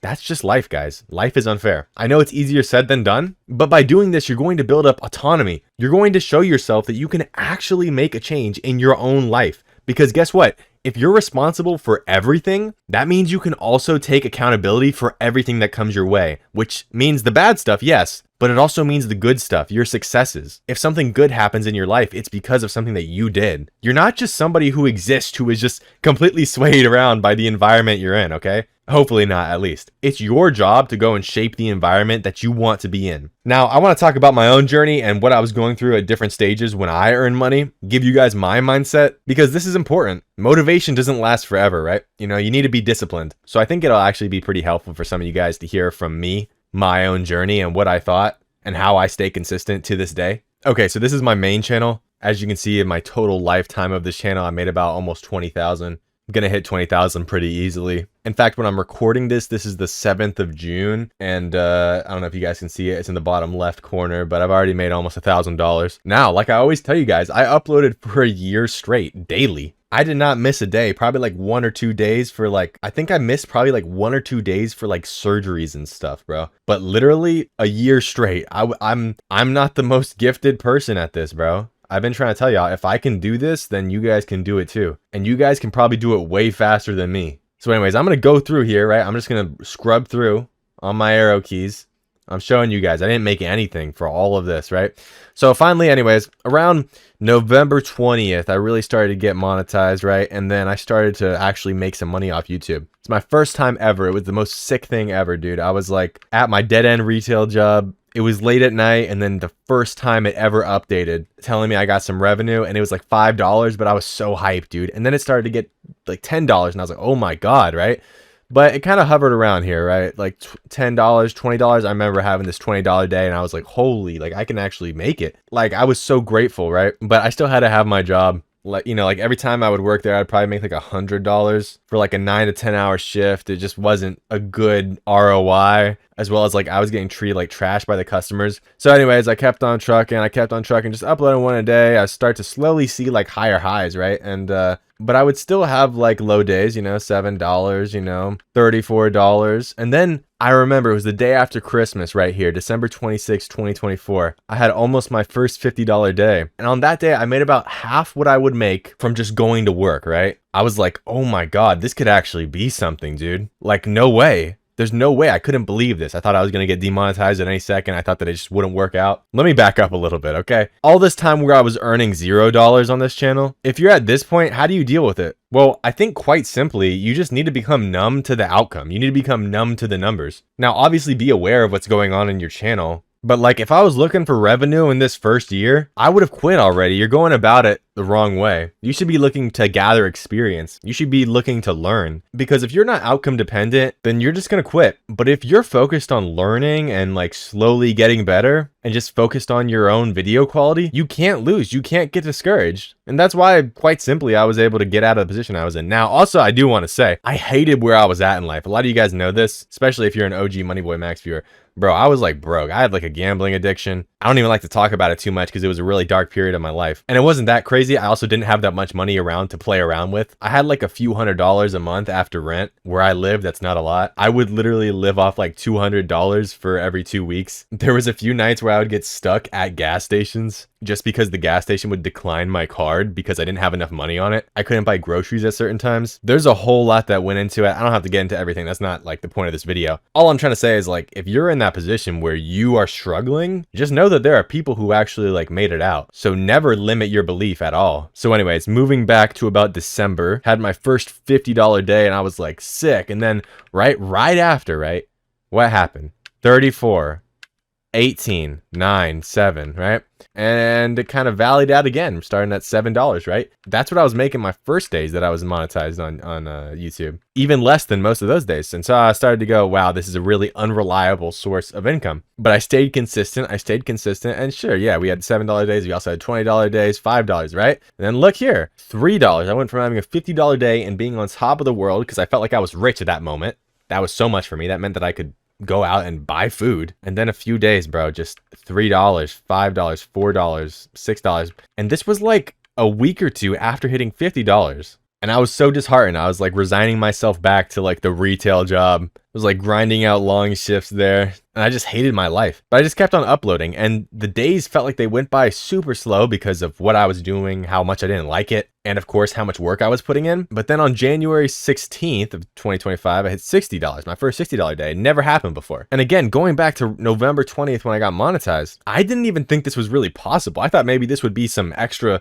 revenue. I didn't think that this would let me be able to get out of that stupid retail job. But I remember walking into work that day and I was like, yeah, I earned $60 from YouTube. Everybody hated me too. Not everybody, like people who had been working there for a long time, right? If you're like 35, 40 and you're working retail, there's a lot of resentment there. I'm sure some of you guys probably know about it, especially if you didn't want to do that with your life because you're sort of making like the bare minimum to live. And you can't really live if you have like kids and stuff. So I was telling a coworker about it. I wasn't bragging at all. I'm not that type of person, but I was telling him about it and he was just like, what? There's no way. And I told him, you know, well, yeah, it's crazy because just a week before I was hitting like $3 days, right? And he kind of laughed at me, man. And I was like, and like outwardly, I was like laughing at myself too for being, and I was thinking, man, like I'm ridiculous. I'm stupid for thinking this could go anywhere. But inwardly, in my heart, I was like, no, I can do something with this. Like, I don't care what anybody thinks. I'm not doing this for anybody's approval. Laugh at me all you want. As soon as I make it, bro, I'm coming back to flex on you. And so I let it go. And so for the next few days, I got like a $50 day, you know, so that was big for me. And then it dropped again,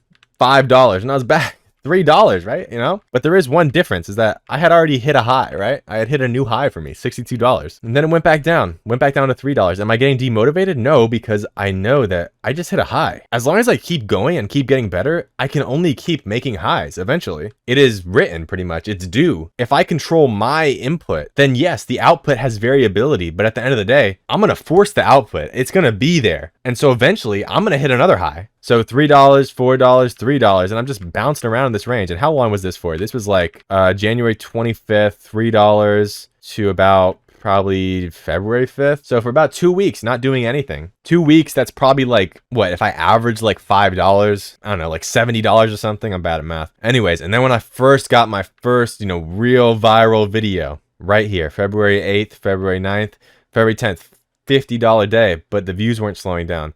Boom. Then $340 day, bro. That was like 4 shifts for me at my job after tax. And I was like, what the hell am I doing? Now, additionally, interestingly enough, I wasn't even focused on this number.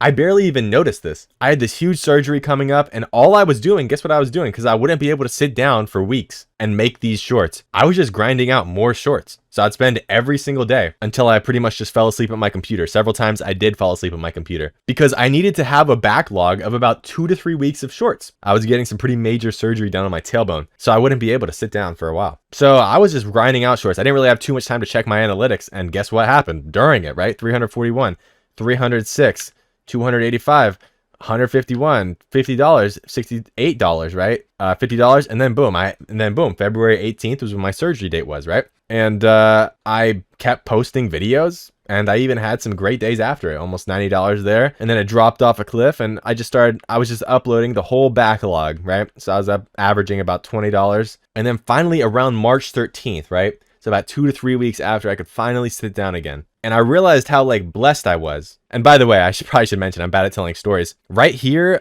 February like 8th or like 5th maybe, I quit my part-time job. I quit my job, bro. That wasn't because I was making so much from YouTube Shorts or anything. At that point, I hadn't yet. What actually happened there was like, I was graduating soon from college and I also had to do the surgery for 3 weeks. And I was like, bro, you know what? I'm cutting this off now. Like, I don't want to get up from my surgery after 3 weeks. I was in bed for 3 weeks. I don't want to get up from after my surgery and go back to this stupid lifestyle. I hated it so much. So probably around March 12th, March 13th, I was finally out of my bed. I could finally sit down for longer periods of time and I could really make shorts. And that's all I had to focus on. I had a little bit of schoolwork, but this was where my source of income was. And if I didn't make it, then I would have just had to like, I don't know, go into debt or something, take out a loan, borrow from people. I don't know, bro. And that's when I really just started putting pedal to the metal. I just put every single second that I could into this stuff. So $50, $64, $129, $200, $255, $325, $360, $420. It felt surreal when it was happening. March 24th, and then March 21st, $400. March 24th, $100. I literally like lost. Oh, it actually was even worse. I actually went to $60. I had like my income go down by 8 times on that day, right? But I just kept on going. Because I was putting every single second that I had into this YouTube thing. Boom. 200. Got another viral video. 500, 800, 500, 300, 700, 600, 700, 500, 500, right? And then it started going back down, right? But guess what? My baseline, right? And I still had a few spikes, right? But my baseline for like where it went down to is so much higher now because I kept grinding, right? So you can see now my baseline is probably around like $30, right? And it doesn't matter because every single month I'm going to get a few videos that go mega viral and they're going to make up majority of the revenue for the channel. And so I don't even worry about these low points, right? And I hope this video isn't like coming across as like a flex. It's not what I'm trying to do. I'm just trying to tell you guys my journey because I think it's valuable. But you know, if I was looking here and I was thinking like, oh man, like I had a day where I made like $900 and now I'm hitting for like 3 weeks or like 2 weeks, probably I'm hitting like $30. Although that's a decent side hustle, it feels like your world shattering. But bro, I upload daily. So it's literally like inevitable because my content quality is pretty decent that I'm going to get more and more viral videos. It's just inevitable. So I don't need to stress too much about it because again, it's not linear. What about this is linear to you guys, right? The only thing that's even important to note is that I'm posting higher highs and higher lows. So you do the math, bro. And then recently I had a few more videos going viral. And so I was kind of averaging, you know, 200 every day, you know, and that's kind of where I'm at right now, right? And it'll drop again, probably. For most people, it'll drop again. Maybe it'll drop back for me to like $30. Maybe it'll drop back to me for like $50 now. It'll be a higher high. Doesn't matter. I'm not really focused on it. The money's coming in now because I put in this work throughout this whole entire time. And I didn't get discouraged because at the end of the day, I wasn't looking at revenue. And even when I saw these days where I was like making $500 about 2 months ago, I was like, cool, sick, but my work continues. I'm still going to upload every day regardless. It doesn't matter what happens. I'm still going to do my thing. And so eventually what you're going to see is I'm going to have my first $1,000 day. Well, technically I already have had my first $1,000 day because I run multiple channels. This is just my main one. And so that's another thing. Even though right here, I'm not technically making as much as I was right here in March and April, although it's pretty close because like this span where I'm making like $180 to $200 every day. This was actually like across a longer period of time. Like this has been going on for like the last 3 weeks, whereas this was like more of an acute spike over here. And I also have other channels going. So I actually made more money this month, even though it looks like my revenue's gone down a bit, but it doesn't matter. I'm still printing like $5,000, like at least every month. And again, that's not important because what you shouldn't be focusing on is the revenue. You also shouldn't be focusing on views, to be honest with you. You especially shouldn't be focusing on subscribers. You should be focusing on putting in the work every day and you won't worry about the freaking result. You shouldn't be worried about how many views you get or anything like that. If you stay consistent, the big days will come, but you have to put the work in. It's all dependent on you. And that's why I told you to take responsibility for everything. It is all dependent on you. And you want to know something even crazier? I was nowhere near monetization November 1st of 2024. I had already been grinding for about a year. I finally got my first like viral video where it hit like over 5 million, I think. That's the reason why I got monetized, because of that one video. If I quit on October 31st probably, or like 25th or something like that, I would have never uploaded the video that got my channel monetized. I was only at like 3 million views. You need 10 million views in 90 days. I was only at like 3 million. That video got like 6 to 7 million views or something. So literally one day makes all the difference. If I had not uploaded that video on that day, or I just quit, then I would have wasted like 10 months of my life uploading YouTube shorts with no revenue. And by the way, of course it didn't start on June 8th. I like started in 2023. So if you want raw proof, that's my raw journey. And I hope it's valuable to some of you guys to understand where I was at. I hope some of you guys relate to it. But yeah, man, keep grinding. Honestly, when I started this, I didn't think that any of this was possible. And now I have a few different channels printing money. I'm in such a better place. And I'm just really blessed to be here, but there's nothing special about me. The only thing that's special about me is that I actually have consistency. I have a dedication. I have a drive. So if you have that too, and you can stick to something for a year like I did with no payout, then like, I'm not even worried that you guys are going to succeed. The only people who cannot succeed in this game is just people who don't stay consistent. And so for those people, I don't have any sympathy. Like, that's not my problem. That's you. That's a mindset thing. But if you're staying consistent, then like your time will come. It might feel like it's taken forever. During this period, I endured some of the worst things at my job, bro. I had people like screaming at me, cursing at me, getting in my face, bro. And I still had to thug it out every single day, going back to work, clocking in. But at the end of the day, hey, I'm stronger for it. So I wouldn't change anything. So If you guys are in a similar position or you're just struggling to make some money, if you're in it for some quick cash, I wouldn't even start, bro. But if you have an actual drive, if you have an actual reason, yeah, bro, anything's possible. Hope this helps some of you guys out, and peace out. And if you ever need help creating your own viral shorts using my methodology, which made me $26,000 last month just from 15 to 30 second videos, you can check out vids.so. We have a ton of features to help you go viral and learn how to go viral. Hey, what's up guys? I just wanted to come on, make a quick couple-minute video. It won't be that long, just because I'm pretty fucking amped up right now. And I wanted to show you guys this because I think it's something that a lot of you guys could get some use out of. So I'm sure most of you guys, if you watch my channel, know about this guy called Gain Sanity. If you're in the YouTube short space at all, you might know about this guy. Pretty popular. He slowed down his upload frequency because he's managing like a bunch of different channels, obviously. Just like any good YouTube shorts creator, they don't just go all in on one channel. They go and scale a metric ton of different YouTube shorts channels, because if not, your income is just going to be insanely volatile. But I've showed this guy's channel a lot in the past, and it's just basically an example of a fitness commentary channel. One of the guys who used to really dominate the niche until, like I said, his upload frequency kind of became a lot less. But in this video, I just want to quickly talk to you guys and show you how you can utilize viral formats, viral content styles to go viral. So for example, these popular videos that he's posted, some of these videos with over 100 million views, for example, a lot of people will notice if you go and you just copy these videos, you're probably going to get 30K view jailed. It's been done by everybody, right? I can show you guys right now. If I go right here, grab this guy's @ and paste it, you can literally see there's a couple viral videos, and then we go straight to like the 30K view jail, and everybody tried to post this video. Obviously there's some established channels and stuff like that, but there's a ton of people posting this clip. Everybody and their mom was trying to post this clip and get in on some of the virality that this clip had. So anyways, most of the time, especially if you're a beginner, if you're just recreating these things, these specific videos, these popular videos that's been done millions of times, it's not going to work out too good for you unless you take a unique angle, unless you're doing a unique format, because it's already been done in the commentary format a metric ton of times. And then recently in my Discord, I was talking to people. Some guy messaged me, shout out this guy. He messaged me asking me about this channel, who is basically copying Gaines' content, right? His name's Gain Sanity, and this guy is Peak Sanity, right? And he's taking all of his videos, his popular videos, like this one, where it's about this wrestler. His @ is Tyler Tracy. If you look at, you know, Gaines' most popular video, one of them, this wrestling video with the @ of Tyler Tracy, because that's the guy who made the video. And he noticed that a ton of the viral videos that Gaines made, this guy's just reposting in a different format. I'm going to show you that format in a second. And so the niche format that Peak Sanity is copying is this one, this biker dash cam, cop cam niche that's really been popping off the last, I don't know how long it's been popping off for, a few months or something. So you can see, very simple. It's just like, instead of a lot of commentary, there's more captions, cuts, you know, a spotlight effect and a freeze frame, etc., etc., etc. So taking viral videos and putting the biker format on it, like I was talking to this guy about. I said, hey, aha, I've seen that, sure, go for it. In fact, that might actually be Gains on an alt, but I can't prove it. And I'll let this play in the background so you guys can see it. Oh my God. So let's play in the background so you guys can see exact format. So it's exactly that biker format, exactly that dash cam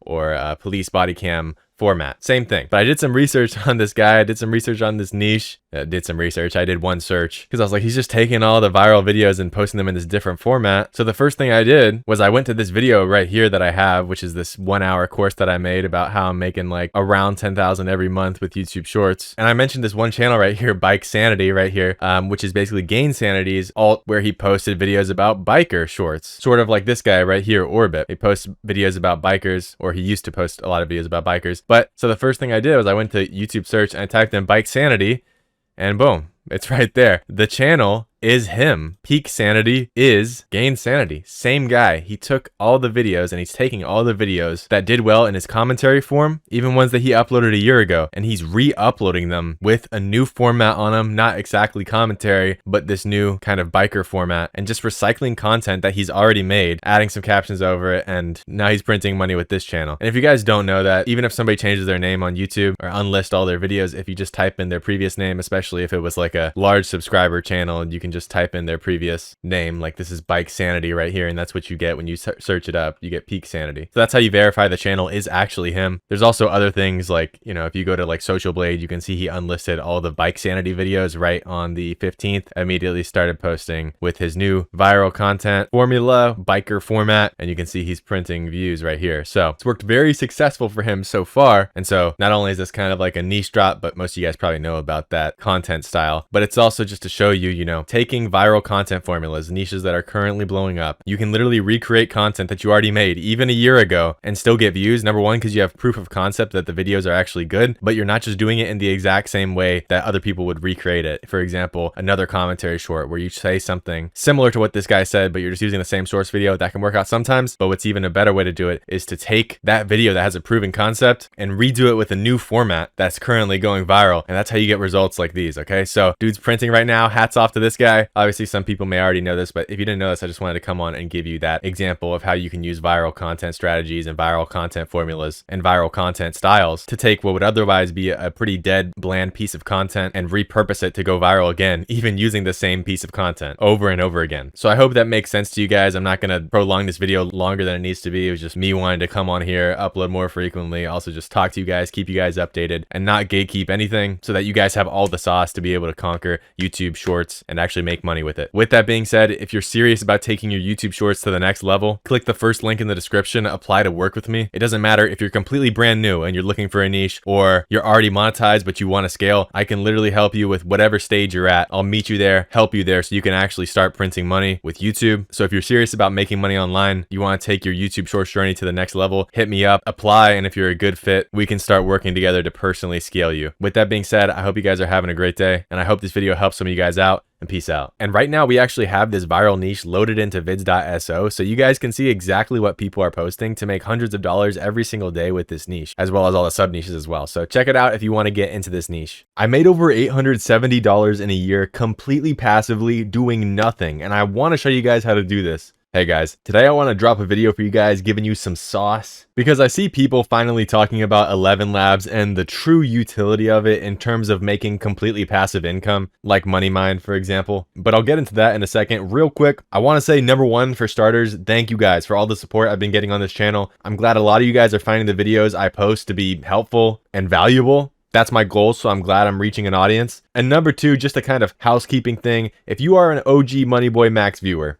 don't worry, I will be continuing my mini series about me analyzing 100 shorts and what the takeaways for that are, but it's just going to take me a few days. It takes a decent amount of time to do the research and analyze everything, and I'm going to be out of town for a couple of days, but just know I still got that video on the way for you guys, 100%. And if you guys want to be notified as soon as I drop that video, and other bangers, you can turn on post notifications so you don't miss anything. Just needed to get that out of the way so you guys are updated, and let's get into this. So first things first, this video isn't necessarily talking specifically about YouTube Shorts. However, I do think it is a pretty important video because, well, for one thing, money is money. If you can have more of it, hey, that's always better. And also, a lot of you guys are thinking about YouTube Shorts the wrong way. Yes, YouTube Shorts are great, and that's where my income is coming from right now. But making money online is really the theme of this channel. So as I'm learning about everything and I'm growing my empire, I'll be exploring new things and I'll be sharing everything that I learn with you guys as well. Now, some of you guys might be thinking like, well, $800 for a year doesn't really seem like that much. And you're right. It's really not compared to what I make every month from YouTube Shorts.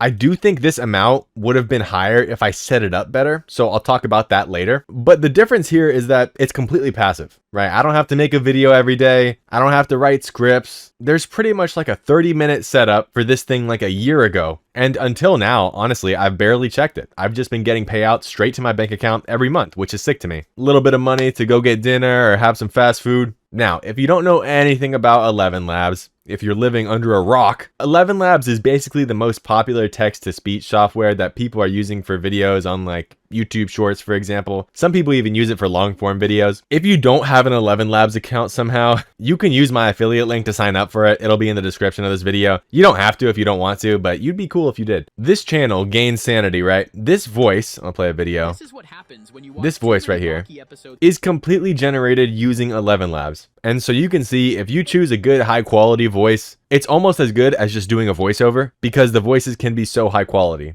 And so now I'm seeing people like MoneyMine talk about it. So I figured I'd drop a video on it because, like I said, I've been on this wave for the last year generating money with this thing. And there's the proof. There's all my payouts. So people know about 11 Labs. Probably a lot of you guys use it. But what some people may not know is that there is a section to clone your voice. And what happens is that when you clone your voice, it goes into this big library of all these voices. All these voices are voice clones that people uploaded. And if somebody's looking for a voice to do a voiceover for their long form or short form channel, and they stumble across your voice and want to use yours, like this guy, Crystal clear narration brings. Say that's your voice and I want to use it. You're going to get paid a certain amount of cents for a certain amount of words. Sort of like the concept of revenue per 1,000 views with YouTube, but with words generated instead, if that makes sense. Now, completely transparent. The main throttling point for a lot of you guys, I think, is going to be having a bad mic. Because to do this, you need to have decent microphone quality, right? Nobody is going to want to use your voice if it's a bad quality of a microphone, if there's tons of background noise, etc. Now, back when I got my first mic, the big ones in the scene were like the Blue Yeti, which is about $100. But the first one I ever actually got was the Blue Snowball. It's about $50,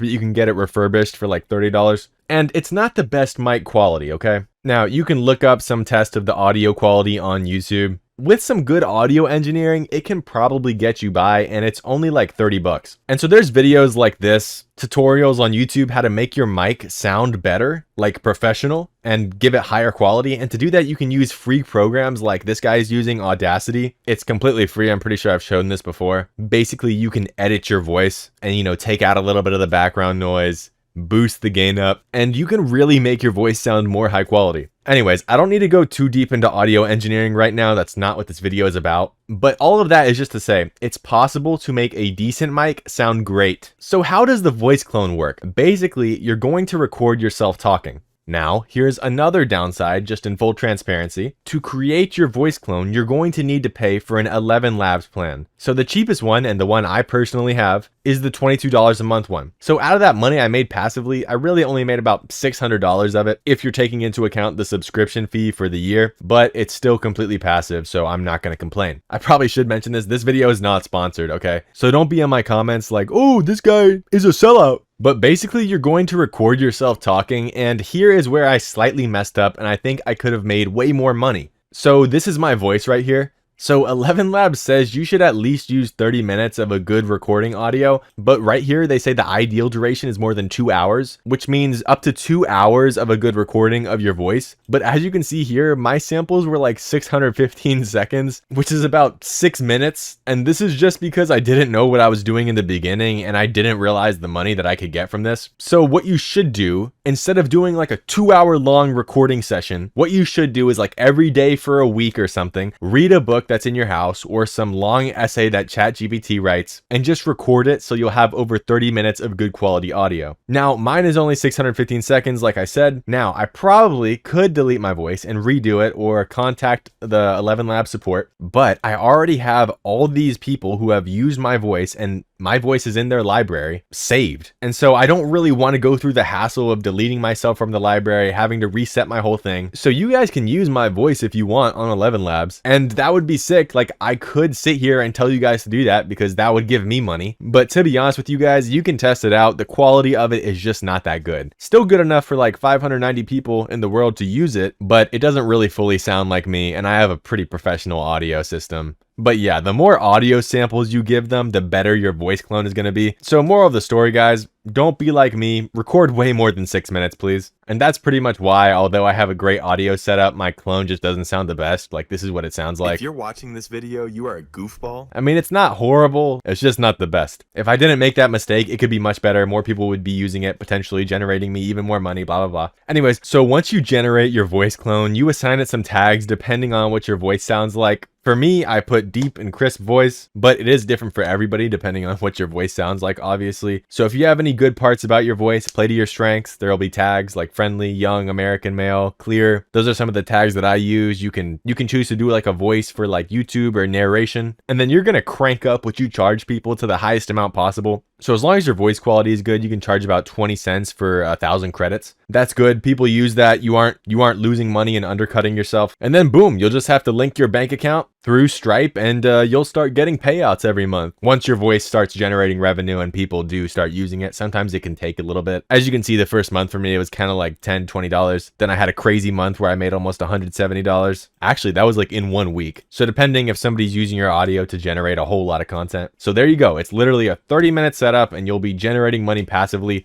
whenever people use your voice. So I hope that I reached a few people who had never heard of this tool before or didn't know you could do this. Maybe you guys will be able to clone your voice and make some extra bucks every month like I do. Stay tuned and locked in. I'll have the analyzing short video coming out in a few days, early on next week probably. And I just got more banger videos on the way, man. So if you guys found this video valuable, if you guys found what I do to be valuable, leave a like, comment, subscribe, whatever you want to do, man. And peace out, guys. Hey guys, today we're going to be doing a little channel review on this guy's channel, Cryolicious. Before I start this video, I want to stress I can't speak in absolutes for anything. Everything that I say is all about likelihood. So in other words, I can't tell you if a video will go viral or if your channel will go viral, but this is about giving yourself the best possible chance to go viral. For all of these channel reviews I do, I'm going to give you different ideas and things that you can try. But YouTube, like everything else, is all about trial and error. So if I tell you to try something, that means you try it for like 20 videos, and across those 20 videos, if you notice a positive trend, then you can keep going. If it doesn't work for you, then you ditch it. Different things are going to work for different channels and different audiences. So the most I can do is just brainstorm ideas with you, and you're going to have to use discretion to pick out what works for your channel and why it works for your channel. And if you can do that and use a little bit of IQ and intelligence and figure it out yourself, then I think most people can blow up their channel. That's just a little disclaimer. I just wanted to get that out of the way. So let's review this guy's channel. Number one, I think the banner is decent and the profile picture is fine. I mean, profile picture and banner doesn't really matter that much for shorts. Even thumbnails don't really matter that much for shorts because they're all pushed in the shorts feed. Majority of the views do not come from people even seeing the thumbnails at all. They're just scrolling. But off the bat, the thumbnails are relatively good. The profile picture, you could make it a little bit more easier, just like a you know, an AI simplified, something to do with like restaurants or something, because it's a restaurant channel. But if you don't want to do that and you don't want to do like a voxel art of like a bag of fries or something, that's totally fine. Like, it's not the end all be all. This is good enough. Okay, I'm just going to give you every single piece of information that could benefit you. Okay, so you have to discern what will work for you and what won't. I'm going to do my best to hit on all the questions you asked, even in the comment section here. So I'm going to play a few videos right here, just so everybody who's watching the video can see sort of what this channel is about. I'm going to play a few of the latest ones, and then I'm going to show you some of the most popular ones. There's only 30 videos on this channel.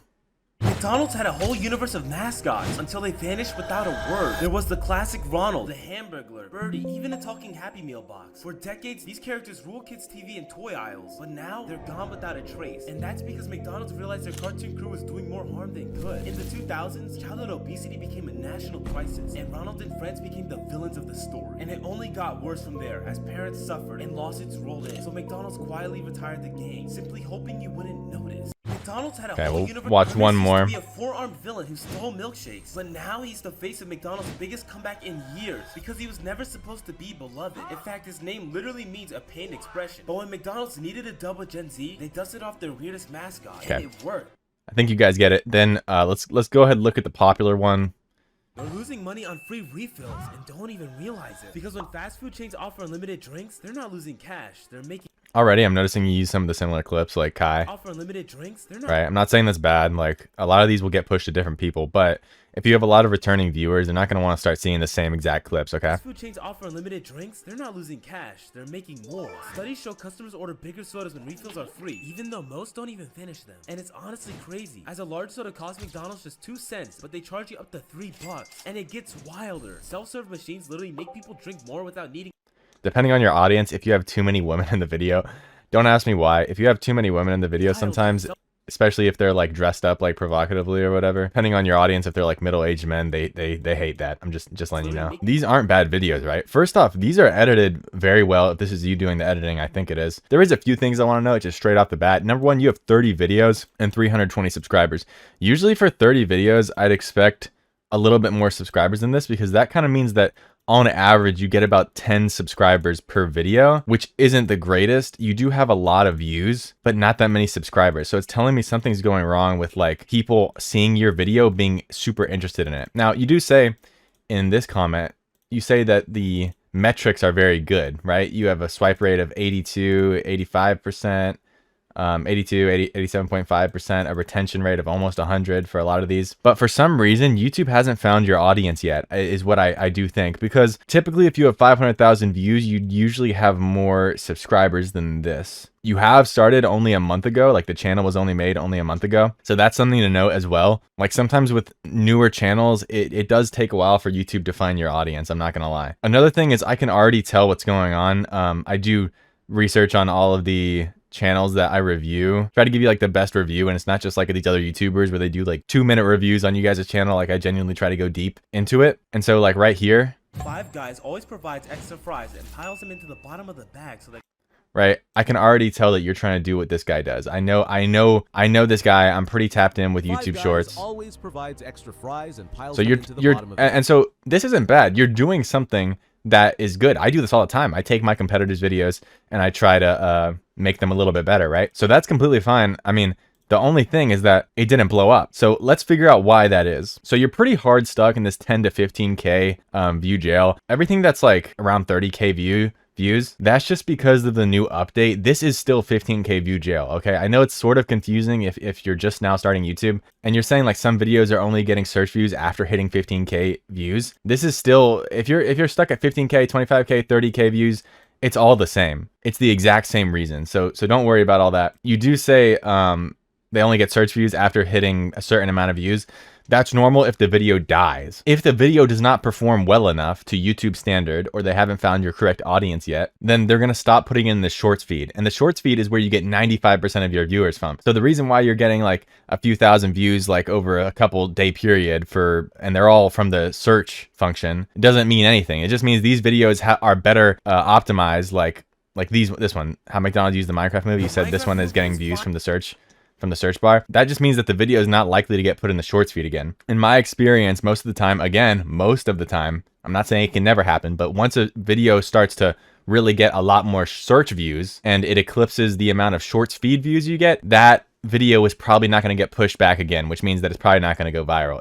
It'll maybe rack up a lot of views, but it's probably not going to get pushed back into the search feed. Some people even use the strategy, you know, like they use trending topics and things that people are searching up to get sort of evergreen videos that rake them in views even after they don't get pushed into the shorts feed. So that's not necessarily a bad thing. Like this video will probably continue to rack up views as long as the Minecraft movie is like trending or whatever. So from my point of view, there's like 3 types of shorts. So in my experience, there's like ones that hit 10 to 15K view jail, or now it's like 10 to 30K view jail really, and they just die. No, like pretty much no shorts feed views, pretty much no search bar views. Then there's ones that hit 10 to 30K and they wait a few weeks and then blow up. That was actually my first video on my main channel. That was what happened to me. I had a video that hit like 15K views, and then 2 weeks later, it just started going like parabolic. That can happen. More commonly, the ones that are viral for me, they hit the standard amount of views, 10 to 30K, and then they slowly gain traction, like 200 to 300 views, but per hour, and then it just slowly starts to ramp up until you're getting like hundreds of thousands of views per hour. But the important part there is that the views that are trickling in should be coming from the shorts feed. That's what I like to see. If it has 15K views, for example,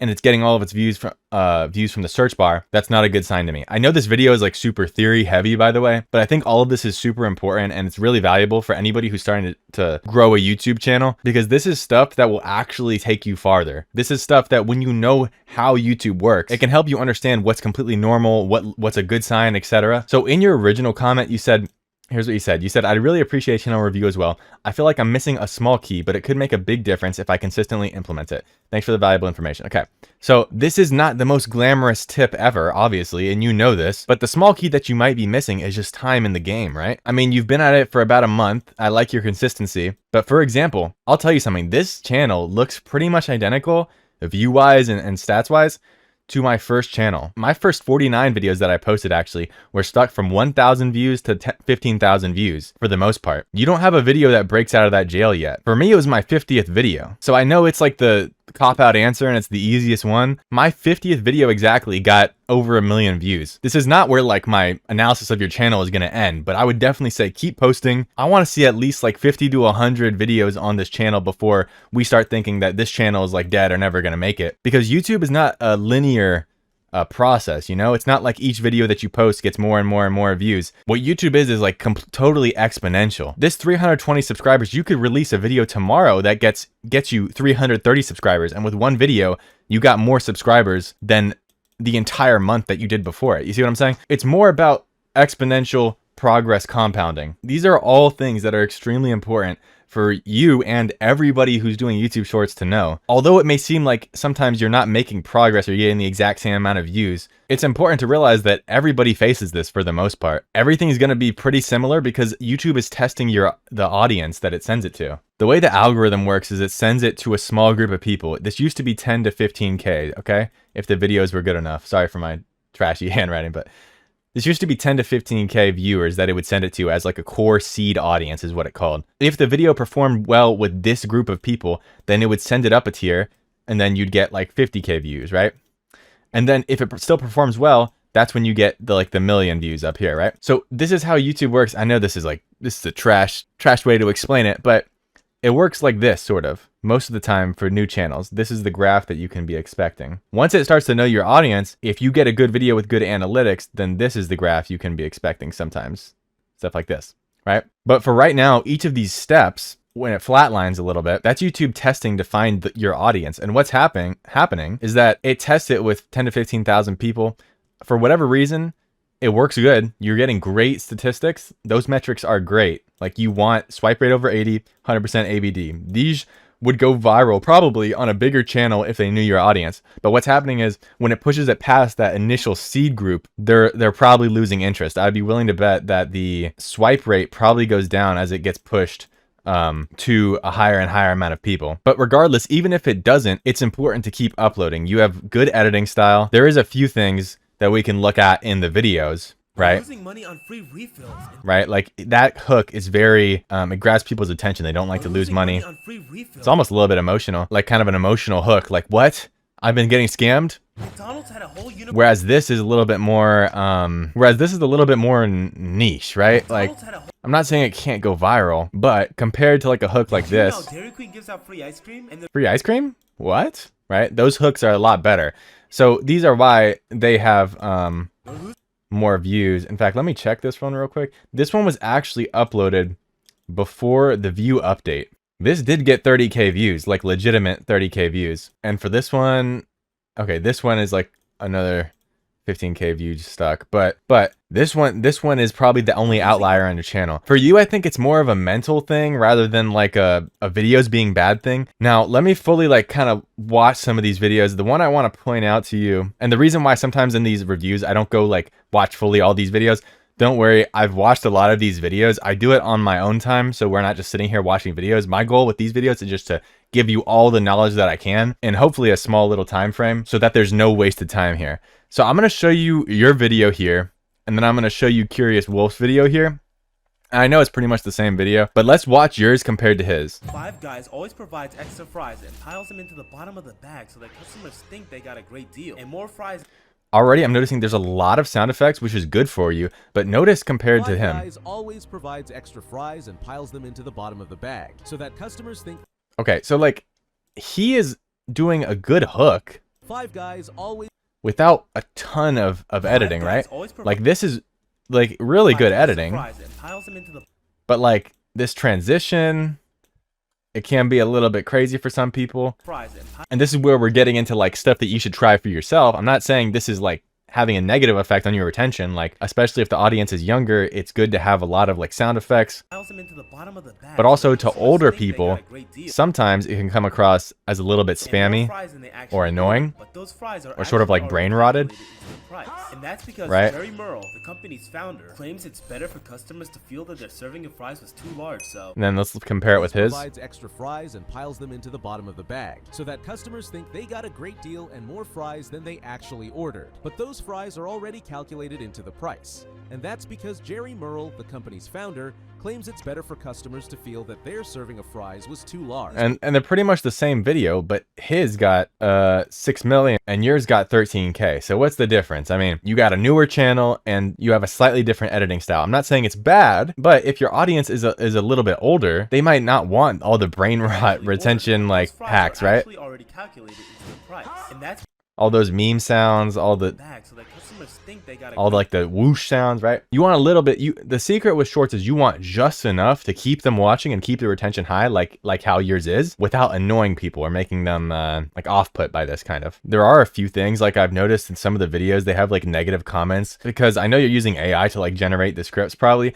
Just be a little bit more like choosy with the topics that you choose. And of course, like this guy's channel is like a great reference point. He's pretty much mastered like how to talk about this stuff. I do think you could do with some like other videos besides McDonald's. I know you do Dairy Queen. I know you've tried other things for sure.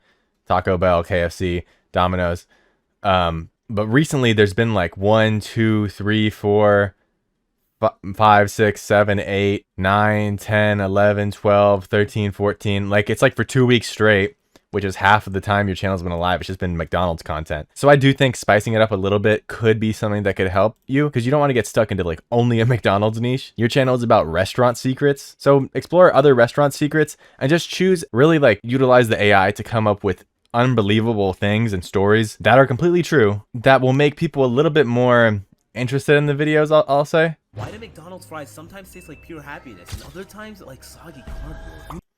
Like, it's not a bad, I'm just trying to think of how I make the hook better. Like, it's not like it's bad. It's just try different things with your hooks. I would say something like McDonald's changed the way they make their fries, but now they're starting to regret that decision because, and then you explain, right? That's just my 2 cents of those. A good strategy for shorts hooks usually is something like, this happened, but you're not going to believe the reason why. But you can't say, but you're not going to believe the reason why, or, but you're not going to believe why this happened, because it sounds too scammy. It sounds like you're trying to get them to stay on purpose, and people hate when they feel like they're being advertised to or being taken or being sort of toyed with. So you have to do it very subtly. Keep playing around, doing a lot of trial and error with this stuff. Again, you got to get more videos out there. Don't be discouraged, because any video is like a ticket into a lottery, right? Maybe it'll get 1K views like this one, or maybe it'll get 3 million. You never know unless you keep going. So I know that was pretty like theory heavy, and like I didn't really talk about the videos too much. That's because I think your videos are good, by the way. That's a compliment. But don't look at these guys like who have like 138 videos and 192K subscribers. There is always somebody who has something better, right? There's probably a dude with like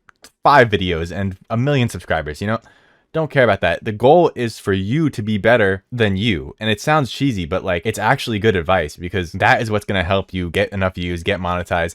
These videos are like, YouTube will accept you to be monetized. Try to use unique clips for everyone. Be a little bit more choosy with your topics of what you're talking about. Try to maybe hold back on some of the videos that are like, if they have too many like girls kind of doing questionable things. Like, it's not bad, but it's like, this is not the average type of person who works at Pizza Hut. You know what I mean? So again, just play with stuff. You're on the right path. This video definitely was more like theory and knowledge based, but that's because you are doing really good with the editing. I think that you have something here. You've got a good niche and you can edit well. So keep doing what you're doing. Know that like YouTube is a long-term game and that any video could change your life. So I'll be tracking your channel's progress. I want to see you at 100 videos in about, what is that, 3 months? I'll be seeing how your channel's doing and monitoring it. If you got any questions, just ask me in the comments. Hope this video helped you. Peace out, guys. Now, guys, if you're anything like me when I started with YouTube Shorts, what I wanted more than anything was feedback. So that's what we added in vids.so, so you can always get it. Now, not only do we have a video analyzer for other people's videos where it gives them a report card of what they did well and what they did bad, and your own videos, but we also have a channel audit section where you can connect your own channel and get your whole channel audited. So I know I can't get to everybody's channel. There's just too many people, but if you want good advice that's trained on my methodology that's proven to work applied to your channel, click the link in the description to access vids.so and get instant access to feedback for your own videos. Hey guys, we back. Today I'm going to be doing some more channel reviews. I think it's important. I'm going to try to do as many channel reviews as I can. By the way, a lot of you guys asked how I'm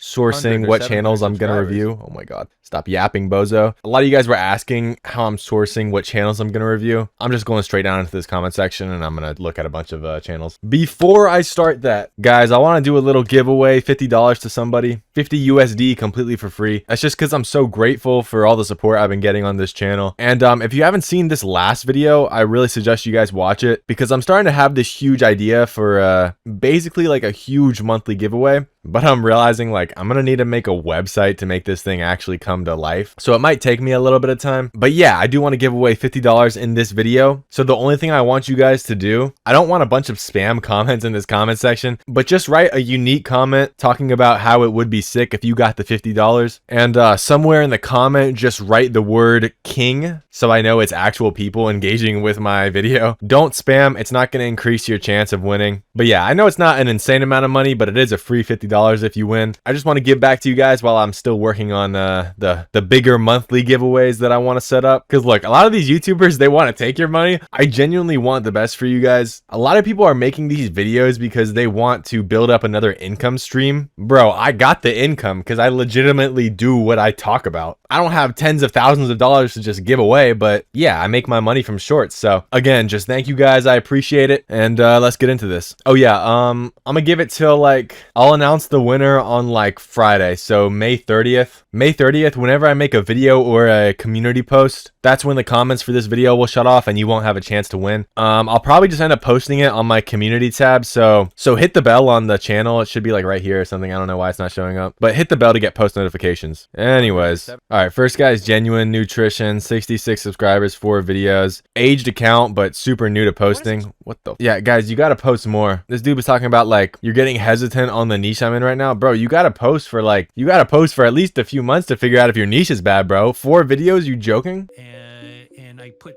9 teaspoons of sugar in it. And it's not really compelling. I'm not a big fan of peanut butter. You know, I don't like the background music. You gotta have more dramatic background music, to be honest with you. A can of regular soda contains.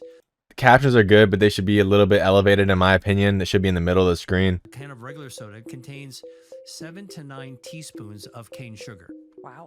You come to my house, and I offer you a glass, and B-roll's not bad, but you should like figure out a way to stand out here. So you're just clipping. So with the clips, do something funny. Like you're doing offer you a glass, right? So I don't know. I just went on TikTok and searched out funny glass. Use a clip like this, bro. Just figure out a way to stand out. The background clip, the B-roll is just boring. And I put 9 teaspoons of sugar in it and say, hey. I just searched up like sugar funny on TikTok or something, right? Like obviously get a better clip than what the fuck? Obviously get a better clip than this, but like this is 10 times more entertaining than like somebody just scooping sugar out of a jar, bro. Background music needs to be more dramatic. Search up popular Joe Rogan podcast clips. Take note of the background music that they use, because a lot of the background music they use for Joe Rogan podcast clips would apply here. In fact, I'm gonna show you the start of this video. Olive oil is actually the safest cooking oil. You might want to actually like experiment with doing a clip first thing, like a visual hook. So oh my god. So figure out a way to source funny videos on TikTok or Instagram that have something to do with oil, you know, and for this video, because it's why olive oil is the safest cooking oil, and figure out a way to make this visually intriguing. You're gonna need something that kind of looks crazy, that draws people in, because this dude talking in a slow, gravelly voice with slow background music is not gonna pop. But like, you're only 4 videos in, so it's kind of useless to be analyzing these videos. You got to keep posting for at least a month or 2, bro. By the way, I don't know if some of these guys actually want a channel review because they didn't comment anything, so I'm gonna assume no, unless they say specifically they want a channel review. Hey Max, I started this channel about 4 months ago and I've seen little to no progress with 100 videos. You're doing something wrong off the bat. I watched your videos on how to make these commentary shorts and realized my editing is good, but not made the right way. I haven't niched down on my channel. My question would be if I should continue on this channel with the dedicated niche or just let it go and start a new aged account. First off, without even looking at your channel, should you continue with this channel? Bro, you have 78 subscribers. With all due respect, you're pretty much already starting from scratch. But let's look at this. Everyday internet amateur, 119 videos, aged account, 78 subscribers. This is an abysmal ratio. Something's going terribly wrong. Let me look at your most latest video. This woman kills these eggs with no remorse. At first sight, you might think she's doing It's a bad hook. This actually isn't a bad concept for a video. You just did it pretty poorly. I mean, a few views are still coming in, so you never know. Maybe it'll go viral. But if the rest of your channel is anything to go by, it's probably not going to go massively viral. So what you're trying to do is recreate this video. This girl was walking around when she found these strange red balls and decided to crush them. But it turns out, which is 10 times more entertaining than...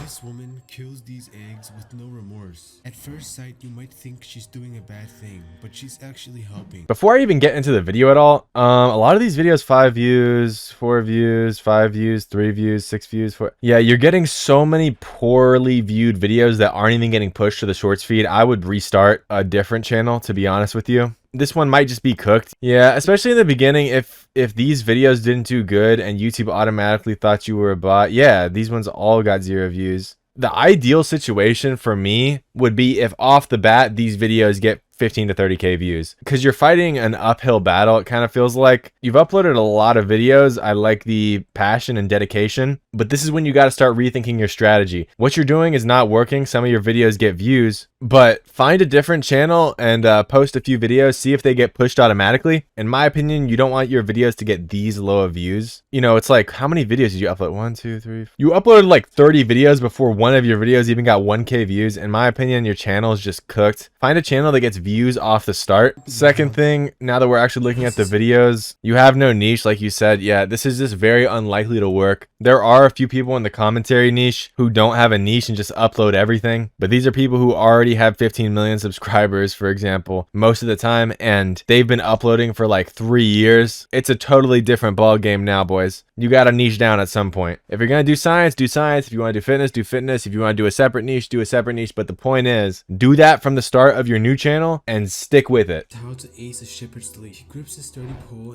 Speak a little bit louder. This is how to ace a shepherd's lead. He grips a sturdy pole and dives off this cliff with flawless precision. I'd move the captions up. You guys already know what I think about that. Or if this is an 11 Labs voice, just make it a little bit less stable. It sounds way too monotone. This is what you call smart thinking. Yeah, you need to work on the hook. So it's like in this video, right? This guy wanted to mess around with these girls and you should just say something dumb like, this is why you should never try to get revenge on people. This is an example of how revenge only hurts you. mess around with these girls and pour water on their leg. It's so much more bold and like compelling than This guy wanted to mess around with these girls and pour water on their leg. So for the next channel you make, add a little bit of controversy, work on the hooks. Your editing isn't the worst. It's also not the best, but it's not over edited, which is great. Find a channel, make a new channel and find a channel that gets pushed automatically. Stick with a niche. Try to pronounce words wrong, get facts wrong. Put the hashtag shorts after the title, by the way, just in case somebody's scrolling. In the homepage, for example, you want to have the title first and then shorts, not shorts and then the title.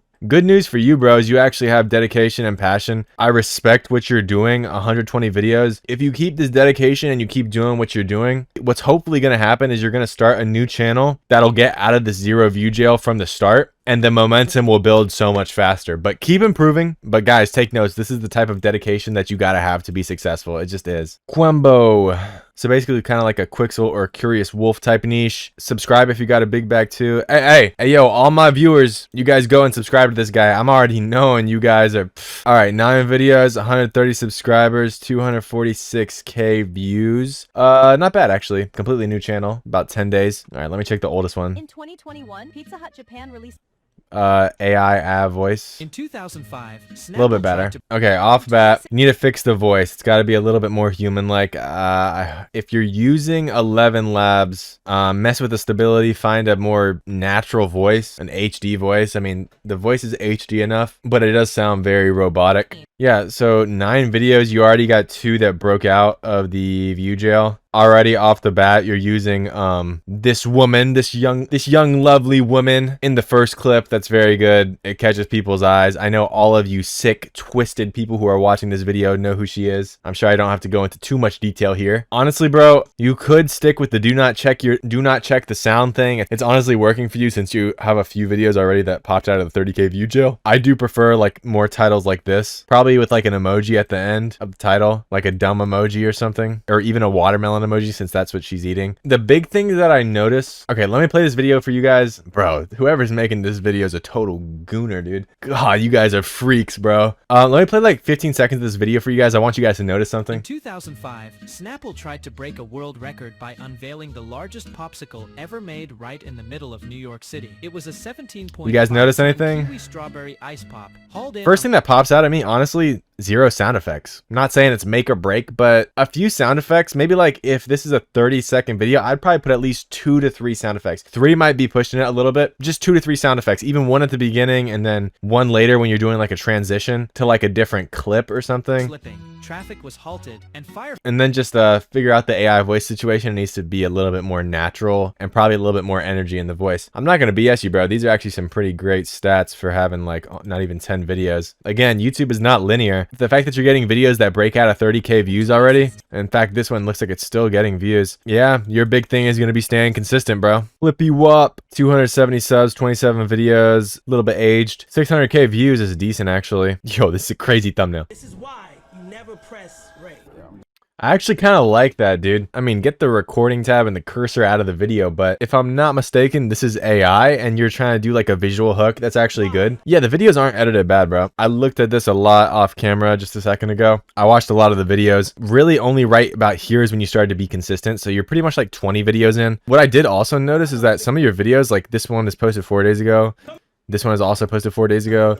This one was also posted 4 days ago. Instead of doing 3 videos in a day and then skipping for 3 days and then whatever, post daily. Like when you look at your clips, right? Versus this, like another successful clipper. There's nothing really that crazy different with his editing. What you are going to notice though is he has a ton of videos. And that's just because, unfortunately, if you're going to be clipping other people's stuff with no commentary of any kind, it's hard to separate yourself. For right now, since you're still trying to get a video that pops out of that 30K view jail, really, I would suggest, again, find a video that did well for like Kai Cenat clips. So this one's like an outlier, has like over 1 million views, right? Grab the original source clip. Don't just like copy what this guy did. Do your own edit and your own title and try to recreate it. Basically what you're going to be trying to do is get a video that actually pops out of this 30K view jail. And once you start getting 1 or 2 viral videos, it doesn't really take that much. Once you start getting a few viral videos, then the whole rest of your channel will start to get more momentum. I wish there's more I could tell you, but there's really not too much that you could do differently. I respect the hustle, but sometimes with these clip channels, it's just going to take a while, man. So figure out a way to just enjoy the ride. Post daily. Please post daily. Don't be doing like 3 posts in one day and going MIA for like another 3 days. Just stay consistently posting daily. I think eventually your channel is going to start gaining momentum. But again, it might take a few months of consistently posting. All right, let me look at 1 or 2 more. Crazy Footy FC. February 28th, 34 videos, so relatively new channel. 400K views, 270 subscribers.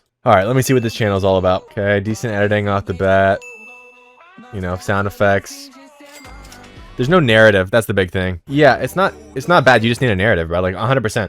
Wait, what is this? What, is there like a watermark in your video that you're blurring out? Okay, I think that was just a one-off thing. By the way, these emojis that drop in, this one and this one, they just scream. I don't know why, bro. I don't know why this is the case. This stuff just screams like third world country. I'm not trying to be funny. You got to try to figure out a way to make this seem like something that would appeal more to like the US demographic and get a higher RPM. Would be like tracking an iPhone laugh emoji. So you search up like an iPhone laugh emoji, you take this, you put it into your editing software, and then you just follow it with this kid's head, so it's right above his head right there. That looks 10 times more higher quality than just dropping down a random weird gif of like a laughing face. And then the big thing is just you need a narrative, bro. So this is actually good. It's fine when you do like these arrows pointing down to the players. This is super clean, but you got to have some sort of 11 Labs voiceover or something here and just say some BS, bro. Like it could literally be like this, like PayPal kept trying to get this goal. You know, it's something simple, just like stir some controversy. See, this is actually your most popular video and you actually have some form of a narrative here. Like it's not a voiceover or anything, but you have this little talking head saying Mbappe can't score free kicks. Imagine if you posted this video, but you actually like commentated over it or had like an 11 Labs voiceover, something like, this is proof that Mbappe can actually score free kicks, because after he tried here and after he tried over here, he still wasn't successful. But then the craziest thing happened. Boom, you have a narrative. It gives people a reason to watch. The only reason that somebody would watch this video is if they're a fan of Lamine Yamal and they read the title to see that it's his signature goal. You got to find a way to appeal to a mass amount of audience. Sure, there's a huge audience for people who do know who this is and who want to watch his signature goal, but there's no narrative and you got to have a way to hook people in. For now, that's all I'm going to do because I'm super busy today. But don't worry, I'll be doing more. Don't even stress, guys. Just remember, if you already forgot, because you have a goldfish memory, type a unique comment down below in the comment section if you want to enter the $50 giveaway. Just make sure it has the word king in it so I know which comments to put in the randomizer. Yeah, boys, I hope this helps some of you guys out. Some of you guys just need like dedication and consistency a lot of times, man. Anyways, I hope this video helps some of you guys out, and peace out, man. Now, guys, if you're anything like me, when I started with YouTube Shorts, what I wanted more than anything was feedback. So that's what we added in vids.so, so you can always get it. Now, not only do we have a video analyzer for other people's videos where it gives them a report card of what they did well and what they did bad, and your own videos, but we also have a channel audit section where you can connect your own channel and get your whole channel audited. So I know know I can't get to everybody's channel. There's just too many people, but if you want good advice that's trained on my methodology that's proven to work applied to your channel, click the link in the description to access vids.so and get instant access to feedback for your own videos. Hey guys, we back. I'm doing some more channel reviews. I know you guys like these videos, so hey, I'm a man of the people. I got y'all. I know my upload schedule's been a little bit inconsistent the last few weeks, but drop some video ideas that you guys want me to cover or videos you guys want me to make down in the comment section below. I read all of them. Now, just so you guys know, most of the channels I'm reviewing today will be from my Discord. It's completely free. I'm not trying to sell you guys anything, but I would strongly recommend joining the Discord. We got a lot of good people in there. My goal for it is for it to be the best YouTube Shorts Discord, and people have really been helping each other out, which I love. I'm also more active in there, and so if you guys just have any questions, please join that. It's easier to help you guys out, as well as there's just a whole bunch of people, a big community of people also making YouTube Shorts, which is sick. Anyways, enough with the yap. Let's do this. First channel is Delta Shorts. 18 videos, 250,000 views. Now, you don't have crazy views. That's sort of normal, especially if it's your first channel. You know, 18 videos really isn't that much anyways. A lot of you guys want results overnight. Let's check out one of these videos. When this guy bet $50,000 to see if he could hey, eat yo. his animal, he immediately regretted it. Bro's using my voice. When this guy bet, okay, this all right, let's watch one more. To change this woman's life because this lady's husband died in a war and was pregnant. The kind man decided. Oh, plug by the way. If you guys like my voice and you want to use it, links in the description. Let's go. To donate her $50,000, and her reaction was priceless. $1,500. No. Yes. I cannot take that. Yes, you can. Listen, take 300 of it, spread with them, and you keep $1,000. All right, bro. I'm about to fall asleep. Come on, bro. All right, so here's the issue. First off, regardless of the video quality, your videos sometimes do not get pushed. Like, you got 30K, right? So you do get stuck in that 30K jail sometimes, like 32K, 29K, 29K for like 5 in a row. But then you also have a lot with 0 views as well. 40 views, 31 views. And then the last 2 you've posted as well, 13, 20 views. But then also you started taking these long breaks. Yeah, July 5th. Let's see this one, July 6th. So that's a daily upload. July 7th. Okay, I'm a liar. No, look right here. July 18th. So you didn't upload for like almost 2 weeks, probably because you got stuck in that 0 view jail. But here's the issue. When you're not consistent sometimes, and this has happened to me before on random channels, I don't post for like 2 weeks. It literally kills the channel. I don't know. That is why I always stay consistent, bro. Even if it's not daily, if you can do every other day, hell, even every other 2 days, it's fine as long as it's a consistent upload schedule. But you can't go from uploading daily to all of a sudden not uploading for 12 days straight, right? That's just not going to work. So before I say anything, this channel might be boned now because you're just inconsistent, but let me focus on the actual video quality, right? So if this video did get pushed, for example, let's focus on it, right? This man decided to all right, first things first, pop-up arrow, that's decent. You got a mask for the text on the screen, that's decent. This woman's life. There's no zooms or anything I noticed. Like, you kind of just play the video. I mean, you restarted a few times, but there's no zooms into her face or anything. In my opinion, those help to actually show what you're talking about. The same function as the arrow, right? The arrow is supposed to point out what you're talking about. Like, for example, in this one, decided to change this woman's life because this lady's you're talking about this lady right now and was pregnant, and how her husband like died in the war, and this woman's like looking away, going off camera, right? These are just minor things, but you guys got to understand when you're telling a story, you got to cut the video up, you know, to accentuate your story, because you want to make it show what you're actually talking about. And then when she speaks here, and her reaction was priceless. When she speaks here, No. Yes. I cannot take that. Yes, you can. instead of just letting the auto captions do all the work, I'd probably add like a specific text box up here for what she's saying in quotations. That kind of shows that it's more of what she's saying and not just the auto captions. Let me see the hook real quick. This man decided to change this woman's life because this lady's husband died in a war and was pregnant. The kind man decided to donate her. Yeah, your scripts need work. So if you want like my actual advice, I mean, this is gonna sound crazy, but I probably would have said something like this. Instead of this man decided to change this woman's life, I probably would have said something like, when this waitress told a customer her husband died in a war, he reached into his pants, but it wasn't what she was expecting because he actually pulled out hundreds of dollars from his pocket. Like, it sounds troll, but like it gets people's attention, right? And that's what you want to do. You know what? I'm gonna just go all the way through. I'll just make a whole script here. Why not? I got you, boys. All right. He actually reached in his pants and pulled out hundreds of dollars from his pocket, and then he handed her a $5 bill, telling her that she clearly needed the money more than he did. And although she said she couldn't take it, within 5 seconds she took the money and started crying. This guy is a hero. So that's probably what I would have said for this video, okay? That's how you gotta do it, man. You gotta have fun making your scripts. Now, I see you did try to use the music deal. Keep in mind, guys, the music deal RPM is way higher when the short is over 35 seconds. Like this one's like 20 seconds right now. If it's under 35 seconds, it's gonna give you guys trash RPM. I'm just being honest. Once you get over 35 seconds, then you can really start getting, you know, higher RPMs with the music deal. If you guys want to sign up for a high RPM music deal, the link for that is going to be in the description as well. And if I can remember, I'll link the video I made about it, which is this one, or you can just, you know, go to my channel, watch this video, how to get a YouTube Shorts music deal. But anyways, this channel might be cooked, just realistically. Dude, you know what? I should probably just start saying what I would do in you guys' situations. What would I do in this situation? I would probably warm up a new channel. I wouldn't quit.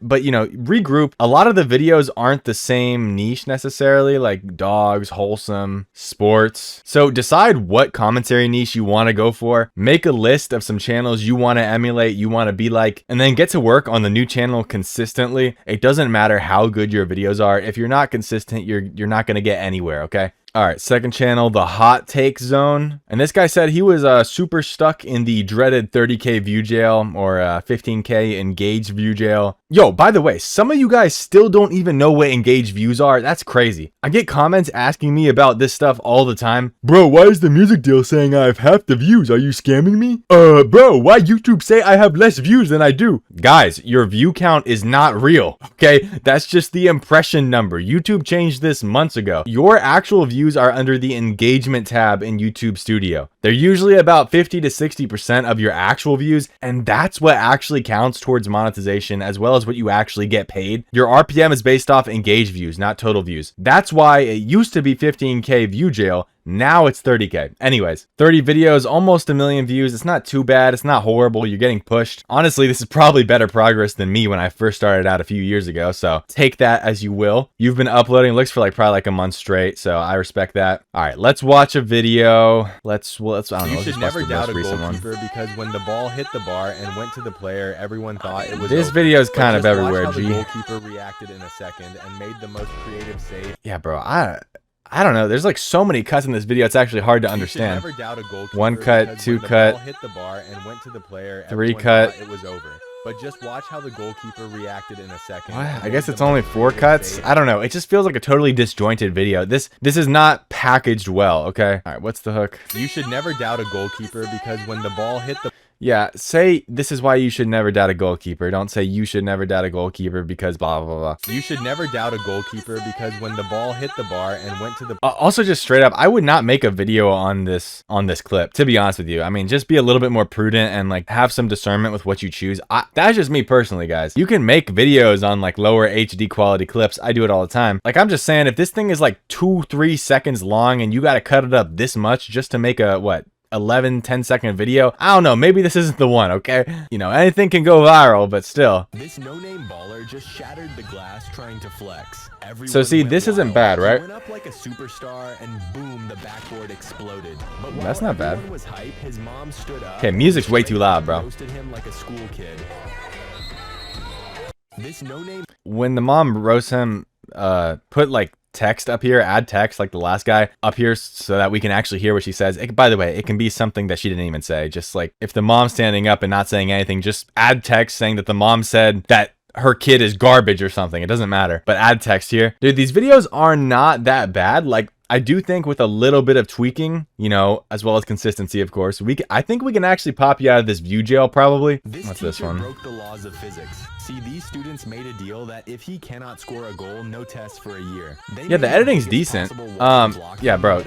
Turn down the background music a little bit. I don't know if it's my voice or what. Like, I know my voice has a little bit more bass, so for funk songs, it can get a little bit muddy if the music volume's too high and the music has a lot of bass. But just be aware of that. I would turn it down regardless, anyways. Now, most of these clips I have seen before, and the thing is, yeah, there's proof of concept, right? But you should definitely be making sure your video is better than the original video that went viral. Like this video by itself, right? I'm gonna just play it through one more time. The laws of physics. See, these students made a deal that if he cannot score a goal, no test for a year. They made the biggest possible wall to block him, but as soon as he took the shot, they realized that they messed with the wrong guy. The ball cuts through the air like it has GPS and goes in, leaving everyone speechless. Yeah, it's just like there's nothing that really like calls to me and screams to me from this video. Like I don't know why I would watch this video over the original viral videos that were made on it, you know? You got to add something, I don't know, something crazy in the commentary, you know, some way that you could pull people in or some way that you could say something wrong or whatever. It doesn't matter. Like you don't just want to copy somebody else's video. But yeah, that's my main thing with you. Like turn the music down, work on the editing a little bit as well as the script. Like this hook, for example. Just shattered the glass trying to flex. Like I don't know, it's just you guys write stuff that does not inspire curiosity, if that makes sense. Like if you're trying to convey that this guy is a great, mysterious, great basketball player, instead of saying this hook, just shattered the glass trying to flex. I mean, is that like an AI hook or something? Just say the internet is saying this kid is better than LeBron James. You know what I mean? Like just who gives a bro, we just trying to get that bag. Like make the video entertaining. You make entertainment, okay? Get it through your head. That's how I see it, but don't give up. Just stay consistent. I feel like with consistency, you could be on the verge of a breakthrough as long as you're improving every video. And then by the way, your heart's in the right place with the editing, right? But for some of these shorts, for some reason, you do these weird like glitch effects, like you cut the clip way too quick over and over again, or you do this, right? This glitch effect, like that's not, and you did the same thing right here. This like glitch effect. I get that that's the transition, but just I would choose something a little bit different there, you know? You don't need to spam restart or refresh the clip. You know, if the video is like 15 seconds long, you might run it back once or twice, right? That's it. If the video is super short, right? That's the way I see it. All right, cam takes what? Am I right, guys? My bad, my fault, y'all. That's, you know, I gotta throw in a little dad joke every now and then. It was okay. It was kind of good, right? All right, let's see a video. Why is this muted? When Kai Cenat was eating out. Dude, this is what I'm talking about. This is what I'm telling you guys. Finally, somebody actually does what I say. Okay, I don't know if you got this for me or what, but this is exactly what I tell you guys to do. And I guarantee, by the way, all the comments, I don't even have to open this. All the comments are gonna be like, it's not actually Kai Cenat. I bet you, bro, because it's 13 comments. I'm gonna open these up.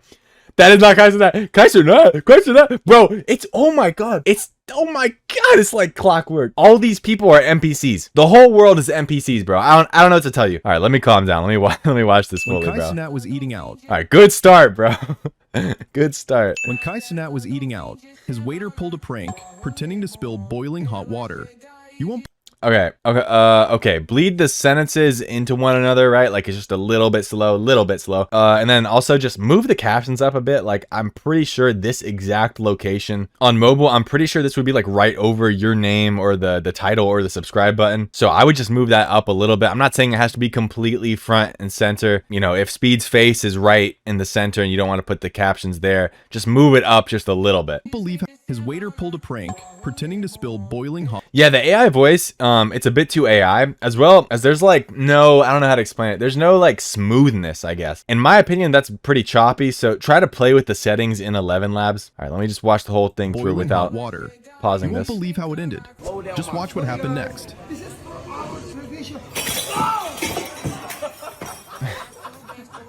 All right, hold up, bro. You were kind of cooking, but you kind of sold a little bit. So you didn't let the music drop at all, like towards the end here. Like the music didn't drop. If you're not going to let the music drop, you might as well just use like a troll song, like Rat Dance or something, right? If you're doing like a funny prank video. Because the whole point of funk songs is to have the music drop, to be honest. I mean, that's how I see it. You want that hard thumping bass. In my opinion, it should have dropped like right when this guy dropped the T or whatever, right? Boom, like that should have dropped there. It just feels like we're waiting for something that never happens, which I guess could be a strat if you're trying to get, you know, if you're trying to get like maximum amount of attention. People are going to be like, bro, I'm waiting for the drop. And then I probably would have just cut the video just like 1 second earlier. It's not bad, but I probably would have cut the video right like there or something, right? Like 1-2 seconds earlier, because there's not really much going on here, but I guess his reaction is there. So, hey, overall, not too bad. Watch this. The way this Kenyan athlete runs is truly effortless. Compare him to the world-class runner in front, even he looks like he's pushing. The Kenyan just glides past. barely. All right. For this one, like, I know this video has been posted a bunch too. That's fine. Now, me personally, I probably would have started with like a zoom in on the guy on the left and then slowly zoomed it out.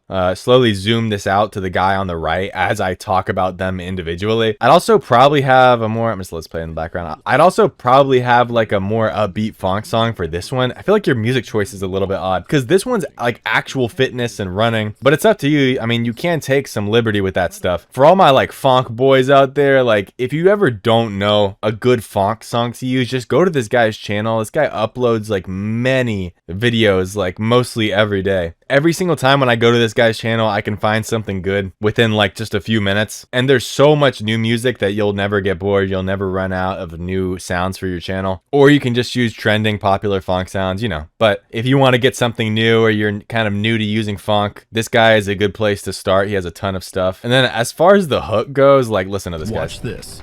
The way this Kenyan athlete runs is truly effortless. I don't know why people do this, bro. The hook just being like, watch this. I beg you guys, bro, just start off by saying something bold like, this is how fast runners are compared to an average person. And then just talk about how slow this guy in the front is. That stuff works, bro. But hey, at the end of the day, this one did get pushed a little bit more, you know, popped out of that 30K view jail. So stay consistent. There's definitely also an upward trend that I noticed on your channel. Like if you take the average of the first 10 videos you uploaded and then take the average of the last 10 videos you uploaded, there's a positive trend here. I know it's easy to get lost in the sauce when you're grinding out every day and you feel like you're making no progress, but you're doing good. You're reaching new highs for your channel. That's what matters. If I were you, I'd just keep posting every day, improving, trust the process, because you're reaching new highs, which is a positive sign, right? Also, you're only 20 videos in, so, you know. If you guys aren't signed up for a music deal yet, the one in the description is a high RPM music deal, and it's also the one I personally use. Music deals are just basically a way to make money from posting your YouTube shorts, even if you're not monetized, and there's no view requirement or any other requirement. With other music deals, I was getting like 2 to 3 cents RPMs. It was like a robbery. But with this one, I usually average around 8 to 10 cents, which is a pretty substantial amount for music deals, can't lie. So anyways, if you're interested in that, links in the description. Also, comment down below video topics you guys want me to cover. Look, I'm a man of the people, okay? I want to upload, but I usually don't know what to upload, so just comment down below ideas. And yeah, I hope this video helps some of you guys out. Peace out. Now guys, if you're anything like me when I started with YouTube Shorts, what I wanted more than anything was feedback. So that's what we added in vids.so, so you can always get it. Now, not only do we have a video analyzer for other people's videos where it gives them a report card of what they did well and what they did bad, and your own videos, but we also have a channel audit section where you can connect your own channel and get your whole channel audited. So I know I can't get to everybody's channel, there's just too many people, but if you want good advice that's trained on my methodology that's proven to work applied to your channel, click the link in the description to access vids.so and get instant access to feedback for your own videos. Hey guys, hope you guys are doing great today. Today's going to be another channel review video. If you guys appreciate these videos, if you guys want me to do some more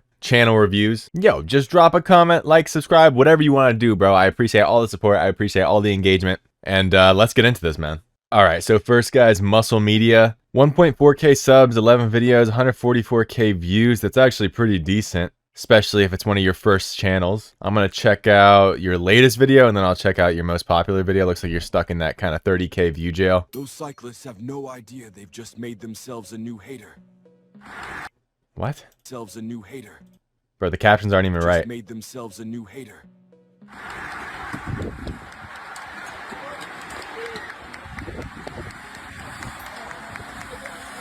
The wording is kind of weird. I like how you're doing what I told you to do with the pop-up text in the middle of the screen. That's good. You got a good arrow. The clip quality isn't that high. It's also kind of framey. Like, it's not 60 FPS. Let me see this one. This is why you should always listen to your coach. Yeah, where are you downloading these videos from, bro? Like, it's good that you source them. You need to get a better downloader. Because some of these videos... Coach gave him the right technique, and then something unexpected happened. They're like 15 FPS, bro. This is why you should... So the voiceover, it takes a second to come in. This is why... You guys see that? This is why you should always listen to your coach. Instead of the red circle here, I would put the red circle like on this guy's head moving, tracking with it, or on the ball, tracking it just for a few seconds. You should always listen to your coach. The boy was struggling to score. Also right here. This is why you should always listen to your coach. Right there should have been a transition and a little like sound effect, like a whoosh or something. The sound effect doesn't have to be very loud or anything. You just want it to make it seem like there's a little bit of a transition. So yeah, you need to make sure the voiceover comes in automatically. It's like 1 second in and then the audio comes in. Always listen to your coach. The video quality needs to be a little bit better. Not necessarily in terms of the actual HD quality of the footage, but in terms of it's like laggy for some reason. Same with the captions. I don't know why, but try to if you're using CapCut, try to export at like 60 frames per second. Then again here, look at the space and gap between the two sentences here. Watch. Coach. There's nothing going on. You're going to drag it. What you're going to want to do is drag this into like an editing software. If it's CapCut, whatever, you know, work with what you have. But you got to like slightly bleed the sentences into each other. This is a short. The short is 13 seconds. It's basically 12 seconds because your voice comes in at 1 second. But you have very, very limited time in the short. You got to make everything fast-paced. As fast-paced as possible, bro, without becoming too brain rot. It's not the biggest deal ever, but the titles aren't the best. Ain't no way. And then you discredit the guy. The title can literally just be the hook. Always listen to your coach. All right, let me check out your most popular one. This Russian man can defeat any... Yeah, bro, the quality of this clip is not good. I've seen the videos of this guy. He has HD footage on his Instagram. Like, if the video quality isn't the best, but the actual content of the video is good, if that makes sense, that's fine. But like, I know for a fact that this guy has higher quality videos online. So I'm trying to wonder, like, how did you get these videos to look less HD? So I'm pretty sure it's something to do with the downloader. He's called the real-life superhero for a reason. While training, he went bald and became the strongest Saitama. The craziest part is his diet, as he eats whatever he wants. Just remember, never disturb him. And then I see what you try to do here at the end. You try to do like a loop. Just remember, never disturb him. Like that just doesn't really work when you have a transition when you come into the clip. Just remember, never disturb because him. You got the same clip, but then you just put a transition effect in the beginning. So it's not really a loop, is it? I'm glad you changed the captions away from this Comic Sans font. The whole gym was shocked by him. For a statement that's kind of dramatic like that, you can add a riser. Your main things, dude, you got to focus on sourcing higher quality clips. I mean, I think the clips themselves are high quality on their respective social media platforms. But if the clip is uploaded in like 720p and then you upload it in like 360p, that's kind of rough. Like that just makes the quality of your video look bad. Add some transitions after the hook, right? So right here, I'll show you. The whole gym was shocked by him. Right there should be a transition and a sound effect. In my opinion, you don't want to overwhelm the people with the sound effect, but just a little bit of a sound effect. Try to export your video in higher FPS because your captions sometimes are a little bit laggy. You can't really see it on this one because they're not popping up. But on the videos where they have that little pop-up animation, you can tell they're just a little bit laggy. And then the main thing, the voiceover, play around with different voices. You might want a little bit of a brighter voice, if that makes any sense, rather than like a deep husky male voice like this. Have no idea they've just made them. I don't know, maybe like a younger guy's voice. Don't be afraid to play around with like a little bit of sound effects as well. Like when they throw a little bottle, if they're gonna throw one. Right here, you could do like a vine boom sound effect. And then the voiceovers, you want them to be sort of concise. You got to make them string together. So bleed each sentence into the next one. So that way there's no lag time where there's no voiceover at all. You have to think about who's watching these shorts. Like the people who watch this stuff are just brain rotted. If they hear like 1 or 2 seconds of silence, they're going to be like, what? And they're just going to swipe away. Work on the titles a little bit. Instead of like why spotters are important, you can say this is why spotters are important. How is this possible is fine. Capitalize all the words. To be honest, that's what I do. Looks kind of low effort when you don't even capitalize words in the title. I don't know why, bro. It just is what it is. As far as the profile picture, I would just go into Canva. It's free. Make a clean looking like M since your channel's muscle media. Other than that, you are getting pushed, so this does have a chance to go viral as long as you keep improving. I don't know if English is your first language or not because some of these videos are worded weird with the voiceover. So again, you want to appeal to an English audience. Try to make the English voiceover sound as normal and like it's your first language that you possibly can. Other than that, a little bit over 10 videos, 145k views. This is to be expected if you're kind of relatively new to the shorts game. Keep grinding, bro. You'll probably impress yourself in 3 months. And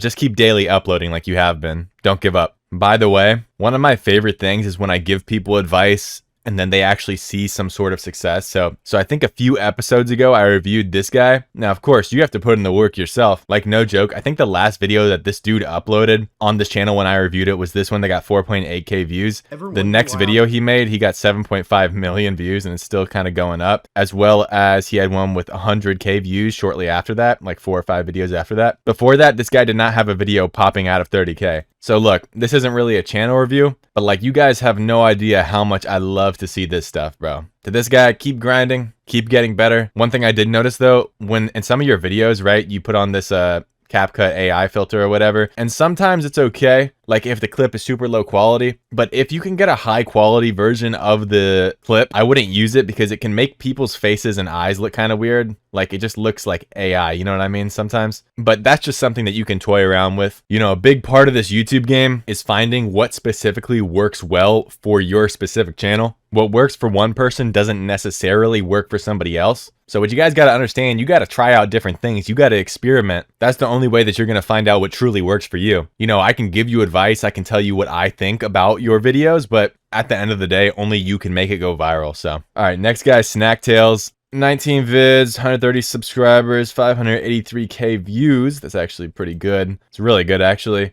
A little bit of an aged account, so it's not just made yesterday. All right, let's see. He does have a few that popped out of the 30K range. Let's check it out. In 2015, Burger King released a Halloween Whopper with a pitch black bun. They said it was infused with A1 sauce, and people thought it looked cursed, but that didn't stop anyone. The burger went viral, with thousands posting selfies and reviews. But then people started noticing something horrifying. Not the taste, not the smell. Their poop was turning neon green. In 2015... What the f...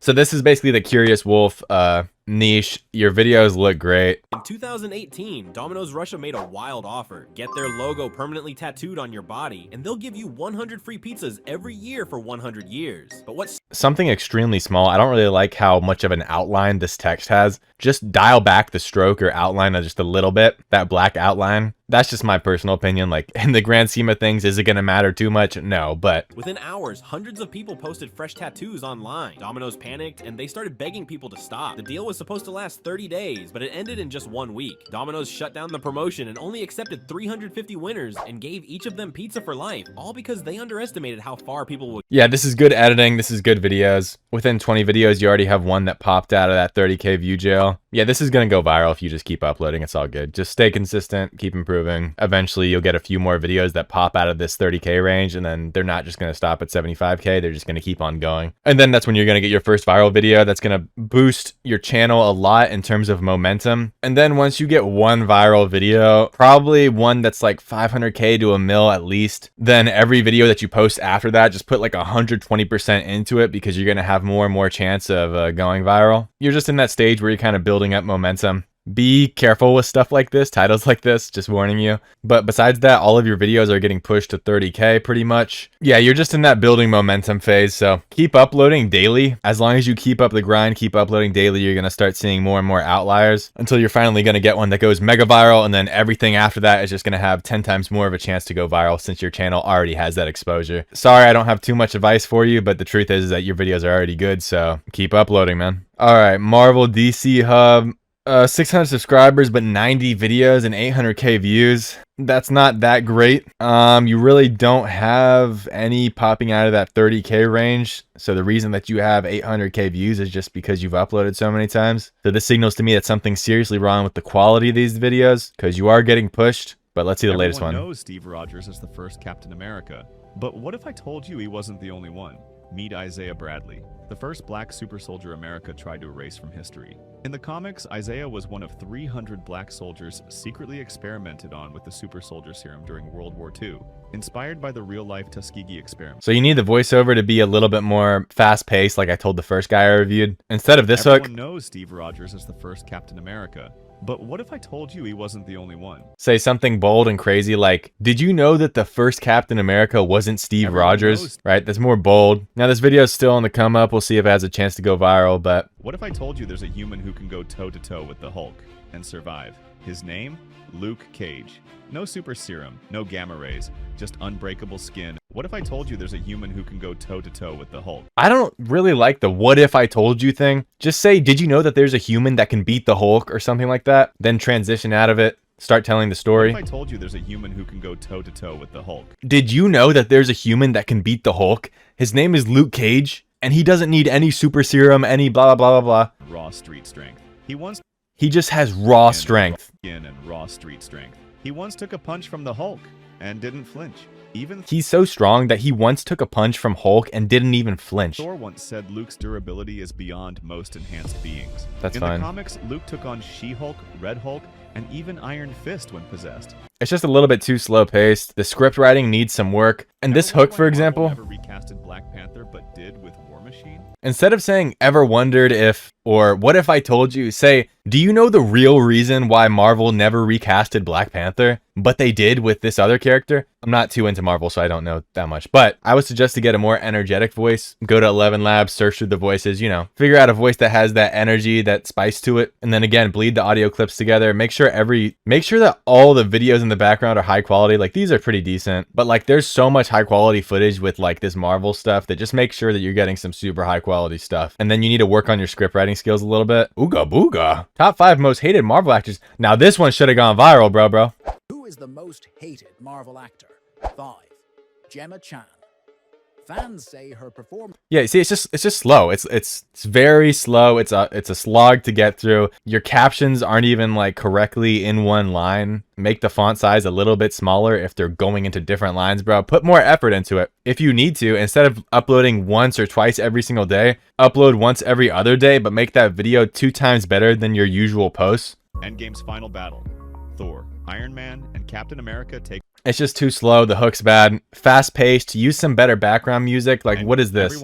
Why are you using this background music for this epic battle scene? Go to YouTube, type epic battle music. You don't even need to put no copyright. I just have to do that because this is a long form video. You can use any music that you want if your video is under 60 seconds. Go to YouTube, get a video like this. Boom. 10 times more intense. It's an action movie, bro. Think about who your audience is and then just continue to post and continue to get better, man. Does anybody know why my videos in the first push, the stats are terrible? Like the VBSA is terrible and the AVD is pretty bad. Then once it gets a second push, the stats just increase constantly. Yeah, that's happened to me before on a few different channels. Sometimes I'll get like some abysmal like VBSA, like 40% or something stupid. And then as it continues to push it, you know, it climbs up to like 80% or something. As long as the stats are increasing, then that's a great sign. When that happens, it usually just means that YouTube didn't push it to the correct audience in the first place. So it means it's still trying to find your audience, still testing stuff out. You know, just think about it logically, you know, YouTube pushes your videos to people in batches, right? The first batch they push it to is some unrelated demographic that doesn't like your videos. So the VBSA is bad. They don't really watch it all the way through. Then in that second batch, they're pushing it to the people that usually would watch like what, soccer videos, football videos, whatever you want to call it. So the stats go up. Although I will say when I look at your shorts, the views are so bad that like how good are the stats actually? I mean, are we hitting like 80% VBSA and 100%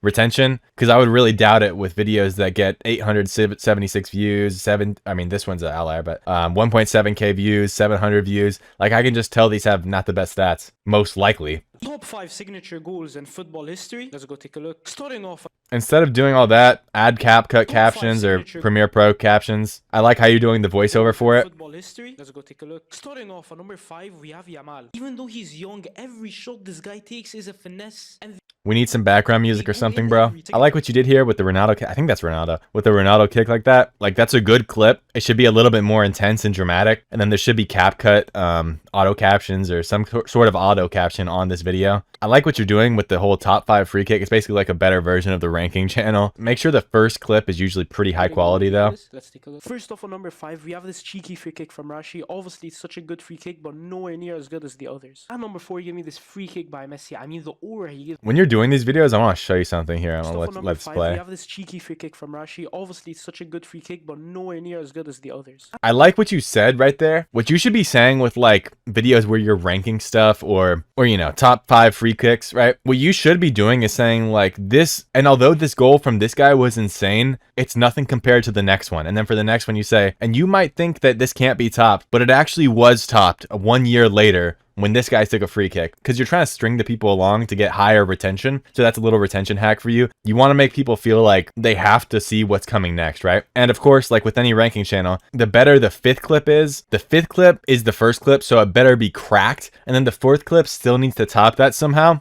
3 and 2 are a little bit iffy, but to actually get people interested in watching this, you have to make sure that the 5th clip is insane, because then people are going to be wondering, well, if this is the 5th clip, then what's at number 1? Like, what could possibly top this? So think about the order and how you structure things. Definitely use CapCut captions, and then take video topics from people in your niche who are actually already popping and then remake them in your own way. I like the commentary vibes you're going for. Keep it pushing, bro. All right, Crash Cam, 10 videos, 9 subs, April 15th, 16K views. Brother, try a new channel, brother. What the? Bro, all your videos are getting slammed, just absolutely railed. You're not even given a fair chance. Stop with that channel. Watch this video right here. See if you can apply some of those strategies to get out of 0 view jail. And then we can evaluate how like well your video's edited and stuff. Right now, it's completely useless to do a channel review on this because your videos aren't even getting pushed. YouTube just hates this channel. Get a new channel. All right, Basket, 8 videos, 40K views, 13 subs, a little bit of an aged account. During halftime, this guy was just goofing around, but what? You know, you can put like a mask. You can put a mask on the... Wait, that's not even in the video. What is this? It's just your captions are like duplicated. Come on, bro. I was just goofing around, but what he did next shocked the entire crowd. Your voiceover's too slow. During halftime, this guy was just... During halftime, this guy was playing around when this happened. During halftime, this guy was just goofing around, but what he did next shocked the... All right, let's see if I can do it faster. During halftime, this guy was playing around, but what he did next shocked the entire crowd. Shocked the entire crowd. Slow. What is that sound? Is that somebody's laugh?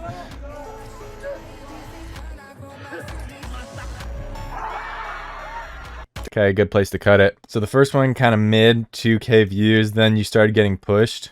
This is one of the smartest moves I've ever seen done. Okay, already your voiceover is a little bit better. You got some CapCut captions. I've ever seen done. Do like a little pan or zoom or something, you know? Like have it zoomed in on this section and then do a little zoom out and then do a little transition. This is one of the smartest moves I've ever seen done.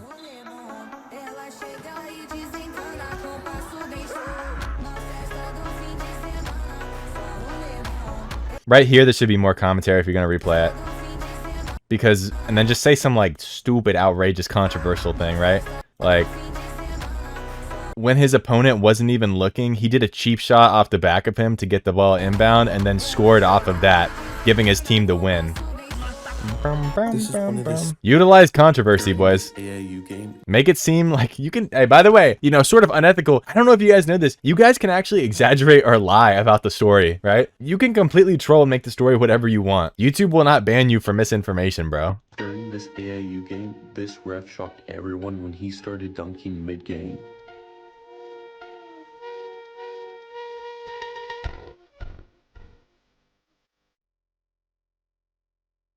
Instead of this clip for the first, I would honestly put like a slowed version of this clip first and then just rewind it full speed. During this AIU game, this ref shocked everyone when he started dunking.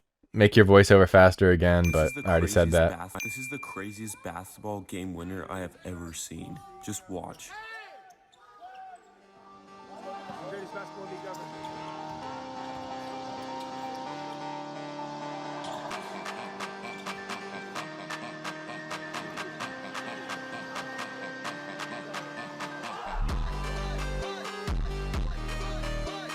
In my opinion, I would add more commentary to these videos. Like, you know, it's okay if you just talk in the beginning, but I would still, you know, do a little bit of extra commentary so we're not just watching this for like, what, 15, 18 seconds without any sort of commentary. I like how you're incorporating more zooms and stuff though. When they brick the shot, add little sound effects. Like when they brick the shot here, bounces off the rim, add like a, you know, clank sound or like a backboard, you know, rim sound. Other than that, you don't have too many videos. So like right now, it's kind of still feeling out your audience. You did get pushed to 30K people at least once in 8 videos, so that's promising. It could show that, you know, YouTube is giving you a chance when you have actual videos. Steph Curry is trash. Rage bait. Why Daddy LeBron deserves all the glaze. That's very interesting, very curious. Gotta love the people who watch this channel, man. They're just very interesting people. What can I say? Some of you guys are just real characters, man. Holy. Anyways, I hope this helps some of you guys out. Remember, even if you don't get reviewed by me, which I'm gonna try to get to as many people as I can, but even if I don't personally review you, these videos are still worthwhile because you can always take advice from channels that I review from other people. So just remember, if I don't specifically review your channel in each of these videos, that doesn't mean that these videos aren't worthwhile. But if you find this video valuable, you just want to support me, please leave a like, comment, subscribe, whatever you want to do. Till next video, I'll see you boys. Peace out. Now guys, if you're anything like me when I started with YouTube Shorts, what I wanted more than anything was feedback. So that's what we added in vids.so, so you can always get it. Now, not only do we have a video analyzer for other people's videos where it gives them a report card of what they did well and what they did bad, and your own videos, but we also have a channel audit section where you can connect your own channel and get your whole channel audited. So I know I can't get to everybody's channel, there's just too many people, but if you want good advice that's trained on my methodology that's proven to work applied to your channel, click the link in the description to access vids.so and get instant access to feedback for your own videos. Hey guys, what's up? Today I'm going to be doing some more channel reviews for you guys. I know I haven't uploaded in like a while, like 6 days. I've just been hella busy. I haven't forgot about you guys, and I do my best to get these videos out, but like I make a whole lot more money doing my regular YouTube shorts and stuff over this channel, and that's just because I'm not sitting here trying to monetize you guys or sell you some BS course or mentorship. So, you know, all my information is free for you guys because I'm actually a man of the people. But yeah, I don't want to yap too much before I get into the channel reviews because a lot of you guys left comments and,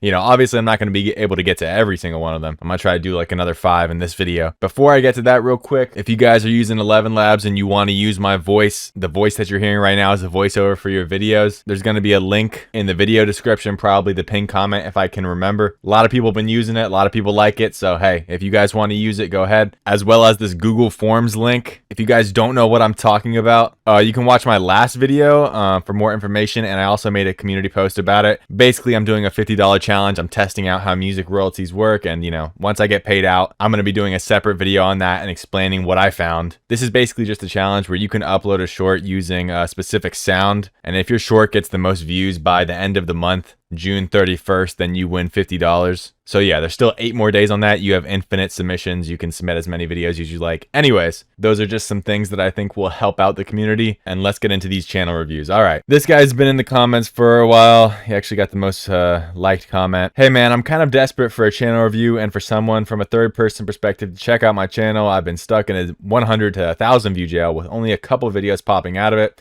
Followed your advice and specified my niche, and I don't think it's a video quality issue since the VVSA and retention are decent. Anyways, I really appreciate a channel review, man. All right, we got 94 videos and 2.6K subscribers, 5.7 million views. This isn't too bad. It's just not like blowing up, right? You do have videos that popped out, like 4 million here. This was 3 months ago. And like you said, a lot of your videos get stuck in that few hundred view jail. Okay, let's just check out one of your recent, most latest videos and see what's up. Randomly started painting a manhole in Berlin, as all the manholes in Berlin have very unique. I'm gonna shut up while it plays, so this as her hobby. And you guys can see the whole thing. Illegal to paint on public places and properties, nobody stops her from doing this. Later, she takes a t-shirt and lays it on the manhole to imprint an amazing design. But what's crazy is that she sells these t-shirts for thousands of dollars. But the cops don't arrest her since she cleans the manholes once she is. Okay, that kind of felt like a slog to me. I don't know why. It felt so much longer than 23 seconds. This woman just randomly started painting. The video quality in terms of like the HD is good. That's not the only factor, obviously, but that's okay. You have a decent title. Okay, so here's what I noticed off the bat, and this is just something, you know, I looked at a few of these videos off camera for a second here, right? You say you specified the niche, and so your description is I talk about unique people with amazing talents that blow your mind.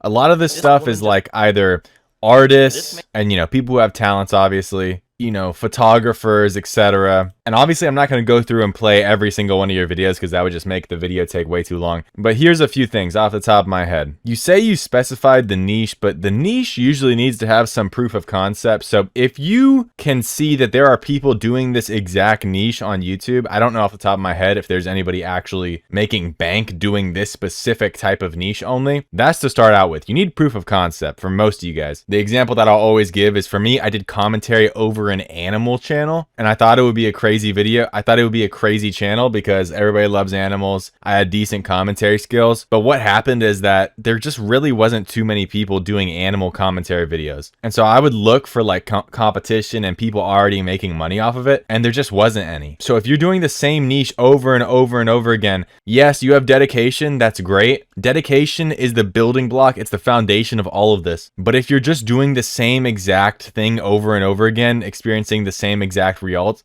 not getting the results that you want, that's actually not dedication. That's what is called insanity. And so I'm not against you changing your strategy, right? You only have 3K subscribers. You have 100 videos. There's a difference between quitting and just changing your strategy. When I was running the animal channel, I just realized after 2 months, it wasn't going to go anywhere, right? There wasn't that proof of concept. I couldn't find anybody actually doing it. I personally wasn't getting crazy views. And so I switched my strategy and then I blew up on that one. Second thing, your voice is pretty monotone. The 11 Labs voiceover is pretty monotone. I'm just going to play it real quick. This woman just randomly started painting a manhole in Berlin. As all the manholes... Of course, people use monotone voices all the time and blow up. It's just something to consider. Something to consider as well is that all of your captions are on the bottom. These are minor things, but you got to test out what worked for you. Me personally, I like captions in the middle. If the captions are in the middle, they sort of become the focal point of the short. Whereas if they're on the bottom half of the screen, they're kind of down low in that periphery of your vision.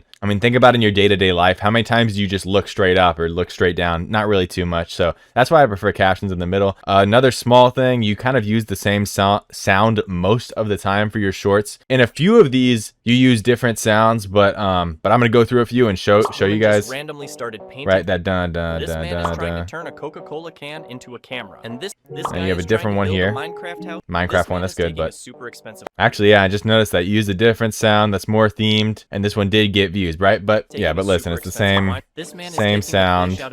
This guy is putting on. This Different man is one. building something. Same one. This man creates Different one. This woman is creating the most. Same This one. guy dropped all Same one, right? So it's the same cookie cutter type of short strategy for every video. Use that song. Start with this guy, right? This girl. This woman just This random- woman. This man. This is trying- man. This guy. This is trying- guy. This man. Is This taking- man. This man. Is This taking- man. I mean, it's very repetitive, obviously, and a lot of my shorts are repetitive too. But if you're not getting results, it's not just smart to just stick to doing the same thing over and over again, right? You got 3K subs, but experiment, right? Switch up your niche, find what's working. The ones that did pop off for you, the ones that did actually get views for you, didn't even necessarily have anything to do with people having unique, amazing talents. So this could just be an issue of like choosing the wrong niche. Obviously, not every single one of your videos is getting pushed, which is something to keep an eye on, but you still do have videos that get pushed and go into that 20 to 30K view jail. Although it's frustrating, as long as none of your videos are getting sent straight into like 0 in the shorts feed. I'm not sure about like 300 views. I'm not sure if this is not getting sent to the shorts feed at all. If it's not, that's a separate problem, obviously. And then I would just say choose catchier topics, right? Like I feel like without even seeing the views, I could tell you probably which videos did better. Like think about the difference in the topic between building a Minecraft house in real life versus sacrificing expensive wine for the perfect, what is this? Sacrificing expensive wine for the perfect shot, right? The packaging on this one is so much better. Building a Minecraft house in real life. The most beautiful photos is such an eye-catching thing. I know you said you probably want a video about how to write scripts would be good. And that shows, because you said at the start, I struggled to come up with anything even though it was so simple. Yeah, it happens. And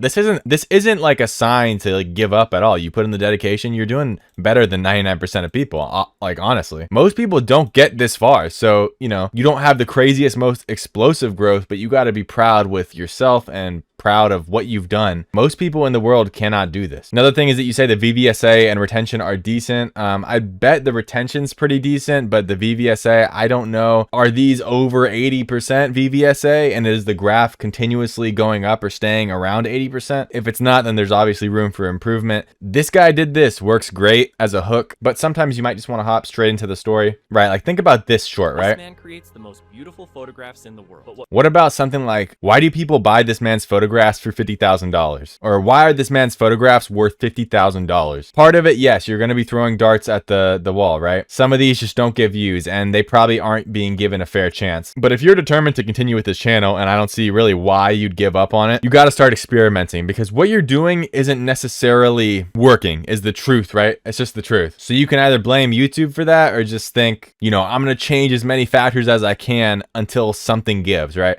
But I do want to say good job on the actual videos. You're doing a decent job editing them.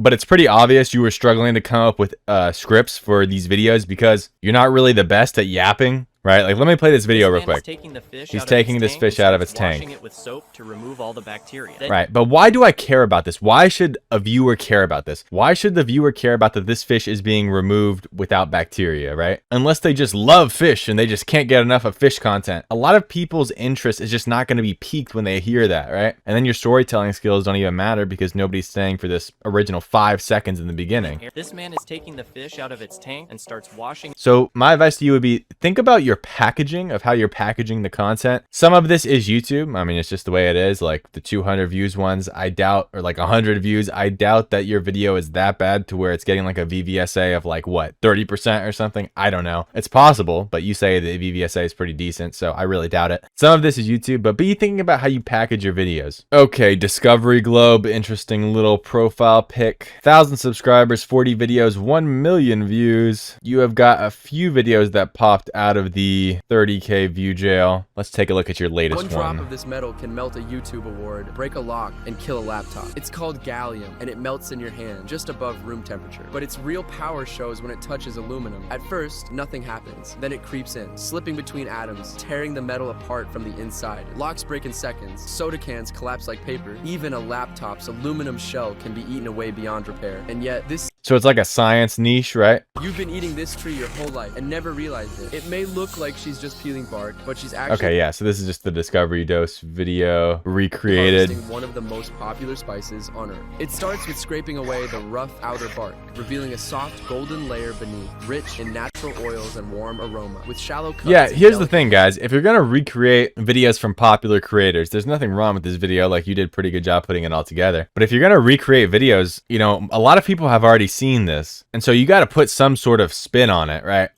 He loosens the bark into long, smooth strips. Then, it's left to dry in the open air. As the bark dries, it curls into tight rolls, used in your favorite desserts, drinks, and even breakfast rolls, into what we all know as cinnamon. This cat watched The Lion King once, and suddenly thought she was Mufasa. She looked so fierce in that moment, so her owner had an idea. He turned the entire living room into a jungle. Yeah, I mean, this is cool content. I've never had any success with the animal videos. I'm gonna tell you guys straight up right now. But yeah, yours is more about science. Okay, I'm gonna be honest. I reviewed a lot of these videos off camera. There's really not that much of an issue with these videos. I know this is kind of sad because I don't have that much advice for you. You use high quality clips, your voiceover is decent. The one thing that I would always say to people like this, right? If it feels like you're doing most things right, make sure that the last things your videos are boring. When there is people in the video, right? Like human faces, humans like that more, okay? That's why generally speaking, if you have a face in the first few seconds, that's a good thing to do, right? Like if it's just rock, for example, it's just hard for people to get into as invested in this video. You're not doing necessarily anything bad. You have had a video pop out recently and get 60,000 views. But back to what I was saying, the one thing that you need to be focusing on doing is making your videos anything but boring. How do you do this? Add some controversy. Say dumb things. A lot of people don't like this because it can cause people in the comments to kind of rip at you and tear you apart. If you don't have thick skin, then don't do it, obviously.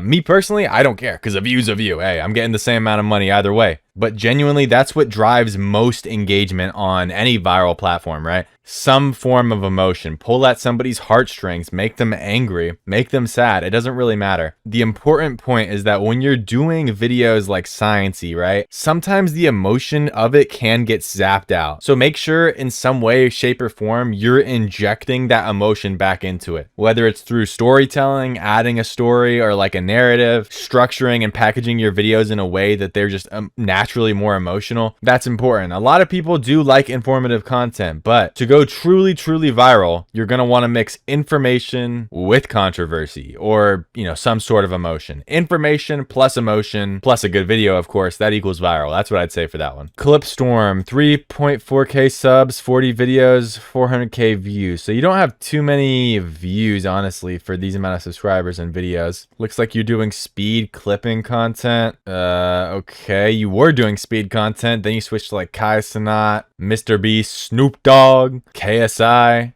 Yeah, I always say, you know, if you're at this level, you can experiment, that's fine. But something I've never said is that if you're experimenting and you're constantly changing what you're doing, you're going to get the same results, right? You want to make sure that you're sticking with something semi-consistently, right? If you have 39 videos and 13 of your videos are about different people like Kai Cenat, you know, that's 1/3 of your videos. So be thinking about this. Anyways, let's check out one of these videos.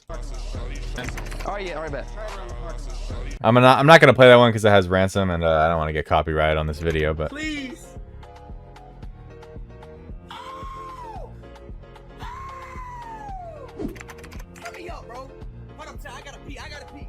okay, right here, you should add some sort of text like when he's screaming out, "Oh!" Like, just add text, like, shaking right above him, right? You know, if you're doing... Guys, here's the thing, okay? If you're gonna do this, bros. If you're gonna do this, guys. You gotta differentiate yourself in some way, man. It's so hard. It's impossible with speed clips, almost, to differentiate yourself. So you're gonna be grinding for a while most of the time. That's just the truth of the way it is. Okay, look. People get mad at me all the time for it. That's just the way it is. The more unique your content is and the higher quality it is, then the quicker you're probably gonna be able to blow up a channel, right? I'm not saying to stop doing this, but you know, think of ways to spice it up.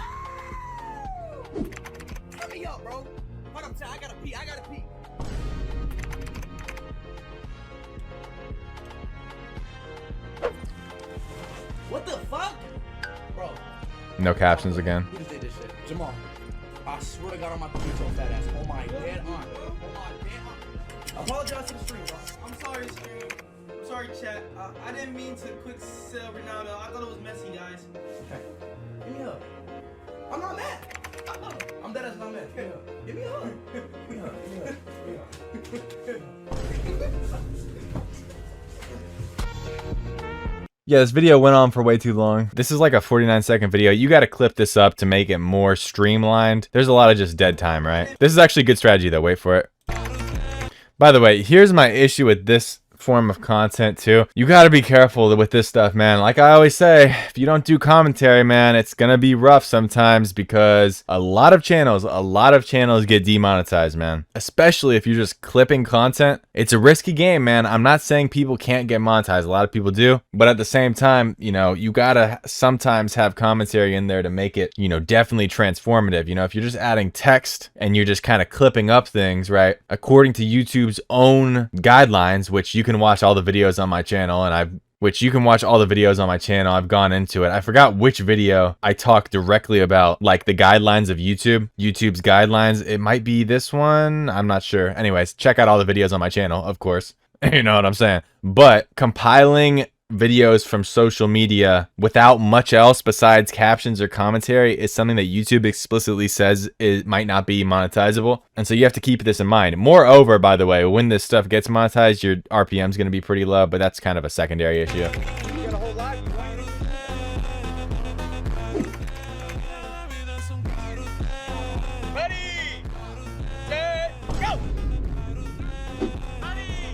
But you're adding good sound effects.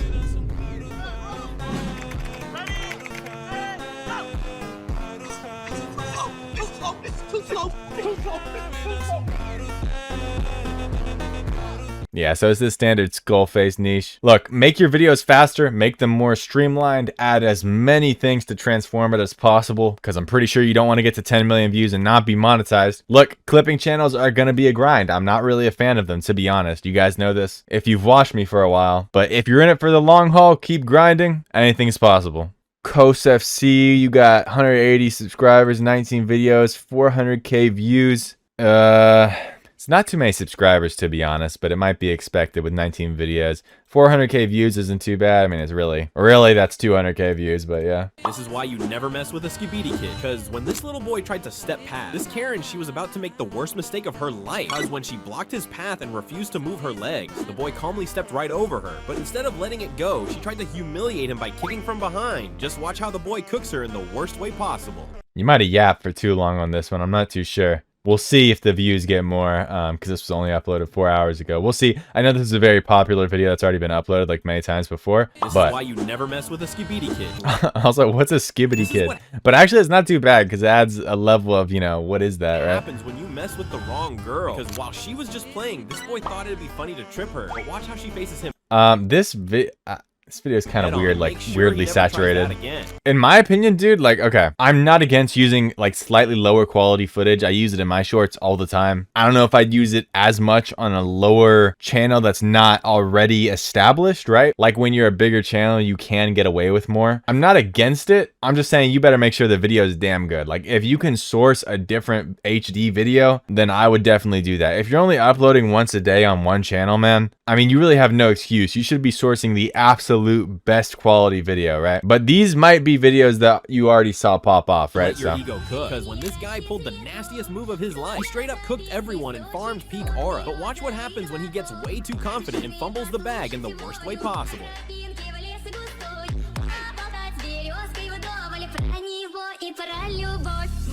This is why you like, it's kind of hard to see the ball at the end there for me, but you know, maybe not. Okay, this is one of the most copied videos in like the history of YouTube. What are the comments saying? Bro, I swear I see that. Yeah, exactly. So you want to make sure that you're not copying videos that have hundreds of millions of views, okay? Because if a video already has like hundreds and hundreds of millions of views, it can go viral again. But the sweet spot is really like a few million views, right? Where some people have seen it, some people haven't. If everybody's already seen this beginning screen like 1,000 times before, then they're just gonna scroll a lot of times. All right, your editing's fine. I would usually add like a little bit of a transition right there, just not abruptly cut the clip, but it's not like the end of the world. It's up to you completely, right? You can still get viral videos either way. Hell, you even don't know if this video could go viral, right? It looks like it's getting a little bit of an uptick. I don't know. So, you know, I'll pray for you, dog. But this is what happens when you choose the wrong career path. Okay, what about like this teacher bet his kids $100 that he could get it into the net? You know, something like that. A challenge, right? These kids challenged their teacher saying that he couldn't get it into the net, but that proved to be one of the biggest mistakes they've ever made, right? Something like, right? I'm coming with these off the top of my head, but something on the line, right? That's what you should be thinking about shorts, right? Something on the line, something's at stake here. We need a payoff, right? We need some reason for people to watch it through all the way to the end. And usually that's done by creating higher stakes. So a lot of the successful commentary channels, you'll see people like making up a story, but they do it in a subtle way that you don't expect, right? This teacher bet these kids that he could do this. And you kind of accept that at face value because it doesn't sound too crazy. But in reality, the teacher didn't bet the kids anything, right? That's the sort of subtlety, but at the same time, making it so that something's on the line. Other than that, you have a good, you know, start here. Most of your videos are getting in that 30K range. You're using a bunch of viral videos that have already gone viral. I know a lot of these have already gone viral. Some of these might have gone too viral. I would probably try to, you know, find some of your own, but keep that same HD level of quality. I don't know if all of these are copied or if you're using some of your own, but again, go over to this video right here, how to source content for viral shorts. Make sure you're following that so you have your own feed on your Instagram that gets fed to you. So you're not just only copying people. You don't want to just be a repost channel of like slightly worse videos than like our videos that already popped. You want to be, you know, producing original content as well. I say sometimes to like go and copy and restructure other people's videos that have already popped off, but that's something that you mess around with and you try to see if you can get one that gives your channel some momentum. Not necessarily that that's all you can do to get momentum. Again, make the videos concise, streamlined, but try to hit 100% retention with it, and keep posting 20 videos. Really, you aren't really that far into the game yet. All right, I actually have to go right now, but if you guys enjoyed the video, leave a like, comment, subscribe. Of course, I'll be doing more channel reviews. As always, that's like the main form of content on my channel. So don't worry. I know a lot of you guys I didn't get to. There's like hundreds of comments, man. I mean, what am I supposed to do? I do my best here to try to give people time on each of the reviews. If you guys want me to set up a system where you can pay me like a certain amount of money to review your channel specifically, I might do that. I was thinking about it. Obviously, that would be something that's completely optional, and I would still do all of my regular, you know, reviewing your YouTube channels. That would just be like something on the side so that you guys can actually, you know, get your channel reviewed by me and not have to wait for me to wade through like 130 comments and luck. But I don't know, because that does take a lot of time for me, and I don't even know if I want to spend so much time doing channel reviews every single day. But I mean, let me know. I'm a man of the people if you guys want that. I know a lot of you guys are probably going to balk at the idea of like me charging you guys for anything. Look, I understand it. I can see it from you guys guys' point of view. So that's just something I was thinking about, but I don't know. Let me know what you guys think. Like I said, I'm going to try to be doing way more channel reviews in the future. So I know it was only 4 or 5 channels today, but don't worry guys, I got you. I'm doing my best here. This is a one-man show, okay? And like I said, I'm trying to give actually like good advice to you guys, all right, boys? I could get through like 10 of you guys if I was giving you like 1 minute of advice, right? But you know, I'm trying to make this personalized. I'm trying to make this as good as I can. So anyways, if you enjoyed the video, leave a like, comment, subscribe, whatever you want to do. Check out the Google form if you want to submit a video, potentially win $50. And check out my 11 Labs voice if you like my voice and want to use it on your videos or something. I don't know. Let's start an army of people using my voice on videos. All right, boys. Hope you guys have a great day. Hope this video helped you guys, and peace out, man. Now, guys, if you're anything like me, when I started with YouTube Shorts, what I wanted more than anything was feedback. So that's what we added in vids.so, so you can always get it. Now, not only do we have a video analyzer for other people's videos where it gives them a report card of what they did well and what they did bad, and your own videos, but we also have a channel audit section where you can connect your own channel and get your whole channel audited. So I know I can't get to everybody's channel, there's just too many people, but if you want good advice that's trained on my methodology that's proven to work applied to your channel, click the link in the description to access vids.so and get instant access to feedback for your own videos. Hey guys, today I'm going to do some more channel reviews. I'm not going to waste your time with the super long intro. Let's just get into it, okay? Alright, first guy, the chillest cat. Banner is AI. Okay, fine, that's fine. 37 videos, 100k views. Shout out Spain, bro. Only 155 subscribers. Let's see some of your videos. Why do we need green mustard? Let's find out in today's video. The first step after collecting the green mustard is wash it thoroughly to remove dirt and impurities. Then leave it to dry under the sun. The second step is like and subscribe. Just kidding. What the? Alright, it's boring, to be honest with you. How do we turn these tiny shells into this mouth-watering dish? Okay, you're actually using great HD footage. Step 2 is like and subscribe. I've never been a big fan of these CTA's call to actions. Believe it or not, a lot of people do like it. A lot of people have success with it. Me personally, I don't really like it. Okay, that's up to you. That's something that you gotta determine how it works for your channel. But you're sourcing HD clips. You need a better background sound. I hate when people use this calming background music into this mouth-watering dish. Let's find out. Quick and it's way too calming. Everybody's gonna be clicking off of it. You need something dramatic, something suspenseful, like this video, for example, right? Turn these tiny shells into this mouth-watering dish. It's basically like a bad version of this video. Just listen to his hook and how he frames it. You've been eating this tree your whole life and you never knew it. Versus, how do we turn these tiny shells into this mouth-watering dish? By the way, with these captions, I usually like a little bit of outline, like just a little bit of a black outline. That's just a personal thing, but they're very good. You source HD footage. And give them all right, let me see though. Step 2 is like and subscribe. I mean, it's adding salt and water and start cracking them open so we can eat it. It's not too bad, that CTA there. See if you can go into the 11 Labs voice and make it a little bit less stable. That might help you out because the voice just sounds kind of emotionless and monotone. You got to bring that energy to the voice. Some voices have it on 11 Labs and some don't. It's adding salt and water and start cracking them open so we can eat it. It's a lot of work, but worth it. Step 3 is slow cooking the shells with onion, ginger, and a yeah, basically your only joke was the CTA joke. Ginger and a splash of wine to boost the flavor. So first things first for you, you definitely need to change up the background music. To be honest, I don't know how to explain this, but your whole channel feels kind of like AI generated right now. We got to switch up this background music, something more dramatic. So it doesn't need to be this, but for example, something like this, right? I'm not going to play the whole thing because I'm going to get copyright striked on long form video, but short form, it does not matter at all. You can use whatever you want if the video is under 60 seconds. I keep having to repeat that because people don't understand that. You can use any music you want if the video is under 60 seconds and it's a short, but a dramatic sound would greatly help this out. When you're writing the script, I don't know if you're just using AI to generate the script. It's just not an interesting script. You got to add some of your personality into it. You got to do something to stand out. Nobody wants to watch like an info. Nobody wants to watch just straight up information about how this dish is cooked because people who know what this dish is, they probably already know how it's cooked, bro. So just add controversy. I don't know, just looking at it, just say, you could literally say anything. You could say, first you take the shells, which look like gross worms, but you got to add something in here to spice it up. You have not broken any sort of view jail. Watch closely. Your most popular video got 19k views. This villager is harvesting bamboo shoots, or as they're called here in this. Just fine. It's just too slow. It's just too slow, bro. Remember what I always say about the sentences. They got to be bleeding into each other. It's a short form video. People's brains are so rotted that at the first sign of silence, they'll just click away. And this hook just sucks. Watch closely. For what, bro? Why would I watch this? Like, you could literally take this background video right here and just say, this looks like corn, but it's not. Just say something stupid. It doesn't matter. You can inform people and also put some personality and content controversy in it. You know, just be creative, guys. Like, for a lot of you guys' videos, I don't notice anything new. Like, let me see how the end of your videos look. Fry them. And there you have it.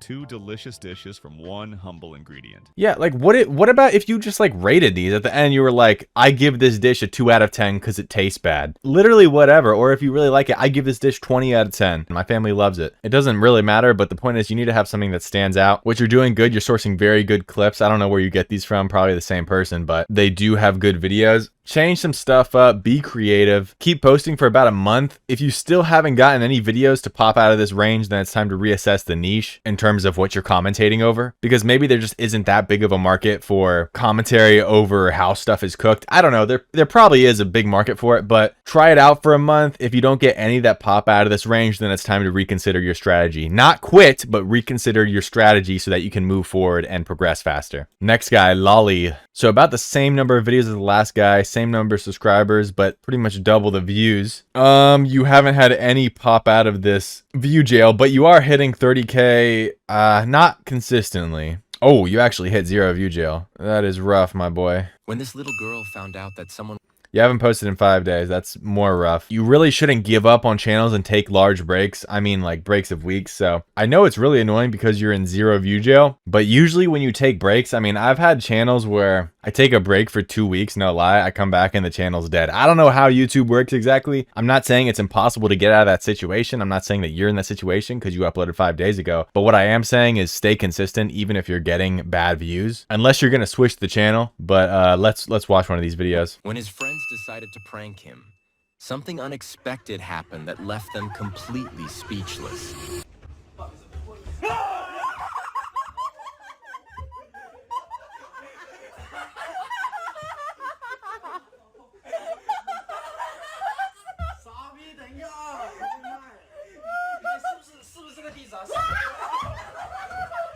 Now, as far as the video quality goes, it's not the worst ever. Obviously, your videos aren't being pushed. That's a separate issue than if you have high quality videos, right? If your videos aren't being shown by YouTube, that's on YouTube's end. If your videos are bad, that's on your end. Now, I will say for this video, it's not very compelling with the commentary. Number one, this is not popping up on the screen. It's just switching abruptly. It looks kind of low quality. I would raise the text personally to the middle. If the clip has very little time to come in like this before this guy is like running into frame, slow it down a little bit and make the hook more concise. Instead of saying when his friends decided to prank him, something unexpected happened, just say these friends pulled the craziest prank off on their friend, you know, for example, right? And then you can rewind the clip and then play it, right?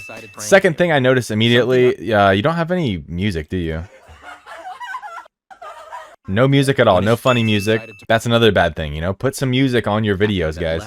And then that wasn't too bad, like the riser, but the hook wasn't that great. So the riser isn't that bad, but the riser you could put in immediately while you say, these guys pulled the craziest prank off on their friend, and then you'll just cut immediately to the clip, right? But you transitioned it, it's good right here, right? Now, when he gets scared, there's nothing going on, right? Now, obviously, this girl's about to pop out, right? So the video needs to keep going, but there's nothing going on in this span. So it's just kind of like it's dead time that a lot of people might click off of. So this is when you pop back in this scenario, if you're doing commentary, this is when you pop back in. You let him sit for a few seconds, and then when he starts to get back up, you're like BSing, because you need to get people to essentially get to 22 seconds. So that means you got to kill 10 seconds with commentary, because what you're trying to do is keep the viewer engaged in the video. So then you just commentate over this. And although this guy almost had a heart attack, he had no clue what was about to happen next, because what happened next would almost send this guy to the hospital or something dumb. It doesn't matter. Obviously, that's just a very, very rough script that I came up with off the top of my head, but you got to get people to stick around here. This guy made a bet with his friends that he can easily escape the classroom without getting noticed by the teacher, but something unexpected happened that left them speechless. It's slow, the voice is monotone again, and no music again. However, here's the deal. You're running this channel. Looks like at the beginning it was getting pushed more into the shorts feed. Then you started to get hit with a few of the 0 view jails. These ones are not 0 view jail though. These are just bad videos. When this guy was taking out the trash, his wife came in the house and got very angry for a reason you wouldn't expect. Why is there funk music going on? Okay.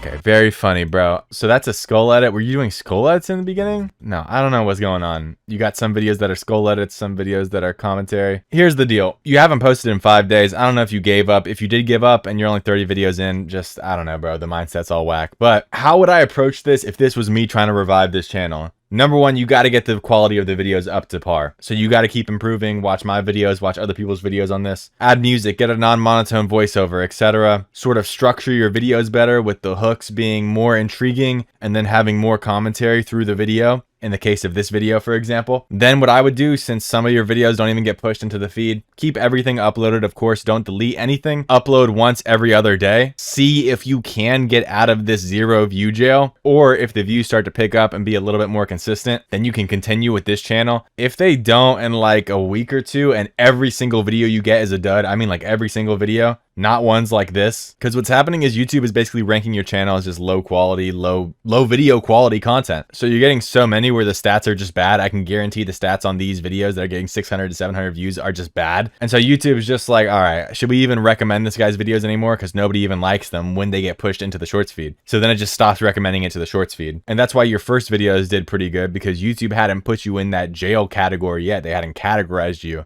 that way. So upload every other day, but you got to make sure that you're trying to increase the video quality. And if you get one, that actually gets pushed to the shorts feed, like this one, for example, right? Or this one, you need to make sure that it's performing well. So the ones that get pushed, we need to have them hitting 30K views, and that's a video quality issue. Now, during the week that you're uploading on this channel, go ahead, warm up a next channel, because if none of them get pushed into the shorts feed, you're going to need to jump ship to the next shorts channel. There's a lot of improvement that needs to be done here, but if you can do it, again, once you get pushed into the shorts feed, things can happen pretty quickly as long as the video quality is good. Oh, last thing, you got to figure out a niche. It does not need to be super specific. You say you like funny or unexpected videos, so you can do that. Just try to make sure the branding's a little bit better. You know, lolly fun is fine, but if I'm just scrolling through the shorts feed and I come across this, I'm not going to subscribe to you because I don't know your channel's all about funny or unexpected moments, okay? Just some food for thought, because that's how most people will be seeing your videos once they get pushed into the shorts feed. Keep grinding. All right, Elowin Shorts, 76 videos, 3K subs, 1.4 million views. Create wholesome content that's about spreading positivity and joy. One of those AI faces. This little boy wanted to prove something, so he walked up, grabbed the barbell, and lifted it with all his strength. Not to show off, but to make his grandpa proud, because that lift meant everything to him. Okay, so that video, and you do have some others that got out of the view jail. It's not bad, it's just not great. You kind of have what I would describe as like good or okay video quality. Like, it's decent, it's not amazing. This did get pushed out of the view jail, which is great. It's only 9 days ago. But you got to figure out a way to structure a narrative around this story better, right? So this kid lifting this barbell, I mean, it's not a real barbell, but this toy, just for the sake of it, is not like that appealing to people, right? But what if you structured your videos in a way where it was like, this is why you should never bet your kid, because his parents told him that if he lifted this weight, he wouldn't have to go to school tomorrow. You know what I'm saying? So it kind of gives more of a payoff at the end, right? Because right now, what's the payoff? Because what did he want to prove? He walked up, grabbed the barbell, and lifted it with all his strength. Not to show off, but to make his grandpa proud, because that lift meant everything to him. This teacher was holding back tears until her first class students did something she'll never forget. It was their Your hook's messed up. What? This teacher was holding back tears until her students did this? It should be something like, these students made their teacher cry, but the reason is actually pretty wholesome. Or like, but it was actually for a good reason, because on her last day of teaching, her students put together blah, blah, blah, blah. Okay, you get the point, right? Let me play it again, though. Holding back tears until her first class students did something she'll never forget. It was their last day at school, so one by one, every student came forward to hug their favorite teacher. But then, something happened that broke. Again, in my opinion, captions should go in the middle. One little girl, whose birthday was that day, hugged her tight, knowing that this was a goodbye she'd remember forever. Yeah, it's not too bad. This elderly man with dementia went missing. He was scared and couldn't remember his way. Damn, that's sad. The way I see it is like the hooks have to get better. Now, this isn't the worst hook ever. You kind of just jumped into the story. But again, big, bold claims usually do pretty well in hooks. So for this video, I would have said something like, this video will restore your faith in humanity, or this is proof that everybody is kind. You know, something like controversial. Also, by the way, your channel looks like total AI or like a bot, because your channel handle is just LONshorts.video. ZM4RD. Like, if LON Shorts is taken, bro, just change your handle. It's fine. You can still use a fake image of somebody. Other than that, you're usually sourcing some pretty decent clips. It's about wholesome things. I get it. Work on the hooks a little bit. I would prefer to have the captions a little bit up towards the middle. Most of these, you don't even have a good title. It's just don't click the sound, which I know it works for some people. Be experimenting. I see you try sometimes, but the titles you do use aren't like that good. They're super long. Keep in mind, you can only see so much. Like, I can't see what's the ending of this title. I can't see what's the ending of this title. I can't see what's the ending of this title. Not that these are super important things, because most of your views will be coming from the shorts feed. But if your hook is a little bit less than adequate, sometimes the title is actually pretty important for people to understand what's going on. So just some food for thought there, but keep grinding. You do have some that popped out of the view jail, so like this channel isn't completely boned or anything. All right, viral reels, 35 videos, 92 subs, 175,000 views. Isn't too bad. You have a few that are stuck in that view jail. Your latest video, if you see this, I posted 6 videos, got no views, but I'm not quitting. Comment anything, just want to know this actually and this one got 0 views. Okay, you can't make this up, bro. Number one, none of your subscribers care about you, bro. You make shorts, okay? This is a big mistake. Don't post stuff like this. Nobody cares. Just make good videos. I'm not saying you don't matter as a person. I'm just saying, like, your audience of 92 people does not care. Now, if you aren't getting pushed into the shorts feed, that's a separate issue. You can watch my 0 view jail video if you want. I go pretty in depth on how to escape that. Usually works for most people as long as they just keep plugging away and sticking to it. You are doing ranking shorts, which is kind of rough. I hope you've seen this video of mine, but let me see. Yo, chat, man, we out here saving lives. Hey, you can open your eyes now. Thank you, but my eyes are open. Oh, what's up, y'all? Y'all been asking though how I do my main task? Oh my god. Oh no, you reposting now? Oh, you totally reposted this because it got 0 views. Next. And it got 600 views because the video was still bad. All right, let me see. Next. Video quality's bad. I think you know why you getting the fuck out of here, yeah. There's no, okay, your video quality isn't the best. I mean, I've watched these videos. They're more HD than this, so put it into 1080p and record it. Put it into 1080p and record it, or just figure out a way to make it higher quality. You have no sorts of transformation here. If you're not doing any transformation besides captions, like no commentary, no voiceover of any kind or anything like that, and you're doing ranking, then your channel is just a ticking time bomb. There is almost nobody who will actually stay monetized in a ranking channel if they're doing what you're doing anyway. So even if you grinded hard and grinded all the way to 10 million views, it's still gonna be for nothing. Okay, let me see the top one.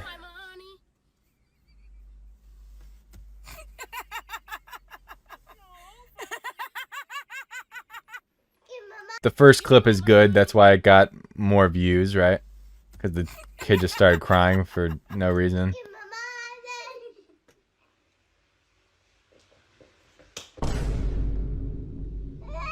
And that's just crazy. So obviously it got people hooked. Yeah, I don't even want to go too deep into this. You need to rethink your content strategy. When you don't get pushed, bro, I mean, okay, you can do a few things. Some people do have success. Never delete these videos, but you can unlist videos and then re-upload the same one a little bit later if you want. Sometimes it does actually get pushed. I've had videos that got 0 views or that were stuck in like a 0 view jail. Then I unlisted them, made some slight changes, like changing the font or slightly changing the length of the video, reposted them, and they did go viral, so it's possible. So it can potentially work. But right now, the video quality just isn't good anyways. So yeah, you posted it again, it got pushed into the shorts feed and then just died immediately because the video quality is bad. There's got to be a voiceover or something. For you, obviously try to increase the video quality, but like your first thing that you have to do is watch this video, bro, because I don't want any of you guys blowing up and then just getting demonetized. Like, you know how many people it happens to? They blow a ranking channel up and then make like $1,000 per day and they think they're going to be rich. It's like this content is like slop, and that's fine. I'm not judging. We all are making slop here to some degree, but like YouTube doesn't even allow this, guys. So like, why are we doing this? So watch this video and you're going to have to really think about ways to do some creative transformation with the ranking niche. But if you stay consistent, put the work in, like things are definitely still possible. Okay, Dada comments,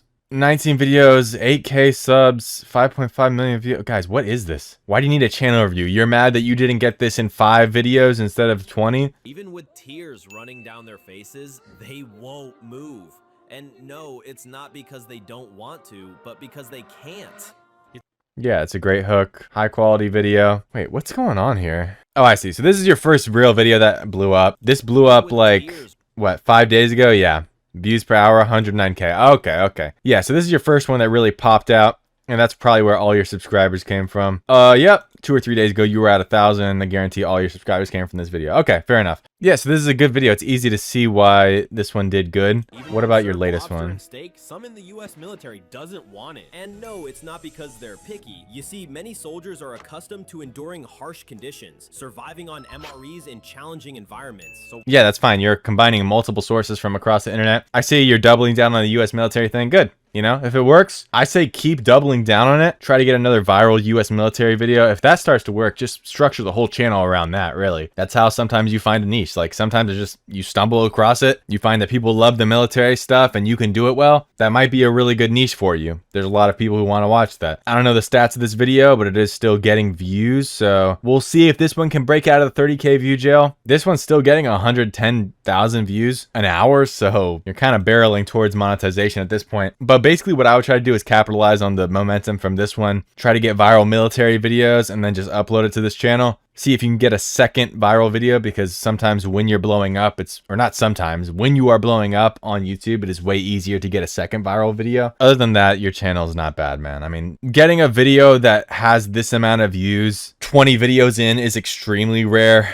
And it's a sign that you're doing the right thing. So keep improving. I don't need to go super deep into it because you're actually succeeding right now. So don't overthink it. Keep posting every day. I think you're doing it every day, right? Okay, we got 14 hours ago and 3 days ago, 5 days ago. Yeah, I would ramp up to daily for sure. As long as it gets pushed into the shorts feed, post daily, man. Anyways, I hope this video helps some of you guys out. Do not give up if you're grinding, because you never know what could happen. And I'll see you guys next video, man. Peace out. Now, guys, if you're anything like me when I started with YouTube Shorts, what I wanted more than anything was feedback. So that's what we added in vids.so, so you can always get it. Now, not only do we have a video analyzer for other people's videos where it gives them a report card of what they did well and what they did bad, and your own videos, but we also have a channel audit section where you can connect your own channel and get your whole channel audited. So I know I can't get to everybody's channel, there's just too many people, but if you want good advice that's trained on my methodology that's proven to work applied to your channel, click the link in the description to access vids.so and get instant access to feedback for your own videos. YouTube, what's up? Today I have the long anticipated, the long requested channel review video. I'm going to start to do a lot of these again on my second channel, hopefully, just to kind of give back to you guys and give back to the people and fans who have been supporting me for so long. Obviously, if you don't know, this was a series that I did a long time ago on my main channel. So I'm just going to go through you guys' YouTube Shorts channels and see if there's anything that I can point out. Obviously, I'm not going to be focusing too much on the stuff that you're doing good. So if I'm only pointing out the negatives, that makes sense because that's where you actually have room for improvement. Also, go follow me on Twitter. Your boy is active. Your boy is posting, and definitely join my Discord. There's a bunch of people in here, over 8,000 people. Pretty much everyone is chill. There's only one weird dude. I think his name's like Xeon or something. Yeah, this dude right here, he's just kind of a weirdo. So definitely I would recommend to keep your distance from this guy. He posts kind of weird memes of himself. But other than that, everybody else is pretty chill. So join it if you want. Let's get into the channel reviews. All right, so the first channel is Dance Piece. 55,000 subscribers, 200 videos, 78 million views. The subscriber ratio off the bat tells me that majority of people who watch this channel are kids, which is fine. But obviously you have a higher subscriber ratio than normal people. So just keep that in mind when you're making all these videos. These are all like basically targeting kids, and they should be kind of more brain rot in terms of the topics, in terms of the ideation, etc. So let's watch one of the more popular ones that he made, and then also one of the latest ones, so that way we can see what's working and what's going wrong. All right, this video got 2.9 million views. Why did Salish and Kaido even break up? They were meant for each other. Okay, I can't really play the whole thing just in case of like copyright music in the long form video, but basically it's like edits about this girl. I think she's like an influencer, a really popular YouTuber or something like that. So it's montages. Obviously you can tell from the editing within like the first 2 seconds. You can tell the editing is not the problem. You have very good editing, good captions, good human in the beginning, right? This AI human in the beginning to like kind of add context to the story and give preface to it. And there's like an edit, sort of like an iShowSpeed edit. No. And then we have the end. Boom. Satisfaction. Okay, great. And then we have videos that underperform. I don't really want to take this one because it was posted 16 hours ago, but let's say like something like this. She really doesn't focus on views or popularity. As a matter of fact, I would say if you put 100... Okay, so obviously I can't play a ton of these videos because of the funk music, but should be pretty obvious what kind of videos these are now. Basically, like I showed speed edits for this one YouTuber girl, and I've actually seen some channels actually get pretty good views doing this, so it definitely can print. So I like to look at the past performance and what's actually doing good, because that will predicate predicate your future performance, your future success. So when we look at a video that does good like this, what do we notice first thing, right? Oh my God, I don't know what YouTube's doing. Okay, so what we notice on the higher performing videos, we notice, of course, it has this AI generated human in the beginning saying usually something emotional or something with a lot of emotion behind it. Why did Salish and Kaido even break up? They were right. This is actually even better because it's a question. So naturally the payoff will be the answer to the question. This is why it's so good with clipping content to add stuff like this AI generated character, because you actually have some control over the video, right? And of course you could see what I mean, you know, this video that flatlined at 33K, it didn't have that, right? You take a look at it, you're completely at the whim of if the clip is good or not. And that's why a lot of clipping channels don't succeed, because they have no narrative behind it. They just literally work off like, you know, IShowSpeed, whatever he did in the stream. But if you add your own character to it, you can literally change the entire narrative yourself. But anyways, because the editing isn't the issue here. I mean, we take a look at the editing, I can just let it play in the background. You know, this guy is good at editing, right? But you can clearly see that by just doing the editing montage of whatever's going on in the video, he has less control. And so it becomes a little bit harder to get more viral videos. Now, another thing is that like human emotions and human faces at the beginning are genuinely cracked, because it instantly is pattern recognition to the viewer, right? Especially if it's up close and personal like this, right? But when we take a look at this hook, for example, She has to be the smartest 15-year-old on the internet right now. instead of saying Salish has to be the smartest 15-year-old on the internet, I probably would have said something like, Salish just proved why she's the smartest 15-year-old on the internet. Or since the video is about like her shocking Mr. Beast, it could be like, Salish just proved that she's smarter than Mr. Beast. Comparison hooks are always good. Then at the ending, I've noticed for a lot of these, you know, edits and montage channels, there's this thing right here, right? So it's kind of like the W speed thing where there's an emoji on the screen, a little bit of text. I'm working with a few people right now who do edits similar to this. And the huge thing that I've noticed is that the ending here with this, right? The retention almost always drops off a cliff. Even if it, you know, say it starts at 26 seconds and it goes to like 28 seconds, those 2 seconds are enough for somebody to just instantly scroll, right? Because they get the payoff. Watch, I'll show you guys exactly what a regular viewer does. It's like my best friend at this point. Let's go!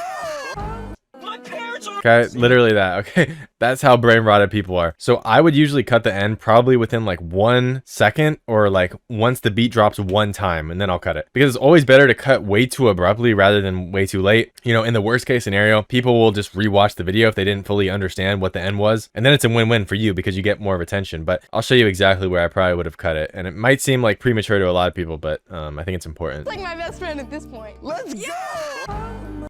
I literally would have cut it there. You let the beat drop once. Now I understand that's not as satisfying, especially during the editing process. Literally, it's more satisfying to let it play and have the freeze frame in the background and kind of like move the emoji a little bit. I know it's like seems satisfying, but it should really just be when the beat drops once, right? And you'll notice yourself, I guarantee if you look at like your own graphs, at least for some of these videos, you'll see that there's going to be a steep retention drop in that last second. And I really realized this because I was working with somebody and I noticed that at the very end of his video, there would be a retention drop, and it would go from like 80% retention to like 60% retention in like 1 or 2 seconds. That's how insane it is. So always cut more abruptly than leaving it play for too long. Worst case scenario, you'll just get more retention. Other than that, you're doing good. Obviously, you've switched niches a lot. I think that goes without saying, right? You've done the TikTok trend stuff, the dance stuff. Just stick with one thing. Like if it's this Salish girl, you look her up, she has like 35 million subscribers. So she's definitely like popping. There will always be an audience for this person. It's really smart because you're just lashing yourself onto her success. So as she grows and gets more and more people who know about her and her content, then you also win, because that means more and more people know about your content. So I would definitely just attach to her and just keep milking this content style. And again, when you're doing the characters at the beginning, right, a hook like this. Remember when Salish and Nadal left all of us speechless? What I would probably do instead is have the character say something like, Salish and Nadal just left the entire internet speechless, or Salish and Nadal just left me completely speechless, or something like that. By the character saying that it left them speechless, it gives social proof, so other people want to see what left them speechless. Most people don't realize that's like a fake character. So it has that curiosity. It's emotional. Color flashes in the beginning are good, but you're already doing all that. And I wouldn't just be like a glorified clipping channel. Your editing is so much better than most people. Use it to your advantage and then keep grinding, obviously. Eventually, long term, you might be able to get an editor to either make the videos for you according to how you want to do it, or somebody who can find the moments that you want to clip up, so that can also save some of your time. Keep grinding, bro. All right, next we got Martian MC. He's actually having a pretty successful rise for a new channel. 11 million views, 37 videos. It's really not too bad. Somebody whose first video, at least on this channel, was a month ago, and you can sort of see the evolution of his content from Minecraft trivia and black bars on the top and bottom, and sort of more like meme content, to actually like recording the content himself. So here's one of his more popular videos. What's the highest fall you can survive in Minecraft? With no armor, you can only survive a maximum of 23 blocks. Just talking for a second to avoid copyright. So basically it's just this whole interesting video about how far you can actually survive in Minecraft. You're basically pushing Minecraft to its limits, and that's what I'm going to get to in a second, because that will be your key to success and your key to continue to blow up. And a potion of the Turtle Master, you can survive a whopping 906 block fall. But this is still nothing compared to wearing... Right, so you can just see he just keeps going more and more and more extreme, right? Insane 4,370 block fall in survival. Subscribe for more videos. Actually, here you should have cut the video. You shouldn't have done a CTA at the end. I would almost bet money that your retention dropped pretty significantly here, sort of like similar to the last guy we discussed with like cutting the video abruptly. As soon as you said the last word, here is when you should have cut it, right here. 370 block fall in survival. Right there. You should have cut it right there. For most of you guys, I'm gonna keep it so real. The CTA at the end is almost never worth it. Obviously, this video performed well, so maybe it didn't matter. The video topic and the concept was interesting enough, and the way you conveyed the story was interesting enough to retain the viewers. And maybe you had a slightly higher like subscriber ratio on this video, but bro, even if there isn't a massive drop here, there's still gonna be a little bit of a drop. And who knows, a little change like that might have pushed the video to be like 2.5 million, 3 million views, you know? So it's little things like that. Now, off the bat, again, you're somebody that I can identify almost immediately when I looked at this channel. I can identify the issue is not the editing. We look at some of your videos, you can tell that, you know, it's not hyper edited, right? It's not like the last niche, but it's perfect for what you're doing. You're doing Minecraft content. You don't need it to be insane. You just need to have kind of good comedic timing, good pacing of the videos, and a really good topic, which is where you're actually going to see most of the growth. So there's a ton of stuff that I could sit here and point out. The easiest way to get across my point here, I think, is just to say, when you're doing topics, they should be the most extreme, right? I know you also branched out and you're trying more like tame a wolf. You know how you can't tame a fox like you could tame a wolf?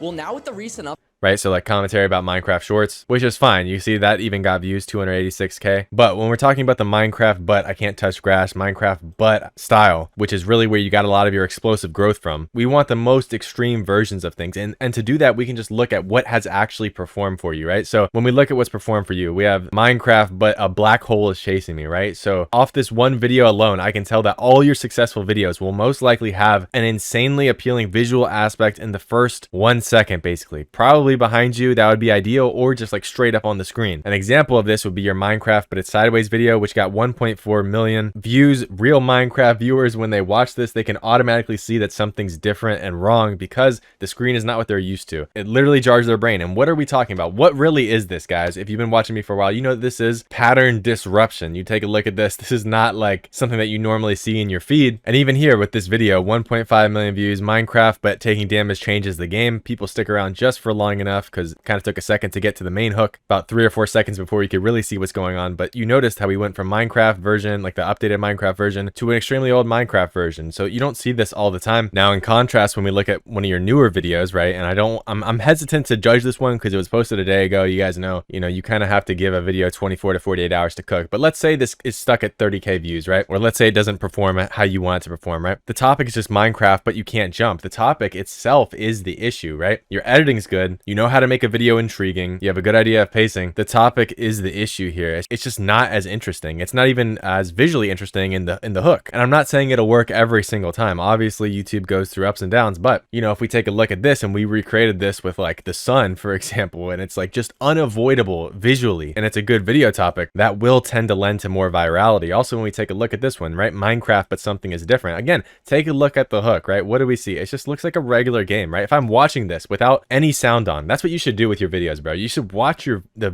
hook of your videos with no sound and see if you're intrigued. Because when I watch this, if I don't know anything about this video, I don't think anything's different. It's just you, like, for the first 5 seconds of the video, just looks like you playing Minecraft like regular, right? So the second content style that actually seems to be working for you is like kind of like more educational, really like taking stuff to the extreme, like I said earlier. So how high can you fall in Minecraft, right? Things that people want to know when you take it to the extreme. If you just did this in a lame way and you said, how high can you fall in Minecraft from like 264 blocks or whatever the limit is, then it's boring. Nobody cares. But when you take it to the absolute extreme, you even look at this video, how strong is Steve, right? The Minecraft character. Even though it didn't perform insanely well, there's still an audience for this, right? So I wouldn't say like give up on this Minecraft but style. I would just say you need to burrow down into what's actually working with the content. And what's working with the content is visually appealing stuff, especially in the hook. Any of these videos, this is why it's important to have people look at your channel who aren't yourself, right? Because if you look at this, anybody could tell you the reason why this is interesting is because you literally are changing into a creeper in the first second, right? Anybody could tell you that the reason why this is interesting is because you can literally see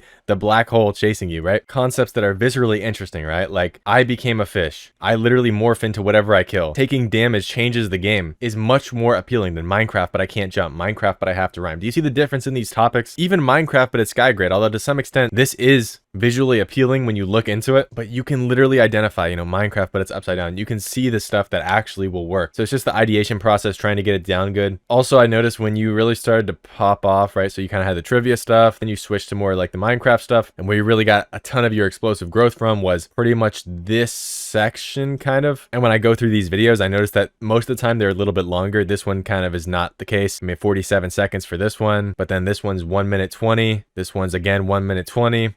This one's 1 minute 50. This one's 1 minute 20 again, 1 minute 20 again, 1 minute 45, 1 minute 40. So you can see it's not always the case, but I would favor like longer videos for you as well. Also, I do want to say, while I was in the middle of reviewing these channels, I literally added a new feature to my software that I'm going to be launching in probably about a month, and it helped me really nail down some of the issues with this guy's channel. So if you're interested in being notified as soon as I drop my software, I don't want to spoil too much, but it's going to be crazy. So if you want to be notified, there's going to be a waitlist in the description of this video, and you can just fill that out so I can notify you when we drop. But yeah, I'm not going to drop some BS software, so the reason why it's taking a little bit longer is just because I want things to actually be crazy, and for you guys to get real value out of this. We should be dropping hopefully before June or early June, so definitely sign up if you're interested. I'm super hyped. I've been working on this for a while, so I'm not going to spoil anything, but just be hyped is what I'm saying. Also, I do want to mention, if you want to work with me personally and have you either help you monetize your first YouTube Shorts channel or help you scale if you're already monetized, the boydom are cooking. So if you want 24/7 direct access to me for 6+ months straight, everything I know about YouTube Shorts, just trying to download it into your brain so that you can actually print as well. Check out the first link in the description and you can apply to work with me personally. I can only take so many people because I'm spending real time to help each and every one of you guys, but it's been super rewarding for me, honestly, to see the growth, see the people getting monetized, getting viral videos. It's pretty sick. So check it out if you want to work with your boy. All right, I'll probably do 2 more. I've been recording for a while, honestly. I don't know why I'm going so in depth for some of this stuff, bro. All right, what's up? I'm actually back. Had to take a long break because my back was killing me, but we're back now. So Funny Falls, almost 3K subscribers in 28 videos with 6 million views. Overall, that's actually not too bad. We're looking at about around 18 million views to get the total views to get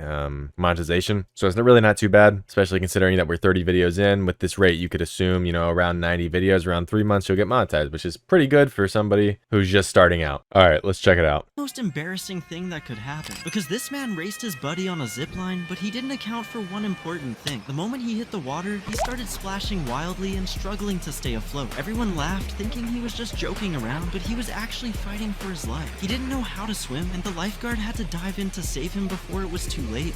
This is okay, so already the pacing's off. I can see what's going wrong here. So number 1, the hook. This is the most embarrassing thing that could happen, because I mean, the arrow's good. Number 1, I don't like this font. I've always had like a hatred for this font. I don't know why. I think it's just because it's like so blocky for no reason. The font size should be smaller as well. These are all like marginal things. These aren't like super deal breaker things, but just something to note. This is the most embarrassing thing that could happen. Hook is a little bit too vague. You should be a little bit more specific in some regard, just so that the viewer actually has like an expectation for the payoff, right? So we obviously know it's going to be embarrassing. We need to add some specificity on top of that. Something else that we could say is like, everyone was scared when this guy got on the zip line, but they had no idea what was about to happen. Or even just a little bit more context what's actually going on in the clip. When this guy went to the water park for the first time, he made a mistake that he instantly regretted. Or when this guy went to the water park for the first time, he shocked everybody in the crowd. Or when this guy went to the water park for the first time, he did something so embarrassing it shocked everybody in the crowd. Because this man Circle's good. Again, it's just about using emotional words. So, because when this guy raced his friend on a zip line, he completely forgot about one thing. Man raced his buddy on a zip line, but he didn't account for one important thing. The moment he hit the water, he started splashing water.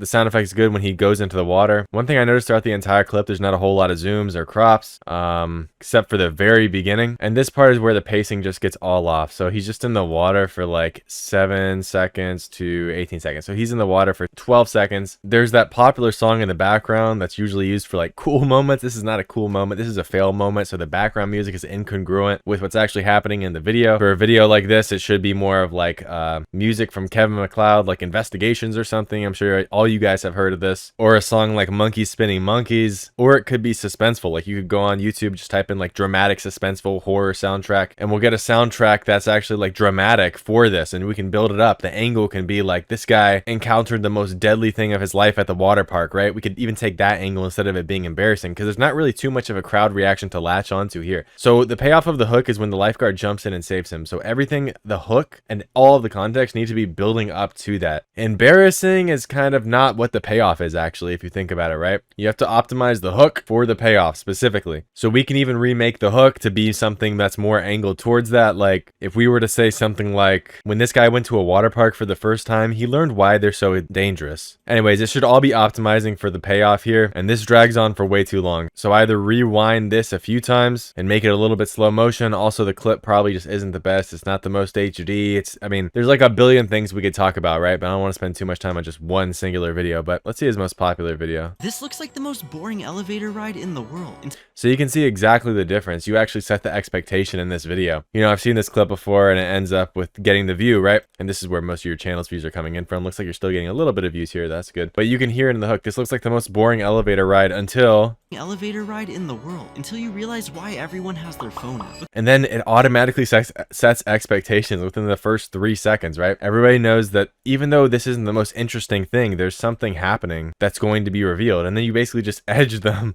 you know, kept the viewer on a leash for like 20 seconds. So everyone has their phone out, because while it looks like they're just staring at a dark wall, they are actually thousands of feet inside a solid mountain. It's perfect. I mean, if you watch my script writing video, it's like to AT. You're inspiring curiosity, then we're adding context. It looks like they're doing something stupid, but they're actually doing something that's really important. Solid mountain. They're filming, waiting for the exact second they peep out. Most just building more context. People are terrified of heights, but once you see what's waiting on the other side of this. And again, this is like yap, but it's yap where you're moving each sentence forward, because this section here is important to bridge the payoff and the context. We want to keep building until we get to the payoff, which is what everybody's there for. Most people are terrified of heights, but once you see what's waiting on the other side of this glass, you'll realize why people travel across the world just for this 30-second. Again, even here, expectation. You're setting expectation up until the payoff. Ride. This looks. Yeah, so very minimal, like in the way in terms of like zooms, visual effects. There's not really any color flashes. There's not any crops. Even just something as simple as when the view actually gets shown, just like doing a quick zoom in for a second. I mean, you did a decent job of cutting it. I probably would have cut it a little bit more abruptly. Probably like right, let me see. Probably like right there, so I probably would have cut like a second earlier, but overall pretty good. Obviously it's reflected in the views, but in terms of the video editing itself, it's kind of a little bit lackluster. To prove his precision, this technician tried to fix a crushed soda can. He starts by attaching suction cups to the surface, allowing him to pry the metal back. Next, he slides a thin tool inside to push the dents up.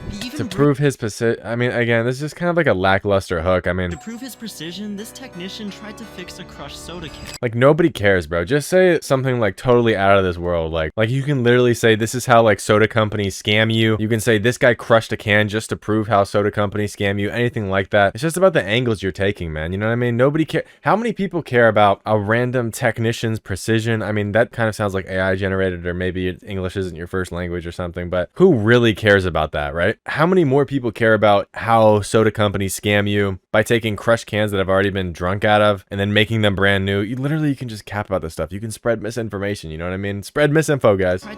You heard it here first. The crushed soda can. He starts by attaching suction cups to the surface, allowing him to pry the metal back. And just as a rule, I don't usually like to do like a ton of technological or scientific advancement stuff on my channel. I would only do that if my channel was specifically about science, but that's just me personally. I find that it's a lot harder to like get a good audience with that stuff. But next, he slides a thin tool inside to push the dents up. He even brings out a tiny mallet to it's good with the sound effects, but like they're not even synced, bro. Brings out a tiny mallet to perfectly. I mean, like, you know, put a little bit extra work in there to actually make sure that when he's hitting it, sound effects are hitting as the mallet is hitting, right? Tiny mallet to perfectly level the edges until the surface is completely seamless. After a final sand and polish, the can looks like it was never damaged. Yeah, and I mean, the angle could just be better by saying, you know, after he fixes it completely, he fills it back up with liquid and he put it back in his grocery store. You could literally say anything. So you're only 28 videos in. I don't want to go like too deep because a lot of time you just need consistency in the game, right? A lot of your videos are going to get 30 30K view jail, determine where your retention graph is falling off, take a look at the sentence before that and try to fix it for the next videos. Take a look at the hooks that are doing well. Obviously, I don't have access to your analytics, but take a look at the hooks that have done well for you and other people. You can see it's definitely possible to go viral. You've had a video with 5 million views go viral a week ago, but commentary isn't supposed to be one of those things where every single video you post goes viral. A lot of people don't understand that. They think that it's a sign of like a bad commentary channel when you get a lot of 30K view jails. I'm gonna tell you guys right now, a lot of the top guys in commentary, maybe they don't get 30K view jails, but it's very common in commentary because of the fact that these are low, I mean, I don't want to say low effort. A lot of time I do actually take the time to transform my content, but with that being said, they shouldn't take you more than 30 minutes to an hour, right? With such a low time frame where you're making videos like this, you can't expect every video to go viral. If you want every video to go viral, then you can spend 5-6 hours making an animation video and maybe it'll have a higher base view count. It won't be 30K, but then you won't be able to pump out as many videos. So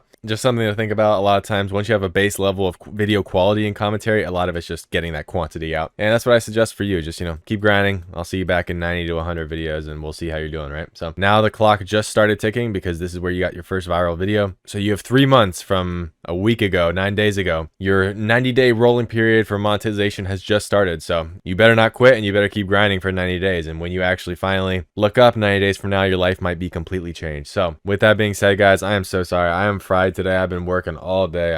My brain is just cooked. So I wanted to do 4 channel reviews today, but I'll just have to save it for more videos in the future. Obviously, I spent a little bit of extra time focusing on the first 2 channels, so I think that I probably need to do shorter segments so that way I don't spend like too much time on one channel, because I'm not really like timing myself on each channel, but I'm just kind of saying what I feel like I need to say. So obviously though, if I want to get to more people, I need to kind of portion out the time better. But with that being said, I'm just so fried, guys. Anyways, if you guys want to work with me, have me personally audit your channels and, you know, help you actually scale and grow your empire so that you can actually start making money or make more money with YouTube Shorts. I mean, I do this for a living pretty consistently for about 2 years now. It's what I do full time and I'm very happy with it. In fact, a lot of what I did today was just me going back and forth to students, helping them out. And so my brain is just fried because I just want to give my all to these people. So if you want to work with me, the link for that is going to be in the first link in the description down below. Drop a comment down below if you want me to review your channel next. I'm hoping to do a lot more of these videos, hopefully. I mean, I can't do one every single day and every single week, but it's just a fun way for me to do some free reviews for you guys. And hopefully, even if your channel doesn't get necessarily reviewed, because there's so many people asking for it, you can still take what I've said in this video and actually run with it, utilize it in your own videos, and start cooking. Links in the description if you want to work with me. Hope this video helps some of you guys out, and peace out. So there it is. Probably the most in-depth video about YouTube Shorts you will ever watch. I'm not sure if anybody made it to the end. Maybe you guys just skipped here, but if you did, you're probably like a god at YouTube Shorts now. So congratulations, I guess. Or maybe you just need to run it back one more time and watch the whole thing over again. I don't know. But any questions you guys have, drop it in the comments below. Let me know any video topics you guys want me to cover. And I have so much more free content on my channel. So like the video, subscribe, and also hit the post notifications button so that you get notified whenever I upload, dropping some more bangers, some more free sauce for you guys. Check out my software, vids.so. It's the best faceless YouTube Shorts tool right now to grow your channel. And we got a lot of cool stuff planned to take it to the next level. With that being said, I hope this video helps some of you guys out,